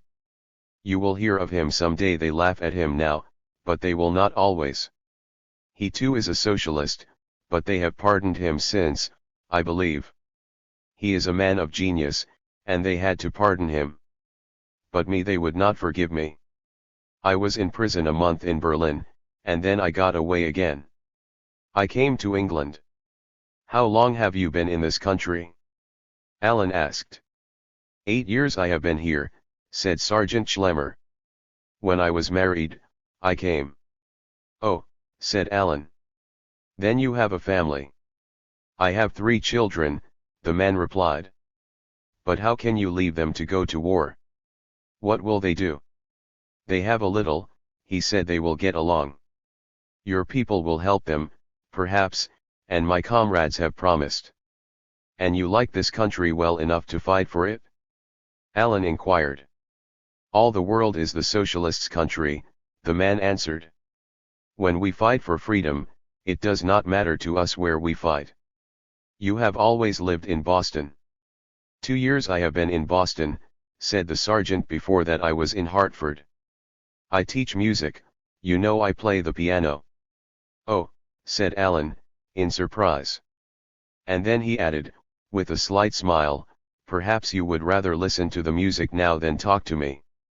"I do not teach such music," said the sergeant, immediately. And he added, "Herr Gott." The other laughed. He looked at the speaker, who sat with his shoulders drawn together and his feet against a tree. "There is no place in particular for me to go," he said, with a shrug, "and then, I have my pipe." There was a silence. The speaker puffed on stolidly, whilst the enthusiastic militiamen continued to shout, "We'll meet you on Canaan's happy shore." Pretty soon the German observed, "You do not smoke?" "No," Allen answered. "You must," said the other. "Must? Why?" "You are going campaigning," replied the German. You must have something to do. You don't want to die of it? Alan said nothing, but waited while the other puffed again. He was getting used to his intermittent style of conversation. I have watched you, the man began again, finally. You are nervous, you are full of excitements. You must always have something to do. You won't last. Again Alan said nothing. A soldier had to learn to wait, the other continued. He has to wait months, and ask no questions. He mustn't care. That's why they have to drill them so much. They have to be wooden. Alan laughed uncomfortably. Then, his eye roaming through the camp, he replied, I am afraid a good many of us won't fill your requirements. Perhaps they are too good to be made into soldiers. All men are too good to be made into soldiers, said the sergeant, in a low voice. Chapter 2. The line from Annapolis was soon repaired, and it became a scene of busy activity, thousands of troops arriving every day. Before long there came the 5th Massachusetts, and then the Cambridge Tigers joined it and went up to Washington. They marched past the White House, and Alan saw the tall, black-clad figure of the president once more, as he stood in the doorway to see them. The crowd of civilians had now fled the city, going north or south according to their tastes, and Washington was rapidly becoming a military encampment. The march of troops was heard all day long, the galloping of cavalry and the rumbling of cannon. Long trains of army wagons began to arrive, and fortifications to arise on the hills about the city. The patent orifice was turned into a barracks. The rotunda and rooms of the Capitol were filled with troops. They bivouacked in the chambers of the Senate and the House, and the vaults of the terrace in front of the building were turned into storerooms and bakeries, from which before long there came 16,000 loaves of bread a day. By the 1st of May there were 10,000 troops in Washington, and as many more in Annapolis. The frontier guards had been disbanded, and Lovejoy came to see Allen to bid him farewell before leaving for Kansas. They were raising a John Brown regiment in Kansas, and Lovejoy had been called to take command of one of its companies. Men were hearing a great deal about old Osawatomie Brown in these days. When the country was ablaze with war, his deed wore a different aspect from the one it had worn in peace. A poet had already seen his figure stalking over the ruins of Sumter. And there came a day when one of the new Massachusetts regiments swept into Pennsylvania Avenue, singing a strange, wild marching song to a tune called the Hallelujah Chorus, an old camp meeting melody that Allen had heard many, many years before. The song spread like wildfire in the camps at Washington, and all over the country the armies shook with it as they poured southward. Old John Brown lies a-mouldering in his grave, old John Brown lies slumbering in his grave, but John Brown's soul is marching with the brave, his soul is marching on. He shall file in front when the lines of battle form, he shall face to front when the squares of battle form, time with the column and charge with the storm, where men are marching on. Ah, foul tyrants, do you hear him when he comes? Ah, black traitors, do you know him as he comes, in thunder of the cannon, and roll of the drums, as we go marching on? The 5th Massachusetts was quartered in the Treasury building, and Allen got grimly down to the work of being made into a soldier. Every man there was burning up with enthusiasm, but few of them were used to hard manual labor, and they found it a rough business. How they envied the gay young lieutenant, who had nothing to do but display his uniform and give orders and make out reports. Allen, for one, had not the first idea of the duties of a private, and the work kept him upon his feet from daybreak until night. There was squad drill and company drill, and regimental drill several times a week, in the wretched mud streets of Washington. There was guard mounting, and cleaning of arms and accouterments, and cooking of rations. His new uniform was heavy and hot, his musket weighed what it weighed he had no means of finding out, but it seemed 100 pounds. His arms ached, his feet and limbs ached, and still they drove him on, until sometimes his body trembled, and his head swam, and every nerve screamed its protest. The rest bore it, however, and he bore it also, setting his teeth grimly. It was the fault of the worthless life he had lived. He told himself how he envied little Jimmy Hotchkiss, the classmate of long ago, who had been walking 20 miles a day since last November, and now went about his duties whistling like a bobolink. Sergeant Schlemmer was Alan's drill master, and, together with half a dozen other recruits, he put him through atrocious stretching out exercises until his bones cracked. Sergeant Schlemmer was, alas, no longer a quiet and phlegmatic dreamer, but a Prussian martinet whom there was no pleasing, and whose manners were scarcely to be borne. It was well enough to be strict, but there was a limit to all things. And because a man happened to have been bred a gentleman was no reason for supposing that he could not obey orders without being yelled at. Alan recollected his quiet prediction that he would not last. And he found that, as a matter of fact, he was not making as much progress in the manual as the black-eyed Italian youth who had sold oranges and bananas all his life. It was for the country, of course, and it had to be done. At times he found himself wondering if the country would ever appreciate sufficiently the miseries he had borne for her sake. In Maryland the legislature was in session, strongly secession in its sympathies, but now held in awe by the manifestations of Union feeling about it. In Baltimore the tide was beginning to turn. The severing of the railroad and the consequent isolation of the city were ruining its business. The line through Annapolis was now in full operation, open to the public as well as to the government. And a few days after this Alan and Jack received a telegram from Professor Yates, saying that he was coming on to attend to his errand. The following day, when off duty, they went to meet him at the depot, as excited and full of anticipations as two schoolboys. They dined at Willard's, where Alan recollected with wonder that only a week or two ago he had considered the fare atrocious. How short a while had it taken to change his ideas as to that. Willard's was crowded with shoulder-strapped officers, who also found the government tables not to their taste. Afterwards they made their way over to the White House. In the anteroom they found a crowd of people of all sorts. But apparently the introductions of these were from less weighty persons than Senator Sumner, with a letter from whom Professor Yates had come armed. They were soon shown into the gorgeously furnished reception room, where Alan had once spent the night. In the dim light they saw the president standing here. His hands were clasped behind his back, and he gave one the feeling that he was painfully ill at ease.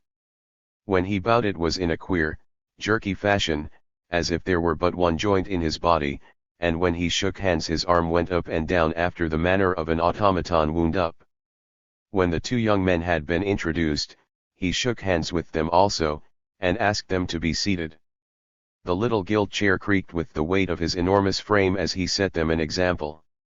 Professor Yates stated his errand, and in the meantime the two others devoured Mr. Lincoln with their eyes.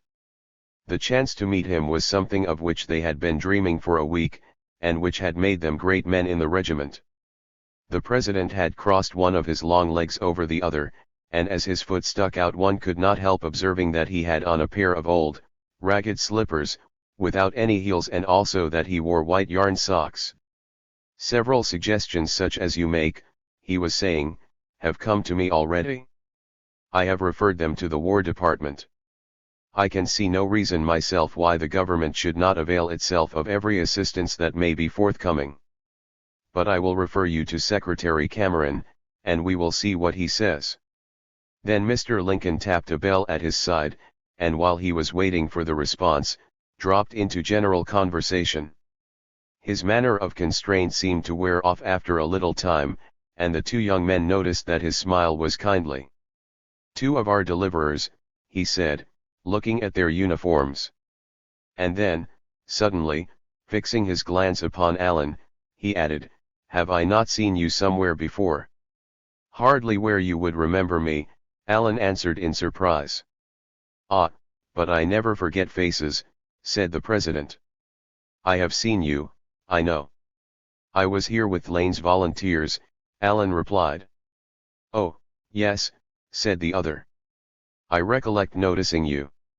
And then, as his secretary entered, he remarked, please write a note to Secretary Cameron, introducing Professor Yates, and asking him to consider what he has to say. The secretary went out, after handing the president a dispatch. The president excused himself for a moment while he read it, and they saw a frown gathering on his face. Dear me, he exclaimed. More trouble. He looked up again, gazing ahead of him into space for some time, tapping the hand with the paper nervously upon the arm of his chair. Here I am, he began suddenly, half as if speaking to himself. Here I am trying to save the government which the people have entrusted to me, and here are men actively engaged in trying to destroy it, making war upon it day and night, and one of my officers succeeds in detecting some of their conspiracies, and arrests them, and every single time it happens some judge or other steps forward with a writ of habeas corpus and sets them free.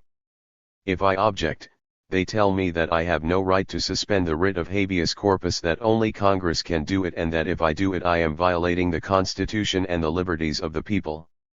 Now what in the world am I to do in such a case as that? The president seemed to be asking their advice, and there was a moment's awkward pause. Jack, who had completed nearly 2 years in the law school, now found himself for the first time in his life regretting that he had not studied some, so that his mind need not have been a blank in such a crisis. Professor Yates, whose department was mathematics, was on the point of attempting to smooth over the difficulty, when suddenly the president began to laugh gleefully. I heard such a funny story today, he said. Wilson sent it to me. Do you know Henry Wilson, Professor Otis?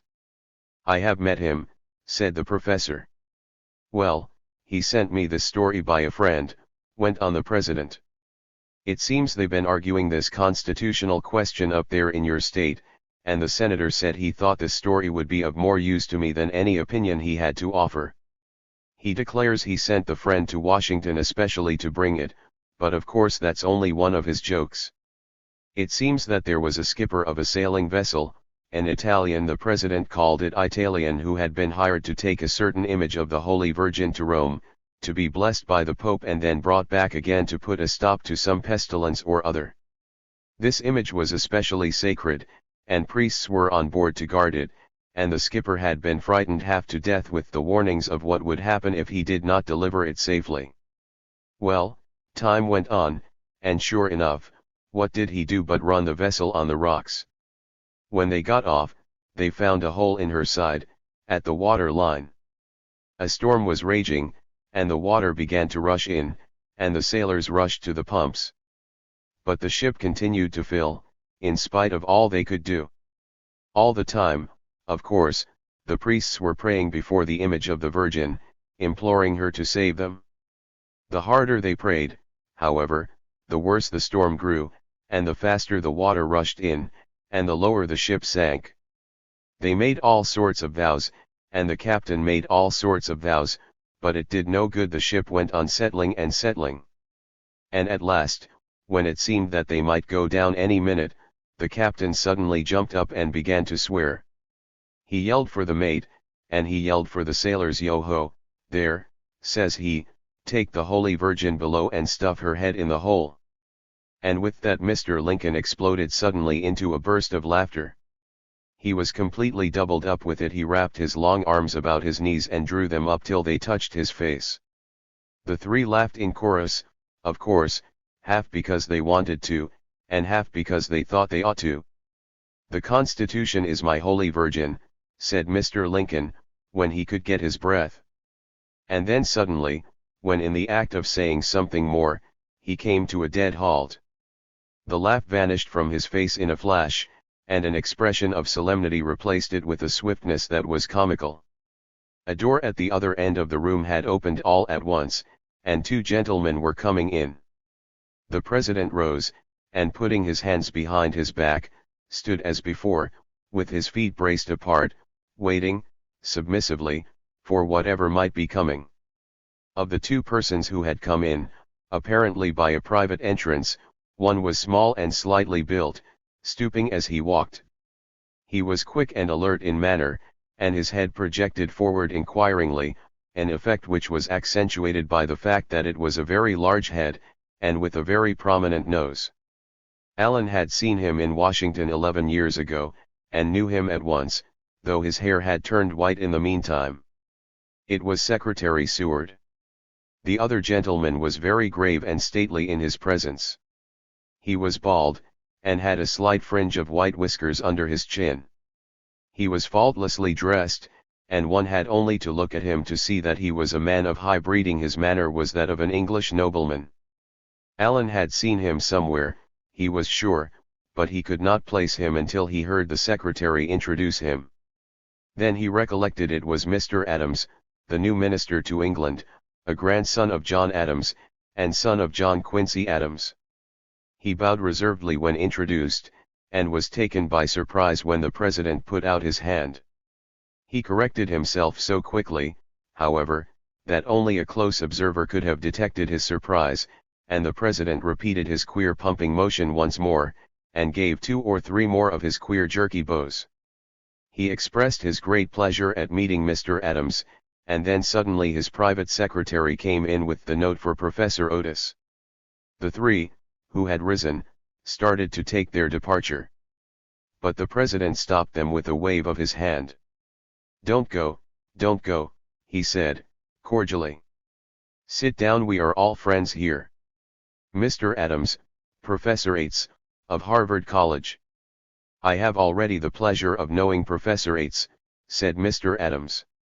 And Mr. Jack Yates, one of our defenders. And Mr. Montague. Mr. Adams bowed again, and the party sat down once more. The president slid down in his chair until his collar rested on the back of it, and crossed his enormous legs, so that the worn slippers and the white yarn socks were again the most conspicuous objects in view.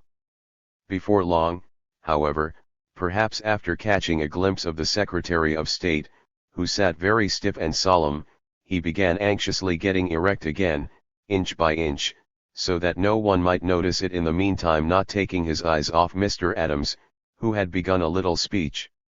The new minister was on the point of sailing for England, it seemed, and had come to Washington to receive his instructions. He was very much gratified indeed at the mark of confidence which was implied by his nomination at such a very critical hour, and to such a post of danger as the Court of St. James. He trusted that this confidence in him would not prove to have been misplaced.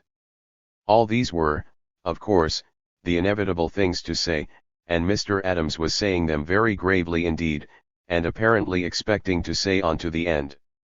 But the president interrupted him at this point. "Oh, that's all right," he said, "easily make yourself comfortable on that score, Mr. Adams. We have no doubt at all that your services will be most satisfactory." There was a moment's halt. "Ahem," said the minister. "I have wished to thank you." The president stopped him again. "You know," he said, with a sudden burst of confidence, "your appointment isn't my doings, anyway it's the governor's." The speaker waved his hand toward Mr. Seward. "It was the governor's choice, you understand, so it's him you have to thank." A lifetime of social training, together with the inherited attributes of his 2 ancestral diplomats, was not enough to enable the stately gentleman from Boston to conceal entirely his discomfiture at this remark.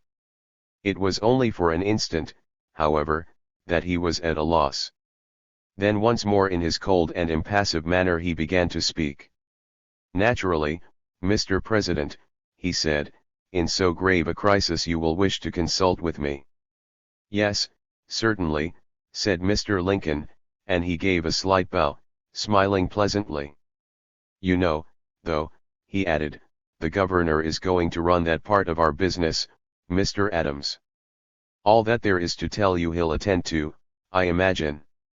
Again there was a silence, this time permanent, so far as Mr. Adams was concerned. The president sat gazing in front of him, rocking his foot up and down. Then all at once he started. "Oh, by the way, Governor," he said, turning to Mr. Seward, "I've decided that Chicago appointment." "Yes," said Mr. Seward. "Yes, sir. I gave it to Harris, after all." Again there was a pause. "Funny," continued the speaker, again in his abstract way, gazing into space, "I never had an office give me so much trouble as that one. I think there have been a dozen delegations on here. There were 2 fellows who wanted it, you understand, and the way they set about it was for each to send me charges involving the honesty of the other. And of course I told each about the charges, and demanded that they clear them up, but instead of that back they came with more charges, each against the other. That won't do, gentlemen, I said. It isn't a question of the other man, it's a question of your man. I want you to disprove these charges. They'd go all the way to Chicago, and come back with fresh stories. Of course they wore me out, as I suppose they expected to. I had to appoint the least bad of them. The president had slid back in his chair again, and was laughing, good-humoredly. He was getting to be at his ease again. You know, he began, all at once, it made me think of the story of Daniel Webster and the schoolmaster. Did any of you gentlemen ever hear of Daniel Webster and the schoolmaster?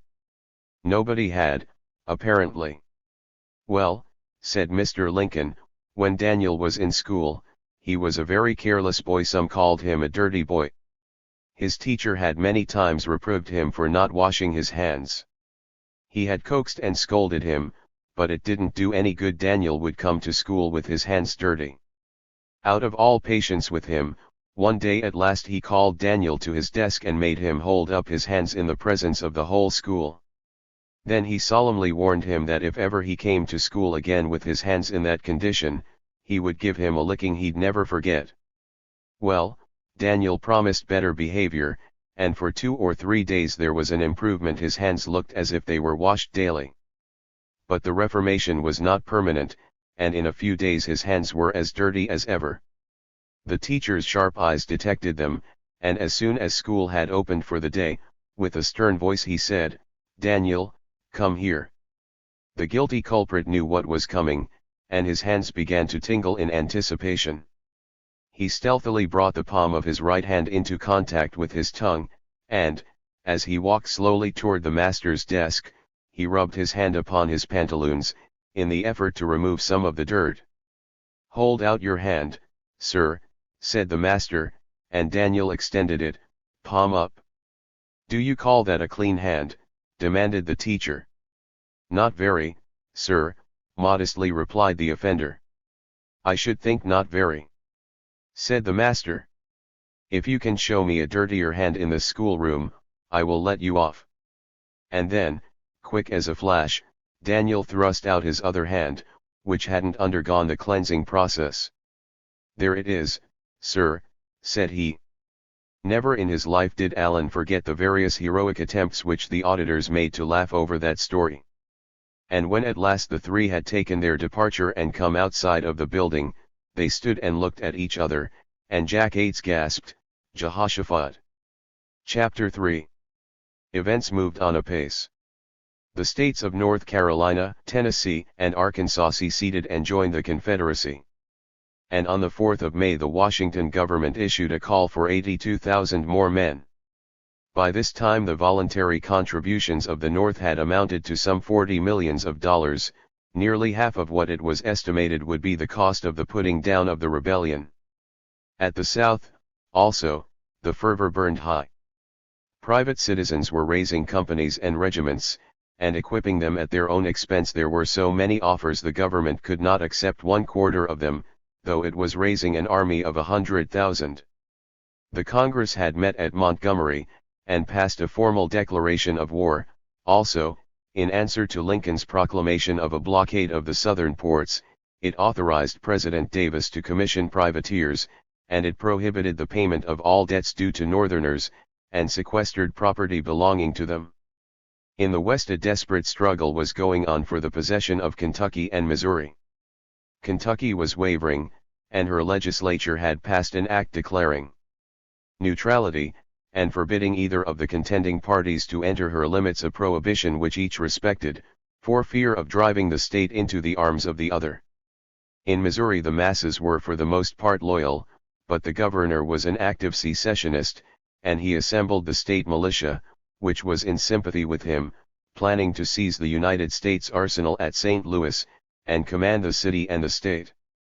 The commander of the arsenal was too quick for him, however. This officer, a Captain Leon, a very little hornet of a man, got together secretly the loyal men of the city Germans, for the most part, and after making a tour of the encampment of the militia disguised as a woman, he suddenly descended upon it with 6,000 men and took its occupants prisoners. There was some fighting, and a riot in the streets, but the gallant little captain landed most of his prisoners in the arsenal, and was made a brigadier for his exploit. The troops continued to pour into Washington, and the country was calling for action, murmuring with discontent at the slowness of the authorities. 6 weeks and more had passed since the outbreak of hostilities, and still the sacred soil of Virginia had remained untouched by a northern foot. 16,000 of the Confederates were at Manassas Junction, a place about 30 miles from Washington, where the railroad from that city to Richmond was joined by another from the Shenandoah. And in the town of Alexandria, just across the river from the capital, their flag was kept floating from a hotel in full view of the White House. Not, however, until it was discovered that the enemy was on the point of seizing Arlington Heights to fortify them and command the city did the authorities move. On the night of the 23rd of May, just after the men of the 5th Massachusetts had gotten asleep in their uncomfortably crowded quarters, they were turned out and ordered to prepare to march. Amid intense excitement they set out, leaving a good part of their baggage behind them, and in the bright moonlight crossed the aqueduct bridge at Georgetown. It was the first act of war, and a breathless crowd watched them march, all in dead silence. It had been hoped to capture the enemy's forces in Alexandria, but these all got off by the railroad, and there was only some scattered shooting here and there. Other troops had crossed by the Long Bridge, and a regiment of New York Zouaves was transferred to Alexandria by boat.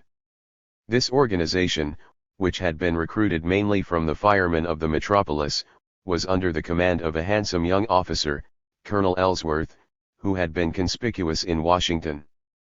After he had posted his men he chanced to notice the rebel flag which still floated from the hotel, and he mounted to the cupola and took it down. As he descended the steps, the proprietor of the place sprang out and emptied the contents of a double-barreled shotgun into the young officer's heart. This act of frenzied hatred sent a thrill of horror through the nation. Ellsworth had been a friend of Lincoln, and it is said that when the news came to him he burst into tears. The country was not used to war, and it seemed too dreadful to be believed that a young life had thus been swept out of existence.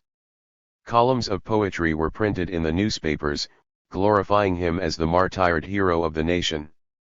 And on the other hand the South with equal fervor celebrated the hotel proprietor, who had been shot dead by one of Ellsworth's men. He died nobly, it was held, defending his home from invasion and his country's flag from insult. Fortifications were laid out, and the regiments went into camp, each separately. That of the 5th was called Camp Andrew, in honor of the governor of its state. Here began again the long routine of drill and guard mounting, and of toil in the trenches in the blazing sun, varied only by sudden alarms, and by daily rumors of the enemy's approach. A great many of the regiments were in a state of utter confusion, for most of the officers were politicians who did not know enough about military matters to make out a requisition for stores. Many of them also, instead of learning, were lounging about the hotels and barrooms of the capital, and galloping on horseback through the streets, displaying their gorgeous uniforms. There were ugly stories that some of them were selling government rations, and were in league with sutlers to defraud their men. Under such circumstances it was not surprising that the rank and file were ill-behaved, that the camps were dirty, and that crowds of drunken soldiers swarmed in Washington, fighting in the streets, and begging from the passers-by. Decent men witnessed such things as this, and burned with indignation. But no efforts seemed to count for anything in the saturnalia of incompetence that reigned. At this time the government had made no regulations concerning uniforms, and each company was costumed according to its taste. Endless was the variety to be seen in the camps. There were some companies made up wholly of foreigners, and most of these had chosen uniforms from their native lands. In the regiment next to Allen's was one in the full regalia of the Bavarian regulars, and every night there was fighting between them and a nearby Irish regiment, Mike Corcoran's 69th New York, whose colonel was still under court-martial for having refused to parade in honor of the Prince of Wales. In addition to the confusion of uniform, the equipments of the regiments were hopelessly diverse. Scarcely a battery had 2 guns of the same caliber, and there were a score of different kinds of tents, and no one seemed to know how to put up any of them. The arms that were issued were of various patterns, many having come from abroad, many being old and worthless. Also, there was no cavalry, and consequently no information concerning the enemy in front. There was not even a map to be had of the country, and riding horses were so scarce in Washington that staff officers went campaigning in buggies. Yet the nation had made a mighty effort to raise this army, and the newspapers were wild to have something done with it. Every editor and correspondent had turned strategist, and was planning the campaign. The soldiers planned it in the camps, and the cabinet planned it in Washington. General Scott was in favor of a close blockade and a slow advance of the mighty army that would be ready in the fall. But this did not suit the country, which made fun of his scheme under the title of Scott's Anaconda, and insisted upon instant action. When the news came that the Confederate government had shifted its capital to Richmond, this, which seemed a direct challenge, set everyone blazing with indignation, and made the papers more impatient than ever. The New York Times reiterated its opinion that President Lincoln ought to be immediately deposed. The first battle of the war, a battle they called it, came at Big Bethel, just back of Fortress Monroe, where General Butler had been sent to take command. The result of it was only to increase the clamor. The general sent out 3 regiments to seize by night a rebel battery, and in the darkness they went astray and fired upon each other, and then were driven back from the battery with the loss of a score or more killed. This seemed like a calamity to the people. So much blood poured out for nothing, they said.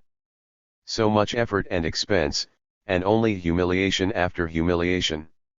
The gallant Massachusetts lawyer fell under a cloud. For a moment the country even forgot its gratitude to him for the masterstroke of humor of the war. This was the invention of the contraband. From the beginning the military commanders had had to face the possibility of servile insurrection and the ever-present fact of servile elopement. The slaves came pouring into Fortress Monroe by the hundreds, and they all declared that their masters had used them in constructing military works. It was not long before one Confederate officer sent to General Butler a flag of truce demanding the return of one of his servants, under the Fugitive Slave Act, to which the wary lawyer general made response that he understood Virginia was now a foreign country, and that he did not see how the act could apply. A few days later the North was startled by the tidings that the general had declared that slaves, being property, and property of military service, were contraband of war. The phrase settled the question on the instant, for it caught the humor of the country. The Negro who got into the Union lines after that was a contraband, and he was never sent back. In the western part of Virginia, meantime, there had been events of importance, and at last a victory. In all the mountainous portions of the Confederacy the hold of slavery had been slight, and there had developed more or less opposition to secession. In the northern portions, that is, in eastern Tennessee and western Virginia, the Union feeling had proven almost overwhelming. And in the latter, meetings had been held and a convention called at Wheeling, which now declared for the withdrawal of that portion of the state from the Confederacy. To sustain this movement troops were advanced from Ohio, and by a night attack by several regiments upon a place called Philippi, the only Confederate force in West Virginia was routed, a victory which set the country quite beside itself with rejoicing. That was the way to do it, said the newspapers. And the prodding of the Washington government went on. Most of the volunteers had enlisted for only 3 months. Their time was passing, and they were discontented and indignant. If they were not soon led out against the enemy they would return home, and the army would collapse. The month of May passed, and the month of June, in the sweltering heat of a Virginia encampment, and still there was no advance. Forward to Richmond! Forward to Richmond! Thundered the New York Tribune, in enormous letters upon its editorial page. Day after day it printed this under the title of The Nation's War Cry. The Tribune was a high authority. But there were those who declared the nation's war cry to be different from this. General Beauregard, the conqueror of Sumter, had been sent to take command at Manassas, and he now issued a proclamation, addressed to people of Virginia. Beauregard was a fiery little Creole gentleman from New Orleans, and he set to work to fire the Southern heart, as Yancey had once phrased it. A reckless and unprincipled tyrant has invaded your soil, so ran his pronunciamento. Abraham Lincoln, regardless of all moral, legal, and constitutional restraints, has thrown his abolition hosts among you, who are murdering and imprisoning your citizens, confiscating and destroying your property, and committing other acts of violence and outrage too shocking and revolting to humanity to be enumerated.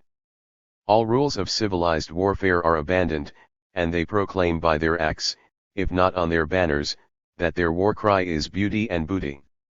All that is dear to man, your honor and that of your wives and daughters, are involved in this momentous conflict. The 5th Massachusetts had been drilling ever since the previous January, and so the men regarded themselves as veterans. They took it ill that they should be held back and kept waiting by the raw volunteers who were pouring into camp day after day. So often they had been shaken by the rumors of an advance, and so often been disappointed, that they had given up in despair, and abandoned themselves to swearing at the government. But the delays could not last forever. Business was bad and the taxes were appalling. 6 weeks more had passed, and many of the early volunteers had only a few more days to remain. The rumor of the forward movement then came daily and almost hourly. At last, on the 13th of July, the order was read for the 5th to pack personal baggage and send it to Alexandria. The camp leaped into life once more. The 3 who tented with Allen had not much to send back. They expected to take everything with them, it appeared, a miscellaneous assortment of clothing, toilet articles, slippers, brushes, and combs, a harmonica, a spyglass, a jar of preserves, half a box of cigars, and so on. Allen concluded after meditation to follow the example of Sergeant Schlemmer, whose outfit consisted of a change of underclothing, a toothbrush, and a tin plate and spoon. The sergeant had by this time become the oracle of half the regiment, being the only man in it who had ever had any experience of war. High officials used to repair to him to have knotty points in the regulations raveled out. And in the evenings he was generally the center of a group of open-eyed militiamen, to whom he taught the fine points of campaigning. It was due to Sergeant Schlemmer that theirs was the only company in the regiment whose men were not limping about with blistered feet, owing to the fearful shoes which the quartermaster had given out. The sergeant had taught them to plaster the inside of their socks with soft soap, and be happy. Now he was sitting in his doorway, puffing at his pipe and giving them his advice as to marching, that they should fill their canteens at every stream, that they should not straggle, nor waste their breath singing, nor cut up in the early part of the day. "You think we will have to march so far, then?" someone asked him, anxiously. "You never know where you are going to march," he answered.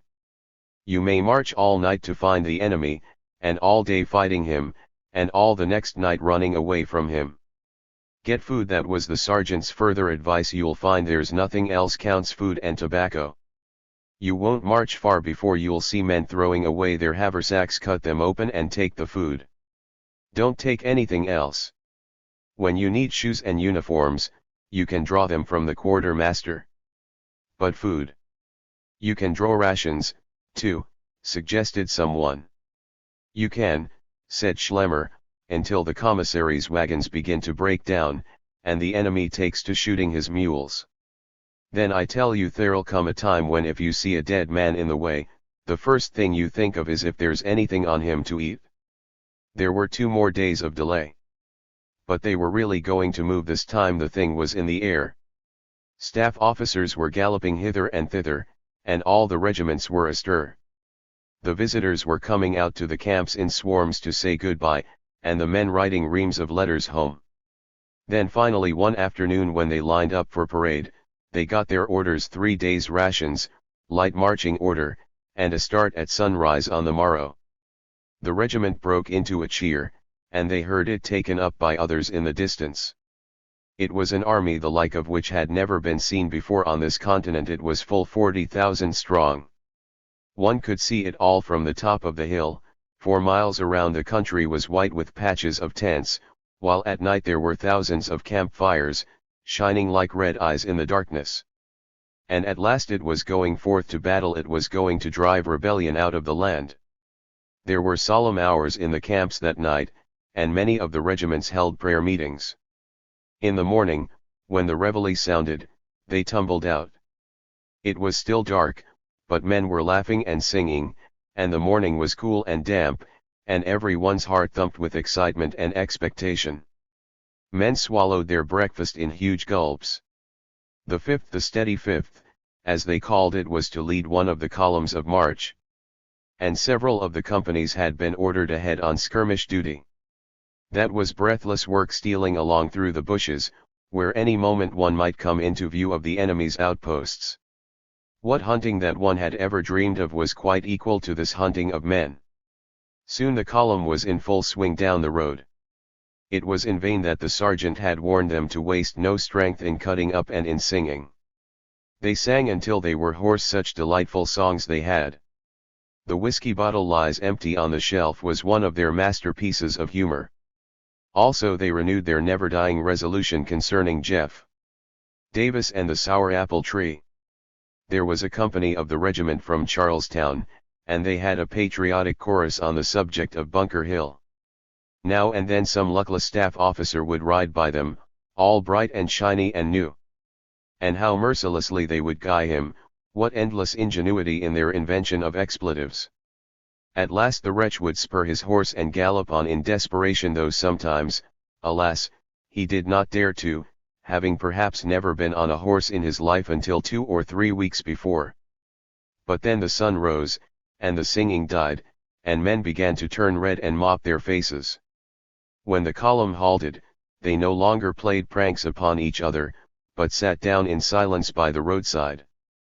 Then it was that things began to be thrown away. The waste would have been shameful, had it not been for a battery of artillery just in the rear. These artillerymen strode jauntily, having no burdens to carry, and they gathered up everything in sight, and laughed and called for more.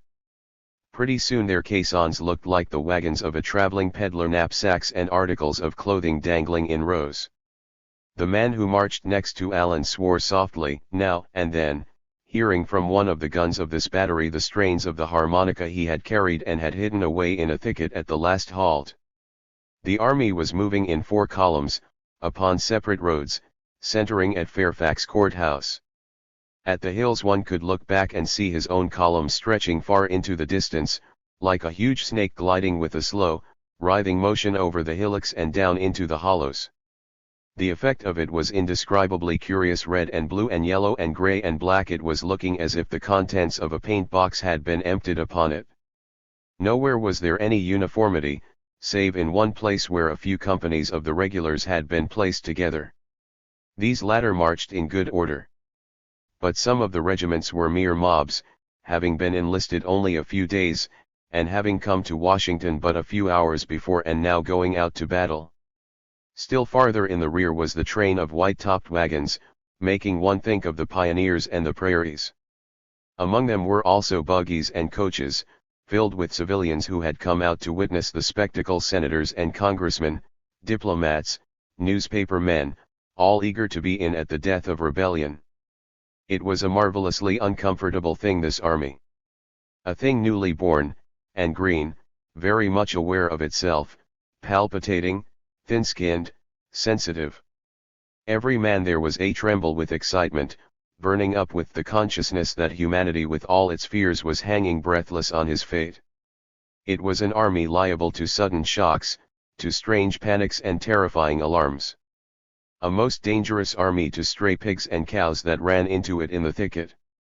Its skirmishers did not know how to handle their muskets very well, and sometimes in pushing through the underbrush they left the hammers of their guns uncovered and shot each other. There were popping reports in front all through the day, and now and then a volley. Whenever this happened, the heads of the columns always halted, and officers galloped madly here and there, shouting orders. There would be an attempt to deploy in line of battle, but almost no one knew the necessary evolutions, and the result would generally be that the regiments got huddled together like sheep in a pen. At such times any man who felt a talent within him did what he could to clear up the confusion. It was a very democratic army. No one paid any particular attention to orders, but everyone had his own ideas about the strategy of this campaign, and swore at the commanders and the administration. The person who was responsible for it all was one McDowell, a well-meaning and patriotic gentleman, a general in the regular army. But he had never been on a campaign, and at present he was sick, and had, as it happened, almost no staff to help him. To make matters worse, the Secretary of War was present, somewhere, making suggestions out of the infinitude of his ignorance. All the spies were on the other side, apparently, and no one in this advancing host had any idea of where the enemy was, or how much there was of him. There were only vague reports of enormous hosts, of fortifications at Manassas, and of new regiments coming every hour from Richmond. Of General Johnston's army somewhere in the Shenandoah that was hurrying up by railroad. Wide-eyed Negroes had been bringing into the camps accounts of an all-destroying squadron known as the Black Horse Cavalry. And every time an equestrian appeared on the horizon, this terrifying name was heard. But the enemy did not appear, and they bivouacked for the night. Scarcely had they gotten asleep before there were shots and cries, and the drums beat the long roll, and they tumbled out and seized their muskets. Spies, or scouts, or the advance guard of an approaching foe, no one could be certain. But one prisoner was let in, a countryman, excessively frightened, and so the camp settled down once more. They were up again at dawn, marching cautiously, with skirmishers far ahead, and others cutting trees to clear the road. They were in the enemy's country now. They saw scouting parties in the distance, and there were occasional shots from the hilltops. The houses they passed were all deserted. Evidently General Beauregard's proclamation had been taken seriously by the farmers about here. In the afternoon the regiment came to Sangster's Station, on the Orange and Alexandria Railroad, just in time to see a train disappearing with the last of the rebels, jeering derisively. They slept that night in a field of new-mown hay, without stopping to build any sort of a shelter. The main portions of the army were then a little to the right, at Fairfax Courthouse. A few miles ahead was a village called Centerville, and beyond this a little valley where ran a stream known as Bull Run. On the other side of Bull Run, as one followed the main turnpike, he came to Manassas Junction, a village of a dozen or two houses, where the camp of the enemy was known to be. In the morning the expected order to advance did not come. The men were keyed up to a high pitch. They were wild with impatience, and spent their time wandering about, listening, speculating. Where was the rest of the army? And what was the matter with it? How much longer would they be kept waiting here? So the morning passed, and dinner time came, and then suddenly hark! Men sprang to their feet, their blood bounding. It was a gun. One, and another, and another. A cannonade. It was 2 or 3 miles in front of them, sharp and clear, quick and incessant. They stared at each other. It was fighting. The battle had begun. On and on it went, and they listened with clenched hands and tense faces. Ha, but that was a roll! How they were giving it to them! Now and again there would come a lull, and they could hear the spattering fire of musketry, sometimes volleys of it at once.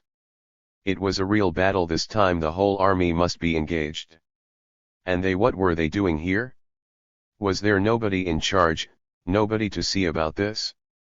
Had they been forgotten entirely? Dense grey clouds of smoke began to rise in the distance, and spread out in a wan haze. And the guns thundered on, faster and faster. Men gathered in little groups, discussing it in whispers. It was the first time they had ever heard guns in real earnest. It was a wicked kind of a sound, harsh and sinister, like the snarling of some angry beast. It set the blood to racing, it got upon men's nerves. Some of them wandered hither and thither, like caged animals. Others tried to laugh their nervousness away. Alan noticed that his cousin Jack was white about the lips, and stood in silence, fumbling at his sword. Alan himself was excited to the point of pain. It was as if 1,000 needles were pricking him in his fingers and arms. He had come out to see this thing through, he told himself, and he was ready to face it. But to stand here helpless, and just listen. And then suddenly he chanced to notice Sergeant Schlemmer, sitting with his back to a tree stump, his head comfortably propped and his eyes closed. The sergeant had his pipe in his mouth, as ever.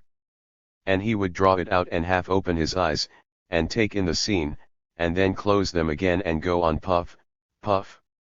A full half-hour they heard the firing, when suddenly there were shouts nearby, in the next field, where the 1st Massachusetts was posted. A courier upon a foam-covered horse was seen to dash out of the woods, bringing them orders. And they were forming. They were going to the fight. Our turn next, the men thought, and bit their lips together, fingering their cartridge belts and trying their bayonets, and looking furtively now and then at their neighbors, to see if by chance anyone else there were as uneasy as they. So, for another hour or two, and then little by little the firing died away. The musketry ceased altogether, and the cannon shots almost so. What could that mean? They discussed it excitedly. Someone must have been beaten, after that terrible conflict. But they saw no signs of a rout, and if the enemy were retreating, surely, they, the 5th, would at least get a chance to pursue. They argued this, pro and con, until a straggler came into the camp and brought them the story that there had been just a reconnaissance at one of the fords of the little stream. And then, while they gazed at each other, feeling so hopelessly like fools, Alan glanced at Sergeant Schlemmer. The sergeant was still puffing at his pipe. Chapter 4. The men slept on their arms. But the morrow came, and the next day, and still they did not move. So they began to growl and grumble again, and set to work making themselves shelters out of poles and boughs. If their commander was going to keep them there indefinitely, he might at least have told them, so that they could keep out of the rain, they said. The truth was that their commander was working like mad, trying to get his supply wagons up and his army in hand for the coming battle. He had certainly stimulus enough to haste, for the time of some regiment expired every day, and he was liable to lose 10,000 men, the third of his army, within the week. One Pennsylvania regiment had already started back to Washington to the sound of the enemy's cannon, as he phrased it in his report. The time of the 5th was up also, but if there was any man in the 5th who wanted to go, he had kept the fact a close secret. Pennsylvania men might do that way, but not Massachusetts men. Saturday evening, the 20th day of July, the orders came at last. Cooked rations were distributed, and the regiment was ordered to march at 1:30 the following morning. Everybody felt that this time it meant business, that the death grapple with secession was coming. The men discussed it, sitting in groups, some of them busily cleaning their rifles. Others, who happened to be of a meditative turn of mind, went apart, feeling solemn. They were students, and businessmen, and clerks, these volunteers. As for fighting, some of them had never been in so much as a fist fight in their lives. A battle was a thing about which they knew through books, a thing that had always seemed as far away and impossible as the Arabian Nights. And now there was going to be one here. Tomorrow. And they to be in it? How strange it was to think about. Bits of incidents they had read would float into their minds, things bloody and terrible, and now suddenly become real. One looked at his companions, wondering. Did they know what they were going to do? Did they realize what it was going to be like? Could it possibly be that they did, and that they did not mind it any more than they seemed to? What uncomfortable people they had suddenly become. And how overwhelmingly you felt your own inferiority, quaking and upset as you were. Your thoughts fled home. And, dear God, how suddenly homesick you grew. Sick until you could not bear it, and ran off, so that the fellows might not hear you sobbing. And then you brought yourself back, by the scruff of the neck, so to speak, to face the music. You thought yourself of a deal of importance, but you were really quite a nonentity, just one private. You would figure just one in the total. There was that last reconnaissance, For instance 8 or 10 killed, so it ran. It did not at all matter which. You imagined yourself in the battle. You were there, with the bullets whizzing about you. Just what would you do? Such a very ticklish feeling came over you. So strangely aware you became all at once of your stomach. Your stomach was such a soft and mushy thing.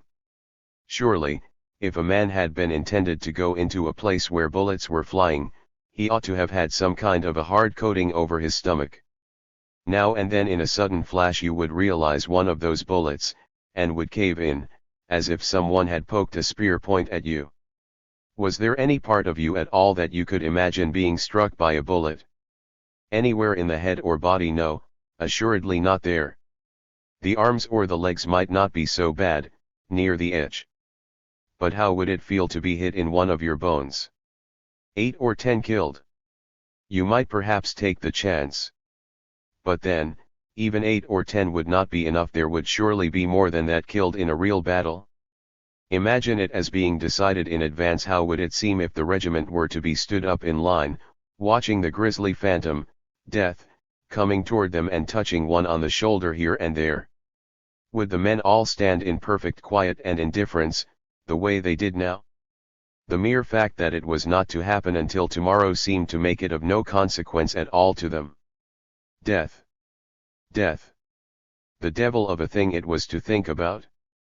Of course, you knew that everybody had to die. But then you had never included yourself. But now you did. And how strange it suddenly made things seem, how ghostly and phantasmal. These men who were moving about in the firelight, tomorrow they might all be gone. They would be here of course, but you would not know about them, and was not that the same thing to you? You were to be added in that total. And when you were dead, where would you be? There were some men here who believed that they would wake up again, after it was all over.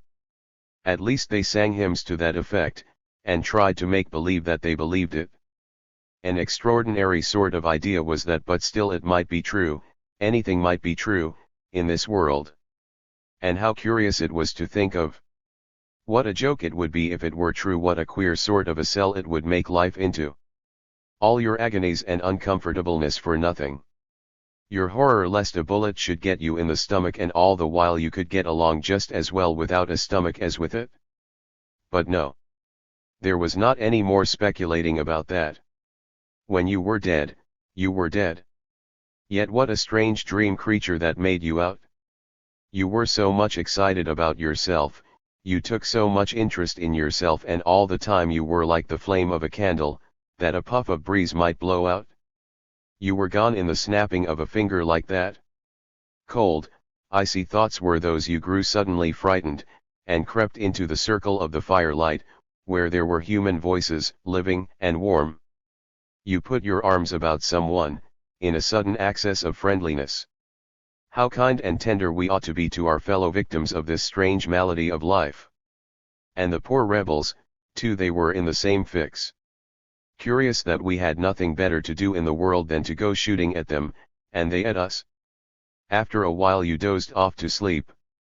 But scarcely had you closed your eyes, as it seemed, before somebody touched you, and you heard a muttered word or two, and sat up with a start, and rubbed your eyes. The camp was flooded with moonlight, and men were hurrying here and there, rolling up their blankets, toasting a bit of pork before the fire, or warming some coffee in a tin cup, and stuffing hardtack down their throats. Far off a horse neighed, and everything seemed strange and wild. The word was given, and the regiment fell into line. In columns of fours it swung out into the road, and the night march began. How men's hearts thumped with excitement, how they wondered what was going forward. Ahead and behind, the road was crowded with men. The whole army was astir. One could hear its tramp and the murmur of its thousands of voices. But not a drum, not a trumpet call, scarcely a cry. Was it to be a night attack? Nobody could say. It soon became apparent, however, that if that were the plan, there was going to be a failure. The march was a thing to make any nervous man crazy. They would go half a mile, stumbling on each other's heels, and then they would stand still for half an hour. Then another half a mile and perhaps a halt of an hour. They fidgeted about with impatience. They stood up, and sat down, by turns. They swore, and abused the administration. What sort of an army was this, anyhow, that could not even march? Wasn't there any road ahead there? They passed through the village of Centerville, and into the Warrenton Pike. And there the press was greater than ever, the way was hopelessly blocked. The precious hours fled by, and no one did anything. The staff officers had lost their heads, and kept galloping back and forth on the road, just for spite, it seemed. They ordered the men out of their way, and the men ordered them to hell for their pains. So it went on, until at last the regiment came to a little road, a mere bridle path, that turned off to the right, into the forest. They went into this. What could that mean? Away off to the northwest, directly away from the enemy. They went on and on, for hours, stumbling over the ruts, and coming to a halt again, then being ordered on and stumbling some more. The sky began to redden behind them, and the sun rose, and still they plodded on in this forest road. It was dry, and their marching stirred up the dust, until they could scarcely see for it. It rose in clouds above the tree tops. It got into their eyes and their mouths and their hair. When their throats became dry and they swallowed, they found their teeth full of grit. Very soon, of course, they emptied their canteens. And then there was no more water to be had. Their throats began to burn and crack, their tongues hung out, and they panted like dogs. Some of them, at the halts, lay down and drank the deadly brown and yellow water of the forest pools. An hour or two after sunrise they began to hear artillery, far away on their left. They listened wonderingly. They were marching straight away from it. Presumably they were engaged in some sort of a flank movement. But then, the road ought to begin to turn, and instead it went straight on and on. And they ought to make haste, but the column seemed to halt more often than ever.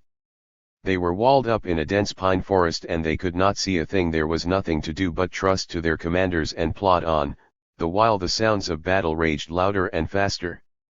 Finally they heard shouts behind them, and a staff of officers galloped by. One of them, a fine, imposing-looking man, they recognized as McDowell. He had left his sick bed. Perhaps he had gone to hurry things up in front there. The march grew faster. But also the sun rose and it grew hotter. Men gasped and choked, and some began to fall out. They still heard a battle raging, but they no longer cared about it. What did people bring them out on a mad errand like this for if they wanted them to fight? They could not fight until tomorrow now, they were nearly dead. But then on top of it came the command, double quick, and they started at a trot, their equipments jangling and shaking about them. You would have thought it was cavalry coming. One gazed at the heels of the line in front of him, until his head reeled. He had to do that, while running, to keep from stumbling in the ruts and hillocks of the road. Some staggered to one side and fell down, unable to move. The rest went on, for hours. The battle had broken out directly to their left. The ground shook with the cannonade, and the musketry fire was incessant. A breeze sprang up, and they began to get the scent of the powder smoke. God, would that road never come to an end! It was now afternoon. They had been marching nearly 12 hours. The music of the battle took hold of them, however, in higher of their exhaustion, and the pace grew quicker. The road was beginning to turn now, and was evidently going to lead them somewhere. Then suddenly they began to see the end of the woods. There was open ground in front, and they broke into a run. Before them was a slope and a deep hollow, into which they darted, gasping, water. It was that little stream, Bull Run, of which they had heard. They lay down and drank from it like thirsty dogs. They bathed their arms and heads in it. It was hard to make them get up and make room for others. But there was no time to waste. The battle was raging. Staff officers galloped up, shouting orders. Beyond the stream there was a slope, and at the top a little brick church. They toiled towards it, and as they came out on the level ground they could see the dull grey cloud of smoke, beneath which the fight raged, some 2 or 3 miles away. The road turned sharply here, and went towards it. Other regiments were in sight upon it, just ahead, and they followed at a run, forgetting everything in their excitement. It was a real battle, there was no mistake. It was a victory, too. The fighting was a mile or two ahead, and yet it had once been where they were. Here and there over the fields they could see the debris of the conflict, dead men and horses, broken down artillery caissons. And the ground was tramped up where the army had moved. They were driving them back, they were giving it to them. The regiment surged on with a cheer. But some of the things you saw here were far from glorious. Wounded men were coming down the road, some of them with their heads bound up, some of them ashen grey and staggering. And then suddenly underneath a tree, God, what a sight was that! The hospital corps had taken its stand here, and raised its flag. Men were lying stretched out in rows, and right in the roadside was one upon his back, with a surgeon bending over him. The man's face was upturned, white as a sheet, and savagely distorted. He was clutching his sword in one hand, and the cord stood out upon the hand.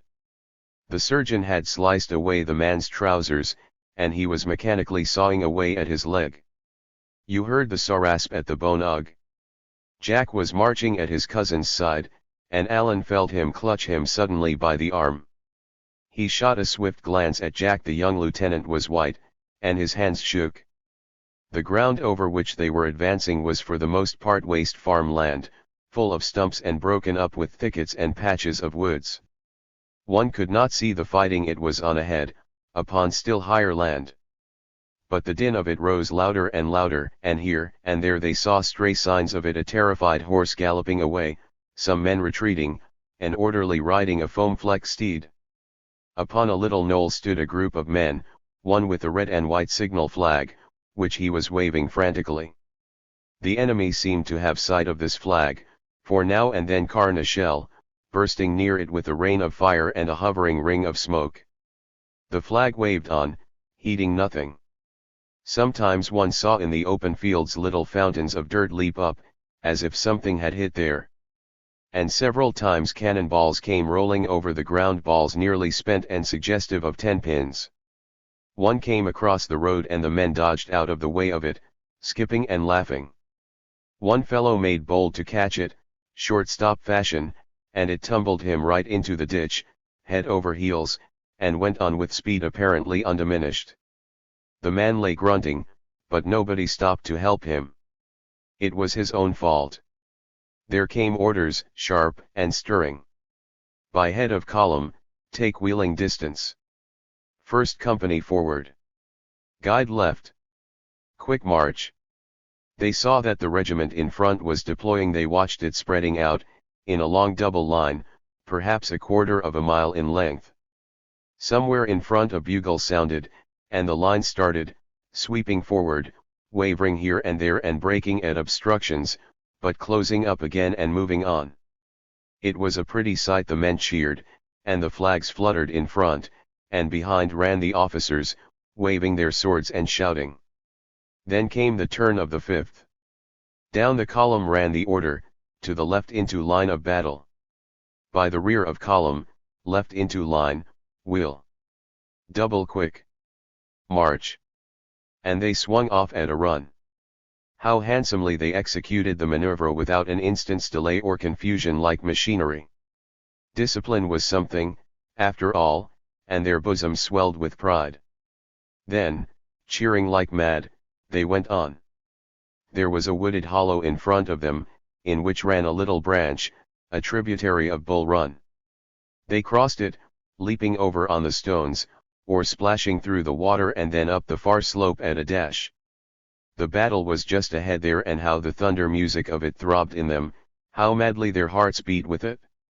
Here were dead men scattered over the ground, and shells came crashing through the trees, splitting the ear with their din, but who cared for things like that?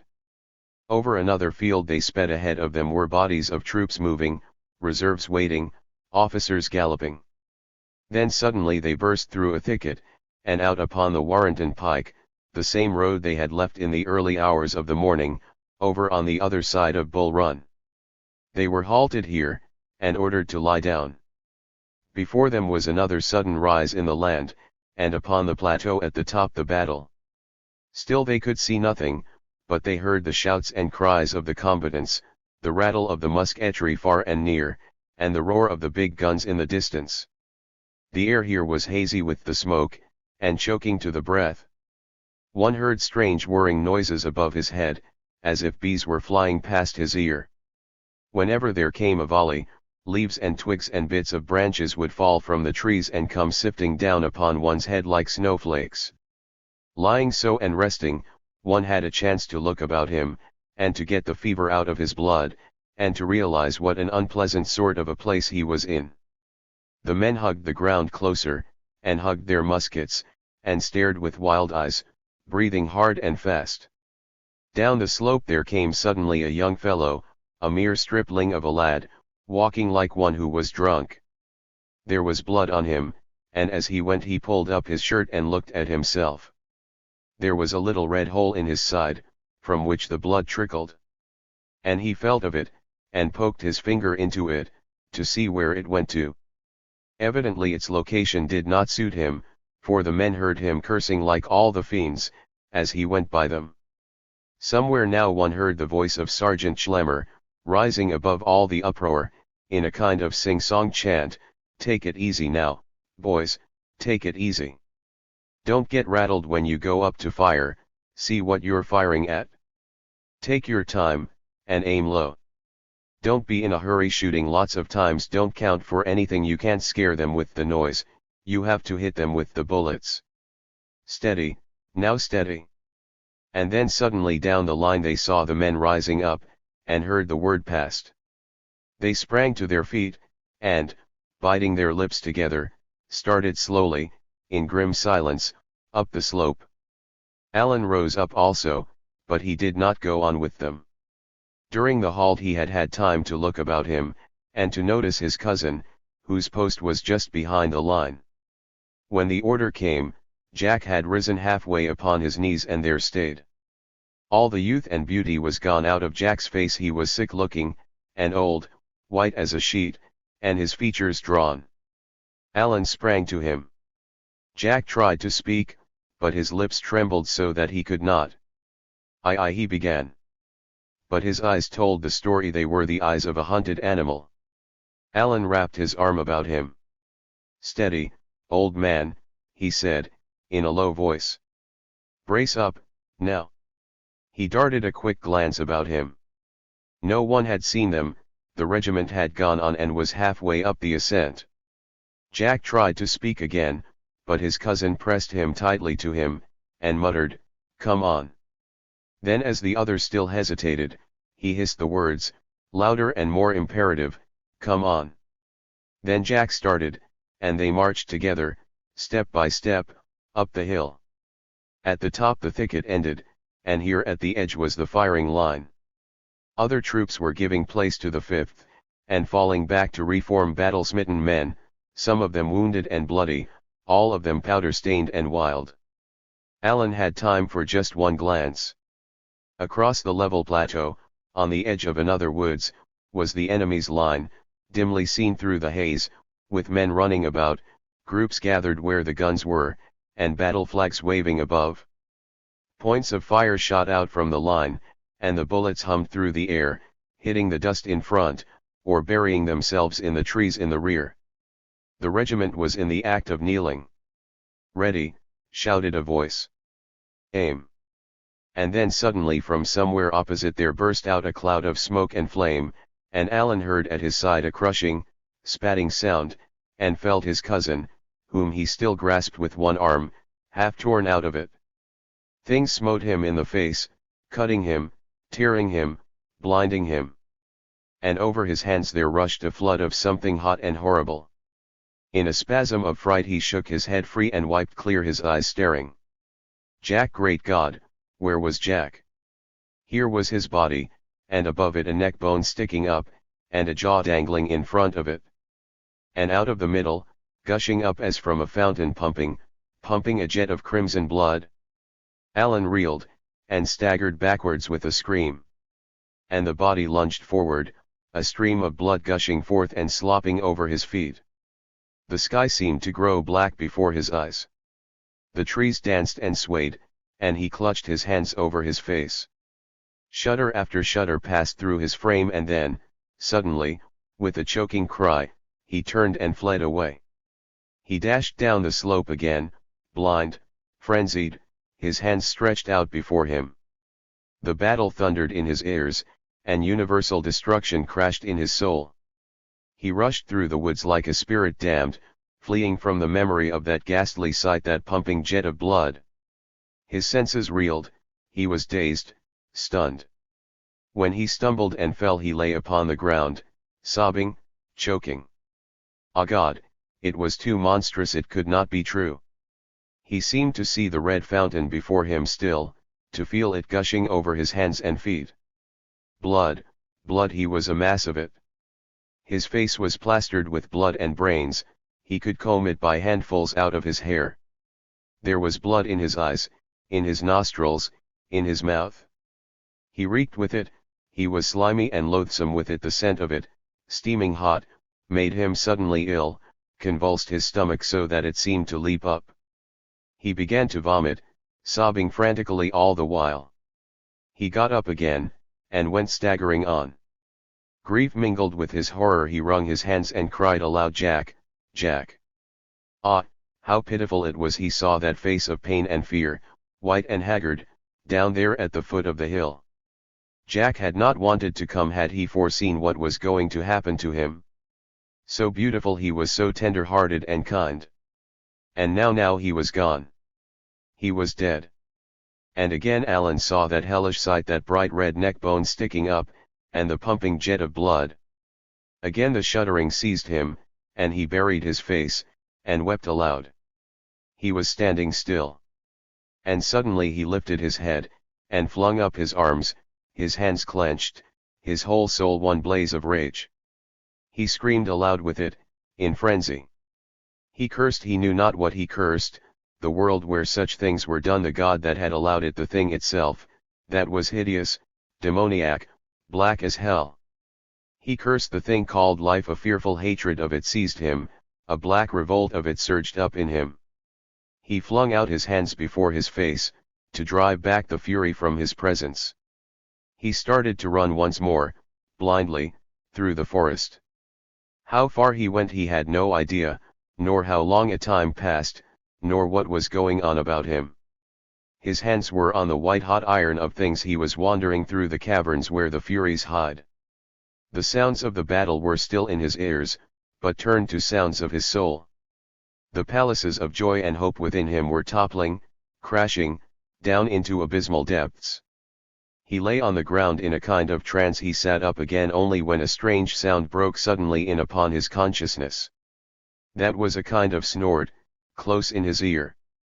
He stared and saw, standing not far from him, a big black horse. The horse looked strange and wild, and it fell in with Alan's nightmare.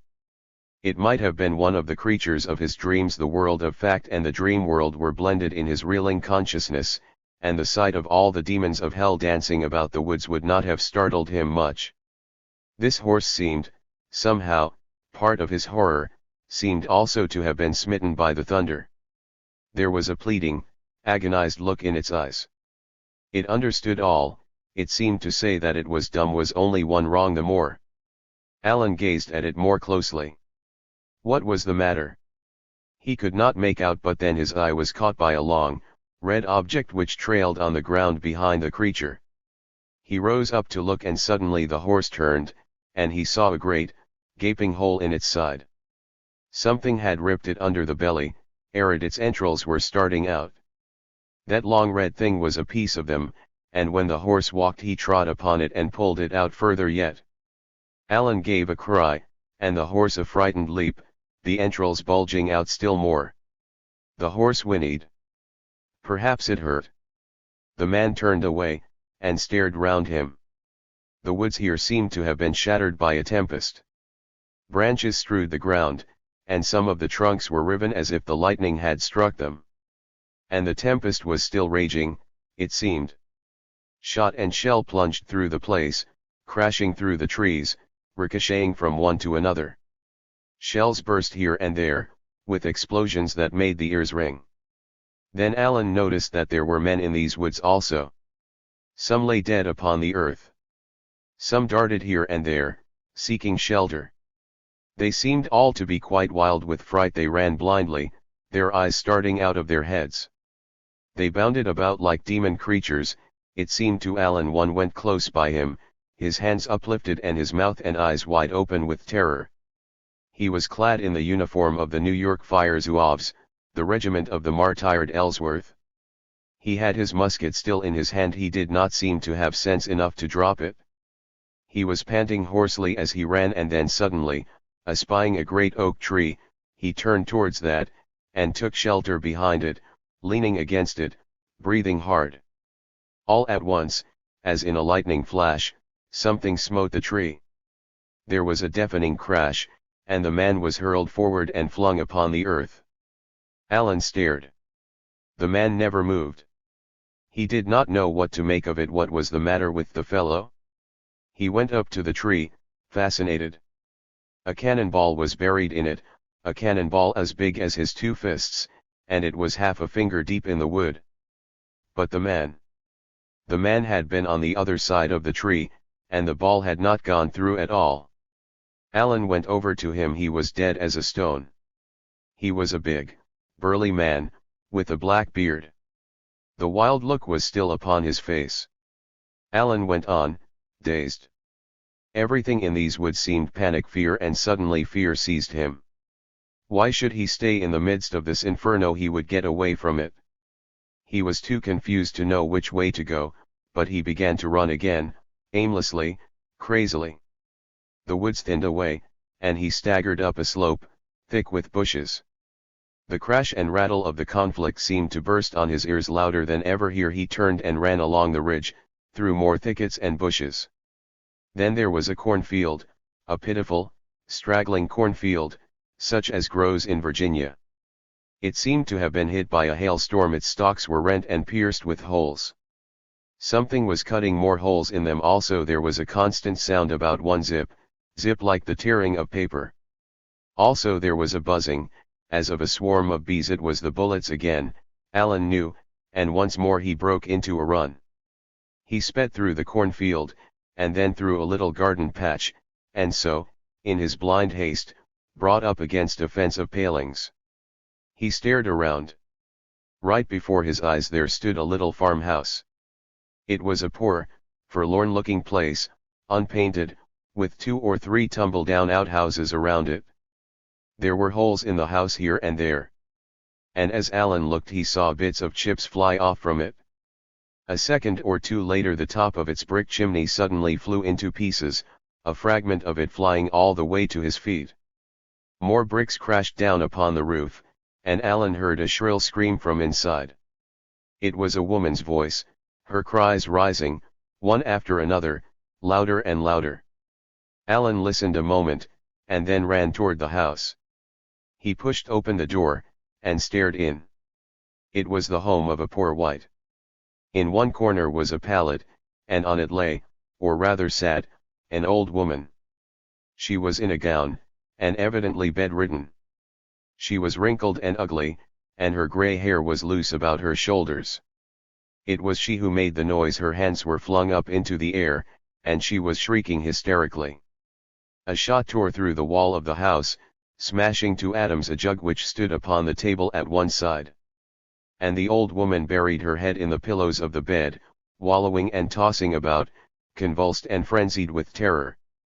Suddenly she started up again and raised her arms. An instant later she seemed to leap straight up into the air, her face transfixed. She gave a little gulp, and swayed, and then tumbled head first upon the floor, where she lay, kicking feebly.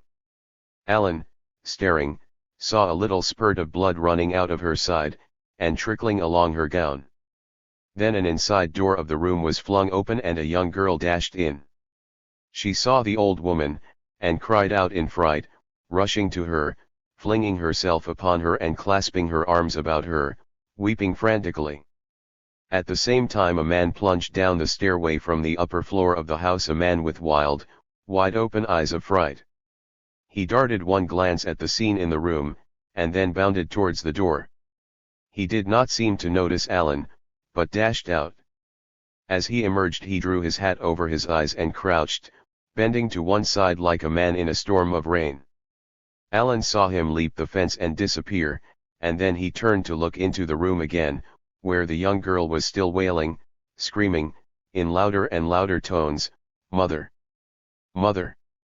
Then suddenly Alan noticed a curious sight. Near the fireplace of the little room were two kittens, tiny kittens, not over 6 weeks old, one of them gray, and the other mottled, black and white. And they were playing together. One would lie on its back and pat the other with its paws, and then the other would bite it, and they would roll over and over. Everything else seemed to fade into nothingness, and Alan found himself watching the kittens. They were so happy and so busy. They were such pretty little kittens. Chapter V. The bullets continued to spat against the house.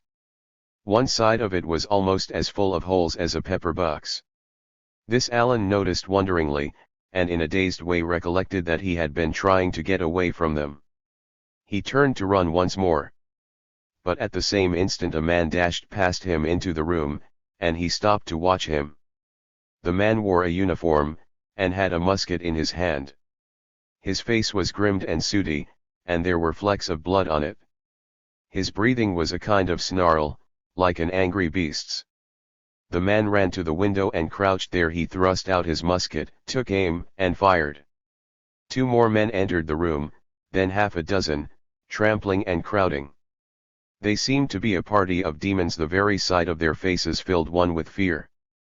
They were so intent upon their task that they appeared not to see Alan at all.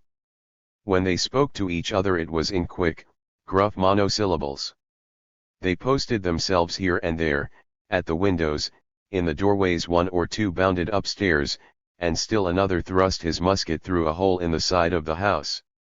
The place began to blaze with musketry, and a blue haze filled the room. Through it all Alan stared on and on. He had all at once come to realize that these men wore the uniform of the Cambridge Tigers. Half a dozen more flashed past the doorway, running low flung themselves down on the ground just behind the garden fence, and began to fire from there. Still others of them were out in the cornfield.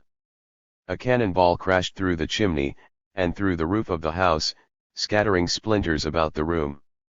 Then a moment later one of the men at the windows gave a grunt and tottered backwards. He began to roll about on the floor, pressing his hands upon his abdomen. No one looked at him, save Alan. 3 more soldiers darted through the doorway. One of them was a short, stocky man, with a bush of yellow hair, smeared with blood. He was in his shirt sleeves, and one sleeve was torn off and bound round his arm, which was also bloody. He carried a musket in one hand, and his face was wild and ferocious. He fired once out of the window, and then turned to shout to the men. "Give it to them, boys," he roared. "Give them hell, there." Alan recognized the voice, though he had not recognized the face. This man was Sergeant Schlemmer. The sergeant ran to the doorway again. He was calling to someone in the rear. Come up here," he yelled. His voice rang like a bugle blast, above all the din. And he waved his musket, pointing. "Post yourselves by that hedge, there," he cried. "They trying to get up their guns. Shoot at the gunners. Pick them off now, and be lively." There was a cheer or two, and then a volley of shots. Alan wondered somewhat. Sergeant Schlemmer seemed suddenly to be in command of the company. And then, turning into the room again, his eye fell on Alan. "Why aren't you fighting?" he yelled. "Fighting?" Alan echoed, feebly. "Fighting," roared the sergeant. And he rushed towards him, his voice thundering in his ear. "What's the matter with you? What's the matter with you?" he cried. He picked up the musket which had been dropped by the wounded man who was still wallowing. "Here," he said. "Take this, and go to the window, and shoot." Alan took it mechanically, and went to the window. He put the gun to his shoulder and fired, or tried to. It did not go off. He raised the hammer and fired again.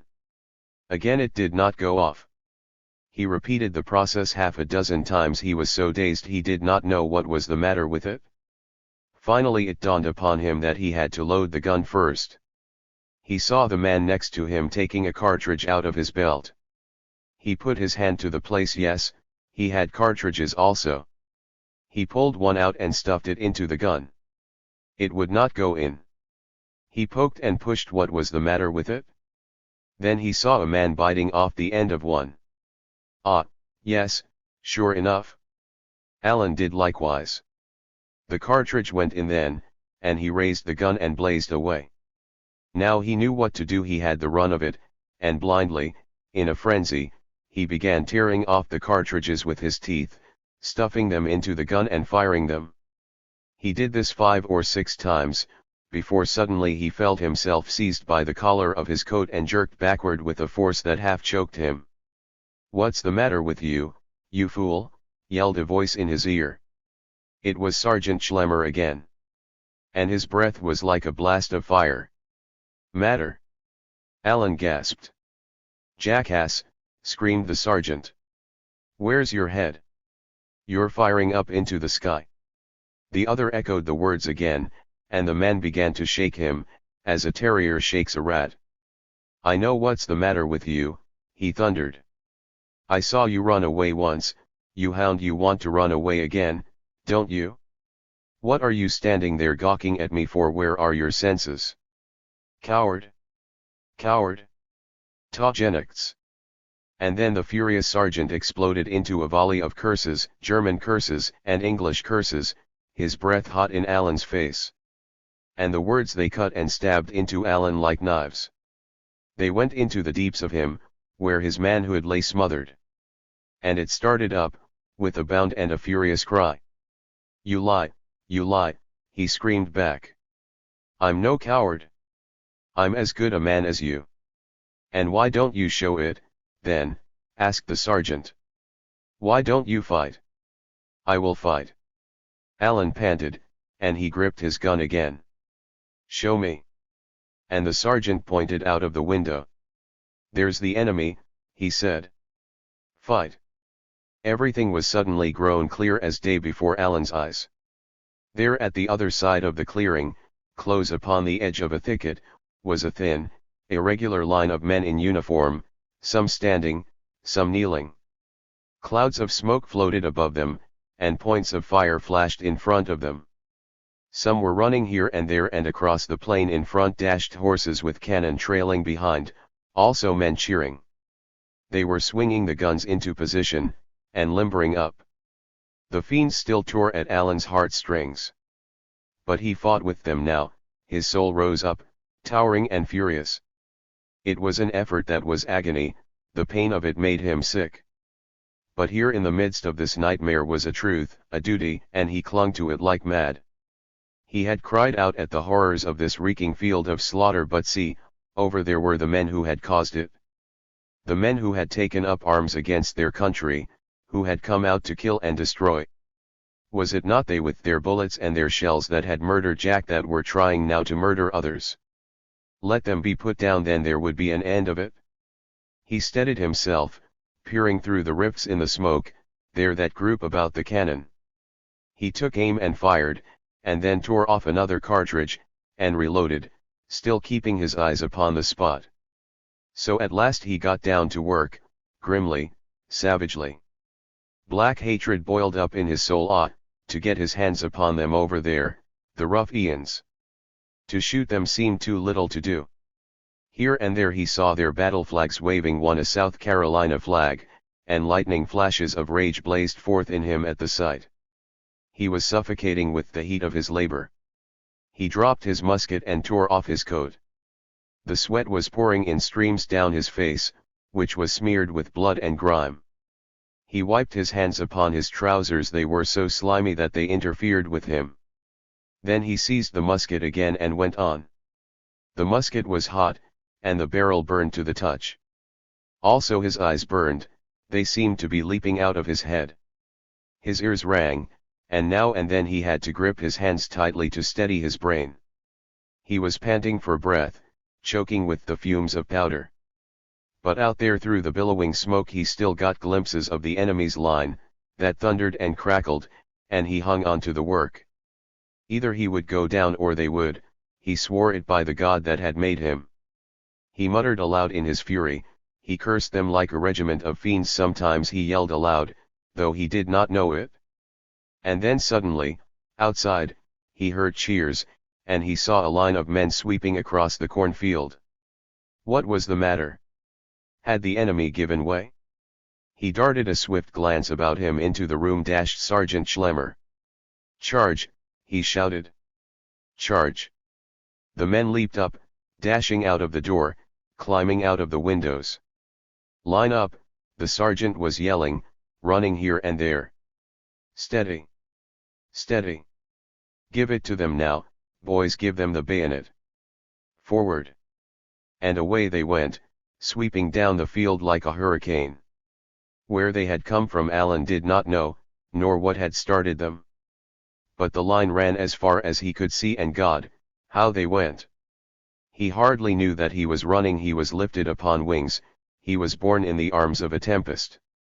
He shouted till his voice broke, and waved his gun in the air. He was like a devil in his rage.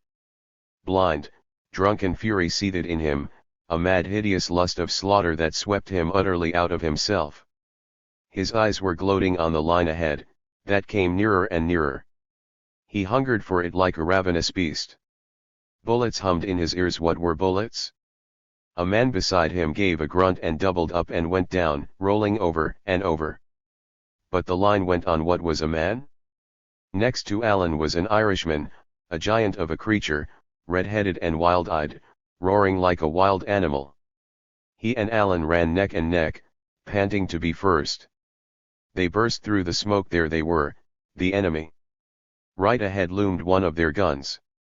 And suddenly from out its mouth there burst a volcano of fire with a crash like the splitting of the skies. The Irishman beside Alan seemed to vanish. He flew into pieces, and the blast of the discharge smote into Alan's face, blew him backwards, seemed to shatter his eardrums. There was a roaring in his head, and blood gushed from his nostrils, but he shook himself, he flung himself free from the dizziness. With a roar like an angry bull, staggering, half-blinded, he plunged into the fight. The lines had come together. Rifles cracked, swords and bayonets gleamed in the sunlight. There were heard the sounds of the contact, swift, sharp, savage, the thud of muskets coming together, of steel clashing upon steel, and cries, groans, and yells of fury. Men were stabbing, slashing, shooting. Furious faces gleamed out at Alan, flashes of fire blazed into his face. Before him was a member of his company, leaping at one who was pulling a pistol. Alan raised his musket and fired, the man went down and out of sight. The other sped on, Alan at his heels. An officer rushed past them, slashing here and there with his sword. The man plunged at him and smote him through with the bayonet, so that Alan heard the thud of the barrel as it thumped into his stomach. He doubled up without a sound. At the same instant someone leaped upon the assailant with clubbed musket that crashed upon his skull. Alan flung himself upon this man, and the wild beast in him screamed out with delight as he pounded him down. The man's head split open, but that was not enough for Alan. It was all that he could do to keep from leaping upon him, to tear him to pieces. But he dashed on, raising his musket again. A pistol flashed in front of his face, and a man with sword upraised appeared to leap out of space at him.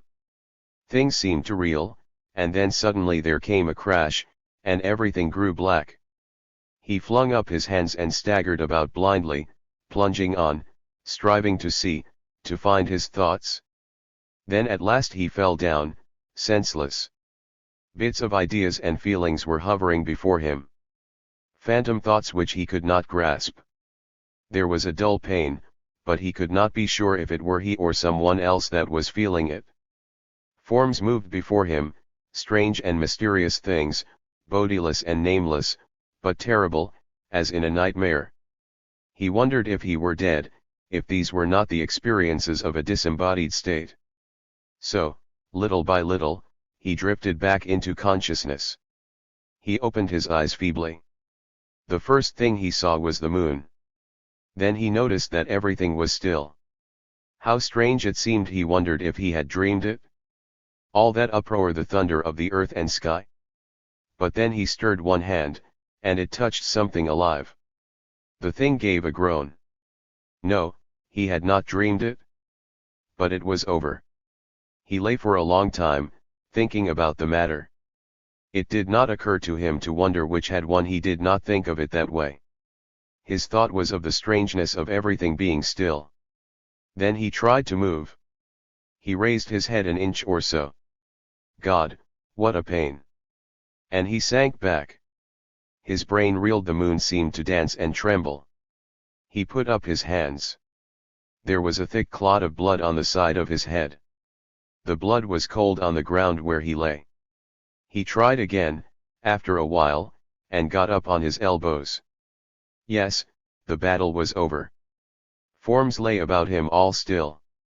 A broken cannon was not far away, and beside it a horse, with legs stretched out long and stiff.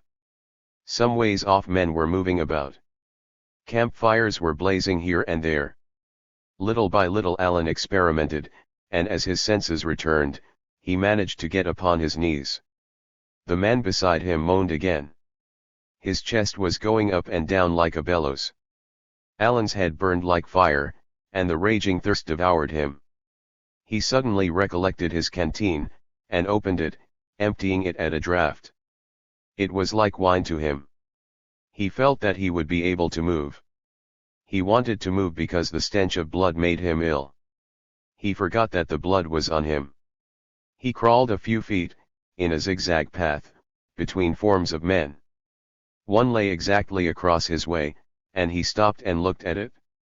The time was just after sundown, and it would have been twilight but for the moon. Between the two there was light enough for one to see plainly, and Alan gave a sudden start and a cry. The man lying there was in his shirt sleeves, and one sleeve was torn off and bound round his arm. He had light yellow hair. It was Sergeant Schlemmer. For a long time Alan stared without emotion. The form was still, but the face looked so quiet. The eyes were closed, as in slumber. Alan put out a trembling hand, inch by inch, and touched him on the shoulder. He did not move. Then the young man slid his hand up toward the face, and touched that. His hand leaped back with a start. The face was cold. The sergeant was dead, then. Alan continued to gaze, fear stealing over him. He was gone away. How hard he had fought, and now he would never fight again. He had given his life for freedom. With a sudden thrill Alan started up and gazed round him. Had he given it for nothing? For the first time now it occurred to him to ask the all-important question what the issue of the battle had been. Somebody must have won, or they would still be fighting. And these campfires about here, which side did they belong to? If he could know that, he would know everything. But how was he to know it? He could hear voices, now and then, in the distance if he could get to them and find out. But they were so far away. It did not occur to him that he might fall into the hands of the enemy. Whichever side had won, it was over, and what did anything else matter? He got to his feet. The water had refreshed him, and he was able to walk. He went slowly, for every motion was an agony. He walked along the edge of the woods, supporting himself by the trees. It was hard to keep his head. His faculties would start off, and he would have to bring them back. He went down a little slope, stumbling upon a dead body now and then, and finally he came to a road. He waited here for a time, in the hope that someone or something might go by, giving him the information he wanted. Dead bodies lay here, and broken wagons, and other wreckage, but nothing moving. Alan was about to start on, when suddenly he heard a strange noise in the thicket, and stood still. This noise sounded like the gobbling of a turkey, more than anything, and he wondered what sort of an animal could be there. It was moving close by in the bushes. Twigs cracked, and the branches rustled. Then the perplexing sound came again, and out of the dark shadows there emerged the form of a man. He had apparently seen Alan. He came toward him, waving his hands before him in a frantic sort of way. The strange gobbling sound came again, and a sudden fear stole over Alan. He was not afraid of anything human just then. But this? And an instant later the moon emerged from a cloud, and he gave a scream. This man, this thing, great God, it had no jaw, it had no mouth. Where its face should have been was a great, gaping, black hole.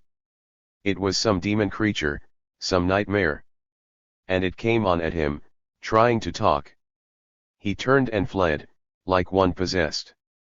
Once he glanced over his shoulder. The thing was following, waving its arms, calling. Alan must have run for half a mile. He ran until he was utterly exhausted. Then he sank down and lay watching like a hunted animal down the road, to see if the thing would reappear. It did not, and after a while he began to listen for something else. He fancied that he heard a stream, and he got up again, and started toward it. The sound of it drew him like a magnet, and when he had come to it he lay down by the ford, and drank, and bathed his face and hands. The blood had begun to ooze out of the cut upon his head, and he bound that up with a strip of his shirt. Then he got up and staggered on. Across the ford and down the road, what strange sights were here! A vision of destruction burst upon him. The road was literally piled with baggage. In the ditches on each side there were mountains of it, rifles and blankets, knapsacks and cartridge belts, harness, clothing, tents, chests of stores, forges, what was there, of all the endless paraphernalia of an army, that was not to be found flung wide along this fearful pathway?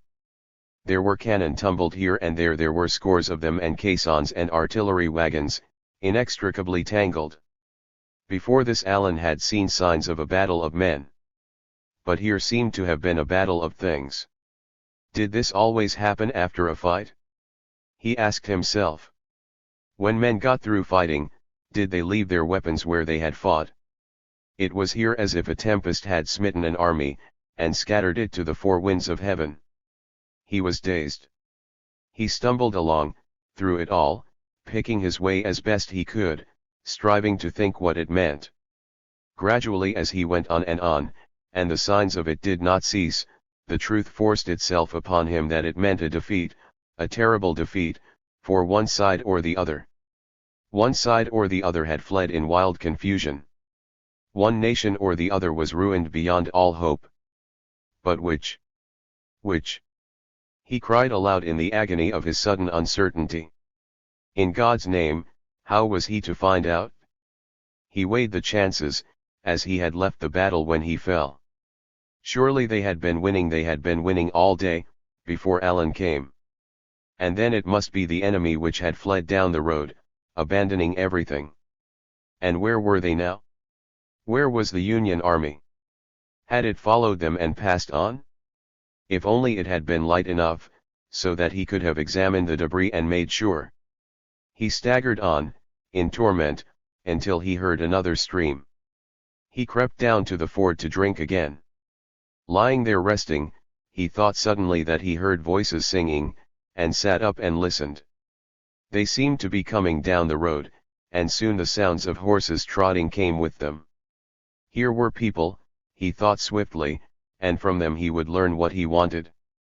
Then the riders, there were several of them, rounded a turn, and their voices came to him clear and loud. They were singing with passionate fervor a song that Alan had never heard before. He listened. The despot's heel is on thy shore, Maryland, my Maryland. His torch is at thy temple door, Maryland, my Maryland. Avenge the patriotic gore that flecked the streets of Baltimore, and be the battle queen of your, Maryland, my Maryland. They sang 2 verses more, and the glory of their singing seemed fairly to lift them out of their saddles. Their tones rang far in the stillness of the evening. They sang like men possessed. As they came into view and rode down into the stream, they were roaring out the last verse of the wild and furious chant. I hear the distant thunder hum, Maryland, my Maryland. The old lines bugle, fife, and drum, Maryland, my Maryland. She is not dead, nor deaf, nor dumb, huzzah. She spurns the northern scum. She breathes, she burns. She'll come. She'll come. Maryland, my Maryland. And then ceasing, the singers burst into loud laughter and cheering. Alan, crouched where he was by the bank, remained staring, trembling. He knew the three voices, he knew the three figures, he knew their uniforms. The riders were Randolph and his brother, and Ethel's husband, Billy Hines. They had halted at the ford to let their horses drink. Meantime they drank also out of a bottle which Dolph pulled out and passed to them. Dolph was drunk, but whether he was drunk upon wine or battle was more than any one could tell. He laughed, he shouted, all the while he was still beating the time of the song with one hand, shaking his head to the melody unheard. His face was alive with the glow of it, his eyes shone no wilder sight than he had Alan seen that day.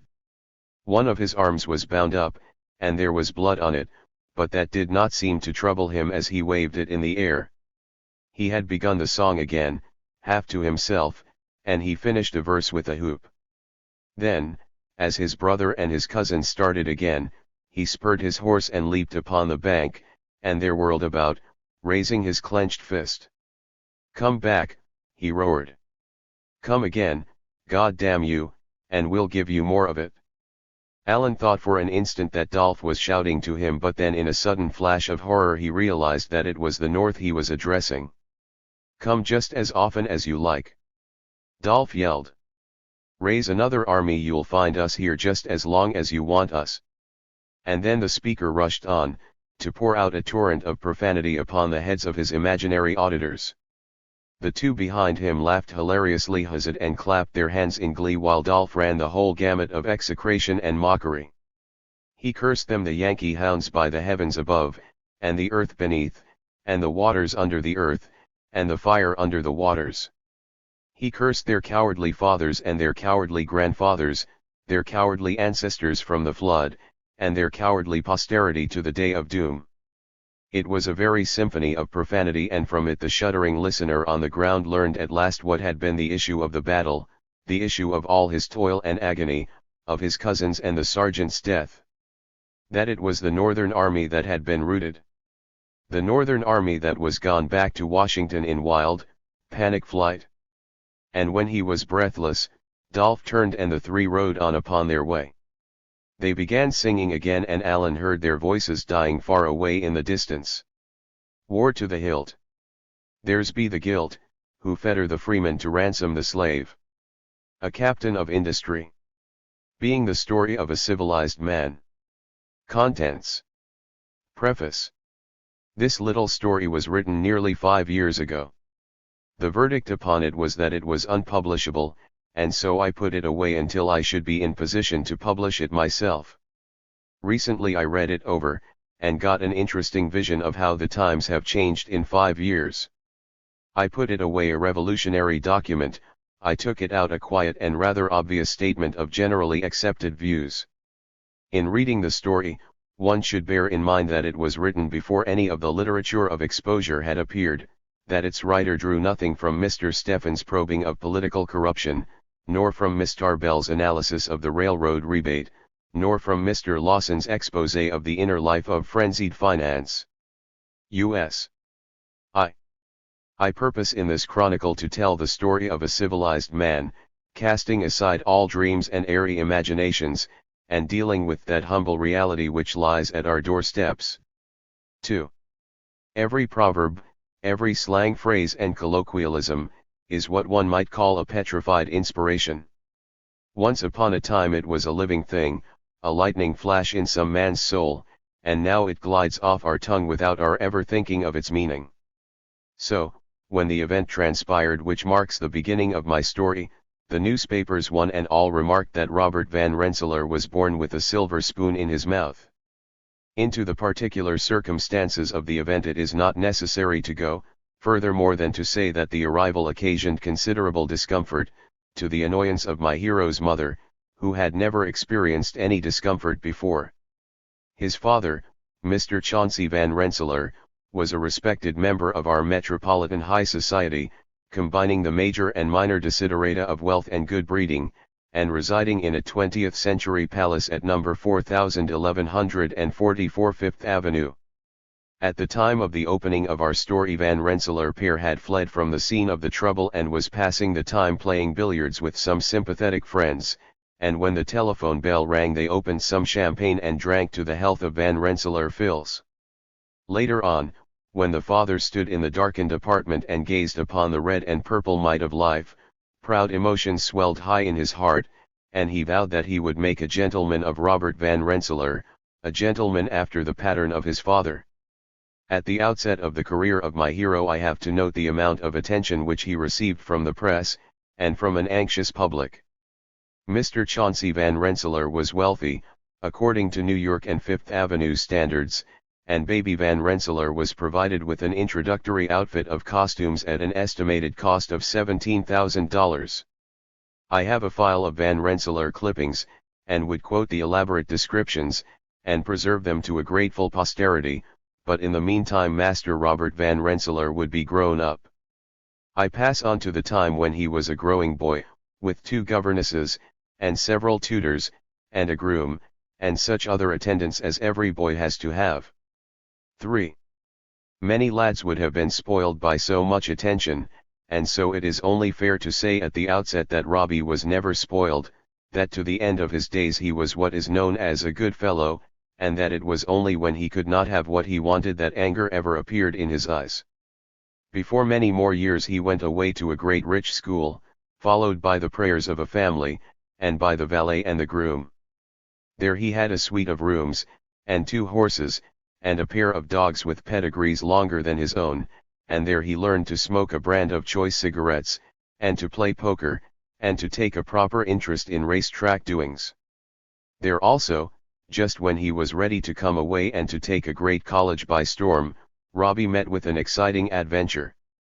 This is a work of realism, and works of realism always go into detail as to such matters, and so it must be explained that Robbie fell desperately in love with a pretty girl who lived in the country near the school, and that Robbie was young and handsome and wealthy and witty, and by no means disposed to put up with not having his own way, and that he had it, and that when he came to leave school, the girl fled from home and followed him, and that there were some blissful months in the city.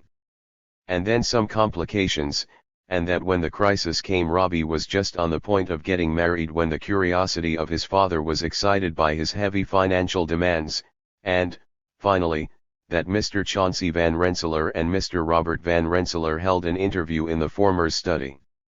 "Now, Robbie," said he, "how long has this been going on?" "About a year, sir," said Robbie, gazing at the floor. "A year? Humph. And why didn't you tell me about it when you first got into trouble?" I didn't like to," said Robbie. "To be sure," said the father, "boys have no business in such scrapes, but still, when you get in them, it is your duty to tell me. And so you want to get married?" I love her," said the other, turning various shades of red as he found the words sounding queer. "But, Robbie," protested Van Rensselaer Peer, "one doesn't marry all the women one loves." Then, after a little pause, the father continued gravely, "Now, my boy, tell me where she is, and I'll arrange it for you." Robbie started. "You won't be cross to her," he pleaded. "Of course not," said the father. "I am never cross with anyone. It will all be settled happily, I promise you." And so a day or 2 later it was announced that Robbie was going abroad for a year's tour, and when he sought Daisy to bid her goodbye, it was reported that Daisy had left for the West, a circumstance which caused Robbie several days' anxiety. 4. My hero had gone abroad with a congenial friend a little older than himself, and the 2 stayed considerably over their time and enjoyed themselves immensely. They were plentifully provided with money, and Robbie had been told that he might do anything he liked, except get married. Therefore they wandered through all the cities of Europe, and saw all the beautiful things of the past, and all the gay things of the present. They stopped at the best hotels, and everywhere they went men bowed before them, and fled to do their bidding. Also there were many beautiful women who did their best to make Robbie happy. Robert was always a favorite with the girls, being a generous-hearted boy. He always paid for what he got, and paid the very highest prices in the market. He hired a pretty little yacht and took his friend and some congenial ladies for a beautiful trip upon the Mediterranean, and the sky was blue and the air warm, and Robbie stretched himself upon the deck, and basked in the sunlight and imbibed the soft fragrance of cigars and perfumes, and opened his heart and was happy as never in his life before. After which the two travelers turned homeward again. There was some thought of Robbie's going to college. In fact, he hired chambers and started, at some expense. But it was only for a year, for Robbie had seen too much of the world to go back into a college chrysalis, and when it was evident that he could not get through his exams, he quit and came back to New York to stay. And now you may behold him fairly settled at the task that fate had set before him, that of being a gentleman like his father. No suggestions were offered, he managed it all in his own way. He took a suite of rooms, and furnished them so that they were a joy to the few eyes that ever beheld them, and were described by the society journals as one of the great educational influences of the city. Also he joined some of the clubs, and took a box at the opera, and did everything else that was necessary to a young man of his station. It must be understood that Robbie moved in the highest circles, and was invited to dinner parties and balls where only a choice 24 could go. He had a reputation as a golfer and polo player, and was one of Newport's most far-famed yachtsmen, but of course it was upon his automobile records that his reputation really rested. He was daily to be seen speeding about the metropolis in his favorite machine, the Green Ghost, and now and then he sent his valet to court to pay his fines.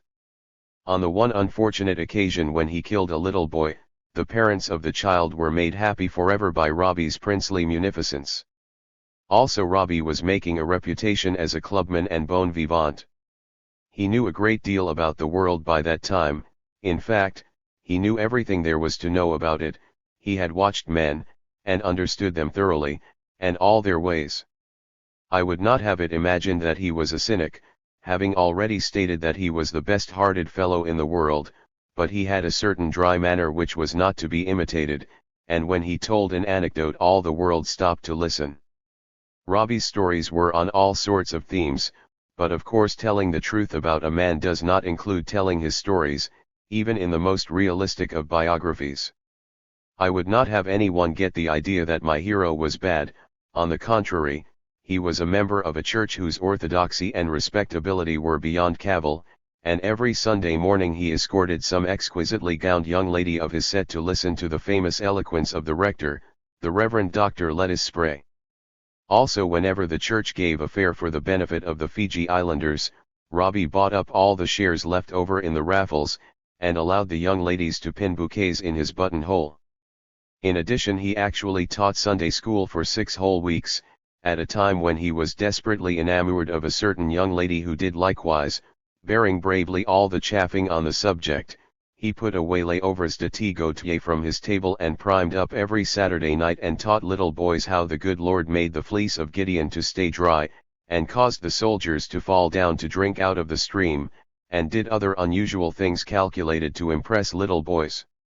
Nothing came of this Sunday school adventure, however, for Van Rensselaer père was of the opinion that the young lady was nothing like the match Robbie ought to make, and so the young man's affections returned to an elegantly furnished flat on the west side, where there was a liberal stock of champagne and fine cigars, and 2 young ladies of Robbie's acquaintance.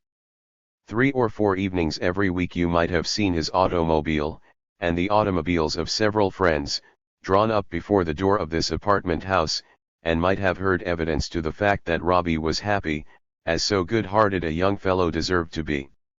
6. Enough has been told about Mr. Robert Van Rensselaer's early period to indicate how those pleasant days were passed. Including the suite, the flat, and the clubs, the automobile, the yacht, and the polo stud, our friend's total expenses came to something in the neighborhood of $300,000 a year. And since, if he had been a master poet, or an inspired musician, or a prophet with a new message for mankind, society would have paid about 1/1000th of that sum to keep him alive, it is apparent that he was considered by society to be equivalent to 1,000 such hypothetical persons. This idyllic existence continued for about 3 years altogether, and then one bright winter day Robbie was invited to pay a call upon his father at his office, where the two had a long and serious conversation. "Now, Robbie," said Van Rensselaer Sr., "I haven't objected to your wild oats. That's every young fellow's right, and you haven't gone beyond the limit. I have always meant to give my son everything a gentleman ought to have, but now I think it's about time you'd had enough, don't you?" Said Robbie, meditatively, "I hadn't thought about it." "You know," said Van Rensselaer Père, "the life of man isn't all play. We have some serious duties in the world, we owe something to society." "Yes," said Robbie, "I suppose so. But it's the hell of a nuisance." "It may seem so," said the other, "but one can get interested in the end." "Perhaps so," admitted Robbie, dubiously.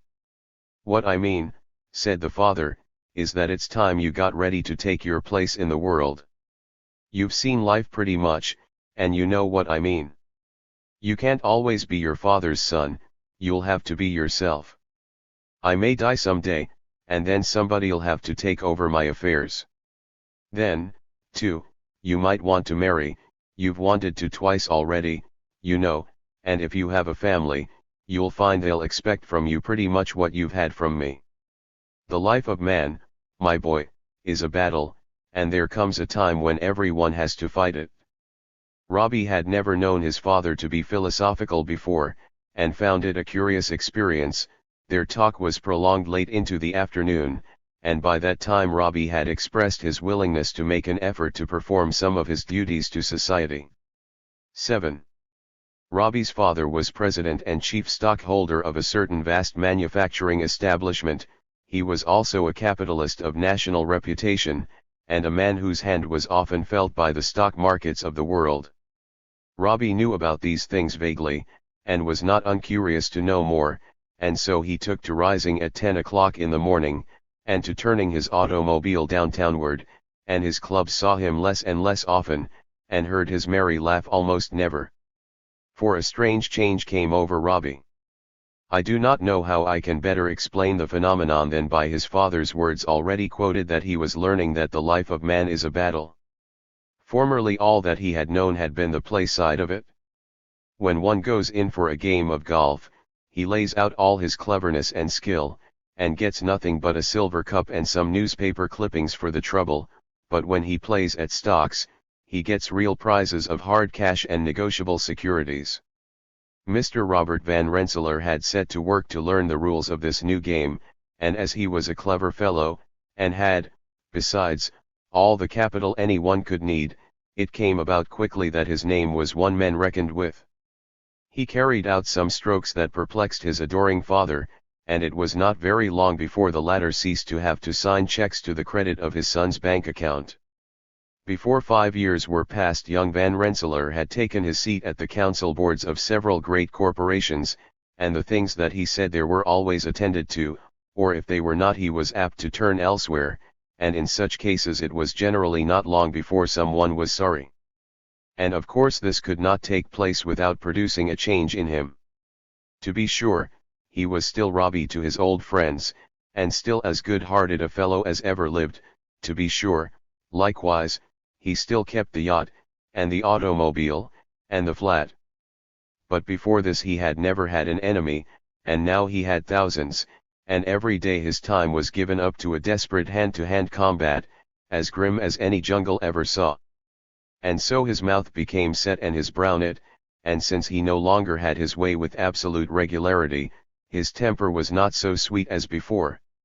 It is of importance to explain this, because our friend was much in the papers in those days, and secured a great deal of notoriety through an unfortunate exhibition of ill temper.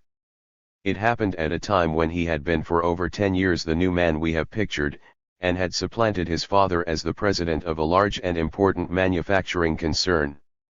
The reader will perhaps divine that I refer to the historic Hungerville steel mills, and to the occasion of the great Hungerville strike that once shook the country. 8.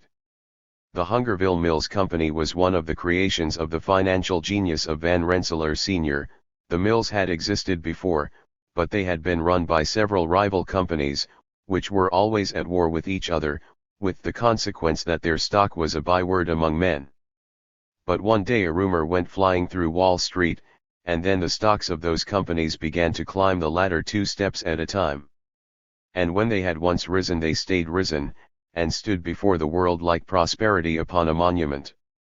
Robert Van Rensselaer had quietly secured a controlling interest in them, and a few weeks later their affairs were combined, and the career of the Hungerville Mills Company began. There was war, of course, from the very beginning, a war of rates that broke the smaller mills by the dozen.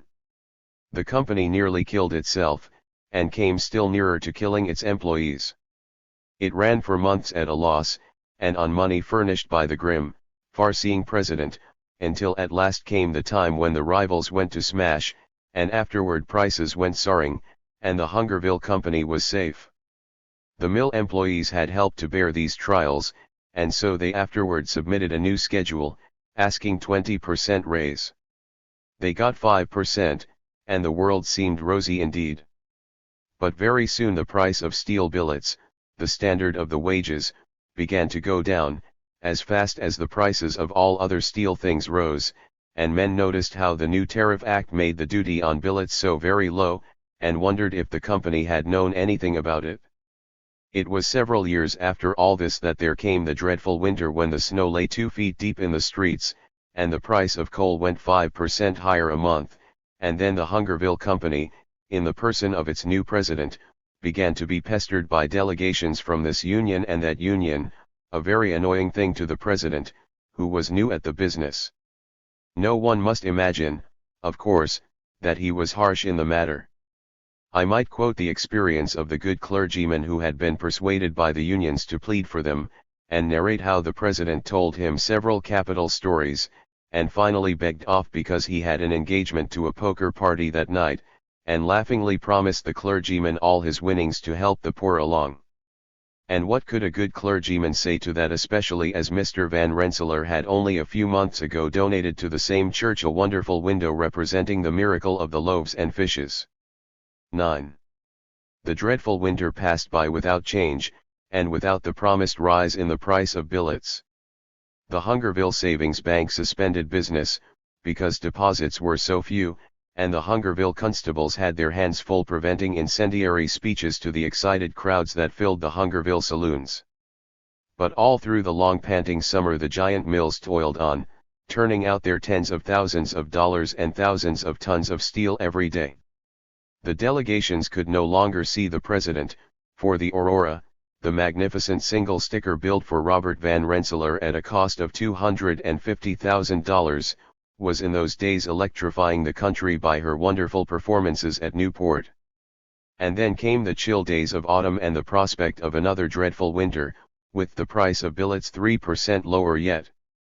Mr. Robert Van Rensselaer's palatial steam yacht, the Comet, was about to start on a trip down the coast of Florida, when he was called to Hungerville by an urgent telegram, saying that the crisis was at hand. And truly there was some bad feeling. Even the president could see that, when one walked about the streets of Hungerville, he saw pale, sickly children, bent and haggard women, and men glaring at him from under lowering brows. He saw houses out of repair, and starving people being turned away from them. He saw angry crowds harangued by wild-eyed men, in Polish and other strange tongues. These things the president noticed as his carriage whirled through the streets, but they did not daunt him, and after a long and angry conference the delegates of the unions came back to report that all concessions had been refused. The next morning men read in the papers that the unions had demanded a final conference, and that if nothing was granted, then there would be a strike, and a war to the end. In the first place, the president was in an angry mood when he went to that conference. The sailing of the Comet had had to be postponed yet another day, and besides that a stone had been flung at his head only 5 minutes before.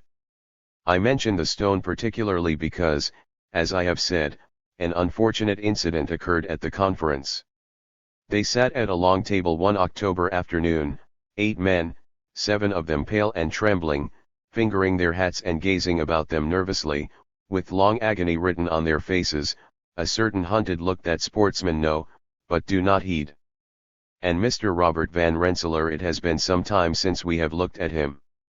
He was a gentleman of 40 now, grown somewhat portly and a little florid, but not too much so. He had always been a man of distinction. You would have taken him for a diplomat, or a general, at the very least.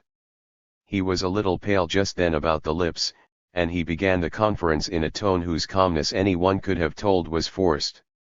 He began at the beginning. He explained the losses of the mills, and how they were barely established now. He mentioned the new machinery, and showed the cost of it.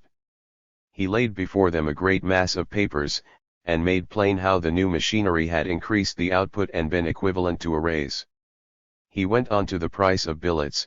He showed the state of the market with elaborately marshaled figures, and proved what the price must soon be. To all of which, a speech of nearly 2 hours, the men listened fixedly. Afterward one of the delegates, a little wiry, black-bearded Hungarian, took up the question.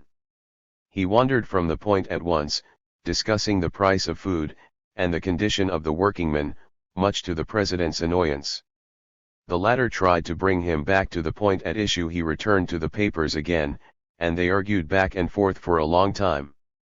Several times Mr. Van Rensselaer choked down an angry word. "You talk to me about the condition of the workingmen," he exclaimed, tapping on the table with his pencil. "But how can I help the condition of the workingman? You say his wages are not living wages, but who can decide a question such as that? What one man can live on, another cannot.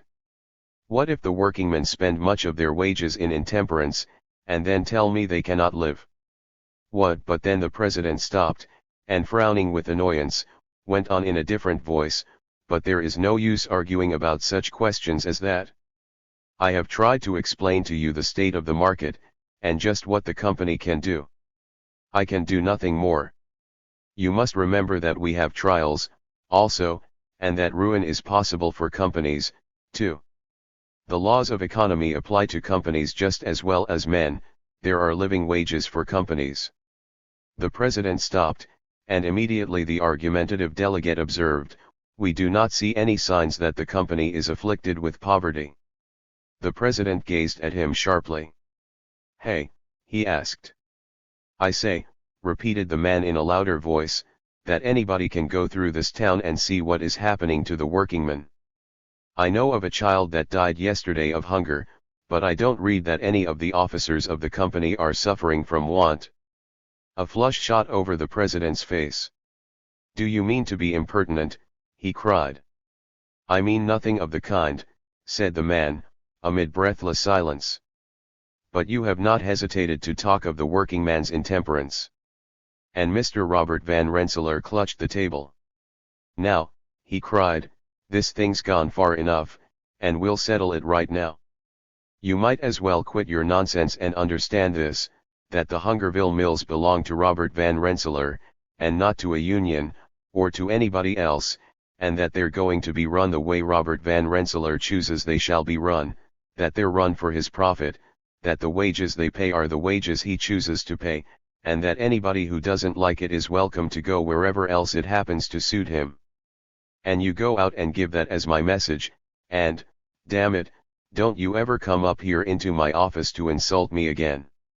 Then he stopped, purple with rage, and for half a minute the members of the union stared at him and at each other. Finally they arose and made their way from the room, leaving the president glaring at the closed door. 11. When Van Rensselaer ceased pacing the room, he went to the table and wrote an order closing the mills. Then he sent 2 telegrams, one to the governor and one to the sheriff, telling them that violence was threatened, calling upon them to enforce the law, and declaring that all damages would fall upon the county. After that he rang for his manager. "Mr. Grinder," he said, "I have closed the mills, and I intend to leave them in your charge. You will get 300 private detectives, or 3,000, as may be necessary, to protect the property, and you will set to work to gather new hands, and in 1 week the mills will be running again. Let there be no shilly-shallying about it. I mean to put an end to this nonsense once and for all time. The mills are to be run, and run at once, if it takes all the troops in the state to do it. And that is all, only that the members of the Union are under no circumstances to be taken back except as individuals. I bid you good afternoon. So he put on his coat and left the building to enter his carriage. A fine rain was falling, and he buttoned his coat tightly and sat gazing fixedly ahead while he was whirled down the street. Suddenly, however, the carriage stopped, and he came out of his reverie and saw that the way was obstructed by a crowd. They were opposite a dilapidated house, whose pitiful furniture had all been deposited upon the sidewalk. Two half-starved, shivering children clung to an old bed that men were dragging out of the door, and a woman was crouching by the doorway, with a baby in her arms, crying hysterically above the hoarse murmurs. Then suddenly the bystanders saw who was in the carriage. A yell went up, "It's Van Rensselaer, Van Rensselaer!" Like a wave the mob surged about him. Hoots and hisses filled the air. The men shook their fists, the women shrilled abuse, and someone flung a stone. The president leaned forward to the coachman. "Drive on," he shouted. "Drive on." The man hesitated, gazing at the crowd in front and back at his master. "Drive on," yelled the latter, again. And so the coachman lashed the horses, and forward they bounded like mad. Several of the crowd were knocked down, the rest scattered in terror, and away down the street sped the carriage, amid a rain of missiles and a din of curses. 12. Mr. Robert Van Rensselaer drove on to the depot, where stood his private car. As he sped away to the city he first took something to drink, and then sat smoking and meditating until the depot was reached. Here he heard street voices, "Extra! Extra!" and bought a paper. He stepped into his automobile, with the word "home," and then settled back to read the news. There was the whole scene of the conference, with the embellishments of the usual kind, and the story of the strike resolutions and the beginning of rioting. There were also some savage editorials. It was a yellow journal. Mr. Robert Van Rensselaer read them and smiled. He arrived at his residence, which, it should be added, was no longer a little apartment, but a palatial mansion just a few blocks above the paternal one. As he was still meditating about the strike, it was with a start that he came back to himself when the butler, who opened the door for him, remarked, "I beg pardon, sir. There's a lady in the parlor to see you." Mr. Van Rensselaer opened his eyes. "A lady," he said. "A lady, I presume, sir," said the butler. "What's her name?" "She didn't give any name, sir. She just said she must see you, and she would not take any refusal, sir." "Humph," said the other. "I'll go in." And so in he went and gazed at the woman, who wore a heavy veil. She rose up and flung it aside, disclosing a face ghastly white, and so like a death's head that the other started back. "Do you know me?" she asked. "No," said Mr. Van Rensselaer. "You really don't know me, Robbie?"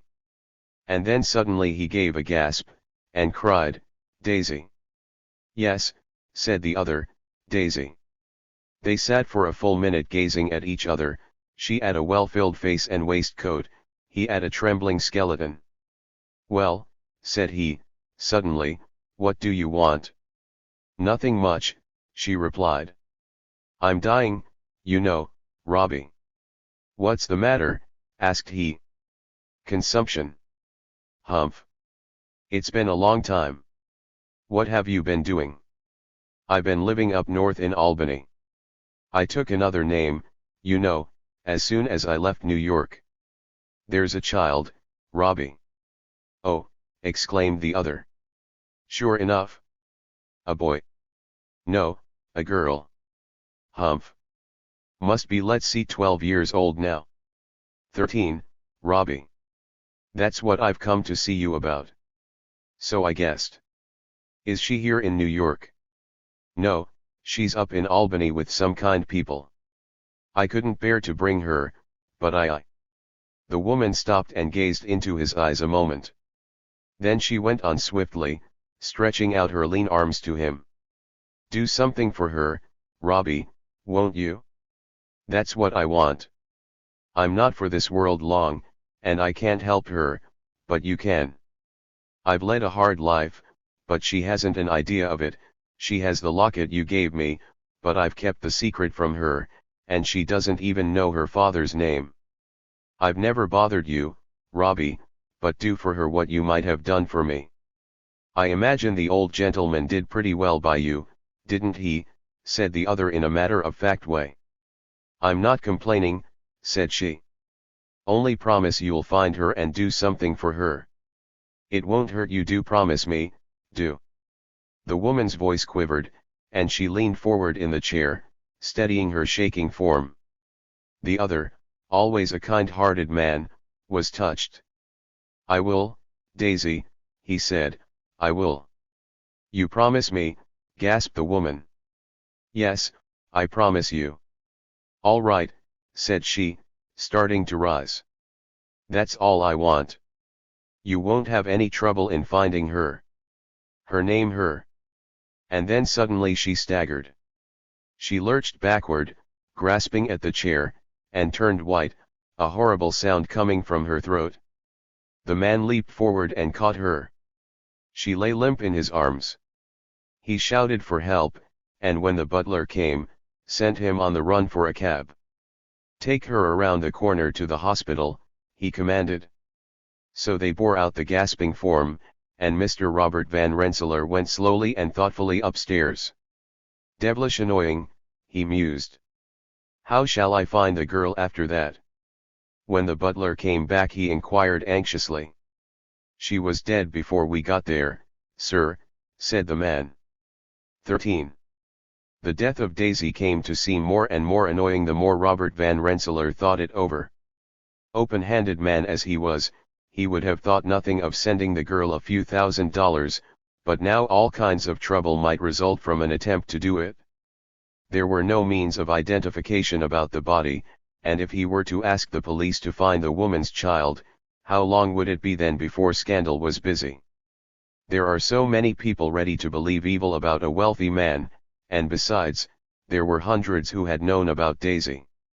To be sure, they never thought of it, at this late date, but how long would it take them to put two and two together, and to have the whole town gabbling and winking? And if he were to turn the matter over to private detectives, he would lay himself equally open to suspicion. One can never tell about such men, he mused. They might find out the story, and then anything could happen. It was by no means pleasant to think of one's own flesh and blood suffering poverty.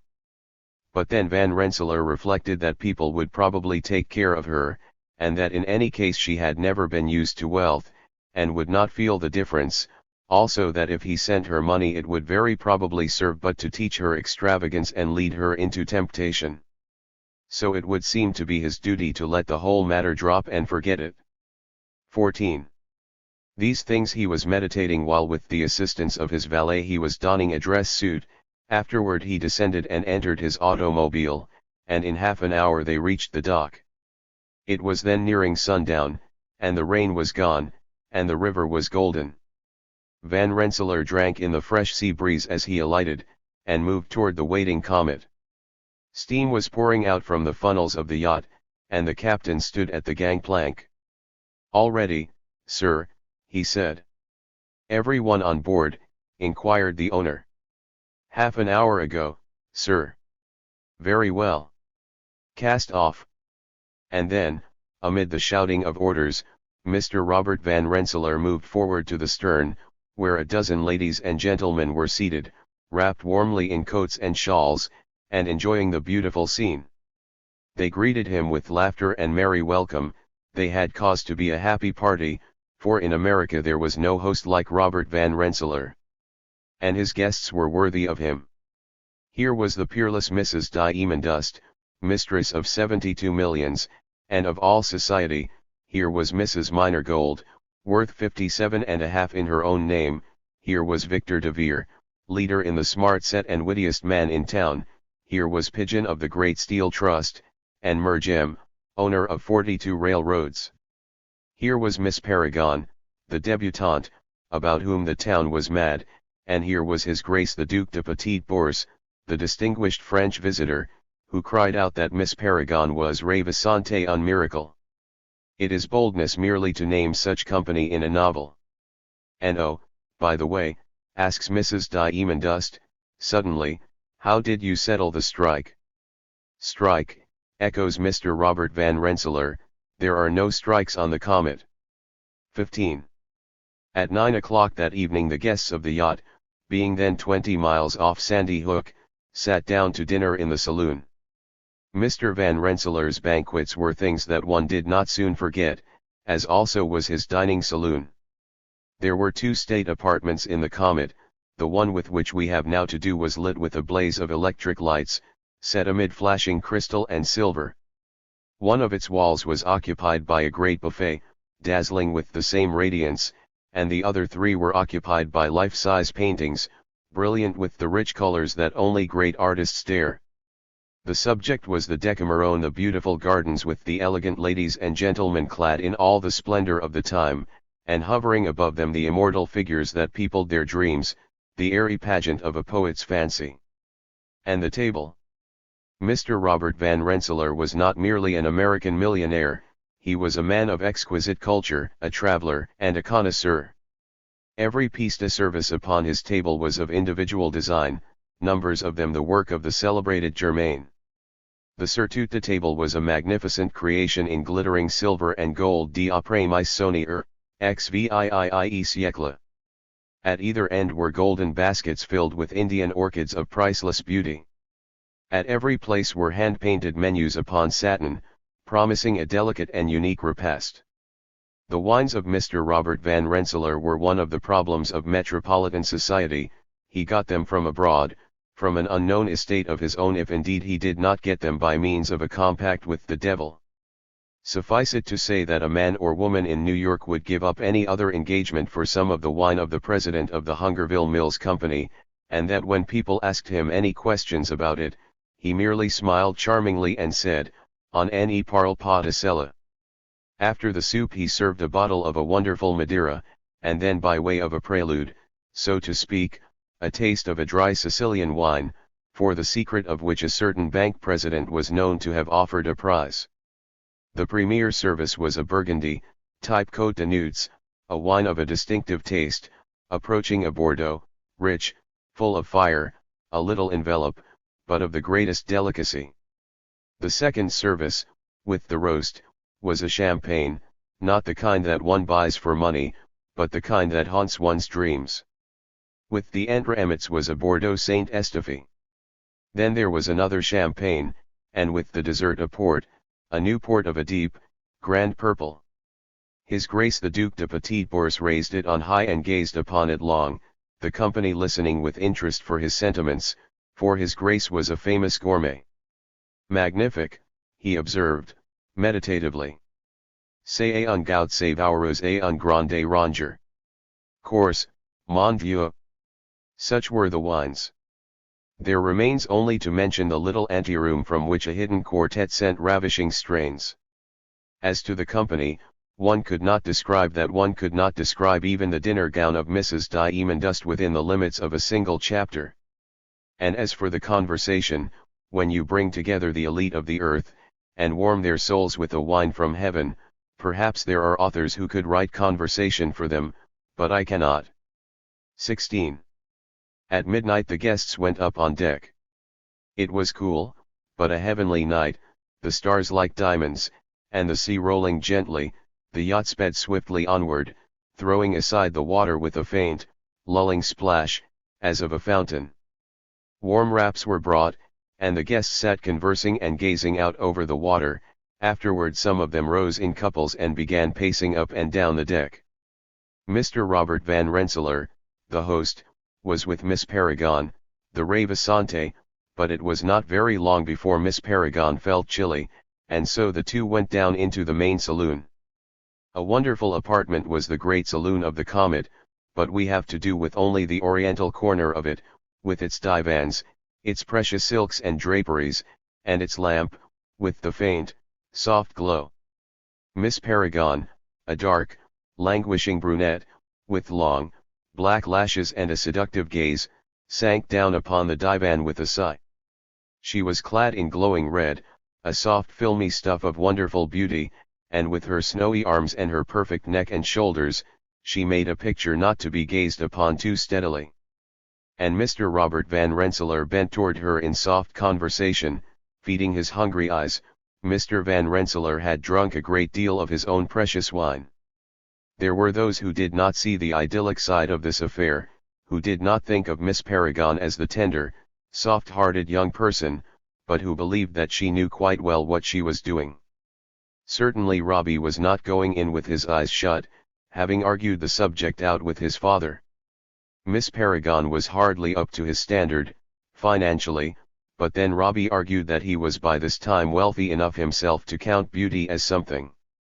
So his voice became lower and lower, and his words more and more tender, and Miss Paragon gazed upon him languishingly, until at last he ventured to take her hand. She did not resist, and the touch of it made his pulses leap, and made him eloquent. He told her how long he had watched her, and how charming he had thought her. With his arm half about her, and half sunk upon one knee, he went on to reveal what he could no longer hide, that he loved her with all his soul.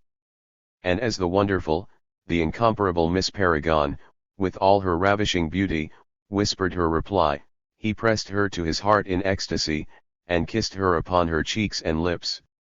When the merry company descended, Van Rensselaer was pouring some wine from a decanter that stood on the center table. A few minutes later, when everyone was gathered there, the host took Mr. de Vere, the celebrated wit, aside, and said things that made the celebrated wit first stare, and then slap his thigh, and afterward he made an irresistible speech which convulsed the company, and while the host stood blushing like a schoolboy, overwhelmed with all the applause, they opened more champagne, and drank far into the night to the health of the future Mrs. Robert Van Rensselaer. It was dawn when at last they parted, and the sky was paling over the shores of Maryland, past which the comet was speeding on her southward way. 17. After that the cruise of the comet was a sort of preliminary honeymoon, and never did a gayer, happier party sail upon the rolling deep, nor was there ever a happier bridegroom to be than Robbie. All day long he fed his eyes upon the radiant vision, and whispered to himself that she was his. And so they steamed down the Florida coast, and at last came to Palm Beach, and went ashore. There he found a telegram awaiting him, signed by the superintendent of the Hungerville Mills. Mr. R. Van Rensselaer, Palm Beach, Florida. The trouble is over and the strike broken. Damage has been repaired, and the mills are moving as usual. Have retained chiefly non-union men. Newspapers virulent. Grinder. And Mr. Van Rensselaer folded the telegram, and put it in his pocket, and smiled. Damn the newspapers, he said meditatively, and sent his valet to procure some. When he got them he sat on the deck and read them while the cool sea breeze fanned his forehead. There had been quite a time at Hungerville, so it appeared. The strikers had held meetings, the whole town had been in an uproar. Strange as it might seem, a considerable part of the press had taken the side of the men. There had been no violence, however, until strange faces began to appear in the town, and some old abandoned freight cars outside the mills were burned. Then a force of 500 detectives were rushed into the mills, and a high fence was put up, with loopholes. On the third day the company sent up a carload of non-union men who had been out of work for a year. Since the closing of the mills the Hungerville company had beaten down. Instantly the town was in an uproar, and in spite of all precautions the scabs were stoned and beaten. The detectives fired upon the mob, killing 3 men, a woman, and 2 children, and wounding a dozen more, and that same night, the sheriff having appealed to the governor, the first companies of militia arrived. Following that were 3 days of furious excitement. On several occasions a pitched battle all but occurred. Twice the soldiers fired on the mob, killing several, and 1 militiaman was stabbed in the dark.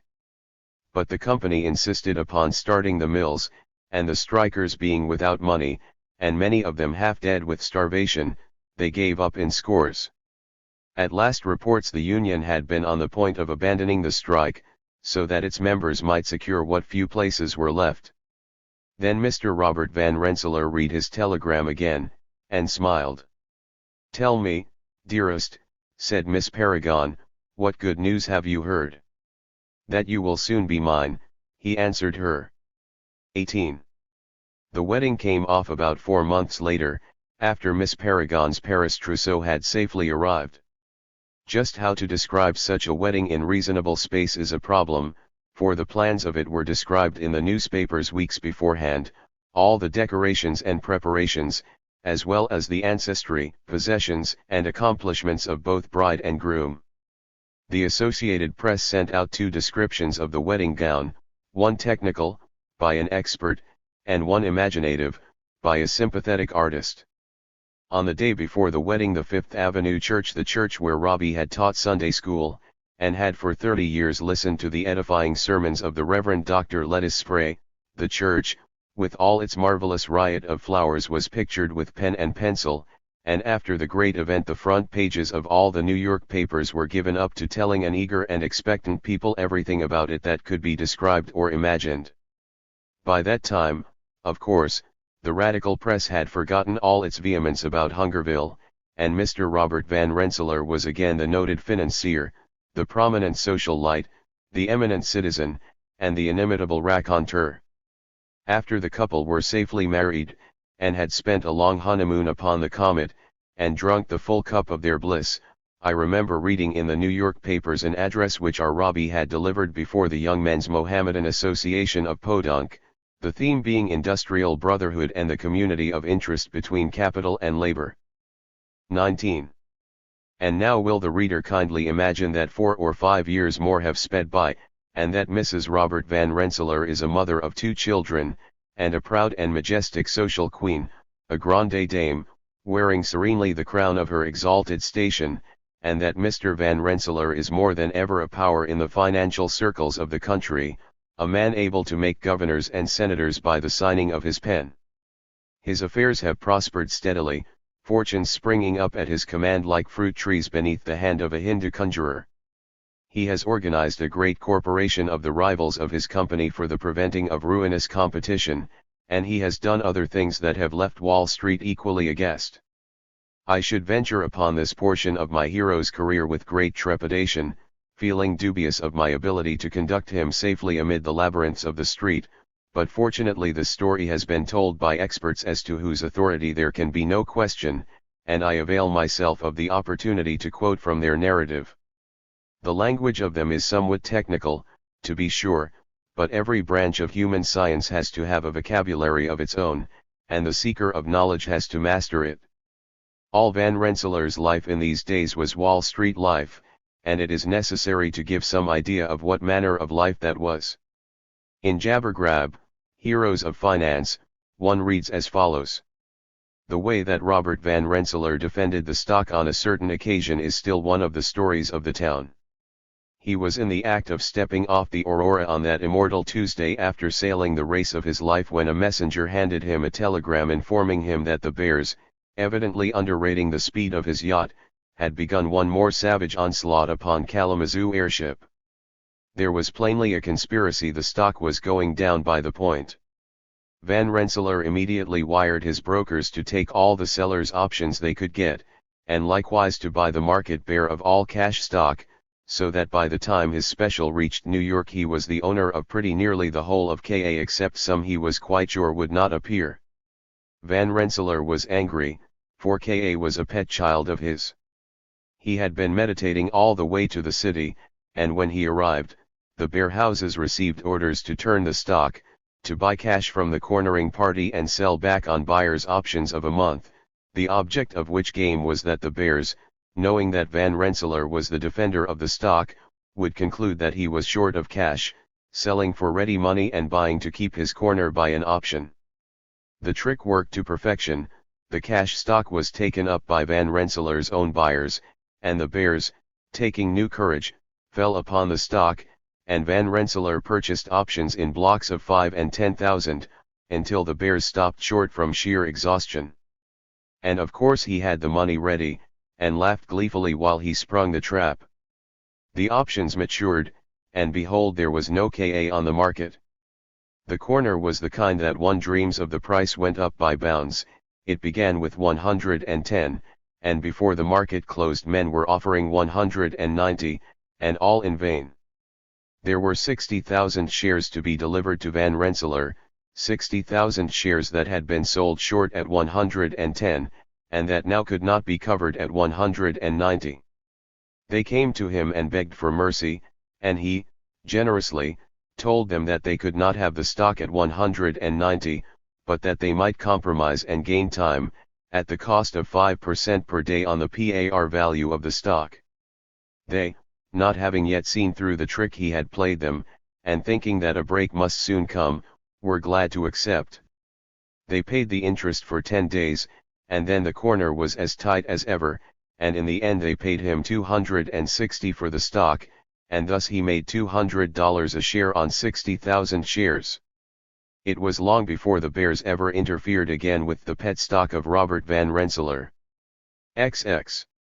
On the day of that curious compromise, our friend and his victims had been arguing till late in the evening, and then Van Rensselaer had taken a cab and driven uptown. Feeling the need of fresh air and movement, he had done something unusual with him, gotten out and strolled along Upper Broadway. It was after the dinner hour at home, and he was bending his steps toward his club, but passing a brilliantly lighted restaurant, from which strains of music poured, he yielded to a sudden impulse and went in. It was an unusual adventure to our hero, for it was rather a flashy restaurant, with gaily dressed women in it and men smoking. He watched them a while, and then turned to study the menu. Famous as were his banquets, Van Rensselaer himself was a man of very simple tastes, all his splendor coming from his desire to please other people.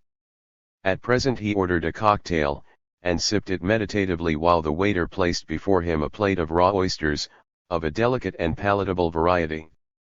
Before he ate them he ordered the next course, some sweetbreads and a quail on toast, fresh asparagus, and artichokes prepared in a special way. The waiter listened carefully to the description of exactly how the sweetbreads were to be cooked, and exactly the kind of sauce desired with the asparagus. "And bring me a pint of Chambertin," added the guest, "the best you have." While the waiter departed, Mr. Robert Van Rensselaer carefully tasted the oysters. The sweetbreads, when they came, proved to be correct. The wine was better than he had hoped, and so he felt quite pleased with himself. Now and then during the repast he would pause to breathe and gaze round him. He was growing rather stout, unfortunately, and at his meals he felt it. But he finished at last and smacked his lips, and leaned far back in his chair and began to light a cigar. The cigars of Robert Van Rensselaer were, like everything else that he used, of his own importation. The aroma of them was a thing ambrosial, and so our friend half closed his eyes and felt very happy indeed. With the wine stirring in his blood, and his stomach purring contentedly, what more could a civilized man desire? There was but one thing: as Mr. Van Rensselaer was gazing about the room, he suddenly espied it. His eye was arrested at a table across the way, where sat two women. One of them was a very stout woman, with yellow hair and many jewels. But the other, he had never seen anything like her before. She was a young girl not out of her teens and of a wonderful delicate beauty. She was plainly dressed, and pale, but her skin was like finely tinted marble, and her face, Van Rensselaer could simply not take his eyes away from her face. And then suddenly the woman saw his gaze, and smiled. He saw her nudge the girl with her foot, and the girl looked up at him. Then she turned scarlet, and gazed down at her plate. Van Rensselaer's heart beat faster, and he finished his demi-tasse rather quickly and threw away his cigar. When he saw that the women were ready to leave, he beckoned to the waiter, and after glancing at his check, gave him a $20 bill and told him to keep the change. Then he took his overcoat and strolled slowly out. The women were just in front of him, and he came up with them at the corner. They turned and strolled down a side street. "Your friend seems a little shy," he said, laughing, as he put himself by the young girl's side, and gently took her arm. "Just a little," replied the woman. "She has only been in New York a few days." "Miss Harrison, Mr. E.R." "Mr. Green," said the other. "Mr. Green," repeated the woman, with a smile, "and Mrs. Lynch, myself." So they were happily introduced. "And where are you going?" asked Mr. Green. "We were just on our way home," said Mrs. Lynch. They strolled on down the street. The man felt the soft arm trembling in his, but the girl said nothing, and never raised her eyes when he spoke to her. Mrs. Lynch kept up the conversation until they reached a brownstone house. The curtains were drawn, but one could see chinks of light, and as the woman opened the door sounds of merriment broke upon the ear. The door of the parlor was open, but they passed by, and into a rear room, lighted by a dim lamp. They shut the door, and then everything was quiet. "Make yourselves at home," said Mrs. Lynch, taking off her hat and wraps. Mr. Green did likewise, and sat down upon the sofa. The girl seated herself. She was still pale and trembling, but Mrs. Lynch did not notice it, conversing lightly with her new acquaintance. Suddenly, however, she arose, remarking, "I have something to attend to, if you'll excuse me." So, frowning down the girl's attempt to remonstrate, she disappeared, shutting the door. XXI. There was a little silence, and then Mr. Green went over and sat down by the girl. "Tell me," he said, "what is the matter?" She buried her face in her hands and shuddered. "Tell me," he repeated again, in a tender voice. "Trust me, won't you?" And suddenly she looked up at him, the tears streaming from her eyes. "Oh," she pleaded, "have mercy on me. I can't do it, I can't. You don't know how miserable I am." Robbie. One is moved intuitively to call him Robbie again at such a time, even though his hair is now an iron gray. Robbie was gazing at the perfect face, and thinking that he had never seen anything so wonderful in his life before. "Listen," he said very gently. "You have no reason to be afraid of me. Tell me what is the matter, tell me how you come to be in such a place as this." The girl gazed at him with her frightened eyes. She choked back a sob. "I have only been here a few hours," she said. "And I cannot stay, oh, I cannot." "Tell me about it," said he. She sat kneading her hands together nervously. "I came from the country," she said. "It is the old story, it will not interest you. My father was dead, and my mother dead, and then I had no money, and had to work. And then I loved a young man." She made a sudden gesture of despair, and stopped. "Go on," said the other, tenderly. "It was only last week that I saw him last," she said, "and now I shall never see him again. He begged me to go and live with him, that was in the beginning. He was very rich, and so his parents would not let him marry me. But I loved him, so I did not care, I only wanted to be with him. That was a year ago, and then he went away and left me. He said his parents had found it out. I heard he had gone to New York, and I followed him, spent all I owned to come. And of course I could not find him, and I could find nothing to do. I walked the streets all last night, and the night before. And then this was all that there was left. I was nearly dead." The girl had flushed with excitement as she talked, and became more beautiful than ever. The other led her on. She told him all, for his was the first sympathetic voice she had heard. And Robbie talked to her as the Robbie of old had talked to women, gently, beautifully, with infinite tact and sympathy and grace. He was a handsome man and a brilliant man, and the girl forgot first her terror, and then her despair, and then her sorrow. No one disturbed them. They talked for an hour, for 2 hours, and with more and more understanding. Robbie's heart was beating faster and faster. She was not only a beautiful girl, she was a beautiful soul, a pearl in the mud, delicate and precious. And so he went on, pouring out his sympathy, and drawing out her whole heart. The time sped on yet faster. Midnight came, and by that time Robbie had ventured to take her hand in his, and to sit down beside her on the sofa. He was trembling like a boy again, was Robbie, his whole being was on fire, and there had come a new blush to the girl's cheek, too.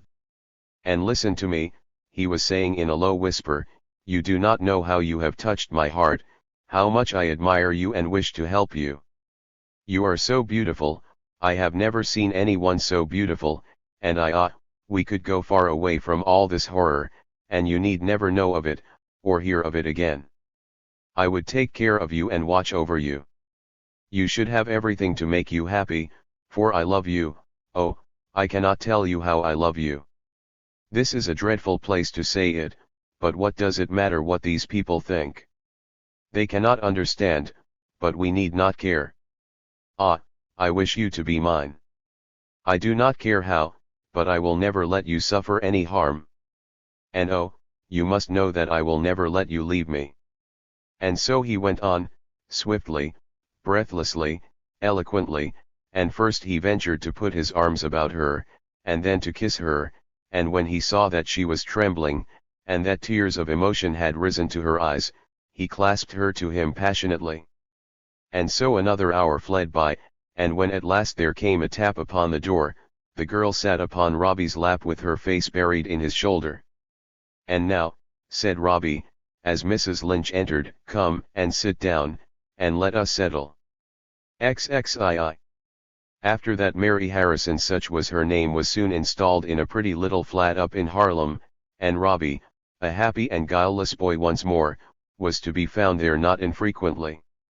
We must content ourselves with this brief mention of the subject, and hurry back with our hero to the tedious affairs of Wall Street. For events moved swiftly in that part of the town, and even before the Kalamazoo airship corner had been settled, Robert Van Rensselaer was busily planning the great coup of his life, the smashing of Transatlantic and Suburban. About that desperate and historical campaign it is necessary that the reader should be told in detail. There are men in Wall Street, gamblers pure and simple, who will bull or bear any stock out of which they think they can get anything, and again there are also legitimate manipulators. A legitimate manipulator of stocks, in the view of Robert Van Rensselaer, was a man who studied the financial and economic conditions of the world, and aimed to drive prices where they ought to go. If a man could see deeply enough, and bear only unsound stocks and overproduced commodities, he might be considered as a useful servant of society, and what would be no less pleasant, the eternal laws of the universe would work with him in all his trading. The story of the great transatlantic and suburban railroad battle, the most sanguinary of all the conflicts of our hero, and one which Wall Street men will never forget while they live, the reader may find narrated in Jabber Grab, as follows. It was the same marvelous grasp of conditions and of deep movements, men say. Van Rensselaer had been watching T&S for over a year, and watching the people who were engineering it. He had studied every phase of the problem, and in the end he pricked a bubble that was shedding a rainbow effulgence upon mankind, and that had deceived some of the keenest financiers of the country. In the first place, Robert Van Rensselaer had distrusted the T&S people, knowing some inside facts about them. Then he had studied the future of the line, its management, its plans, its huge issues of stock, which men whispered must be watered even while they bought it up like mad, and then from certain secret information about conferences, of which no one was supposed to know, from certain suspicious movements in the market as well, Van Rensselaer became sure that the T&S financiers were prepared for a great boom in the stock. He was perfectly willing, he helped them along, for the more they inflated it, the better could he manage what he meant to do. Only when he thought they were about exhausted, he turned to the other side, and so began the battle of the giants. XXIII. No one knew that Van Rensselaer was the man who was causing the trouble to T&S, so our historian goes on to assure us. One of his qualities was his mastership of concealment. He had brokers all over Wall Street, and often they were bidding against each other without knowing it. Those on the outside saw merely that T&S had gone up in a way that beat all telling, and that then it had found a steady price and was marvelously active. Those on the inside knew a little more. They knew that somebody was selling short, but who it was, there was only one man in the world that knew. These things are complicated, and they are tedious, but they have to be understood, for they have to do with a crisis in the life of Robert Van Rensselaer. For our friend was not a man who played at stocks, he never went in until he was sure he was right, and then he went in for all he was worth. Though as yet the market had not the least idea of it, he was stripped for a battle to the death with the supporters of Transatlantic and Suburban. Let the reader plunge boldly in, and take our word for it that there is a path through the wilderness of the narrative. It was on Tuesday that Van Rensselaer had begun, taking sellers' options of 3 days, which amounted to a gigantic bet that in 3 days, by more and more selling, he could lower the price of the stock. As a matter of fact, he meant to give them no 3 days, he meant that T&S was to go down on Wednesday, the first real day of battle. It was a situation like that in the KA corner, with the difference that nobody could think of cornering T&S. Its stock was all over the country, it had been issued 10 millions at a time, and what Van Rensselaer and his opponents could secure was comparatively little. It was the market, the spectators of the battle, who were to award the prize of victory at the end. And as we have said, our hero had, or believed he had, the eternal laws of nature on his side. "It's coming down," said Van Rensselaer, grimly, "down, down. XXIV. The powers that stood behind T&S held a meeting that Tuesday afternoon and formed a syndicate. The unknown person who was bearing the stock must be whipped into line without a moment's delay, they agreed, and on the morrow they arranged to buy up 150,000 shares of T&S and see if he could stand that. Van Rensselaer was prepared to stand a good deal. On Tuesday, the market being strong, he had sold out every share of stock he owned, including even his KA holdings, including even all his interest in the great steel corporation he had made, and likewise he had borrowed upon his credit every dollar that he dared. All this cash was at his broker's, and on Wednesday morning when the market opened he was standing in his private office by the ticker, with his one trusted clerk at hand to telephone his orders. The struggle opened slowly, the two giants sparring and feeling each other's strength. The syndicate brokers called loudly for T&S, but Van Rensselaer waited and watched. Some was sold, but it was not his.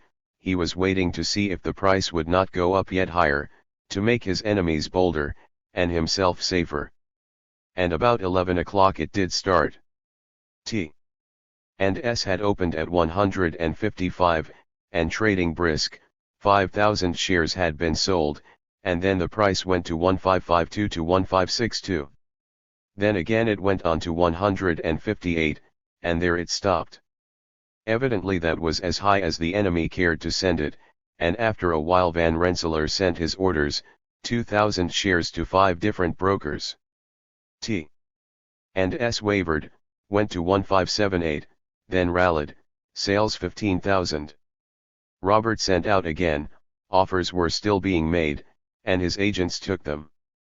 In the boardroom one might have seen a frantic crowd of shrieking, gesticulating men about the T&S post.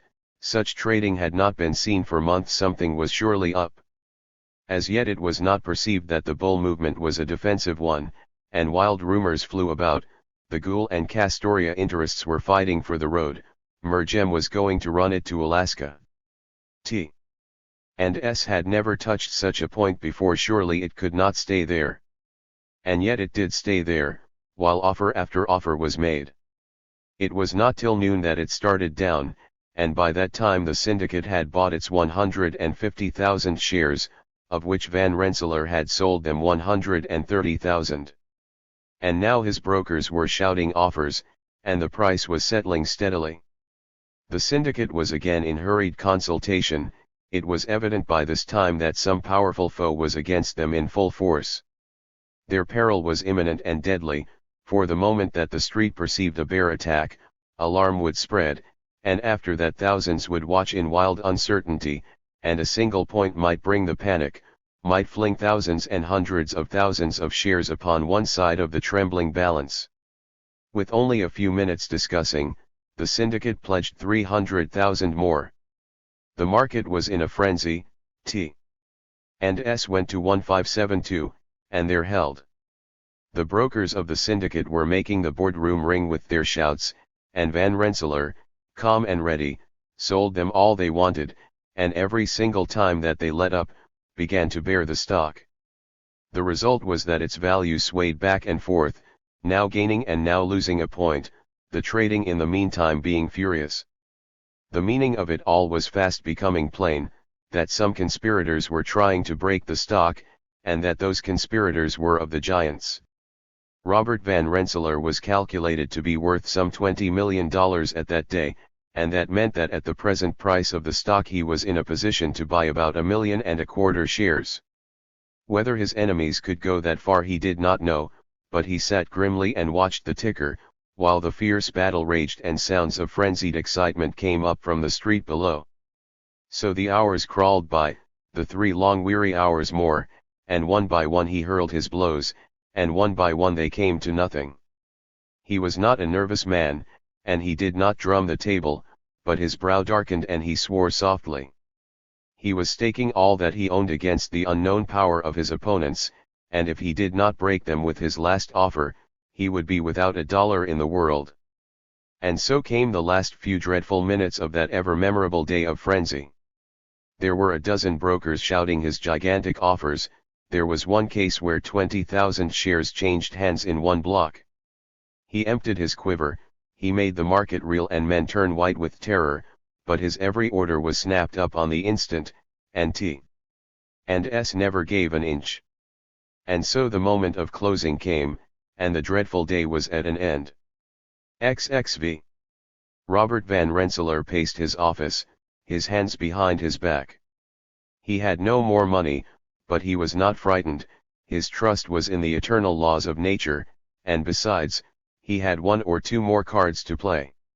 He was walking up and down meditatively, talking to himself half aloud. "I think," he was saying, "that I've gotten all the best of the pickings, and so it really won't do so much harm if I let them in." He rang for his secretary and sent 5 telephone messages. 4 of them were to friends of his, Wall Street plungers who had generally worked and fought with him, and the 5th was to Mr. Chauncey Van Rensselaer. It was only a few minutes before the first 4 were in his office, breathless and wild. "Well," said Van Rensselaer, "what do you think of it?" "Never saw anything like it," cried one of them. It was Shrike, the famous wheat plunger. "Never in my life." "Who do you think it is? And what'll come of it?" "That's what I sent for you for," was Van Rensselaer's reply. "Sit down." And then he talked to them. "I know who's in this, but I'm not at liberty to tell. But I know that they're going to win out, and I'm going to jump on tomorrow morning with every cent I have and help make it a smash up. I know who's back of the T&S people, it's Smith and Shark, in particular, and I know just what they're good for. I know T&S pretty well, too, and it's hanging on the very verge. It's damned inflated stuff, you know that, as well as I do, and the street's just ready to jump on the losing side. The ring that's been making this fight is going to get most of it, but I'm going to get some, and I'm asking you in so as to make it a sure thing. We've only got to pile onto it, you know, and then suddenly let the street find out that it's us. The tumble will come in 3 seconds after that." It was several hours before those 4 gentlemen went out of Van Rensselaer's office. They talked the situation over in all its phases, the weak points about the T&S road, and the rumors that might be used, the impossibility of their being caught in a corner, the fact that thousands of stockholders were hoping for a rise, and trembling in uncertainty and terror at the thought of a fall, the resources of Smith and Shark and the T&S financiers, their own resources, and the weight of their names. In the end the agreement was to buy all the T&S offered in the morning, and at the hour of 11 jump in and pound it into the dust. XXVI. So they left, and in a few minutes more our hero was in his automobile and speeding rapidly uptown. He entered his clubhouse, and went to a private room, into which shortly after there came hobbling an aged, red-nosed, and gouty old aristocrat, swearing furiously and demanding, "What in the devil did you want me here for, anyhow?" It was Mr. Chauncey Van Rensselaer. "Well," said the son, after dutifully helping him to a chair, "what do you think of it?" "That's not answering my question," growled the other. "But Lord, Robbie, I've had a day of it. Do you know I hold 5,000 of T and S? And I've just been crazy all day, waiting. "Humph," said Robert, with a smile. "Waiting for what?" "Why, haven't you got any?" cried the other. "Don't you know who's in that syndicate?" "Yes," said Robbie, "it's the T and S gang, and Smith and Shark, I supposed." "Yes," said the other, "just so, and they mean business, too, I can tell you. You'll see the stock up in the 200s tomorrow." "Who do you suppose are those fools that are fighting them?" "I don't suppose," said Robbie, "I know." "And who are they?" "There aren't any they." "How do you mean?" "I mean there's only one man." "What? And who is it?" "It's Robert Van Rensselaer." And the old gentleman leapt from his chair, in spite of his gout. "Good God, Robbie," he cried. "You're mad." "No," said Robbie, "it's a fact." "But you're ruined."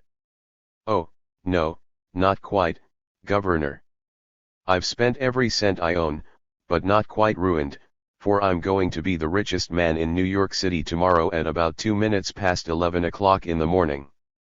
I'm going to have every cent that the T and S people and Smith and Shark can beg or borrow, and the bank accounts of several hundred lambs besides, including my aged and beloved daddy." The aged and beloved daddy was gasping for breath. "You're lost, Robbie," he cried. "It can't be. How can you do it without money?"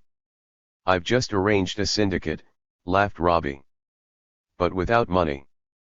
"They don't know I've no money," said he, cheerfully. "But I'm going to get some more, just for safety, from you." "Humph," said Mr. Chauncey Van Rensselaer, laconically. "In the first place," said the other man, "you're going to sell those shares tomorrow morning at 10 o'clock, and in the second you're going to sell short on T and S all you find takers for, and about 11 o'clock you're going to see the sky fall down and hit the earth. What's going to cause it? For one thing, you're being there selling short. You old Wall Street rounders are like vultures about a carcass. People will only have to see you hobbling downtown, and they'll know there's a smash up coming, and if you whisper you're selling T and S it'll come right then." "There's something in that," admitted the old gentleman, after some hesitation. "But that's not the thing I want to see you about," laughed Robbie. "The main thing is still to come. It is that you're going to make me a present right away of a couple of $1 million. Mr. Chauncey Van Rensselaer bounced slightly in his chair, and his eyes were very wide open. "2 millions, at least," reiterated Robbie, seeing that he was speechless. "And give it, not lend it?" "If I asked you to lend it, then I'd have to go into all kinds of explanations, and I couldn't ever make you see the thing as plainly as I do. All I say is that I've been a good boy and supported myself for 13 years without ever striking my old daddy for a cent, and that now I want it and want it bad. You're going to die someday, and then you'll leave it all to me. And by that time it'll be of no use in the world to me, for if this stroke fails, it'll be too little, and if it succeeds, it won't be anything at all. And so I want you to give it to me now." Mr. Chauncey Van Rensselaer took a long breath, then he sat forward and drew up to the table. "Robbie," he said, "tell me about this business. Tell me all. First I want the 2 millions. "Confound you," observed the other. "Don't you know if you want M, you'll get M? But go on now, and tell me about the thing, and don't be a fool." And so Robbie told him, and before the end of it the elder gentleman was rubbing his hands. Afterwards he hobbled out of the room and mailed a note to his brokers, ordering them to sell his T&S holdings at the opening price. Also he wrote instructing his bankers that Mr. Robert Van Rensselaer was to draw on his credit for $3 million. *****************************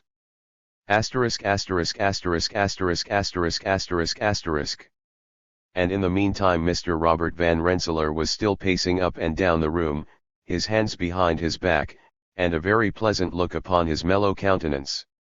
He was at that moment, beyond question, the happiest and the contentedest man in New York, when all of a sudden there was a knock on the door, and an attendant entered. "A note for you, sir," he said. "It's marked urgent." And our friend took it. He waited until the man had gone, and then he opened it, and read this. "Mr. Robert Van Rensselaer. Dear Sir, will you kindly request our friend Mr. Green to call this evening upon a matter of the utmost possible urgency to him at the house of his old friend Mrs. Lynch. XXVII. It would not profit to produce the remarks of Robert Van Rensselaer upon reading the note. Possibly the reader had imagined that he was through with Mrs. Lynch. Certainly, at any rate, Mr. Van Rensselaer had imagined it. But one of the disadvantages about some of the pleasant things of life is this fact that, when we wish to forget them, they are not always willing to forget us. Who had written the letter and what was the purpose of it was a problem which our hero pondered for many hours, hours which he spent either in pacing up and down the room, or in sitting motionless in a chair, with hands clenched and eyes fixed upon vacancy. When finally he came to a decision, it was evidently a desperate one, for his brow was black and his eyes shone. He strode out of the room, and a moment or so later was whirling uptown in a cab. Before long he got out and walked, and when the cab had disappeared, he called another, and entering that drove to the residence of Mary Harrison. She was clad in a pink silk gown, and her cheeks were bright with happiness. She was so altogether wonderful that Robert Van Rensselaer's frown half melted, in spite of himself, as he walked into the room. The frown did not go so fast, however, that she failed to note it. "What's the matter?" she cried. And his frown came back again. "Mary," he said abruptly, "we've got to part." The girl gave a start. "What do you mean?" she cried. "I mean just what I say," he answered. "We've got to part." And then seeing the ghastly pallor that came over her, he drew her to him and went and sat down on the sofa. "Listen to me, Mary," he said more gently, "you're a good girl, and I have no fear to tell you the whole truth. I know that you have nothing to do with it, but I've gotten into serious trouble, and there is only one way in the world to save myself." "What do you mean, Jim?" she panted. "Mary," said he, "you know that I'm a married man, don't you?" "Yes," she said, "but what?" "And that I'm a very rich man?" "Well, Mrs. Lynch has set to work to blackmail me." The girl shrunk back. "You what?" she panted. "It's true," said he, "I've had to pay her several $1,000s already." "Good heavens," cried the girl. "It can't be so." "It is," replied he. "And it means only one thing, that we've got to part forever." XXVIII. Mary Harrison was reeling like a drunken person. She clutched at a chair. "Jim," she gasped, "what's to become of me?" "You know that I'll always see that you are taken care of," he began. I don't mean that," she cried. "But, oh, I love you, I can't do without you. Where in heaven's name am I to go?" And she flung herself upon him with a passionate cry. "What am I to do?" she cried, again and again. "How can I bear it?" He strove to calm her. "Listen," he whispered, "don't take it so hard. Perhaps you may forget me, please don't act like that." She was shuddering convulsively. "No, no," she cried.